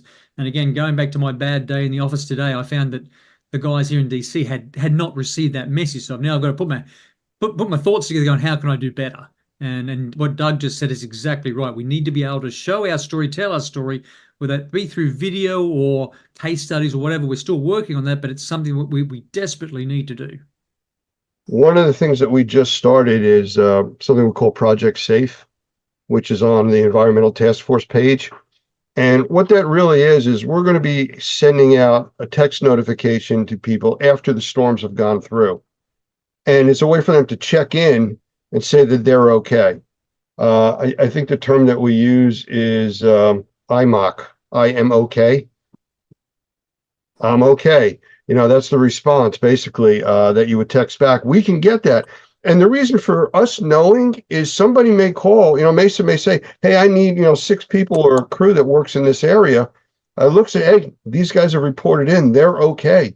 We can get them to you, or we can put you in touch with them. So it's really a coordination of information that we're trying to do. I would recommend everybody, I'm going to put an address in the room here real quick. It's normiepro.org/safe. It takes you right to the page. You can get on our text notification list for that. There's some other cool information there about how it functions. And it's just another layer that we're trying to keep in play as communications and coordination. That's really critical, Lance, because I wanted to offer to everyone on this call today here and anyone who watches this video, if you're getting involved in recovery efforts, and there's a lot going on, as Mason's just clearly outlined, there's a lot going on. If you get involved and you need a credibility check, you need someone to say, to vouch for you, then I'll share you my cell phone number, call me and I'll beef it up and I'll say, yeah, based on your credentials, you can do that job. I'm sure Doug and Lance, yourself, we'll help you out. But that's the Band-Aid short-term fix. We have a bigger goal on getting everyone on a list and making them credible. We're not there yet, but if right now, if you find yourself in a situation where local authorities are not believing you can do what you do, then reach out to us and we will jump on the phone or whatever it takes to vouch for you and to say you're credible and you're trained and you're certified. Hey, Mason, you have any kind of last words? We're getting near the top of the hour. We don't have to go, but I don't want to hold anybody longer than they need to be here. So anything you want to get out and let people know? No, I just think, I'm 54 now. And when I was 20, I would, 16, I got my license. I was so excited. I ran to the store and got milk, came home, ran to the store and got the dry cleaning, right? Ran and went to Blockbuster or something. And now what you guys really talk about is putting systems in place, keeping people safe and analyze it. Like I talked about those linemen and they had those safety tailgate meetings. It's so important to be patient. If you see someone drowning, don't just jump in and drown too. Maybe find a rope or find someone to help you. I think what you guys are doing is incredible. I'm learning a lot more. And like I said, I've been in the business since 94, so 30 plus years, actually 30 plus because it was March. And it's just amazing what's out there. And technology has helped us and hinder us, and people have changed. But I've never really thought about moving the assisted living until today. Because it's not just moving people in an ambulance, it's also their medical and their care and where are they going to sleep and what do they need. So I'm with you guys. I'm blown away. I'm really, really worried about this one. I'm telling you, this one's worried for me. And just a quick correction, Lance. I know you meant well, but I think that website is normieproetf.org. Oh, would I type it wrong? Yeah, it could be. I was talking while I was typing. Sorry about that. I just put it in there. normieproetf.org. And if I can just add one last thing, Lance, too, that Sohan has mentioned in the chat kindness and empathy. Tom Martin has talked about children. If all the disasters, all the emergencies that I've gone to, as well as the training I do now, if there's one big gap in everything we do, it's how to deal with children. And if you're in that situation, whether it be in Florida, North Carolina, Tennessee, Georgia, and you are dealing with children, the best advice I can give you is be kind. They are confused, they are traumatized, they don't understand the situation. When you are trying to do the work you're doing, or you're dealing with a community or a situation, kindness is the answer for children, because we lack training on how to deal with kids in emergencies and disasters. We really their medical needs are completely different also, even more so than the elderly, because their bodies haven't developed the defenses they need especially with Cat 3 water and things like that. The blood-brain barrier, I think, is 7-year-old. Anybody younger doesn't have the protection. I mean, there's all kinds of things like that that people don't know about or think about. And you can't just treat a kid like you treat an adult. Completely different. And trying to explain, Lance, that the building is unsafe after it suffered significant water damage is really hard for a kid to understand. So, Dr. Gavin, I got one for you. Fires in California. We had a really bad fire, and Becky was a little girl at the time. And the fires were right up to our house, and the smoke and all that, and no one could go up the hill. And she called me, and she's like, "Hey, Dad, I put all the stuff that I wanted on my bed, and no one could get up the hill." So you have to do the right thing and explain to them that, they're young, 6 years old, 5 years old, and you have to explain to them, hey, that can be replaced. But I have a friend that's in Tampa, and he said, "Hey, Mason, should I stay or should I go?" And I go, "You're a grown adult, but you're the protector. Your wife and kids, you should let them go. What are you out? A few days of work, a hotel? If you need something, I'll Venmo you." I go, "That's minor." So when it comes to kids, I think you get them out of harm ways, right? And we're protectors.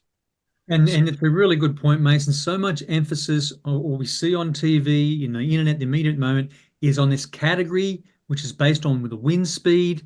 That's not our business is water damage. And there is, we saw this significant surge, rainfall. That's the emphasis that should be made now. You're going to get a significant storm surge.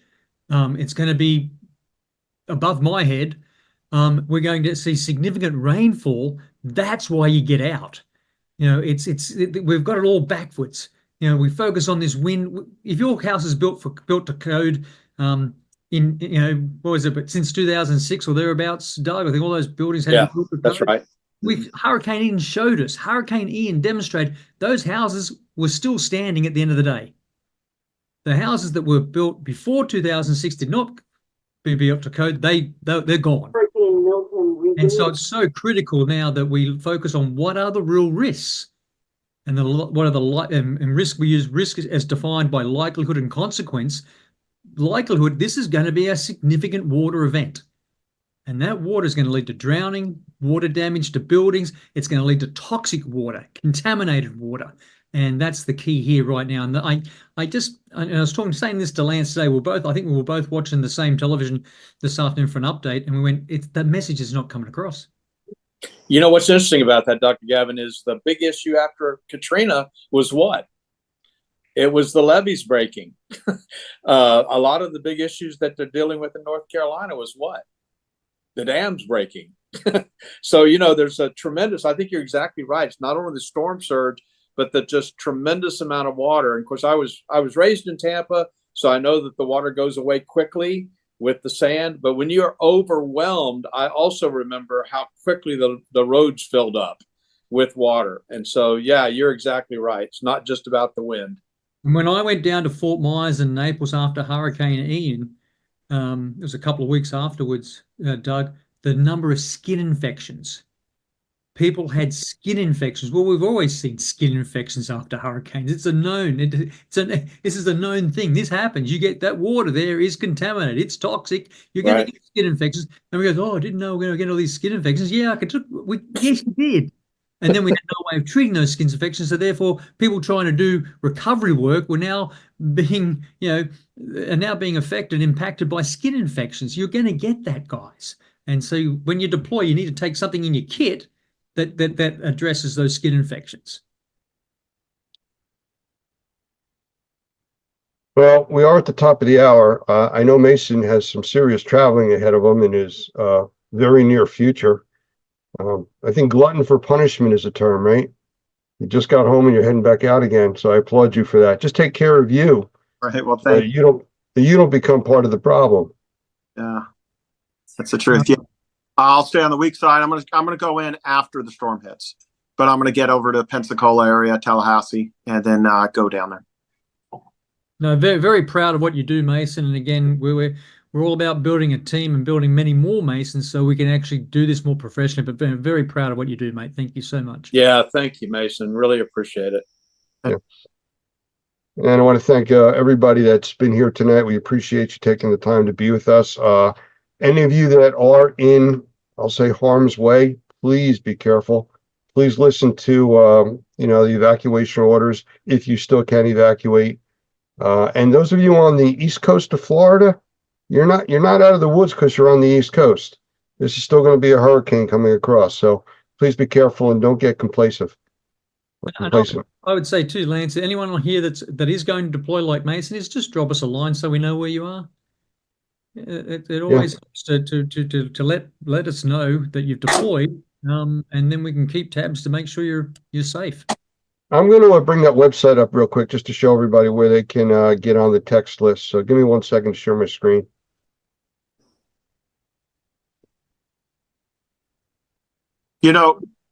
Dr. Gavin? Yep. Hey, I had a weird one.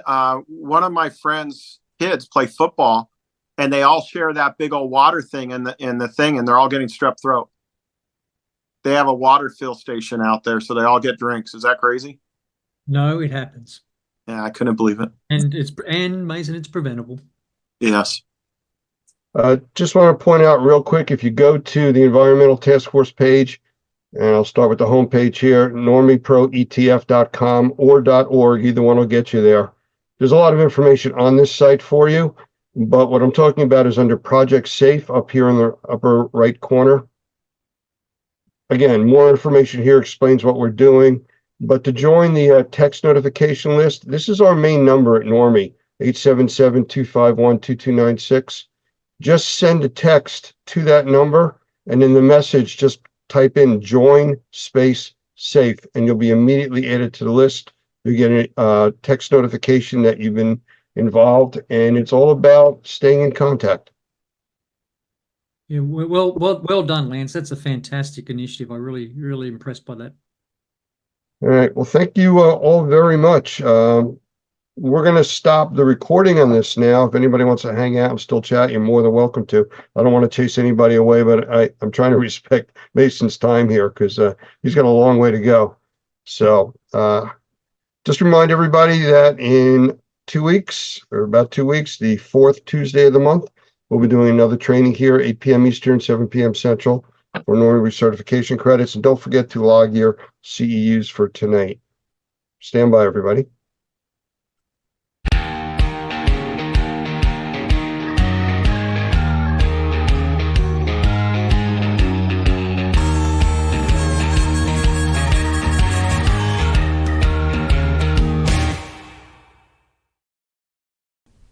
When you start on the pathway toward professional success, you have to know what the goal is and how to get there. Normie exists to help in that process. It's not just about taking a class to get a license, but also about starting on a pathway to professional success. Whether you want to work for yourself or be the best qualified employee on the team, this path will take you there and help you succeed. Pick a track, click on the class, and get your journey started. Normie is here to support you all the way to become the Normie Pro professional you want to be.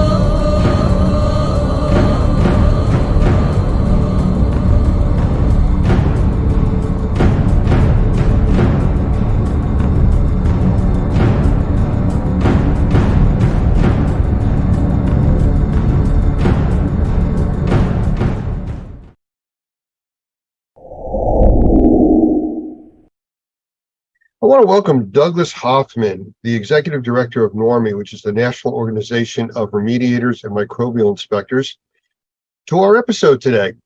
And for those of you that have been following us, we've been doing interviews with influential people in the indoor air quality, outdoor air quality, and firefighting arena, all dealing with the wildfires coming out of Canada. So Doug, welcome. Hey, thank you. Good to be here. I'm glad to have you. You know, you have an extensive background in building science, And one of the things that came up with some of the interviews that we've been going through since the wildfires in Canada started affecting the central and middle part of the U.S. is, what do people do? You know, you can't stop breathing. You know, that's just not an option. You know, people can go, we've talked about this earlier, you know, 20 to 40 days without food. They can go 3 to 7 days without water, 4 to 6 minutes without air. So no option there. So you have to be able to continue to breathe. So we normally have people that complain about indoor air quality without smoke, without all these other external things going on. What can people do to try to help themselves when they're in conditions like this, where you can't go outside, where the air is normally better than inside? Yeah, I think that's a great question, Lance, because it's funny because it seems as though sometimes when these kinds of things happen, all of a sudden something that we actually should face and should deal with every single day, all of a sudden now becomes a real problem. We don't think a lot about the air that we're breathing inside because, frankly, we can't see it. And because we can't see it, because there's not a cloud or a haze in our indoor environment, we don't think much about what it is that we're actually breathing. I've talked about that sometimes with the bottled water. Do you know what's in the bottled water you drink? Well, if you can't see it, you're not terribly concerned. And so one of the things that then piques our interest is when we do identify something, either by an odor or by something that we see that's floating around in the air. Now, all of a sudden, it becomes an issue. You know, in our classes, we talk a lot about this shaft of light that you see in the morning.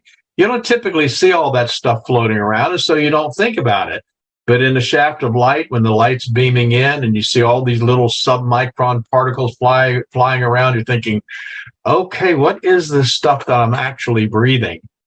And so now we're in a situation where all of a sudden I'm smelling inside of my house something that I shouldn't be smelling inside of my house, a forest fire. You know, where is that coming from? And why is it that I'm smelling it inside of my house? And I think it's interesting when you think about the way houses are constructed today, or buildings, even commercial buildings are constructed today. It really isn't surprising that we are beginning to smell inside the contaminants that we're seeing outside. And some people live close to paper mills, for instance, and they're going to notice that there's something going on outside. Now, all of a sudden, they smell it inside. Now it's an issue. Now, how do I deal with it? Well, you know, to put it into a context that everybody's going to understand, you gave the example of a bottle of water. Well, that water is filtered and processed. The indoor air quality isn't. And because of that, you're running into issues with people having to visualize a problem.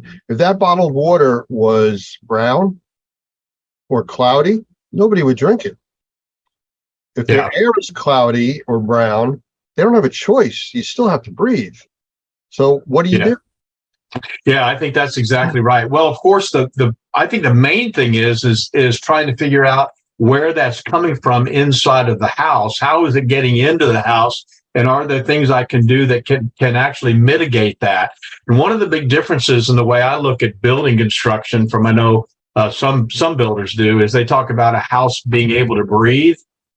I'm not altogether sure that they know exactly what they're saying when they say that.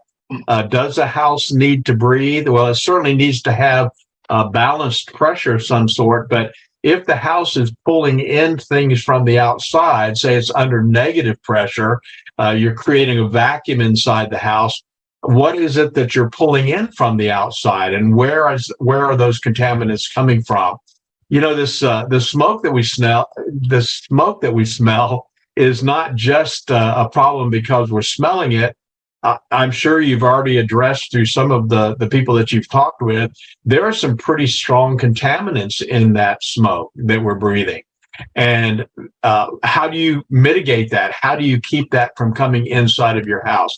So I have a couple of suggestions that might help when you start thinking about things like air infiltration issues, the idea of fresh air makeup. Fresh air makeup, of course, is a great idea to bring air in from the outside through your air conditioning system. But the question is there a way to reduce that or to mitigate that? So I have some ideas that that I might be able to share here that people could do pretty quickly to begin to seal off what's going on the outside. That's at least one step, and that's to begin to seal up that environment so that you're not bringing stuff in from the outside. That was one of the questions and concerns that came up when I actually did an episode with Michael Pinto over sensitized individuals, that normally indoor air quality is up to 10 times worse than the outside air.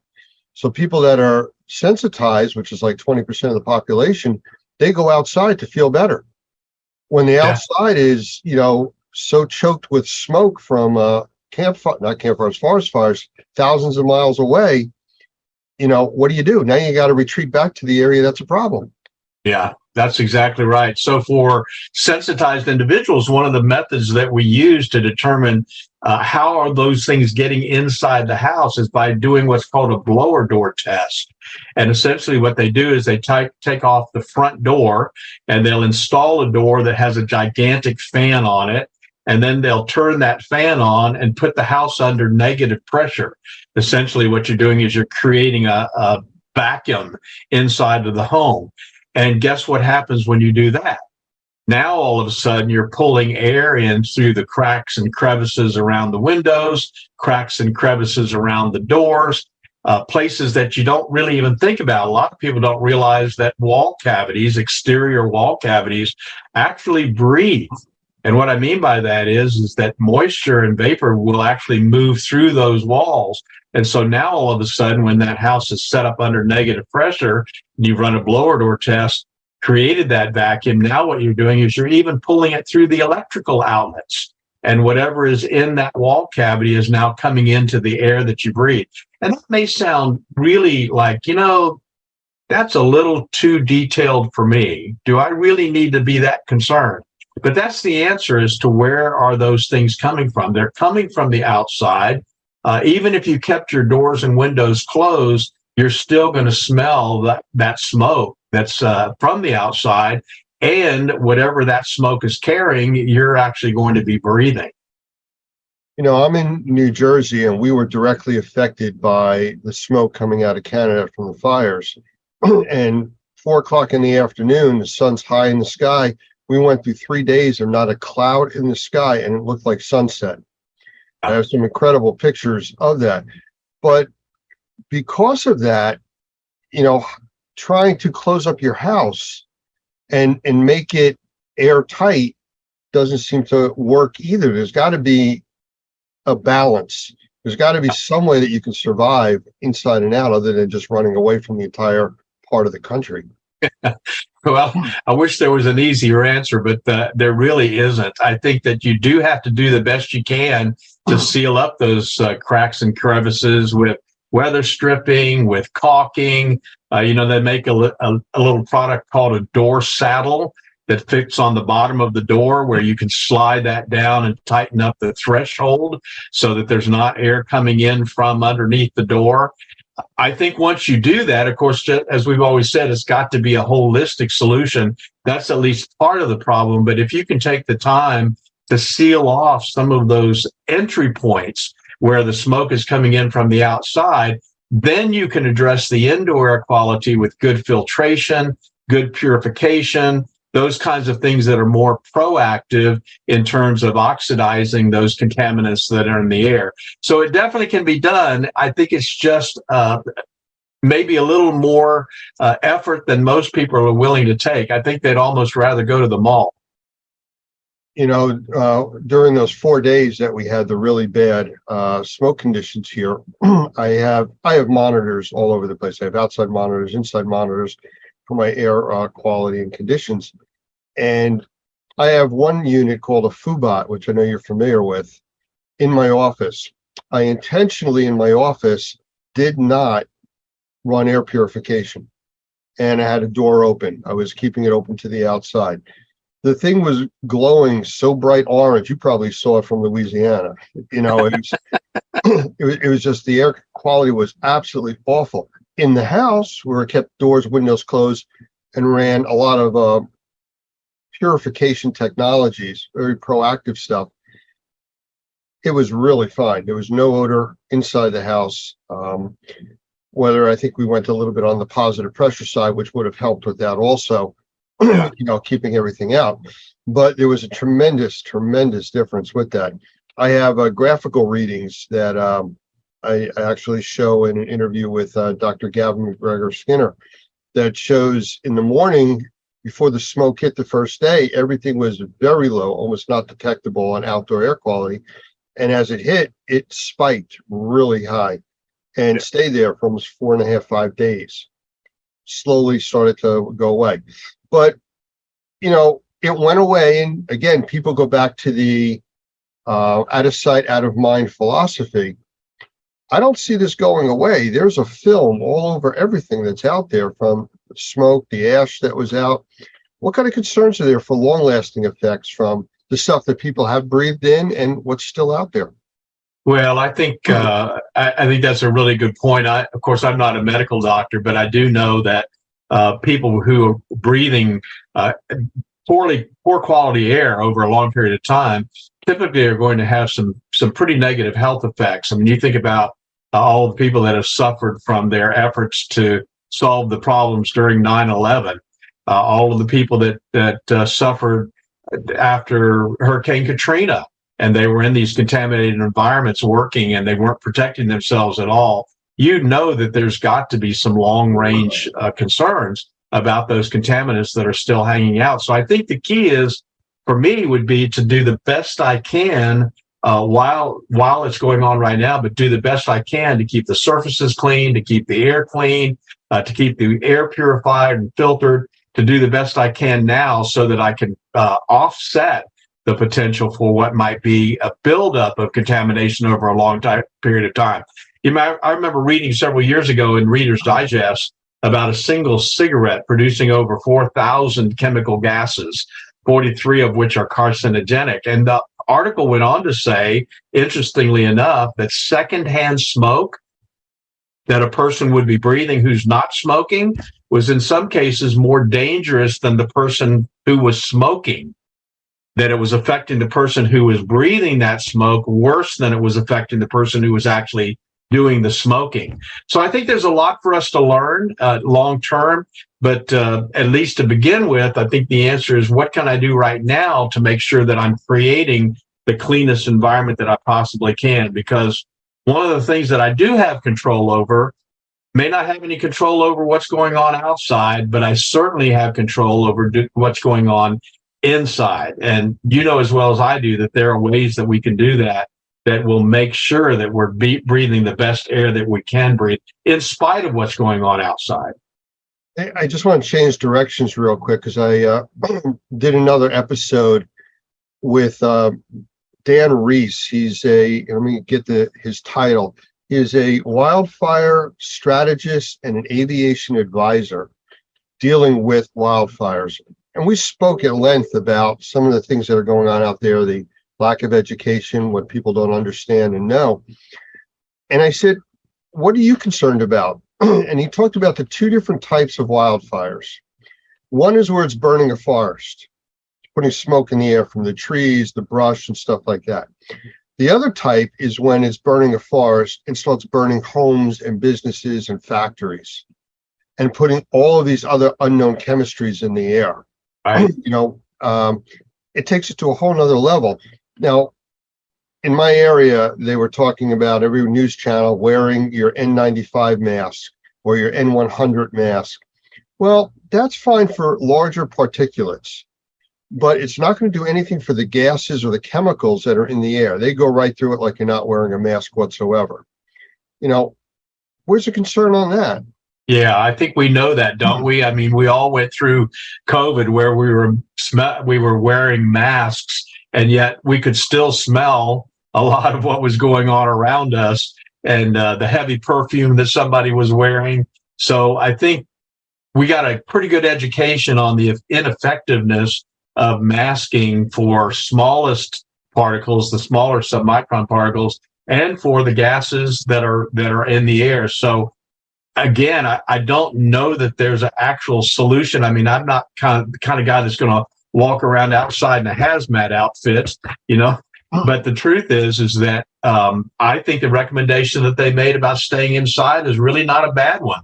If you can stay inside and you can control the air that you're breathing inside, if you don't have to go outside, then there's not a reason to, because you're exactly right. I think the thing that concerns me about these kinds of fires are all of the other contaminants that are in the air besides just the wood burning particulate. Absolutely. And, one final comment on the masks. Wearing a mask is going to help, but you can't get that full sense of security saying, oh, I'm wearing a mask, I'm protected, because you're only protected from some of the larger particulate, not the gases, the chemicals, and everything else. Just like viruses would go right through a mask. So that's a definite concern. So without rebuilding your house, preparing for the next time the wind shifts and blows the fire smoke this way, which it's going to happen again, just because of weather conditions and everything else, what can people do? Well, so several years ago, you probably remember the Colorado fires, and we had a lot of contact with some folks that actually lived there. In fact, one of our real good friends lost their family cabin from the Colorado fires. They lived in Colorado, but they also had a separate place, which was their cabin, and it just burned to the ground. And as soon as those fires started, we sent them some proactive air purification technologies.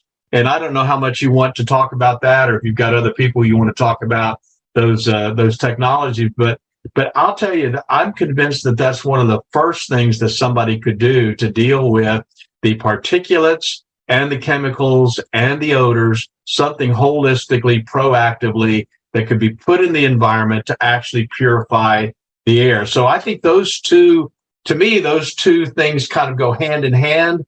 One is do the best you can to seal up the environment with, again, weather stripping, caulking, saddles on the doors, exterior doors to close up the thresholds and keep those tighter. Put on insulators on the electrical outlets to make sure you're not pulling air in from the wall cavities. Those kinds of things to me is absolutely a first step. And then the second step would be make sure that I've got really, really good air purification technology, something that's got a good HEPA filter, got a good PCO technology or ionization technology that's going to get rid of those chemicals and those odors and those particulates. Something holistically, proactively dealing with the air quality. That's where I would be. I agree with you completely. Actually, I did an interview for one of the segments with Michael Pinto. I think I may have mentioned that. And besides just talking about the sensitized individuals, we talked about, and I don't want to talk too much about the episode, but a safe room. Just like you would have for a tornado or a hurricane or a severe event going on, one smaller area that you can protect even more than the other areas. And that's something else you can do depending on your situation. The interesting thing about this is just from every kind of, like I said, I'm not a health professional, but I do know that one of the reasons why we do so well when we sleep well is because when we sleep well, it builds up our immune system. It strengthens us when we get a really good night's sleep. And I feel the same way about our indoor environments. If I can create a safe environment in which I can breathe good quality, clean air, at least as good as I can, compared to what might be going on outside, or just like drinking purified water over a long period of time, when I'm exposed to that bad water at the restaurant or somewhere else, one time, it's not going to affect me because my immune system is strong enough to be able to deal with those periodic times that I'm having to deal with contamination. So I think in the long run, it's creating a lifestyle in which I'm creating the cleanest, healthiest, safest indoor environment I can for myself in every way that I can, so that when those times come where I can't control the environment, at least my defenses are up to a point and my immune system is strong enough that I can deal with those issues. And I think that's the idea of the safe room. I'm big on creating a safe house. And I agree. It's like layers of an onion. You just keep putting more layers of protection out there to help and keep you in the best possible situation that you can be in. That's right. So Mayor, I believe it was Adams from New York City, talked about good filters or putting a filter in their house. Again, it's a step, it's a layer, but does it really deal with all of it? No, and I think that's sometimes the wrong impression is left. I remember back during COVID, you probably remember too, Dr. Fauci talked about going and getting a filter. Nothing wrong with getting a filter. I mean, a HEPA filter is a HEPA grade filter is a great product to use to take larger particulate out of the air. In some cases, smaller particulate, depending on how effective it is. But in terms of indoor air quality, there's got to be something in addition to that will actually oxidize a lot of the smaller chemicals and viruses and those sorts of things. So I think you've got to take it to the next level, and that's the idea of having more holistic solution than just having a filter. I kind of laughed the other day, Lance. I was looking at somebody that had actually built an air purifier. This was their concept of an air purifier. They took 4 filters and taped them together, large filters like you would have in your air conditioning system. They took 4 of them, taped them together in a box, like a cube, and then put a box fan on top of it. And they said, see, we're sucking the air through the filters and now everything's great. It's that dual track or partial logic that people fall into. The people that were wearing the paper towel masks when COVID came out. See, I have a mask on. Exactly. Yes, you do. Is it doing anything for you? No. And that's kind of where we're at with this. People have to be very cautious as to their information sources. I mean, the internet's out there for everybody, but somebody says, here's a widget that'll take care of this for you. Well, it takes care of a part of it, but is that enough? Is that enough for you to now say, I'm wearing my paper mask and I'm going to go out into the smoke-filled environment because I'm wearing my mask? Yeah. It does nothing for your eyes or even filter anything. So it's a concern that, people look for reliable sources of information, and think through the process. Again, the dirty glass of water, the cloudy water, you're not going to drink that, but if I filter it, the chemicals are still going to be in there. You're just not going to see the sediment that makes it look bad. Same thing with the smoke.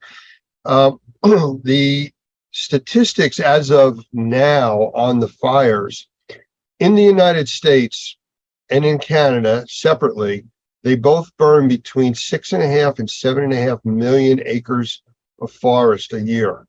It's a massive amount. To date, not even 6 full months through the year, Canada's burned almost 9.5 million acres. So it's 1.5 times in 6 months instead of 12 what they've burned so far. California right now has had a shift in weather. I was just talking, like I said, with Dan from California, and he says that the weather out there is gorgeous. It's cooler, it's not that hot, but that's going to change. And this is just what's happening. In the Northeast, we haven't had rain here in 3.5, almost 4 weeks. It is bone dry out. A small brush fire right now could become a very large concern. And again, the air quality, the ash that's already out there, the film on the cars, the film that people keep stirring up when they walk out there, we're still breathing that, even though it looks nice out. So keep that in mind. Well, I wish people would talk more about indoor air quality and as much as they talk about outdoor air quality, because again, indoor air quality is something that you can control. Outdoor air quality, a little more difficult. Well, what the biggest problem that we've always talked about with indoor air quality is people become nose blind. 5 minutes in your environment, you don't smell the odor that somebody coming over would say, oh, what is that smell? You go, what smell? What are you talking about? And outdoors is completely different because it's so large. It's not where you feel closed in and you're breathing, which is fine. The only time people complain is when they see the yellow forming on their cars from the pollen, when those pollen seasons hit. But other than that, people take it for granted that it's always going to be there for them. Yeah. That's the false sense of security of the paper mask, or it's always going to be good until it isn't. Yeah, that's exactly right. Well, I think we've got an opportunity to address this in a very positive way. And the truth is that if people would take the time to create cleaner, safer, healthier indoor environments, that's going to be long lasting, and that's going to help them in a lot of different ways when the next issue comes our way. Absolutely. Doug, I appreciate you spending the time with us here today. And Great to talk to you. And we will chat again in the future. All right, man. Thank you. Have a great day. You too.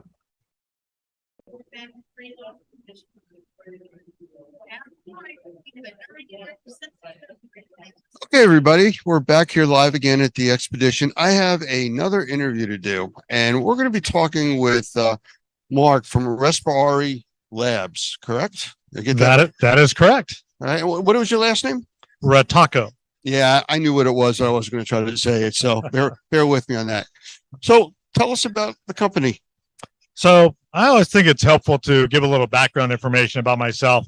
I had a mold remediation business up in Portland, Oregon. Started that in 2011. Very fortunate enough to sell that in 2022. And at the time, we were doing about 4,000 mold remediation and assessment jobs a year. And one of the frustrating parts for me was, as an owner, we had individuals that no matter what we did, there's something in that space that was making them sick. And we couldn't determine what that was. It didn't matter whether we did, indoor air quality, VOC canisters, brought in industrial hygienists. There is something they couldn't go back in. Looking back at it now, there's probably mycotoxins left behind after the remediation. And that's something new to this industry, at least mainstream. It absolutely is. I mean, a lot of individuals, especially with remediators, don't even know what mycotoxins are. We haven't been really trained on it. We don't know how to assess for it, and we certainly don't know how to remediate it. And that's where this lab comes in. Now we can verify whether they're in the indoor air, and then verify if the remediation protocols for these mycotoxins are actually removing them. Okay, and I've heard that some of these mycotoxins almost act like tar balls. They're sticky. They're hard to get off of surfaces. Yeah, they're very sticky. And, one of the things, because now that we're able to test the indoor air, we were able to determine actually how they're becoming airborne.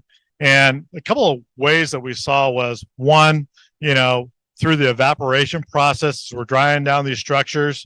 Most of the mycotoxins are hydrophobic. They're going to sit on the water molecule, and they're being released into the air through that evaporation process.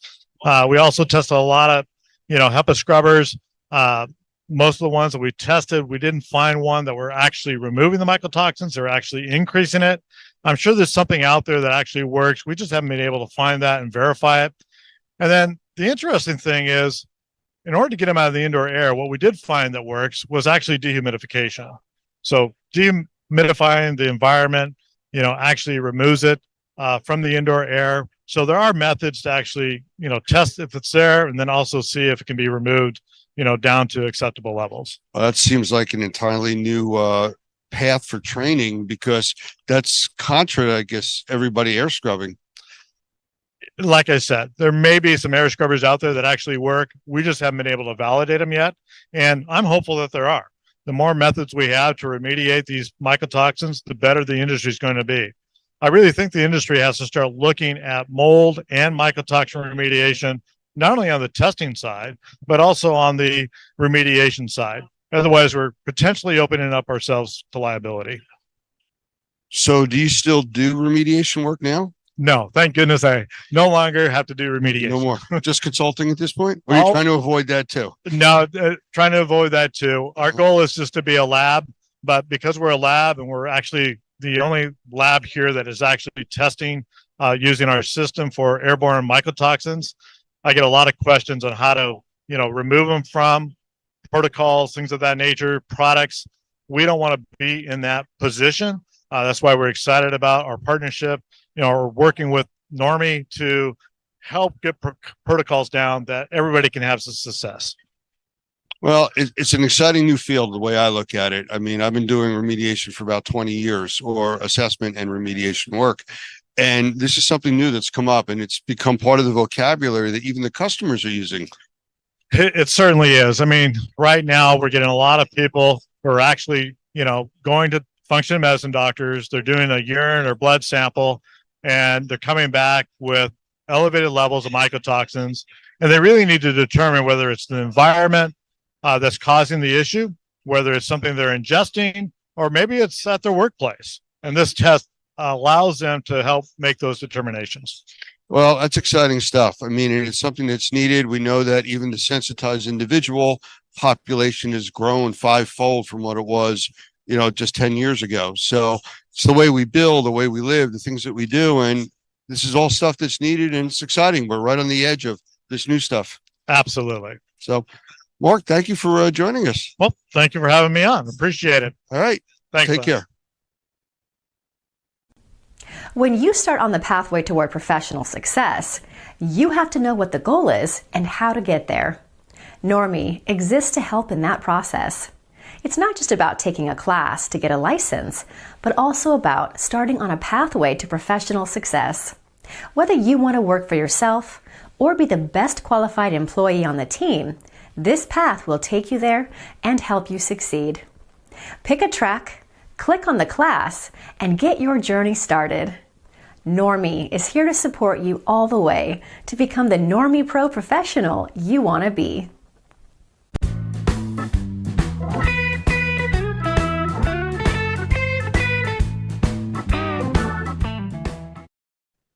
We hear about it in the news. It's an issue that we all want to be aware of. We need to be aware of it, especially in the cleaning industry. What are we talking about?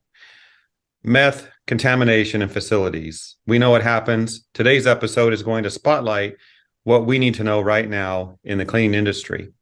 With me today is Dr. Gavin McGregor Skinner, the Senior Director of GBAC, and also Scott Vogel, the Chief Operations Officer with EmergiClean in New Jersey. And I'll say this before I let them talk.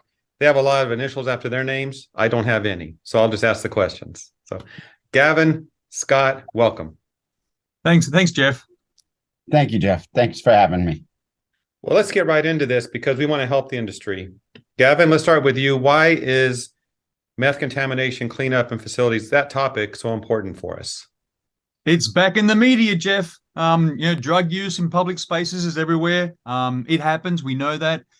But more importantly, exposure to drug residues is a known risk for every cleaning professional. And I just wanted to highlight, Jeff, what's happened in the news this week. And again, I'm going to start off by saying this is not a problem in public libraries. It's a problem everywhere, in every space that we in the built environment. So in the news this week, the Englewood Public Library in Colorado was temporarily closed due to meth contamination after tests showed exhaust vents were contaminated with meth. Now, this is important, above the Colorado state threshold levels. So you might think, why was this library tested?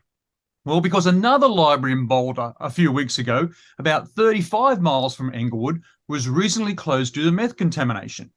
Now, the tests that were done on January the 6th at Englewood Library were done as a proactive measure.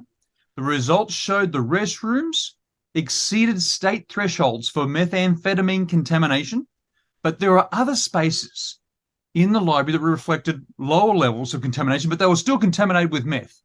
And I just wanted to highlight for everyone, Jeff, but in 2021 and now 2022, in 2021 specifically, more people died in the US from drug-induced deaths. Most were overdoses from meth and fentanyl. And if you look closely at this data, yes, you see meth increased and there were more deaths in the locations where it's always been used, but it also appeared in other parts of the country where it was previously unheard of. So again, I want to emphasize, Jeff, it's not a problem just for libraries. It's a drug use is in public spaces everywhere. And this is a known hazard for every cleaning professional in the cleaning industry. When someone goes to a library, you would think it's safe. Who would have thought that they would find this there? Other facilities as well. Scott, let's go to you. Those watching this might wonder, well, I can clean it up. I can go in and I'm a cleaning company. Do you need to be certified to clean this type of issue, meth contamination or other issues like this? Well, the answer is kind of complicated. It's a yes and no. In the United States, there's currently no federal regulations regarding the cleanup. There's only instructions like support that the government has given us. So in 2007, the Meth Remediation Act was passed by Congress. And that empowered the EPA to put volunteer guidelines in place. Since that, a lot of states have adapted standards or some type of certification, but there's a lot of states lacking. And like what Gavin was mentioning before, it's become such a widespread event that the states that haven't created standards or certifications are really left behind. And in that document from the EPA that was released in 2013, what it says is if you don't have that state guideline or certification, then you have to resort back to the occupational health and safety for the 40-hour HAZWOPER, which is a hazardous waste and emergency preparedness and response. So we have to look at that as a whole. The certification is a lot more complicated because you have how you clean it up, and you also have the safety and health of your employees. So they come together, and really we've as an industry and well as the federal government, we have lacked on that standard completely. Okay. I want to touch on processes here in a minute, but first, Gavin, set us up. Is this meth contamination issue a health risk for the cleaning industry? I would state, in my personal belief, my expertise, Jeff, yes, it is. And I want to just highlight, again, it's a very highly addictive stimulant.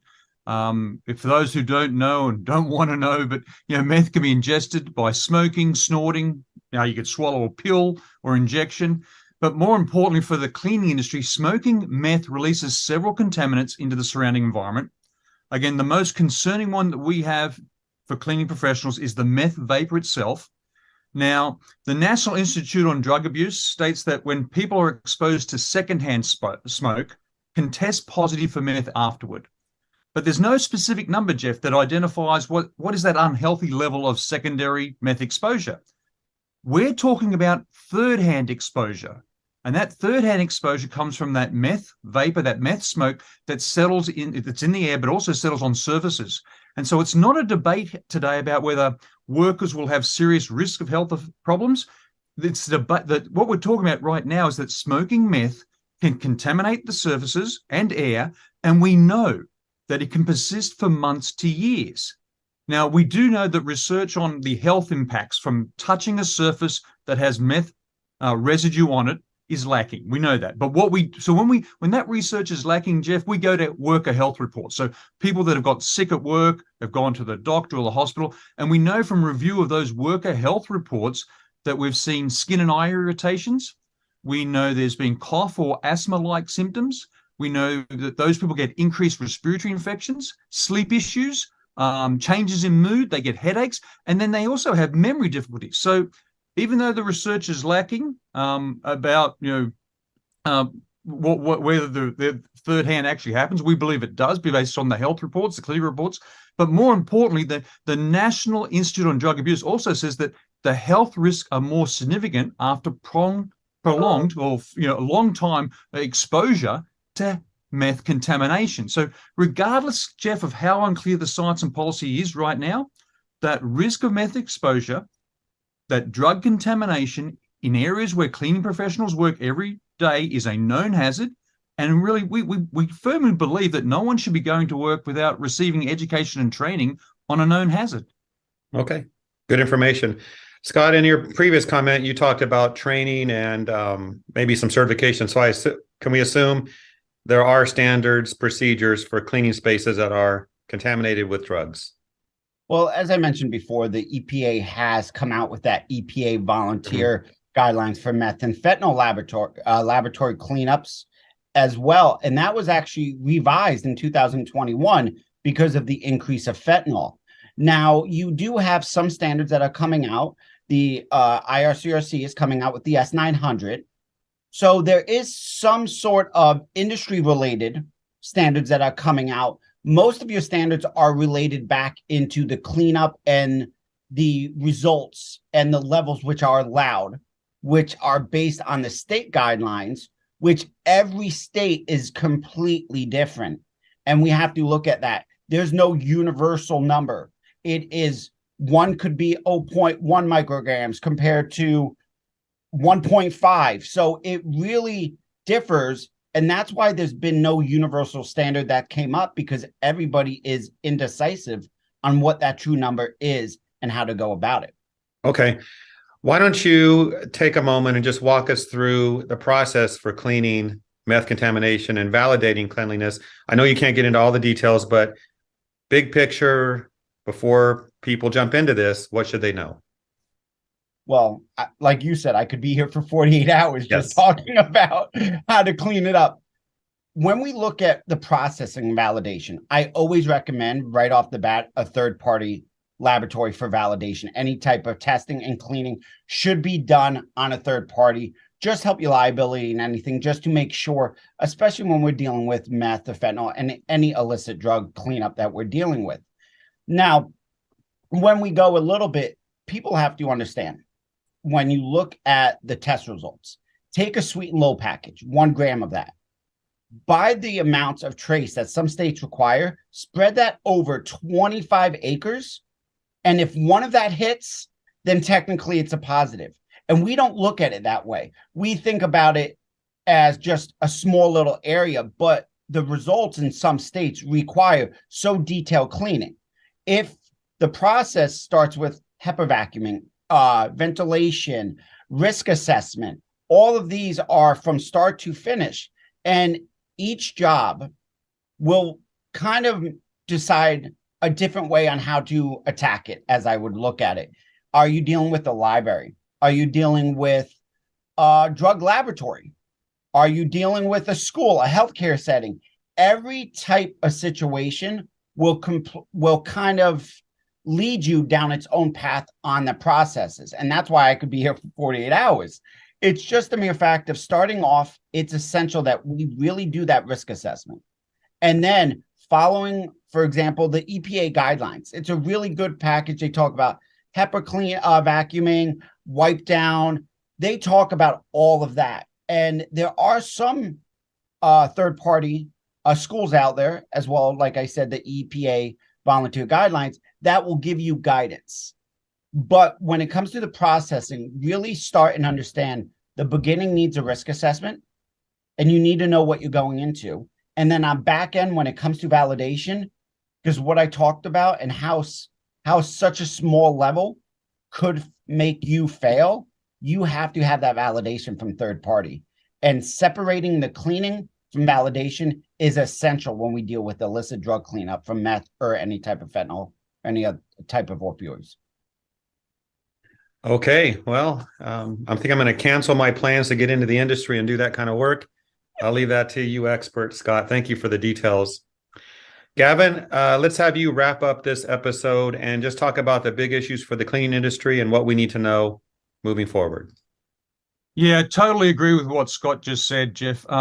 Again, let's focus back. Cleaning is about removing contaminants. Cleaning is based on science. Again, you and I have talked about this a lot, Jeff. What you can't see can hurt you. So it's not a matter of waiting for the document to be written or the policies there. It's the fact that this is a known risk right now. And when it's a known risk, again, I totally agree with what Scott said. We need standards for testing, we need standards for cleaning, and we need standards for validating.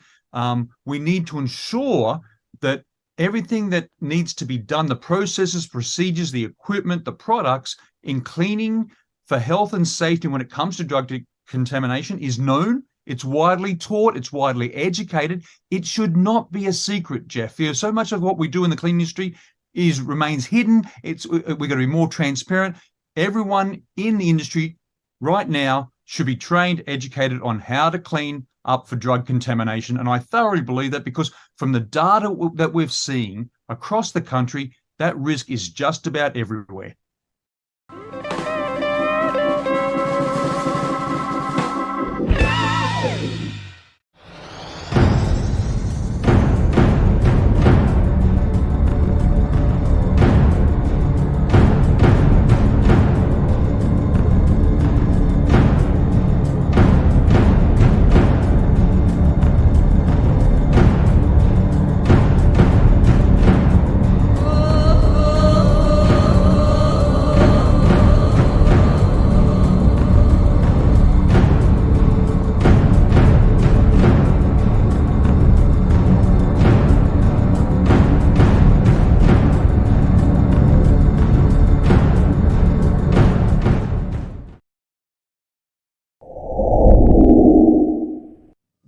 I want to welcome my guest today, Michael Pinto, who is the CEO of Wonder Makers. Now, I've known Mike for quite a few years, and we've done quite a few trainings together over the years and been at many conventions. And he is a wealth of knowledge when it deals with indoor environments as far as sensitized individuals. And that's the purpose of having him here today. The recent outbreak of forest fires in Canada has really changed what's been going on, at least in the central to the eastern part of the United States. Now, I know California has its own issues with wildfires, but that hasn't reached us to this point. But this is a new situation with these fires, with the winds coming out of the north and northwest blowing straight down into the major population areas of the United States on the eastern coast. So I want to bring Mike in here and let him say a quick hello. And if there's anything I missed on the intro, Mike, please let me know, and whoever else is watching this know also. So, Mike, say hello. Well, thanks, Lance. I appreciate being here very much. What I would say, however, is that it's not just the eastern coast that smoke plume from the Canadian forest fires is literally cutting across a good section of the Midwest, too. So here in Michigan, we're not quite as bad as you guys out there on the East Coast, but it's not good either. Well, I was going to ask you, I mean, you're obviously further north and closer to the Canadian border than I am. I'm in New Jersey. Is it affecting you, and how is it affecting your area? Well, yes, it is affecting us. And as I said just a moment ago, it's not good. Anytime you get outdoor air quality that's worse than what you typically get inside, that's a whole flip on the issue in terms of the things that we're used to thinking about and even teaching in a lot of our classes, because the standard line from the EPA is that the outside air can be up to 20 times cleaner than the inside air, and people spend 90% of their time inside, and so bad indoor air can cause a real problem. And a lot of us in the industry are focused on that, and then when we are faced with a situation like this where the outside air is dangerous to people, and that is the case, it is literally dangerous to people, then what do? Where do you go to hide, so to speak? So it is impacting us here in the Midwest. The way that it sets up, there's kind of like an arc of smoke that's coming down from Canada, and we're on what would be the left-hand edge of that arc here in Michigan. And Lake Michigan seems to be the borderline in terms of keeping the clean air, over to Chicago and to the west. But right down through Michigan and Indiana and Ohio, and then over Pennsylvania, New York, New Jersey, the entire East Coast is pretty well hit right now by the residue from the forest fires. Yeah, we've seen, especially wintertime with Lake Michigan, it creates its own weather systems. So I could see how that would become a border, keeping the weather at bay or the smoke at bay in that part. But, what's really interesting is all the news stations, that's all they're talking about now, the unhealthy air conditioning outside and inside that we have to deal with. And, this is kind of like the dirty water glass scenario. We know what's in the outdoor air and the indoor air all the time, and you can't see it, so nobody pays attention to it. Well, not nobody, we do, the industry people do. But if you were to hand somebody a glass of water that had a brown tinge to it, it was discolored, people wouldn't drink it because they could see it and they would know there was things in there that they don't want to take in, even though it does contain, mercury and all kinds of other nasty contaminants regularly. And the same thing that's happening now with the air quality, people can see it. And that's really, I think, what's jumping out and causing people to really take notice to what's going on. You're absolutely right. Normally, the outside air is much better than the inside air. So when people are inside, they normally go outside to breathe better, and they can't in this case. They have to hide inside. So that brings us to the sensitized people that we were talking about. This is something that's, very close and dear to you. We deal with it on a daily basis here at Normie with people that can't get help from regular assessors, remediators, people that are in the industry, which is why you have a class. You're the lead instructor in the NCRSI class, the class for sensitized individuals. Actually, it's teaching remediators how to deal with them. And also the certified mold professional, which is expanding even beyond that. So those are two of your specialties. And with that, maybe you can answer this question. How come the outside air right now, obviously beyond people being emotionally reacting to it, so troublesome for sensitized individuals, even more so than regular people? Well, what I would start off with is saying that I think when you're dealing with outside air like we are today, it's everybody has to be concerned about it. The difference is that the sensitized individuals have to be concerned at a higher level than even the normal folks. So I'm sure you've heard over there on the East Coast, they're canceling certain sporting events and outdoor activities and things like that because the air just isn't healthy. And so you want to be, limiting your amount of exposure, just like we tell people in a, water damaged or mold damaged house. Sometimes they have to get out of that house to protect their health. The problem here, of course, as we've been talking about, where do you go if it's the whole outside that's contaminated by the forest fires? And so we're literally looking at it, flipping the whole script upside down, if you will. We now have to think about the houses and the air in the houses being a refuge for the people from what they're potentially going to be exposed to on the out of doors. And for the sensitized individual, it's even more significant for them because a lot of times we talk about mold sensitized individuals, and that's where it starts. But virtually every sensitized individual that I'm familiar with and have worked with over 20 plus years now, they develop cross sensitivities. So they start out with a mold exposure that causes a decrease in their health, and then they become sensitive to other things. They become sensitive to tobacco smoke that they weren't sensitive to before. They become sensitive to some of the chemicals like, low levels of formaldehyde in the home that perhaps they weren't sensitive before. Perfumes, all sorts of things. They develop these cross sensitivities. And when we're dealing with the outside air that's impacted by the wildfires, it's particulates, it's volatile organic compounds, and it's gases. So if they're cross sensitive to anything, it's going to be in one of those categories, and then they're going to have problems with it. So that's really the issue.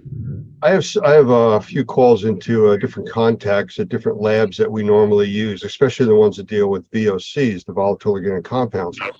And I'm waiting on those callbacks that we just made recently. But I'm looking for what might be in this new smoke plume that we're getting that could be so offensive to people with and without sensitivities. I don't know if you know any of the chemistries that may be, involved with this, though I have noticed the burning odor, and it's different than normal. This isn't like a wood fireplace or a fire pit. Right. And some of that is going to be dependent upon what sort of forest are burning, whether they're hardwoods or evergreens, things like that.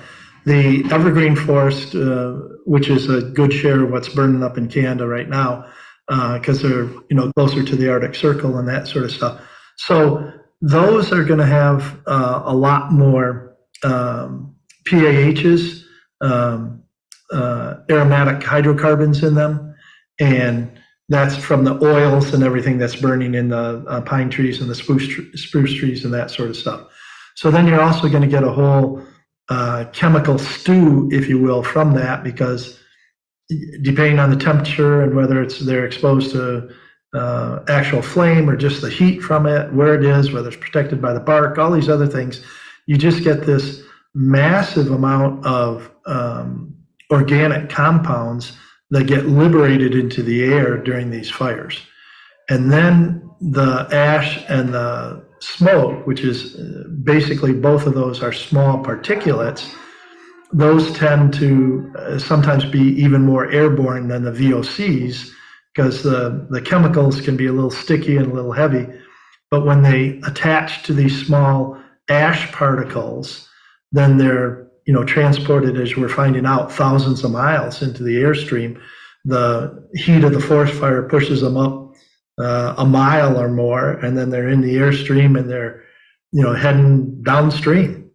But by the time that it gets to New York City or Kalamazoo, Michigan, where I am, or things like that, most of the gases, the carbon monoxide, the excess carbon dioxide, the nitrogen compounds and that sort of stuff, that's pretty well mixed and diluted. So the two things that are impacting the folks there on the East Coast and the sensitized individuals are mostly going to be those volatile organic compounds, which are those PAHs and particles. So, on a small scale, I've been involved with emergency medical services for almost 50 years. And I've seen over the years people having severe reactions to being around a fire pit or a campfire. And when you start to look into it, you find out that it wasn't from the wood that they're burning. It was from the accidental dumping of poison ivy into the fire pit that was still around some of the logs. And as they burn the poison ivy, it's aerosolizing and getting encased in that smoke, and they're inhaling that and having severe reactions to it. Well, and then think of everything else that's going on there. The PAHs I was talking about, the first word for the P is phenols. So there's all these different phenolic compounds that are getting burned up, and that's your oils, and that's your your irritants, like you were talking about with poison ivy. But remember, forest fires don't stay forest fires. They run across roads, and they literally will melt the tar on an asphalt road, and sometimes the roads actually start to burn. So now you've got all of that oil product, anything that's a building in the way, or a vehicle that gets trapped in the fire, or a house. Of course, you're going to have all of the man-made products, artificial products that then burn. That all goes up in the air, and comparatively, that may be a small percentage of what's burning, but from the sensitized individual, that can actually be a bigger issue sometimes than just the individual smoke particles. Like you said, it's what attaches to the smoke particles. And then those smoke particles are so small, they get breathed in, they go deep into the lungs. And that whole combination, small particles going deep into the lungs and small particles carrying, pardon the expression, crap deep into the lungs. That's not a scientific term there, by the way, Lance. That's just a common term. But there's so much stuff that's on it. It's hard to know from breath to breath what's actually being taken in. And so, again, caution is the byword for anyone, but particularly for the sensitized individuals. In the remediation industry, in the meteorological industry, they refer to things, especially with hurricanes, hide from the wind, run from the water, because of the amount of damage that can be done. You can hide from the wind, take shelter of that, but in water you can't. Water's going to seep into everything. But we're dealing with something that's unique here because we're 1,000 miles away from these fires, and we are severely being affected. So running isn't really a realistic situation. I think knowledge is something that would help.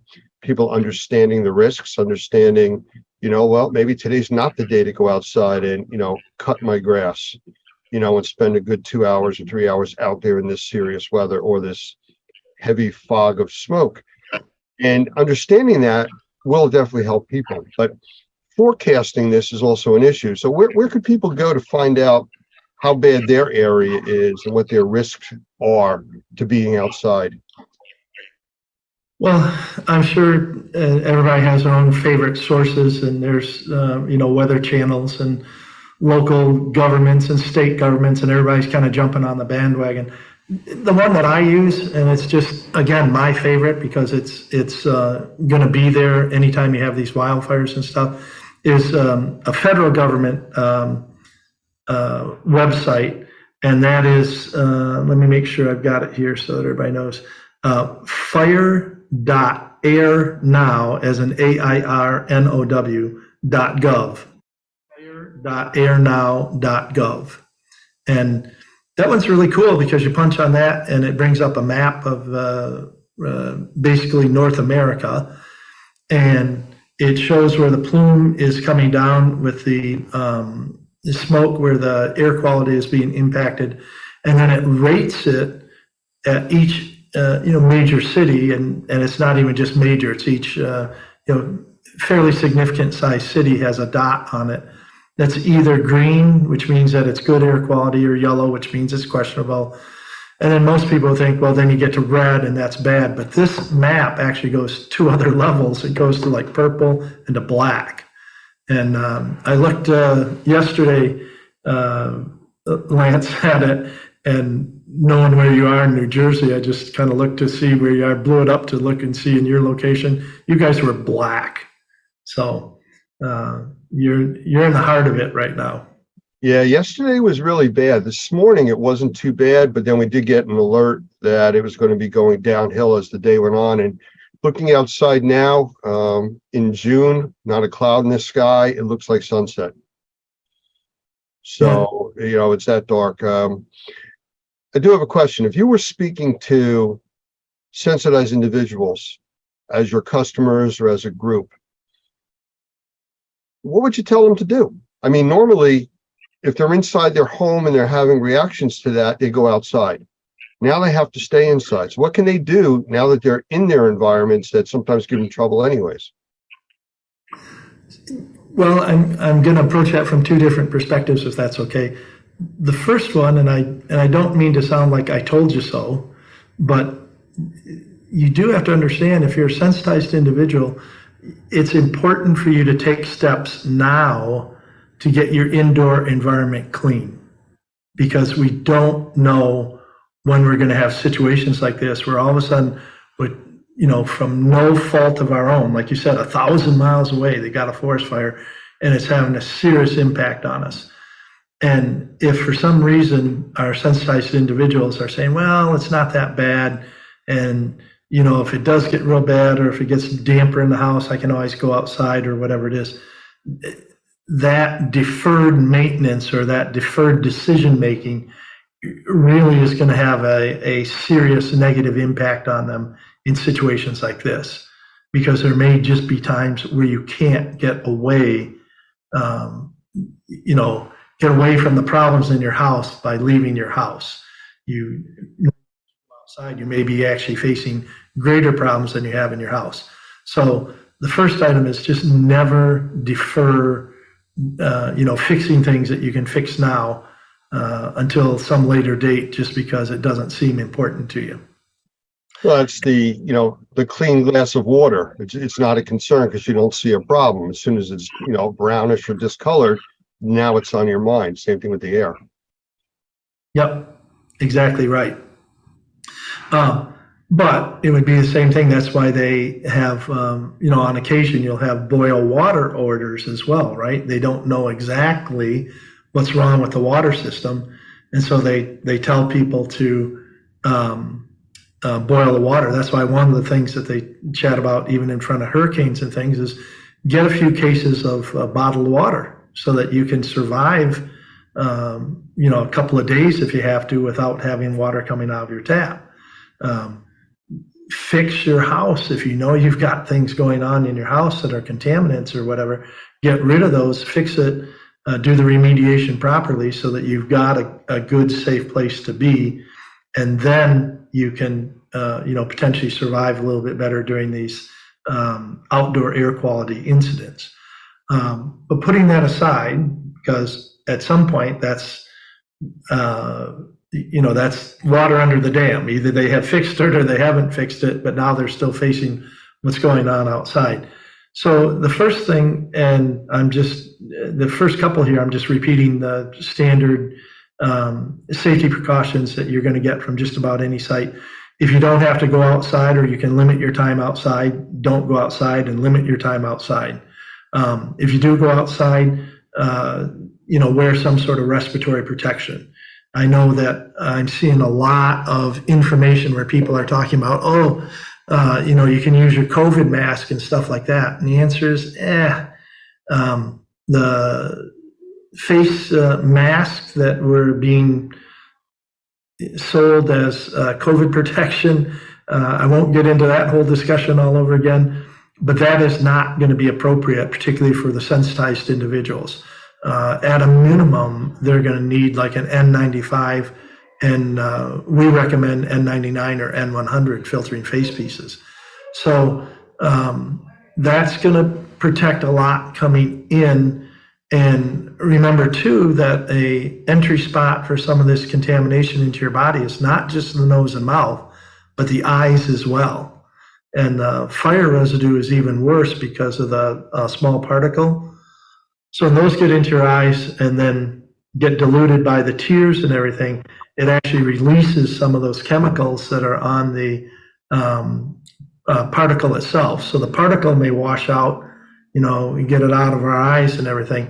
But what is left behind and what's being absorbed in through your eyes is some of the chemicals and stuff. So remembering to wash your face when you come in from the outside, wearing a mask to protect yourself, changing clothes if you've been outside for any length, you're not carrying a lot of this stuff in. A lot of similar things that we would talk about if you're coming in from a moldy environment or trying to protect yourself from a moldy environment.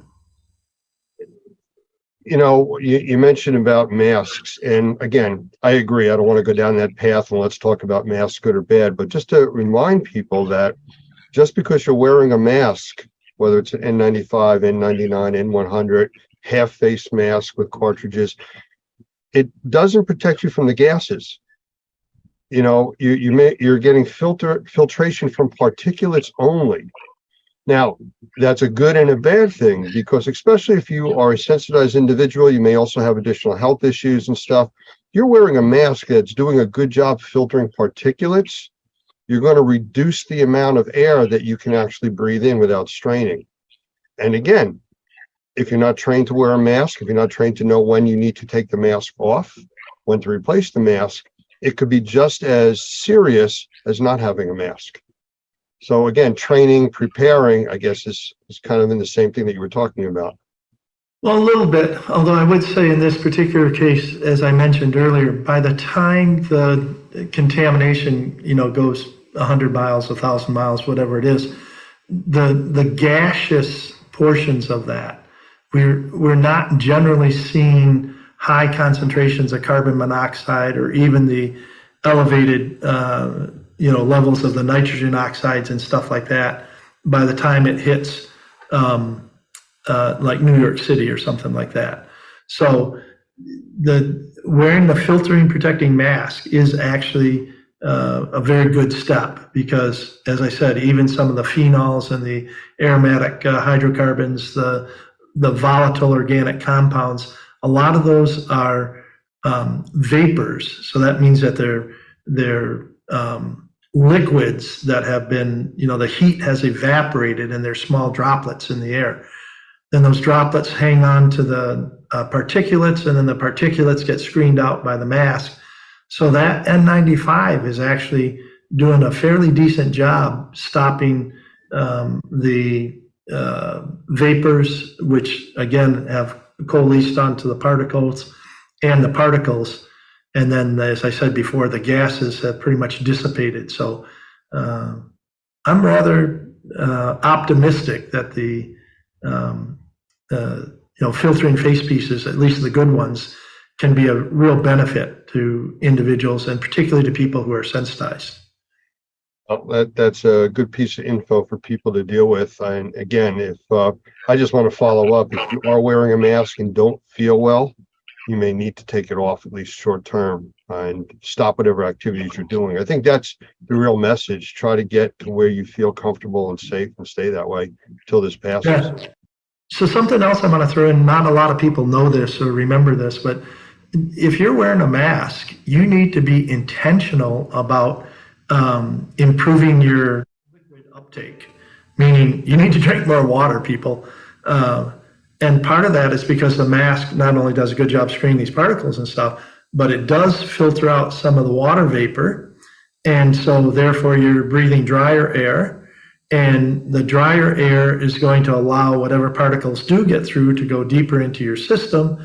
And by drinking more water, you're going to keep your mucous membranes, hydrated, and, a little bit more ability to collect some of those particles, and then even to flush them through your system. There's pretty good studies that show that people who are being exposed to wildfire smoke over a course of a few days will build up levels of different toxins in their body.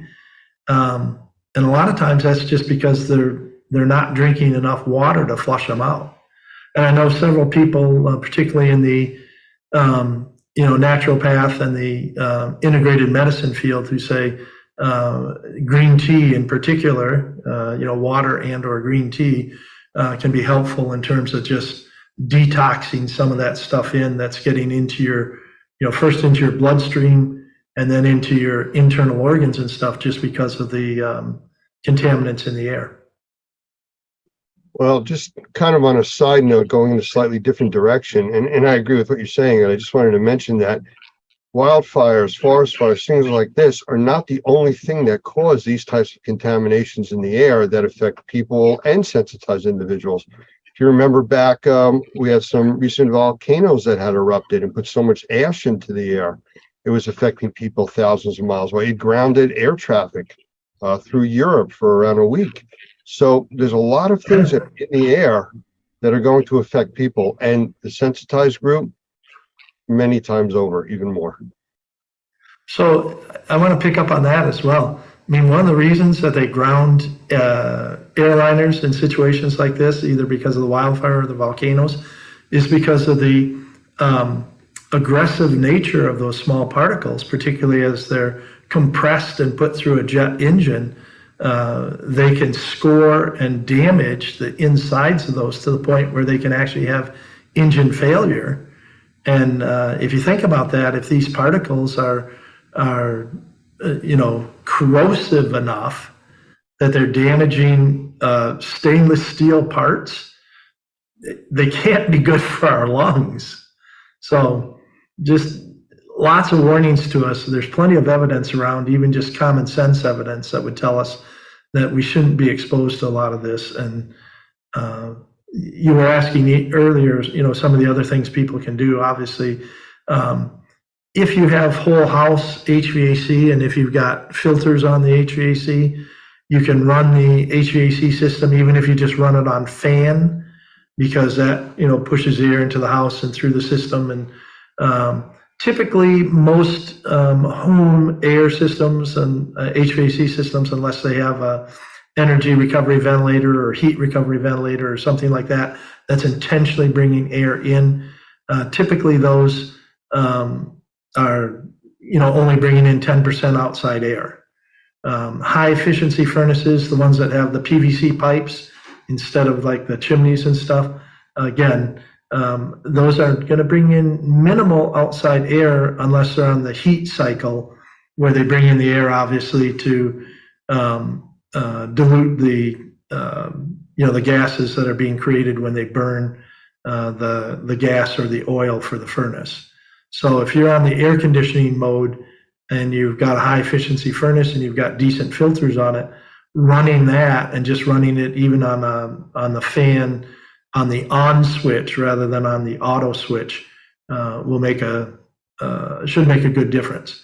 Now, I also want to point out the people who have portable air conditioners, window mount air conditioners, some of these other ones that have, pipes that go in and out and everything, what they call pack units, like you see on the wall of a hotel. That's tough because there's very little filtration on those. And that's a lot of times bringing in 10, 20, 30% outside air just automatically as you turn those on. Well, most commercial buildings are spec'd that way. They have to bring in 15 to 20% fresh air. So they're dealing with those issues also. And I'm not going to get into the whole discussion of the energy efficiency that may not be the energy efficiency, right. But they build the building so tight that they do have to bring in more of the outside air. And then in conditions like this, Lance, you know this as well as I do, they don't have the filtration on those big HVAC units like we have even on a smaller residential unit. So that's a tougher way to go on some of that. But at the same time, that brings up the last main point that I wanted to make, and that is that sometimes we can't rely, if you're a person or you're staying in a hotel because of, your job that took you there to New York City and all of this or whatever it is, sometimes you have to be a little bit more proactive, and particularly if you're sensitized. We talk about creating a refuge, even if you can't fix your whole house. Is there a bedroom? Is there a den? Is there a room in your house that you can turn into a refuge that's going to have better air quality and protect you? And this advance, I'm just blown away. The advance in the air purification systems, which we call proactive air purification, where you're not just relying on it to go through a filter to collect this stuff. You've got ionizers and one of the better ones I think is this multi-cluster ionization and things.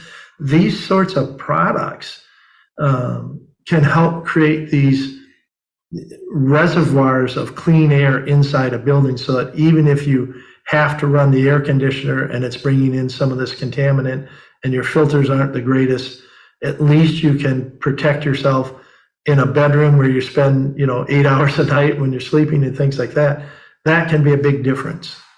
It's not a new concept. They teach and talk about that for hurricanes and tornadoes, to have a safe area in your home, a place that's protected from, from things coming through the exterior walls. Well, this is just taking it to another level where you're going to keep your breathable air as clean as possible. Well, I like that analogy. You're in those cases, for a tornado. So here in the Midwest, we don't have the hurricanes as much, but it's a tornado. And that's exactly what they tell you. You need to have a secure location that in the case of a tornado, you can go into and be better protected from, the damaging effects of the wind. And in a situation like this, particularly the people who are already at risk because they're sensitized, they need to have, think about having that secure location from an air standpoint, just like we would think about having a secure location from a weather standpoint. And doing that with some of these proactive air purifiers.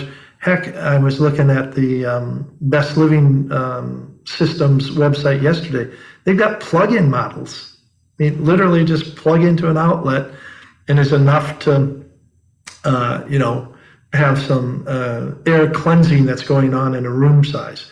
They got ones that are the size of, like a sports bottle or a drinking glass that's designed to fit in a cup holder in a car to improve the air quality in a car. But you can plug those in and use those in a hotel room or in a bedroom or something like that. And these are not necessarily, super expensive items or anything like that. They're reasonably priced and they're worth it. You know what? And everything you're talking about comes down to do something, improve your condition, be proactive yourself to try to take care of the environment you're in, stay in a healthier and a safer place during conditions like this. And it's going to happen more and more. We didn't really talk about statistics, but from the Weather Channel, they ran some stats yesterday saying that year to date, they have burned up in Canada and the US. Well, let me rephrase that. The yearly average for the US and Canada on forest fires is between 6.5 and 7.5 million acres. The fires so far to date in Canada are 9.3 million. So they're 50% over the yearly total of burned up forest and what it's putting into the air that we're all breathing and changing weather conditions around the world. And we're in June. And we're in June. And it's first going to get hot and the fire season's going to first come on. And then we got California to deal with and the West Coast. Prepare yourselves, people. Be proactive and take care. Well, that's what I said. Just if there's things that you can fix now, fix them. If there's things that you can do to prepare for, because this supposedly this one from Canada, hopefully by the middle of next week, will have moved on with some shifting weather patterns. Don't just go back to normal and say, that one's over. I don't have to worry about it, because something's going to happen again. And those who are already suffering, those who are kind of on an edge health-wise, sometimes I talk to my clients about being literally almost like standing on a knife's edge, and we want to get you off of that edge so that you don't fall over into a worse scenario. And the way to do that is, it's pretty tough to have the proactive air purifier when you're in the middle of a problem. So you may have to get one now. Let me just also finish with this. I know it's the fire issues and everything, but I'm a victim of my own thinking, so to speak. Neither my wife or I both of us are blessed that we don't have a lot of mold sensitivities or anything like that, even with all the crazy work I've done in the industry. And neither one of us really have expressed a lot of allergies over the years. And this summer, or actually this spring, over the last couple of months, I noticed that my wife was feeling less and less normal, so to speak. And finally, when we dug into it, it was turned out that she was having some respiratory issues and some stuff like that. And the initial doctor visit was, it's a really awful pollen season. We never followed the pollen ratings or anything because she was never, identified as being allergic. And once we got the idea that she was, being impacted by the outdoor pollen, not something that was going on in our house, ended up getting one of the Chaos air purifiers that Normie recommends. And within hours, she was telling me that she was feeling better running that in the house. And within 2 days, she had already given it to her sister and made me buy her another one. So that's just how it Okay, then. Well, the stuff works. And, that's the whole thing. And we always talk about, even, tongue in cheek, about you either have a good filter or you are one. And it's all about protecting that you are one. You want to have as much protection around you as you can. But we are going to end this segment. I do want to thank you for your time. And I didn't mention it earlier, but this is one of the segments that we're doing in a multi-part presentation on the seriousness of the wildfires, how it's affecting the U.S. and people with sensitivities, without sensitivities, and what they can do. So hopefully you'll tune in and some of the other segments as we show them. And I want to thank you again for your time. It's always great talking to you, Mike. Bless you, Lance. It was good. I hope it was helpful for people. Thank you.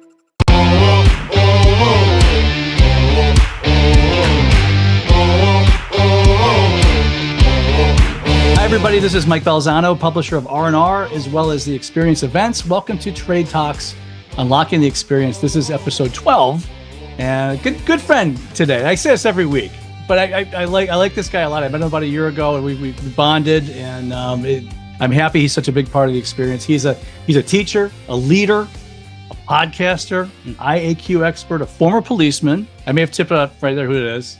A speaker, exhibitor. And he is currently and formerly was an EMT. We'll talk about all of that. Longtime friend of the experience. Please welcome from Normie, Mr. Lance Eisen. Welcome, Lance. Thank you, Mike. Thanks for having me. Oh, of course. Yeah, we have a lot going on in both our companies right now and fun. But I want to first off just talk about. I mean, this whole series was meant to really kind of look at the people who've made a big difference to the experience. And you and Doug and everybody at Normie are certainly one of them. Are you a New Jersey native by any chance? Yes. So you remain in New Jersey, is that correct? Yes, I have. Well, my family is here, so it's kind of hard to move away from kids and grandkids. They frown on that. I know. I know that my wife and I came down to Florida a while ago, and I think that the grandkids is the thing that keeps people from snowbirding. The kids are one thing, but once those grandkids come around, now I'm not going anywhere, and I get it. So good for you. You know, yeah, it just makes it easier and it's more sense. If they move away, well, then all bets are off. But exactly. So, well, I tell you, we met, like I said, last year, and you've got a great background, one that I think is wonderful for this. You started in, well, and maybe you could talk about this a little. There's two things I want to talk about service-wise in general. People know you're a policeman. A lot of people know you're a policeman as such, but I didn't know you were an EMT. How long did you do that for? Since 1975. And you're still registered, correct? Yeah, still involved with the volunteer organization. What do you think? What drew you to that originally, starting out? So this is what I want to do. You know what?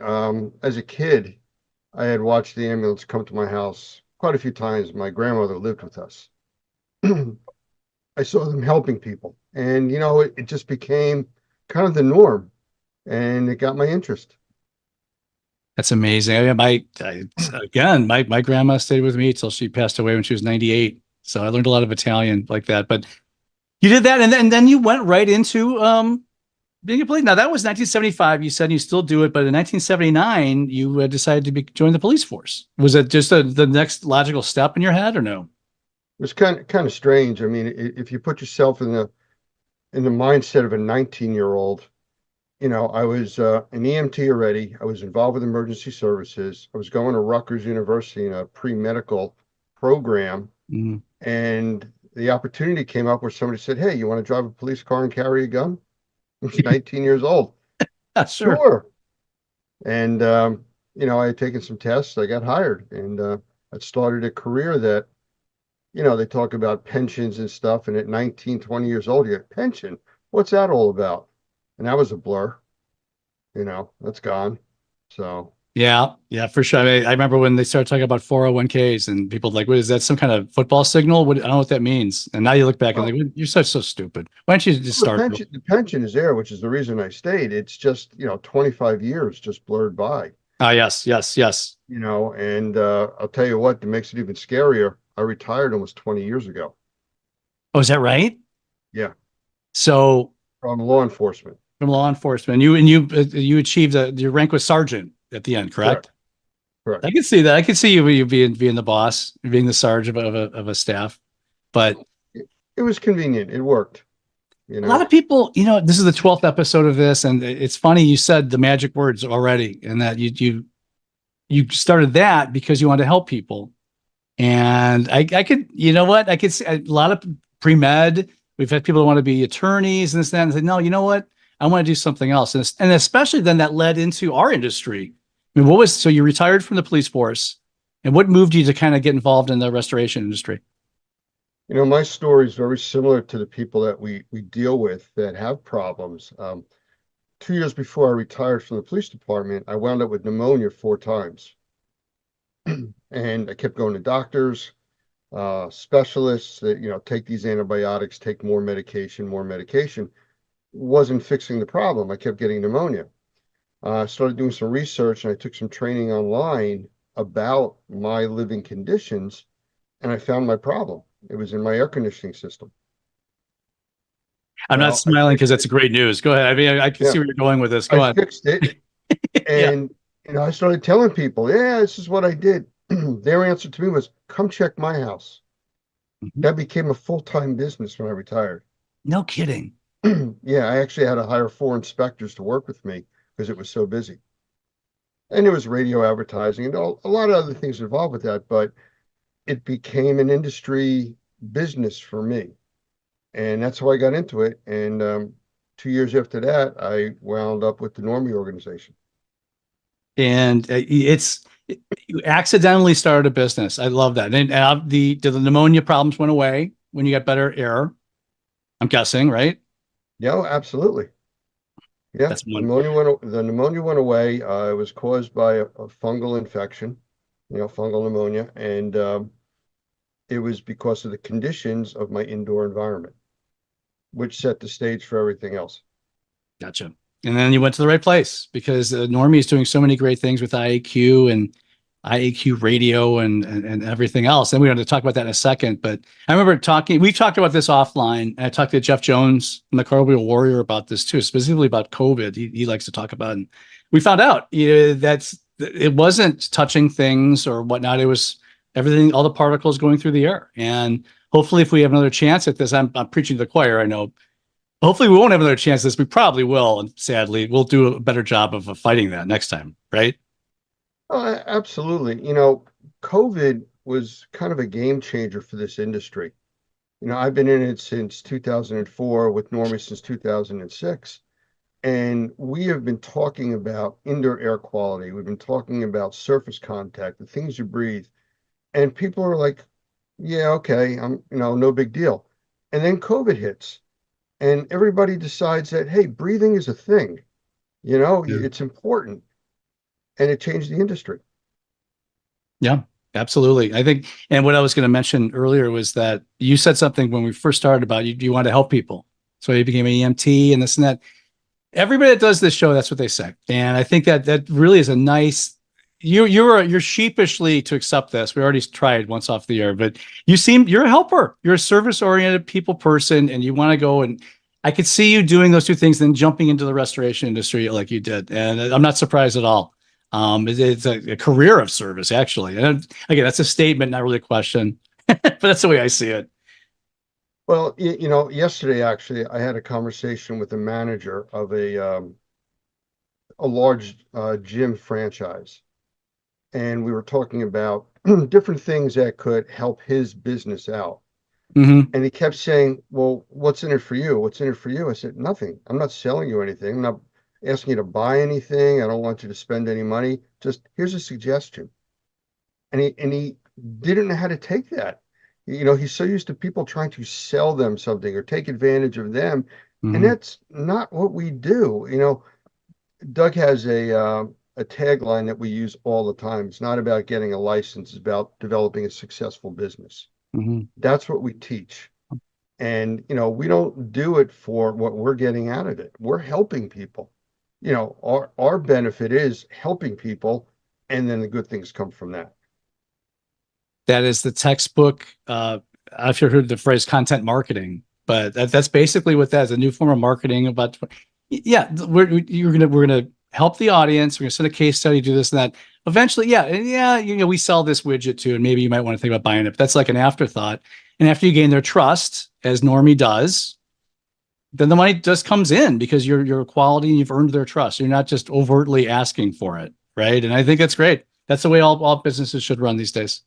Some don't have the luxury, but you mentioned the police department earlier, and a lot of what I learned from that was dealing with people, reading an audience. Yeah. And it's a skill that every one of us in the service industry needs. You need to know who you're talking to. Mm-hmm. And very often, for me, it's easier to put myself in the place of the person I'm dealing with. And that's how I can judge how I have to deal with this individual for their needs. I know personally that if somebody comes to my house and is very pushy and they're going to sell me something, and I don't want to deal with them, I'm immediately turned off to that. It's very hard to sometimes explain to individuals in this industry that you might be selling a service, you might be selling a product. You really need to sell yourself first. Once the customer is comfortable with you, then you have a relationship and it's much easier to work with. Yeah. They trust you and they have that mutual trust that you're really looking out for their best interest. I couldn't agree more, Lance. And you brought that and a lot more to Normie. Now, we've been talking a lot over the last year. Normie TV is exploding. Normie Connect. I mean, what do you want to talk about as far as so much has changed in the last 12 months or 18 months with Normie? We actually started a little bit sooner than that, but it really went mainstream with what we're doing. Like you said, within the last 2 years. We've been running Normie TV since 2017, 2018. So, but like everything else, it's a new concept and it takes a while to get some traction and move. Well, from watching the industry and watching what happened with COVID, we started to see that people like to get media in all different flavors, all different ways of getting it, from Facebook to Instagram to Reddit to regular other social media platforms, ones that are popping up almost daily. Yeah. So to me, it made sense to, and here we come with the name Normie connect with the audience on their terms. You know, we can't say, hey, if you want to watch us, go to YouTube. And that's your option. You know, some people may not want to go to YouTube, it may confuse them. They may go to Instagram and want to watch, or Facebook or LinkedIn. So we broadcast our TV channel across all of those platforms at the same time.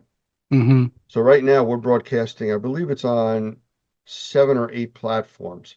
When we do other live broadcasts like specialized trainings, we'll go across, I think it's up to 15 platforms. At the same time, simulcast it. And people can react with us and chat and everything else at the same time. Well, we found that a lot of people like that, but people work. Can you believe that? They have to travel to and from work. I hate that. You can't watch video performances, video on demand while you're driving. So we looked into doing radio. We're now broadcasting simulcast broadcasting over 6 radio platforms. So people have their favorites there too. You know, whatever you want to listen to your internet radio on. So now they can listen while they drive in the car. And for those that are even beyond that, we went to podcasts. Mm-hmm. We're on 13 podcast platforms. So wherever you want to find us, we're there. And you're promoting it. And I've been, Yeah. I've been fortunate enough to be a part of a couple of the episodes with you and Doug, and I was flattered to do that. I was taken back by when I first learned about what you were doing, that just how everything's scheduled. It's almost like a TV network in a way. This is scheduled then. You could promote, hey, you're going to be on, Jane Doe is going to be on at 4:00. Make sure. And I thought it was well done. And you clearly put a lot of effort into it, and for good reasons. A lot of times, you know, people put effort into things just to do effort, but this was targeted, and it's good. I think I love what you guys are doing. I've been outspoken about that the whole way. I really enjoy what you're up to. And I like the fact that the Experience is a sponsor this year. That we're very proud to do that. And this is where I have to mention that, don't forget, April 3rd to the 5th in Chattanooga, Tennessee, the Experience is coming back. Our next event, the Chattanooga Convention Center. When this airs, you still will have time to get some early bird rates as attendee. There's plenty of space on the booths available. Contact me or the sales team, and some great stuff. We put the agenda up about 2 weeks ago. Love it. I'm so thrilled with the speakers coming, including Lance Eisen. Now, you've been a big part, you and Doug and the Normie in general have been a huge part of the Experience for years. I mean, do you remember the first time you went to the Experience by any chance? No, and you can't see it now, but hanging behind me, I have from the ceiling a hook with all the badges that I've gotten attending, and there's a lot of them up there. Actually, I put a second hook up now. It's over 10 years, I'd say, that I've been attending the Experience shows. You've been a big sponsor of the Experience as well. You're going to be recording and doing things this time too. Is there any great Experience stories jump out that you want to share with everyone? Well, we tried something new last year where we went live from the Experience show across all of our platforms at the same time. And we were doing live interviews right there at our booth of all the movers and shakers, if you want to call it, in the industry. And it was fun. You know, we had you there, you were talking with us, we did an interview, and again, we pushed that out over everything at the same time. And we had people all over the country watching what we were doing at the Experience while we were there. Yeah, it was creative, and I had a blast. It was funny. I thought it was funny. Maybe we need this time to get bigger signs, say you're on air or something. Cause it was just funny. Everybody just came from talking to Lance during our interview, and me, and so like, hey, give us just 5 minutes. But that adds to it because it's real. I know. It was funny. It was great. You know, and that's kind of what we went for there. And everybody was well behaved. Mm-hmm. I mean, our booth was actually next to a bar, so it was really touchy, but no, it was good. We were very well behaved. This is the first time I'm sorry, Lance. People want to be by the bar a lot in this industry. I've noticed a lot of my exhibitors have that same request, which is kind of funny. Go ahead. I didn't mean to interrupt. Sorry. Oh, no, I absolutely like that. It's a short walk. It's just, like you said, we had a lot of people that were there, a lot of activity. it was nice to have people come in and sit down and talk with us. Yeah. And actually, that's the way our booth is designed. It's a large booth with seating area. And that's what we want. We don't want people coming to us, we can sell them something. We want people to come to us with questions, with concerns, with suggestions. And that's how we meet people at these events. Your booth is going to be in the back of the hall, the major booth right between the cleaning pavilion and the restoration pavilion and where the lunch area is. So it's a perfect setting for everything. You're going to be in the belly of the beast. Go back and talk to Lance and have fun. What would people be surprised to know about Lance? That's a question that came up a couple of weeks ago, and I think it's a good one. I mean, I'm pretty much an open book. I do these types of things all the time, these interviews. I run interviews and I do training several times a month online. So I do talk about my background because it's what helps me do what I do. And I try to encourage people to use your background as a tool to do what you do. But what would surprise people? It's like the story I told you before. It's the legitimacy of just wanting to help. Yeah. And people really are, I'm here to help you. And they're always like grabbing for their wallet to make sure it's still there. No, that's really what we do at Normie. It's about helping people in this industry.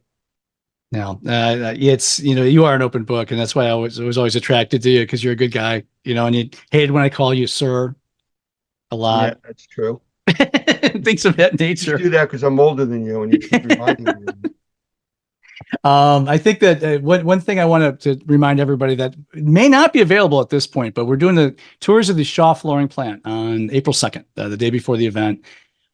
As of today, I believe 15 of the 75 have been sold, and this will be out in 2 weeks. So it may not be, but if it's still available, I would highly recommend doing that. Get to our website, register for the event, then register for Shaw. It's $199.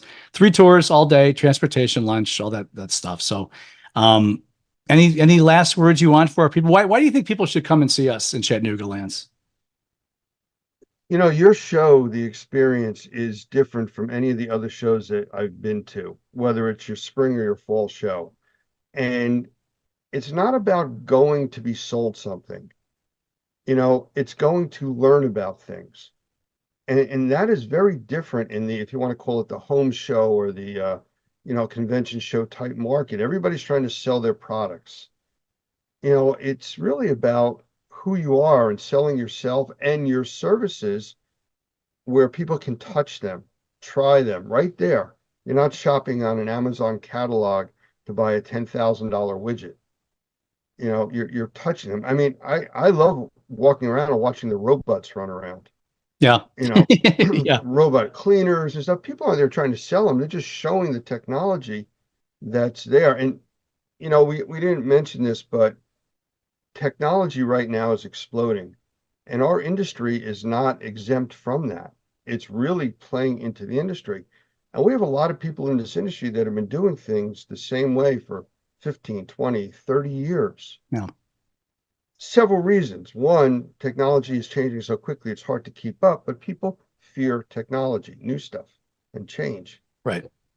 And you can't in this industry. Don't fear the technology, embrace it. You have to. So many Your show times. highlights. Go ahead. Your show highlights. That's what I was saying. Thank you, Lance. I think it's hands-on has been drummed into my head since I started a couple of years ago, and it's true. There's more hands-on experience at these events than anything I've ever seen. If you want to go and learn your craft, this is the place to be. And we're excited to have you. We're very excited to have you and Normie be a part of be a partner with us for this. I think that's a good place to end. I think that was beautiful. I learned a lot about Lance. That's what I wanted out of this. If people don't love you yet, they love you now, Lance. All right. Well, I appreciate that, and thank you for the opportunity. Though I do have one question, because you did start off by saying we're good friends and everything else. I'm the 12th interview. 12th. Well, I'm building up to. We're building up to Chattanooga, man. It's a build. Oh, okay. Good. Don't tell Chuck Viola that, who was our first one. I'll tell him no. We start off with the best. Yeah. Okay. I told you, my big mouth talked me into doing 52 of these a year. So there's going to be a lot of people like the 40th that are going to be looking at me, shaking their head. But I thank you for being here. How's that? We'll leave with that. Hey, Thank you. Make plans to attend the experience April 3rd through the 5th in lovely Chattanooga, Tennessee. You could register through our website, rnrmagonline.com. You can find this and all R&R videos and podcasts on YouTube, Apple, and Spotify. Please follow us if you haven't already, and feel free to leave a quick review. We'd love to hear from you. Also, please follow us on Facebook, LinkedIn, and Twitter. Very special thank you to our guest, Lance Eisen of Normie. This is Trade Talks, Unlocking the Experience. Thanks for joining us. We look forward to seeing you again next week.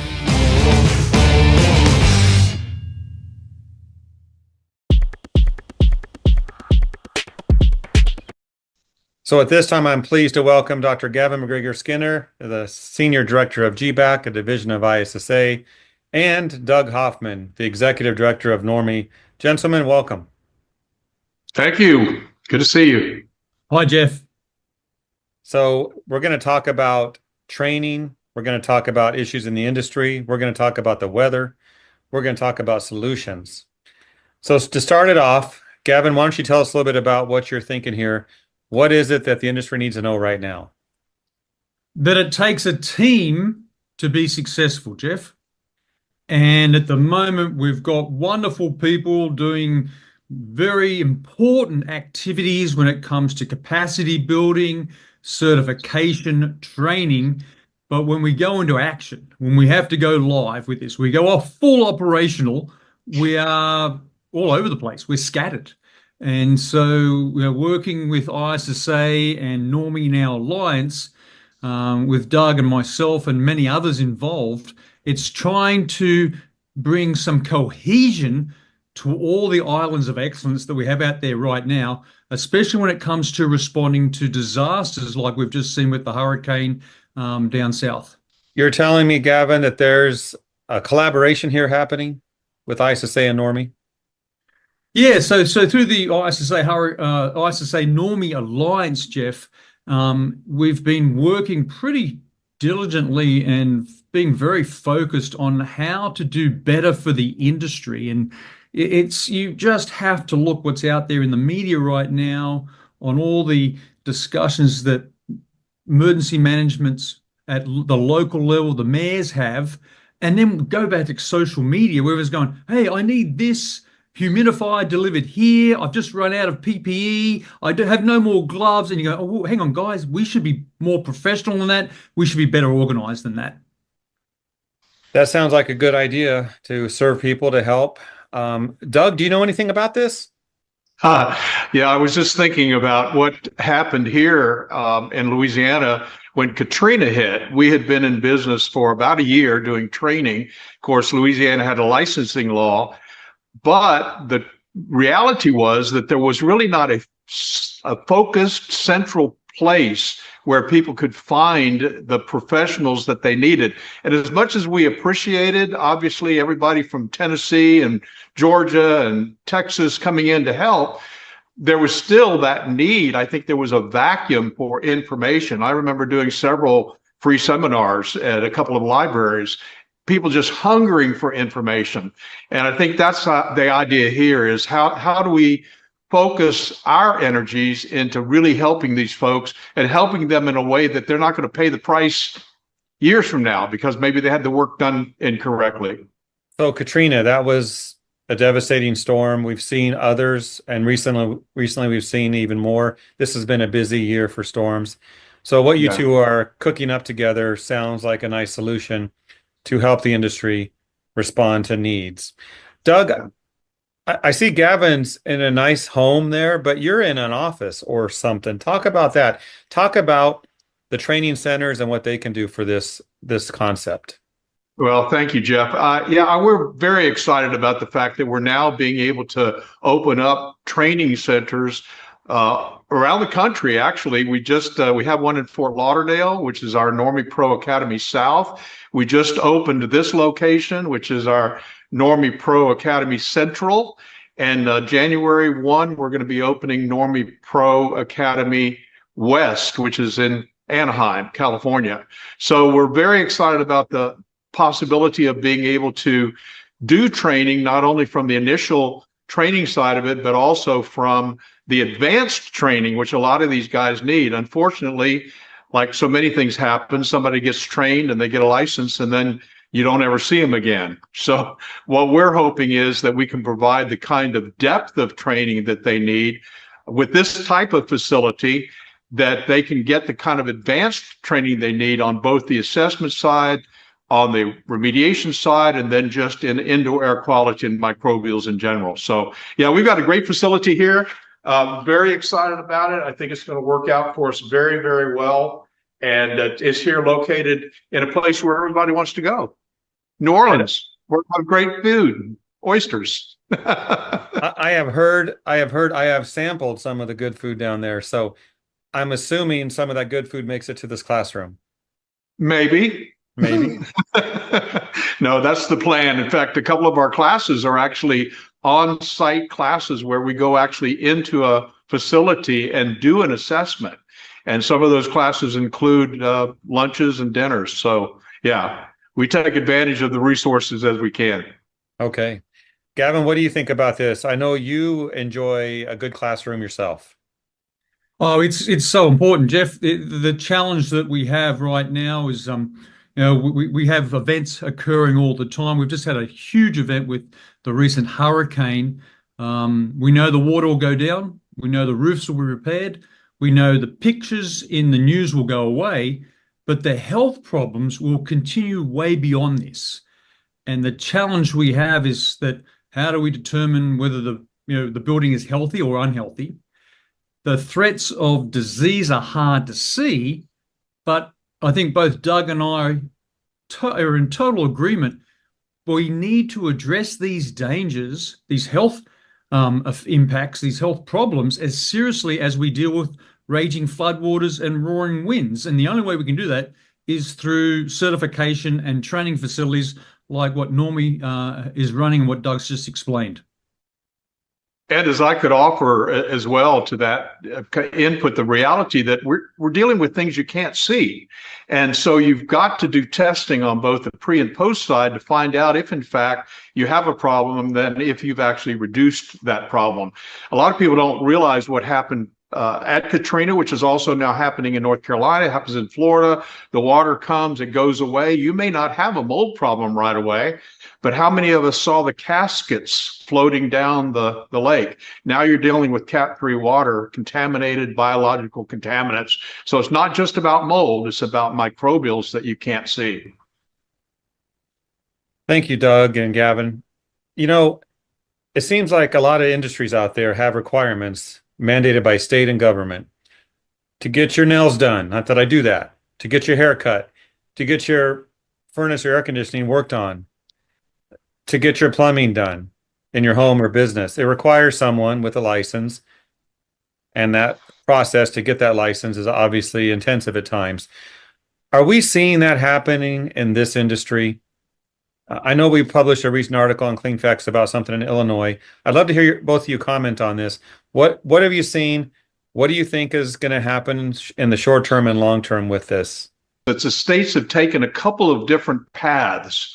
Some of the states have actually created boards, and those boards are licensing boards. They've set requirements for what the licensing should be and who should actually meet that training requirement. Other states have decided that they would rather have a registration process, or at least advise the public on who they should use, who should be they should be using for their program, for their needs, whatever their remediation needs are. And so I think a great example is we've got 5 states that do have licensing right now, but we also have states like Illinois that just came up with SB 1087, where they're saying if you're going to, it's basically a public awareness thing. If you're going to do mold remediation, then you need to look at the IICRC or Normie, a third-party training association that's got a national presence. And so that's where I see it, is kind of these 2 different paths. And I think we're going to continue to see it, frankly, because microbes are becoming a bigger and bigger issue. Thank you, Doug. And Gavin, anything to add to that? Yeah, exactly what Doug had mentioned. Last time I looked at the map, Jeff, I think there was about 50 states, and Doug just mentioned 5. But what's happened in Illinois with the Mold Registration Act is pretty remarkable in the way that we're looking at, it's the invisible stuff that's most consequential consequential to the health of the building and the health impacts to people. And what we're seeing now in Illinois, that Mold Registration Act comes under the Department of Public Health. Now, the Department of Public Health will want metrics, they'll want measurements, they'll want key performance indicators.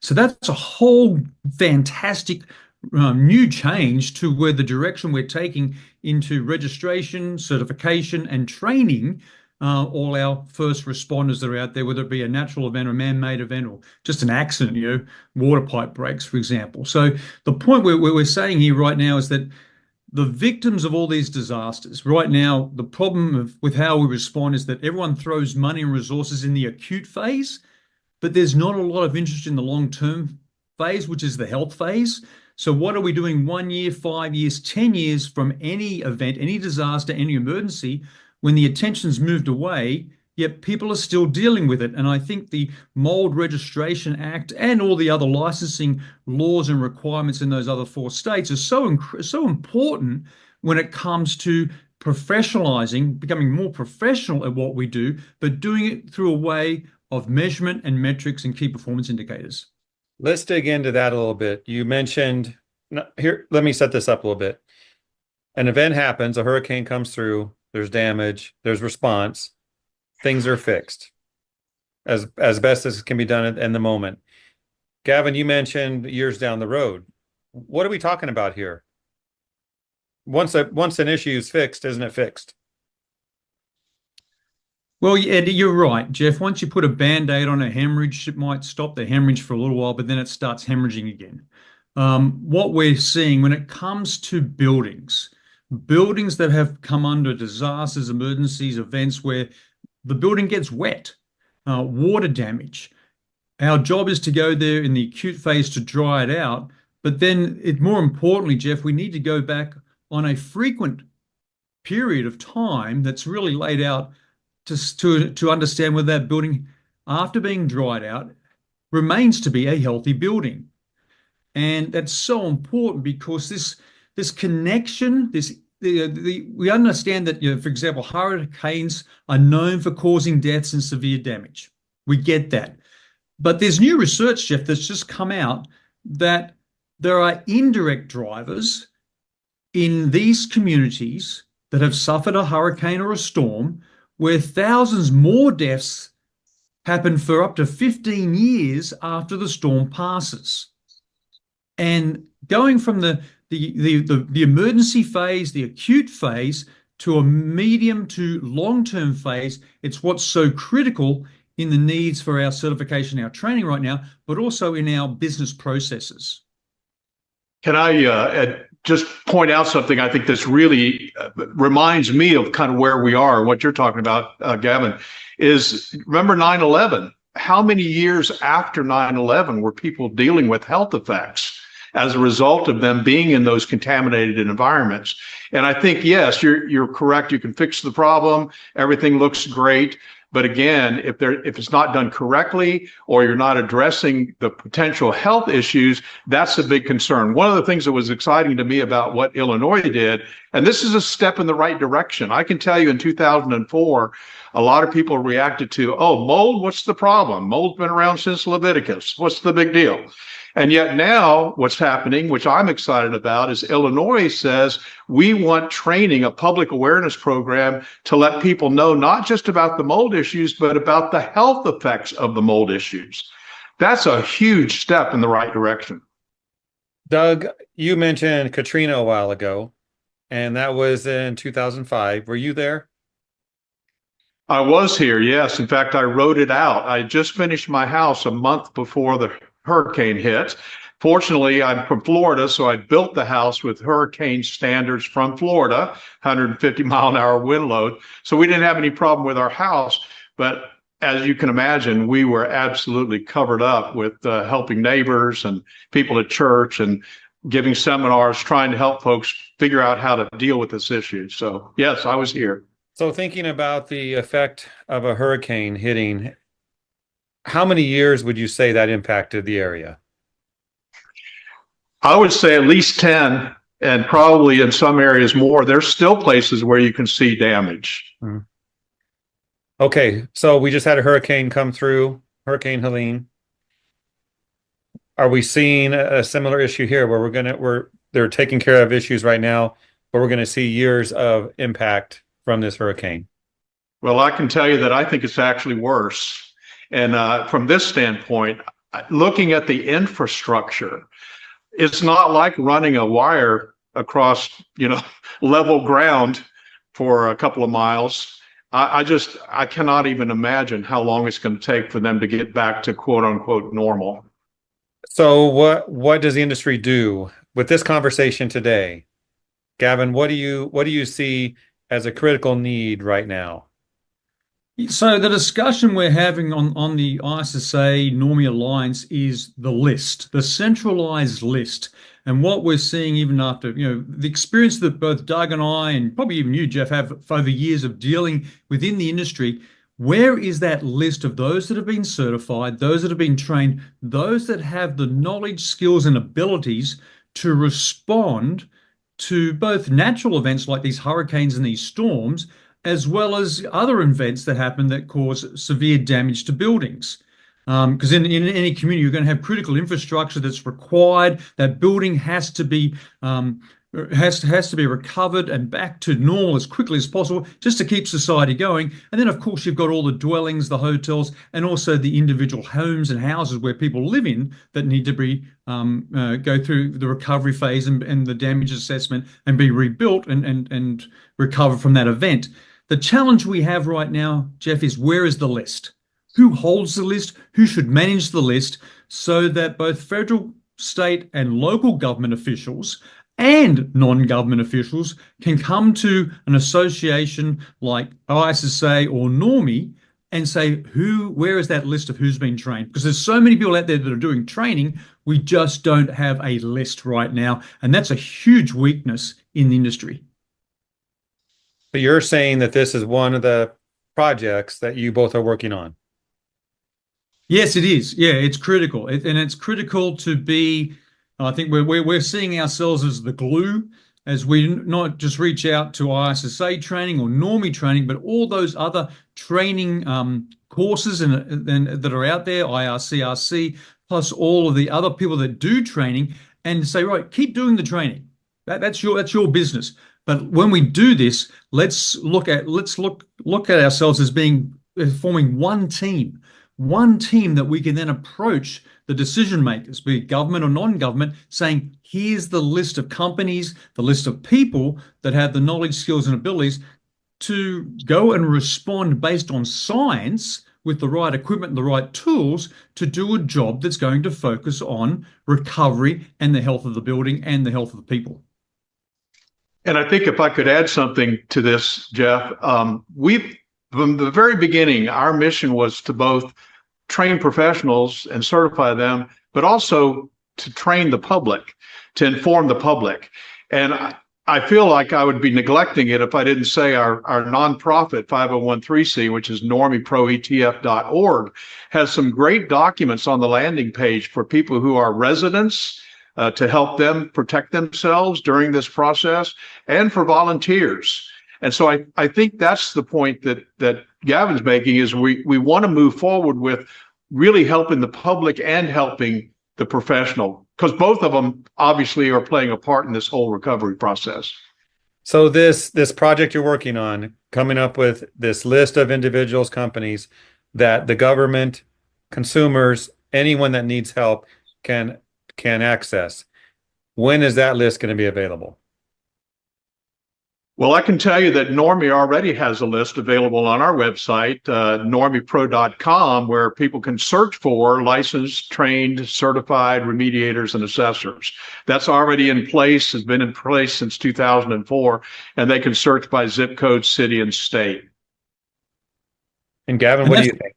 And that's what we're doing, Jeff. The same thing through the ISSA Normie Alliance, is looking at those lists, seeing where there's overlap, seeing, we're mapping it down to the zip code level. Where are people located?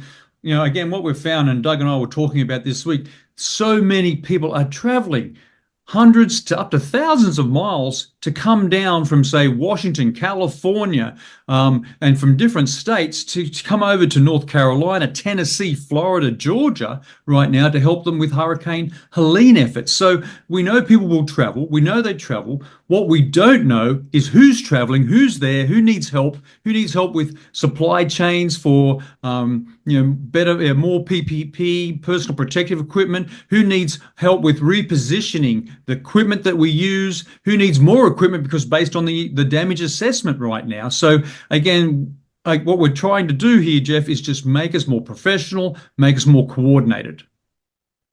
Sounds like a project that will never have an end because there will always be additions to this.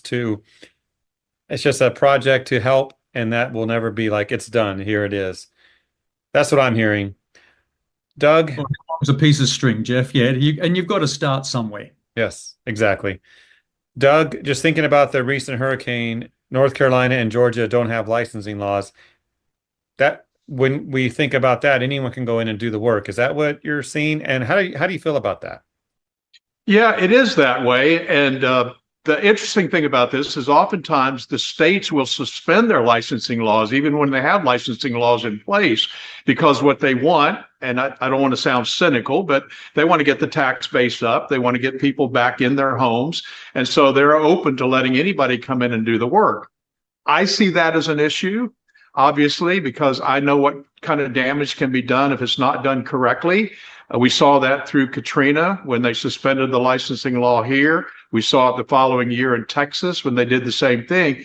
In Florida, they've determined not to do that. So if there's a hurricane in Florida, they're not going to suspend the licensing laws because they want professionals to do that work. And there's certainly enough of them out there. I think the key is, as Gavin said, getting the information out there to let folks know, here's how you can find guys who are really well-trained and certified, and then giving them the documentation that they need, the resources that they need, so that they can follow the right kind of guidelines to use the correct standard of care.